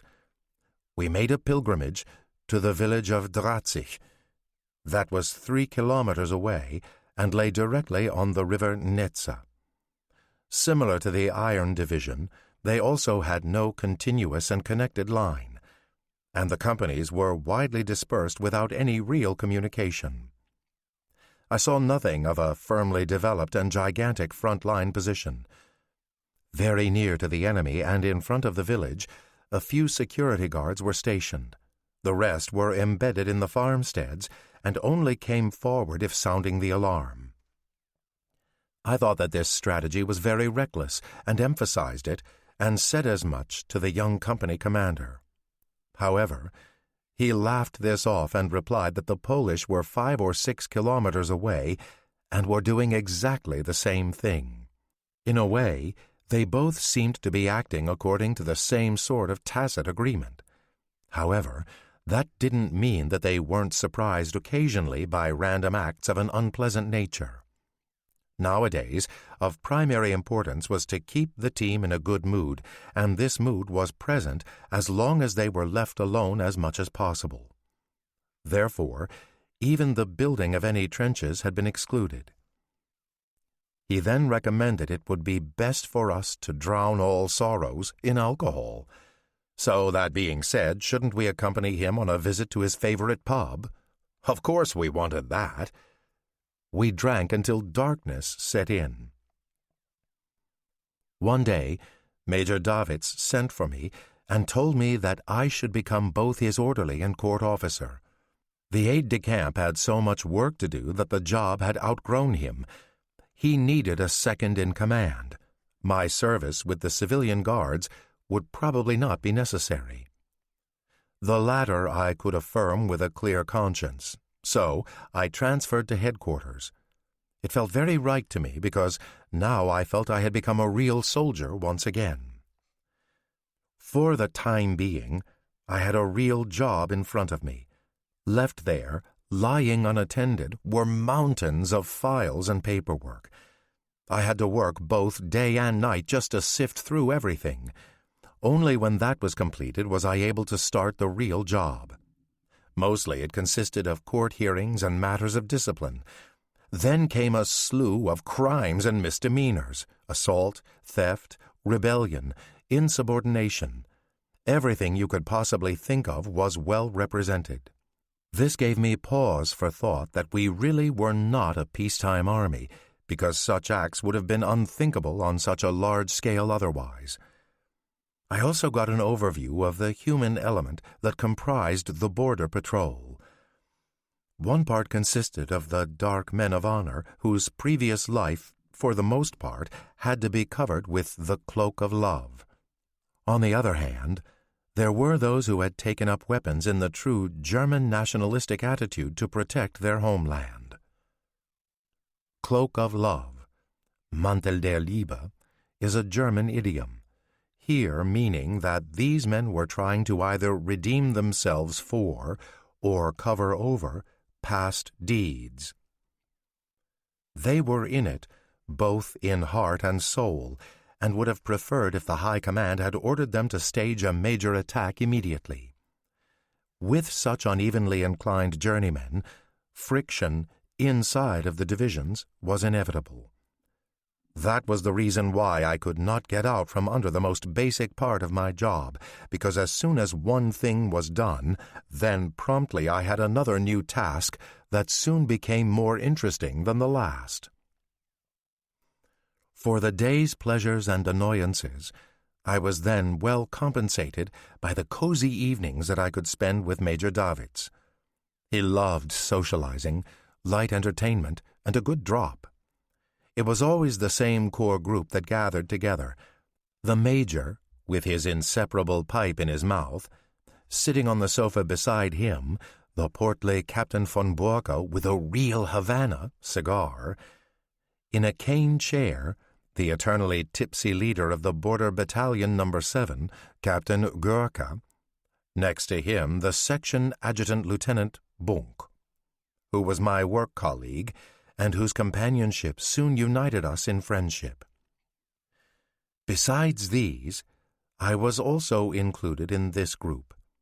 The necessary libations were always plentiful, because money was readily available and there was plenty of wine to buy. Rarely did we ever part before midnight. It was a carefree time. The enemy behaved decently and very seldom bothered us, and we likewise returned the favor. We were sitting together one evening, once again in a merry mood. This time we were quite happy, as we had been paid our salary the day before. But in the middle of our finest drinking and storytelling, we were bothered by the ringing of the field telephone. Without any worry, our host picked up the phone, thinking that, at the least, it would probably be one of the usual messages that were irrelevant. But we realized that after just the first few words, this time there would be more serious explanation. Hold the position at all costs. I will immediately send help and will stay here so you can reach me." That was the urgent conclusion of the call. We soon knew what had transpired. The enemy had executed a surprise attack. We jumped up. The old man was as if electrified and called to us, "Enough for now, gentlemen. The company in Drahtzig has just been attacked by a superior enemy force. Individual houses are already in Polish hands. The sounding of the alarm systems did not work. The company commander has only a handful of people. Collect whatever teams you can immediately rustle up here in Kreutz. You, Captain Gurka, rush over to Drahtzig. Take the lead. God bless you." "Yes, sir," said Captain Gurka, clicking his heels together, and ran off, but before he did so, he drained the rest of what was left in his bottle down his throat. Perhaps in doing so, he would gain a better advantage on the battlefield. Captain von Borka had already lowered his glass as he received this unexpected news with shock. His somewhat blurry eyes suddenly lit up with an energized glow. He thought of his civilian vigilantes, and that he might still die a hero's death this day as their leader. When we tore a window open, we already heard the machine guns. A moment later, our battery began to fire. Our people were readily at hand and were not like those in Drahtzig, who were likely to be found lying about pubs, while the Polish got the best of them. The recklessness of company leaders and Lieutenant Hautschke would now have its consequences. He alone was to blame for this. While we quickly buckled on rifles and revolvers, shots could already be heard crashing close to our home. Even the guard who stood sentry at the park entrance now fired his weapon in rapid succession. A view from the window informs us that in the town itself, the struggle must have already started, because there are flashes everywhere. No doubt the enemy, under the cover of night, crossed over the Netza and then attacked Drahtzig with one division and Kreutz with the other. But it is incomprehensible to me how he could have been able to advance so far without being noticed. Our sentry guard posts must have been sleeping, otherwise it is not conceivable. It was critical for me to first reach the city and go to the office in order to save the military maneuver plans from the Polish. My valet, Römer, suddenly appears in full combat gear in the doorway. Together, we race down the stairs. We come to the park. It is hard to see your hand in front of your eyes. We slowly feel our way to the entrance. Suddenly, it flashes before us, and shots are driven into a tree trunk. We throw ourselves down. A new shot is the result. Quite clearly, we hear the rattle of a machine gun at the station. We do not know, is it one of us, or has the enemy already established its position there? Incessant gunfire rolled through Drahtzig. This is proof that the citizens will defend themselves to their skin and bones. From the direction of the park entrance, from where we have just been shot at, we now hear voices. There are Germans. So this cannot be the enemy. So I call, "Here is Lieutenant Schiller. Who's there?" Answer, "Here's civilian militia of Kreutz." We jump up, and the next moment we have reached the doorway. We meet up with two excited, fearful figures with gray hair. I ask why they fired on us. No answer. The fellow is still quite puzzled. I ask again. Because they believed that the Poles already had occupied the villa and that the officers were captured. When they heard our footsteps, they were of the opinion that we were also enemies. Suddenly, Lieutenant Bunk appears. I tell him what just happened. Outraged, but there is no time to reflect, as at this moment there is no time for further introspection. As a precaution, however, we take the cartridges from our infamous snipers. Otherwise they might have mowed the commander down, and that would have been quite the shock. The firing upon the main train station has become more intense by the minute. In the streets, you hear the bangs and crashes that are so loud you cannot make out your own words as you speak. We discuss what we want to do. Bunk proposes that we advance to the city to determine the situation. I agree. Römer remains with us. His squinting, cross eyes sparkle as the light flashes.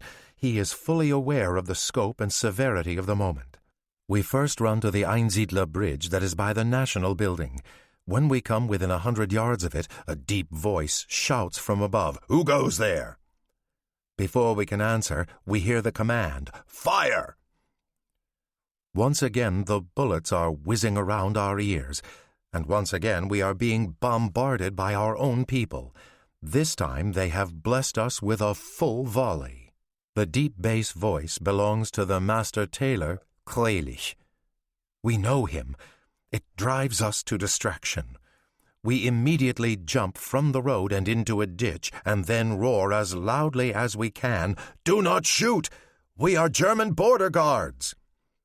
But either they do not hear us, or they do not understand us, because up there on the bridge they proceed to switch to firing single-weapon discharges upon us. My valet suddenly cries out. Bunk, who lies close to him, bends over him. He asks if he has been hit, but the honest Saxon has already collected himself and railed off in his dialect. "The cursed band of sows has shot up my carbine. The shock of the strike electrified my entire body." And then he transforms into quite a primitive man and swears his bloody revenge. He will roast the bums alive who wanted to promote their own comrades to the afterlife. Slay them, stab them, he will eat them alive. Despite the seriousness of the situation, we have to laugh out loud about so much anger and rage. But how long are we still going to have to lie here? A white signal flare rises straight ahead in the air. The firing stops. In any case, Mr. Kreilich still wants to convince himself about how strong the enemy is and where he is lurking. This moment Bunk uses to our advantage as he jumps up and shouts, "Here is Lieutenant Bunk!" And while he is still calling, he runs in long strides toward the bridge. We follow him. We meet up with a dozen civilian militiamen. Mr. Kreilich, the commander, emerges. He wants to proffer some sort of an excuse, but is so aghast that he initially lacks the language. I yelled at these folks as never before to any subordinates. Only Mr. Kreilich was spared. He, however, got his measure from elsewhere.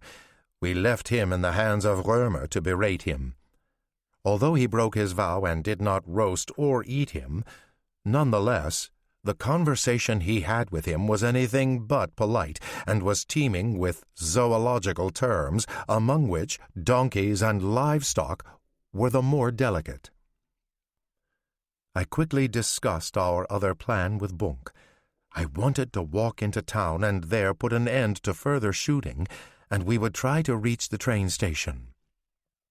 From the direction of Drahtzig, slowly but steadily the fire has died down, and the artillery had become quiet.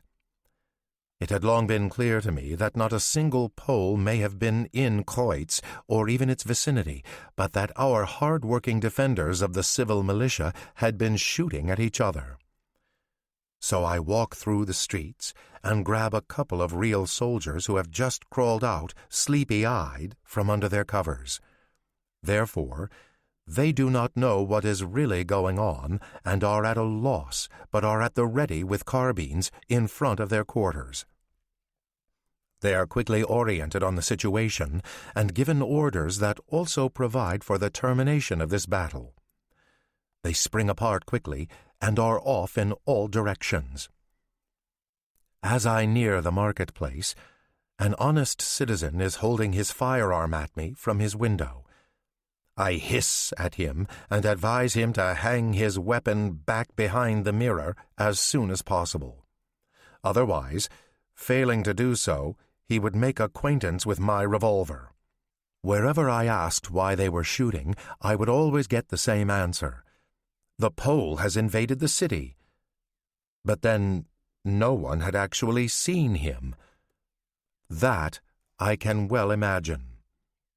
Finally, After an hour, peace had resumed. It is now even as still as it was at the time when we were still sitting together in a relaxed atmosphere and thought neither of war nor of bullets. Soon the roads became busier. Now that it is no longer dangerous, the citizens wanted to satisfy themselves and reveled in curiosity. A couple walking arm in arm in front of me, in love and oblivious to danger, just like on any other night, is the best proof that the coast is now clear. Just then, the clock strikes 3 o'clock in the morning from the church tower. From the east, the first glimmer of light breaks through and will help clarify what errors had occurred the night before. I go to the station, and on the way meet up with the major. He is beside himself and is boiling over with rage and anger. He already knows that the vigilante civilian militia is to blame for the whole incident. Therefore, his remarks concerning them are in line wholeheartedly with those of my faithful Römer. Only to hear them come from his mouth is less scary. The battle is over. We leave the battlefield and go back to our quarters. The next morning I did some actual legal work in my capacity as a court officer, namely to determine the main culprits. It was not hard to figure them out. It revealed the following facts. A stronger enemy patrol that had some light weapons with them had actually made a surprise attack on Drahtzig. One of our sentry guards had been treacherously killed before he could sound the alarm. A second post had detected the enemy and thrown a few hand grenades at his feet. This good effect gave the company commander time to gather a few people and grapple with the Polish in the outermost villages. But since he lacked any overview of the strength of the enemy and reckoned on an overall attack, Lieutenant Hautzka requested the artillery set barrage fire into action. The quick volleys of artillery from the back and the rifle fire in front had laid the foundation. This served to make the guards of the militia, which were at their Kreuz posts, so excited, and it brought them to confusion. They were of the opinion that the enemy had already broken their barriers and was now before them. So they just started firing all they had in the city at what they thought was coming from the direction of Drahtzig. As they were interrupted from their restful slumbers, the other respectable citizens had jumped out of bed, taken their guns, and stationed themselves at the windows of their apartments. If someone had the misfortune of rambling about during this time, he was at great risk, as this rumor immediately made all the rounds and had the consequence that anyone who showed up in the dark on the road was regarded as an enemy and was immediately covered by a hail of bullets. It was a miracle that despite the amount of ammunition fired, only one soldier and a civilian were injured. But that bore witness to the excellent marksmanship of the vigilante civilian militia of Kreuz. This night, they had more than adequately proven that this division was not up to the task, and that instead of helping, they could even be extremely dangerous. The major then proposed the dissolution of the division and provided detailed descriptions of the reason for it. It wasn't long before the related General Staff Command came to the same conclusion. This was now the cause of the many long faces in the general civilian population, because now their little side income had vanished, and it also meant it was back to the monotonous routine of everyday life. I collected the civilians' rifles, cartridges, and armbands, and then sent all of the weapons of war to the fortress at Königsberg, where they would hopefully land in more worthy hands.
Our reserve company was sent to Kreutz in order not to leave the guard stations and posts that had previously been provided by the vigilantes unattended.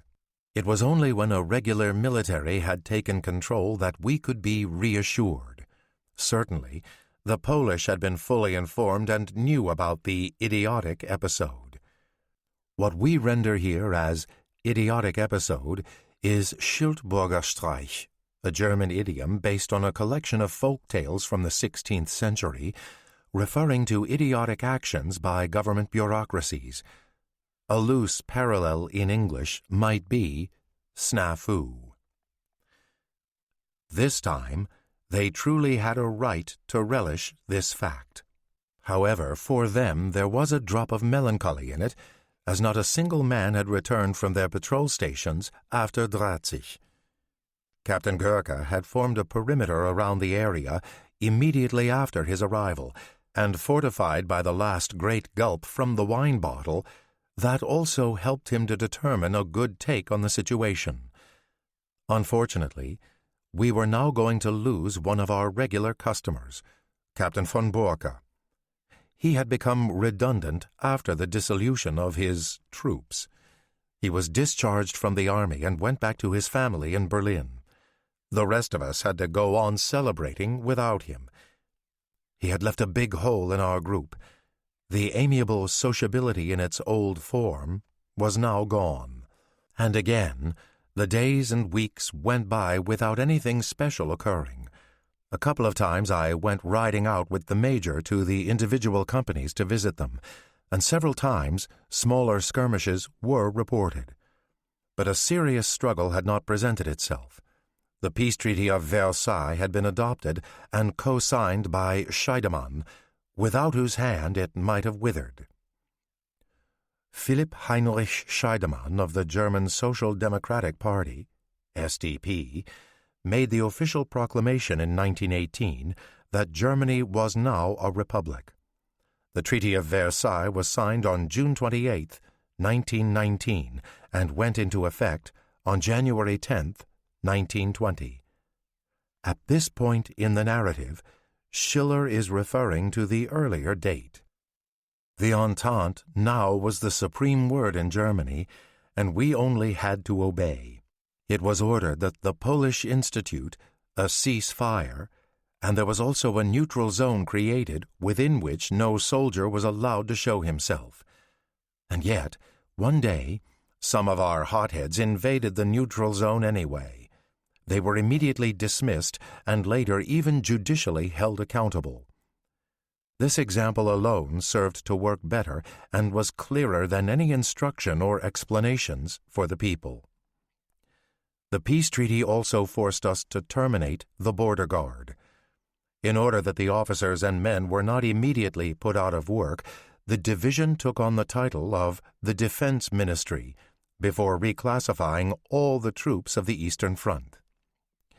Major Davids, and with it Bunk, Battalion No. 7, the Armored Tank Division and the batteries were demobilized and partially incorporated into the already existing German military formations. The only one who initially remained in Kreutz was me, and that was because Lieutenant Berg had taken his leave, so the local headquarters was in need of a new leader. I applied for this position and got it, to my utmost delight, because I was now going courting. A few months ago, during a little soirée that was given by the company commander of the staff command troops embedded in Neuteich, I was introduced to a certain Miss Margarete Zeisler. On September 17th, 1919, we became engaged. From that time on, I had an urgent need to show myself more often in Neuteich. This can be well understood. We now eagerly awaited what would become of the new Reichswehr battalion that had now been formed. Schiller is probably referring to the new German military, limited by the Treaty of Versailles to 100,000 men, and which was primarily concerned with defending the borders of the new Weimar Republic. Reichswehr equals realm defense. There were, however, several black Reichswehr formations, illegally funded and controlled by the German government and used for various operations against foreign and domestic targets. See, for example, Matthias Strohn, the German Army and the Defense of the Reich. It had to occupy all the positions in general that had already been held by the Border Patrol. In Kreutz itself, only the staff remained quartered. It consisted of Major Berthold, a closed-off and less accessible gentleman who had many quirks and was therefore not particularly well thought of, the adjutant, Lieutenant Schi, and the aide-de-camp, Lieutenant Dickaz. With the latter two I soon became better acquainted, so that a nice relationship developed between us. The chief doctor and the purser hardly made their appearance. They went their separate ways, and I didn't mind at all. I now changed my accommodations and moved into the home of a man of independent means, who was also a shoemaker and whose apartment was directly above my local headquarters. There I found a comfortable home, as I had always wanted. The people in the neighborhood saw to it, by their best endeavors, that I should feel at ease. I like to think back on that time fondly. This part of my service was quite bearable, and even left a lot of free time. I was to provide for the accommodations of the military, as well as for safety and order in the city. I also had to process permits that allowed civilians entry into Poland. Only those that were in possession of a valid permit could be transported under guard across the border. Of course, first the applicants had to be vetted most thoroughly before any permits were granted, because it had been revealed that individuals who had been sentenced in Germany to imprisonment were trying to escape their punishment by fleeing and emigrating to Poland. Others had formerly served as spies of the enemy and had informed the enemy commanders in great depth and through communications on our presumed strength and positions. It was not in Germany's best interests to allow such people to leave the Reich. Hence, the strict control. I was able to make some good catches in the process. At my suggestion, a provisional officers' club was set up in one room of the town hall, where now we could eat our lunch together. We had our food delivered from the field kitchen, not because it tasted particularly good, but because then the teams would see that we were not getting anything more or different than they were. After conclusion of the meal, the major usually disappeared very quickly. But that did not stop us from staying for an hour more over a glass of beer and a cigar together. We got to know each other much better that way, and then it became significantly easier for us all to cooperate. When winter came, the stream of immigrants died down considerably. Then, at the same time, the activities of the local headquarters were also reduced. That gave me the opportunity very often to ride to Neuteich to my bride, to spend the afternoon and evening there. The only uncomfortable part of this day was the way back home, because it took me nearly 5 kilometers through an unsecured area that was more often than not patrolled by the Polish. But only once did I make such a contact. It was almost midnight, and I trotted forth unsuspecting and carefree. Suddenly, I was covered on all sides by close-range fire, 3 shots. My steed, who was otherwise sluggish and slow, was just as frightened as his rider. He broke to the left across the ditch and took off in a full gallop across the fields. I had never before returned to Kreutz as quickly as during that night.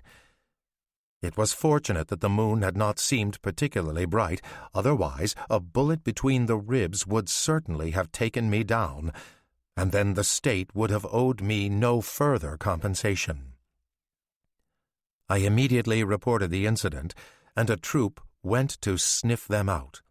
Of course, by that time the Polish were long gone. Only 6 rounds left on the ground that had been fired indicated their location. This was the last time that I found myself in mortal danger during the course of the war. Shortly after Christmas, my old valet, Römer, left me. I felt sorry for the poor guy. He suffered from a broken heart.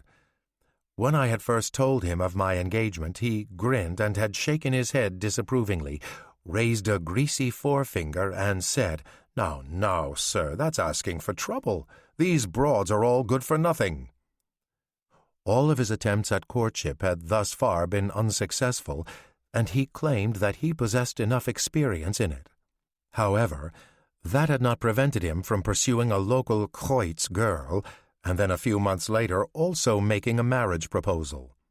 However, not unexpectedly, he had come up short once again. Now all he thought about was getting away from here. He didn't want to see the place that had brought him this disappointment again. But as I myself could not leave on his account, he had no choice but to separate from his position. I dismissed him from his military service, well compensated. He went back to his beloved Saxony, from which he apparently expected more luck than had been given him here. With him, the last well-known face disappeared from the old lively border protection time under Major Davids. Soon after the ratification of the treaty, the Polish occupied Danzig and the entire surrounding area up to the Netza River. In 1920, Danzig, now Gdansk in Poland, was declared a free city under a League of Nations mandate. Our troops had previously been withdrawn on the day before, just before those of Kreuz. But we were not long in staying here because a special agreement stipulated that Germany would leave no divisions within the first 6 months that were closer than within 5 kilometers from the new border. As our town was still in that zone, it had to be evacuated. This also explains why a local headquarters was now unnecessary. I received an order from the command of the division that all must be dissolved on the 20th of February, 1920. I was now to become part of the 1st Battery of the Reichswehr Artillery Regiment No. 42 that was stationed at Flatow. In gratitude for my service in border management, I received a letter from the division commander, the Excellence von la Chevalerie Award, and was granted permission to carry a sword with the inscription Grenzmark 1919.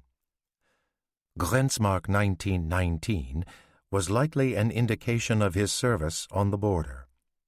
Grenzmark, or borderline, was part of the name of the Grenzmark Posen Westpreußen area after the armistice. My new military unit was quickly found. There was a dashing streak in it, so that the service was fun. I had to settle in slowly to this position because since November 1918 I had not belonged to any battery unit. The leader, Lieutenant Möglich, had already become an officer at the outbreak of war and understood his business. I became closer to him and soon saw that we were philosophically inclined and tolerably suited each other as well. He had a terrible relationship with the second lieutenant named Sattler, who would have liked to pull me over onto his side. I tried to act as a mediator and effected some reconciliations, but then at the next opportunity the two leaders fought each other again, and all reconciliation was cast to the winds. After that, I gave up. Incidentally, all 3 of us were later transferred to the police and currently hold, in 1928, the rank of police captain. Möglich and Sattler were both sent to Berlin and finally learned to tolerate each other. Their increased age and therefore maturity, along with their knowledge, insight, and good sense, may have largely contributed to this. I couldn't have been happier with this outcome. About 3 months still remained for me where I was permitted to carry on a fresh and unbounded soldier's life. Then the effect of the peace treaty was felt by all of us.